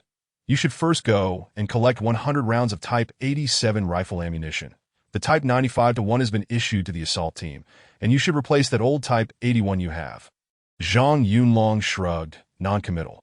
Were it not for this reconnaissance operation, he wouldn't have chosen to change his weapon, that he intended to keep the Type 81, which had accompanied him for a long time, in the pickup truck as a backup, and did not wish to surrender it. Given that the base was currently low on personnel but high on firearms, the control over weapons was not stringent. Each person took their issued weapon with them, and upon returning from missions, they merely concentrated their ammunition for submission. However, while one could keep their rifle, losing it was unacceptable. Last time, when Zhang Yunlong was preoccupied with the horde, he threw away the .54 pistol assigned to him, which led to a stern reprimand from the chief of staff. Later, when Rango was clearing the zombie corpses the next day, he couldn't find it either, leaving Zhang Yunlong to bear a warning sanction for the incident. As for the 92G he had captured, he wasn't required to hand it in, but the entire base's ammunition depot lacked 9mm pistol rounds. Thus, Zhang Yunlong had no choice but to let his beloved firearm continue to slumber in his backpack. Once the two returned to the dormitory, Zhang Haoran went to draft the request report for the reconnaissance mission and was responsible for contacting the training battalion for a patrol boat and driver. Zhang Yunlong meandered over to the arms depot, where he collected a brand new Type 95-1 automatic rifle along with a matching bayonet and accessories. However, he only requested one spare magazine, planning to retrieve the rest once his equipment application was approved. He applied for 210 rounds of ammunition, intending to practice at the shooting range first. Previously, during his training with the Marine Corps, although Zhang Yunlong had fired the Type 95, unfortunately, as an outsider, he had been issued an old rifle that had seen better days. It was a poorly maintained weapon and the bullets often strayed. During the shooting assessment, he had ended up with the lowest score. Thus, the shooting techniques for the Type 95 rifle were relatively unfamiliar to him. Moreover, The Type 95-1 had numerous structural improvements over the Type 95, with a different position for the fire selector and an added feature for locking the bolt in the open position. He needed to adapt beforehand. Since the ammunition was packaged in 30-round units, with every 10 rounds in a bridge clip, loading was quite convenient. Zhang Yunlong quickly filled 2 magazines and then crouched at the 100-meter firing position. After a moment of aiming at the distant target, he fired. This new rifle was indeed a new rifle. It had been pre-calibrated at the factory, and Zhang Yunlong knew immediately that he had hit the target with his first shot. Although his aim wasn't perfect, it was sufficiently accurate that he didn't keep track of the exact scores for the first 2 magazines, as the target paper still bore marks from previous training. He merely needed to find the feel of the rifle. After a brief series of shots, Zhang Yunlong had to admit that this new rifle was indeed superior to the old Type 81. The recoil was significantly reduced and more manageable. The rifle was lighter, and the center of gravity was more towards the rear, with the most crucial aspect being its high accuracy. However, he still found the aperture sight a bit challenging to adjust to. But overall, it felt quite impressive. Of course, the troops now possessed even more advanced 191 rifles, which had already been extensively issued to frontline units before the war. However, he had only seen pictures online and had never handled the actual weapon. So he refrained from commenting. Zhang Yunlong planned to fire off a couple more magazines, as the new rifle also required a breaking-in period. Both the rifle and he needed time to adjust to one another. So he stood up, alternating between crouched, kneeling, and standing positions while shooting, discovering that the new rifle was quicker and more agile in terms of muzzle direction. After all, it was a bullpup design, resulting in a shorter overall length. While the sighting line length was similar to that of the Type 81. Eventually, Zhang Yunlong began walking forward while shooting. Being an experienced soldier, he quickly adapted to the shooting techniques of the new rifle. Once he spent more time improving his reloading speed, he would have no issues. After thoroughly enjoying the new rifle, Zhang Yunlong was taken aback to find that he had only 1 pack of ammunition remaining. Relying on 30 rounds to test the silencer was certainly not feasible.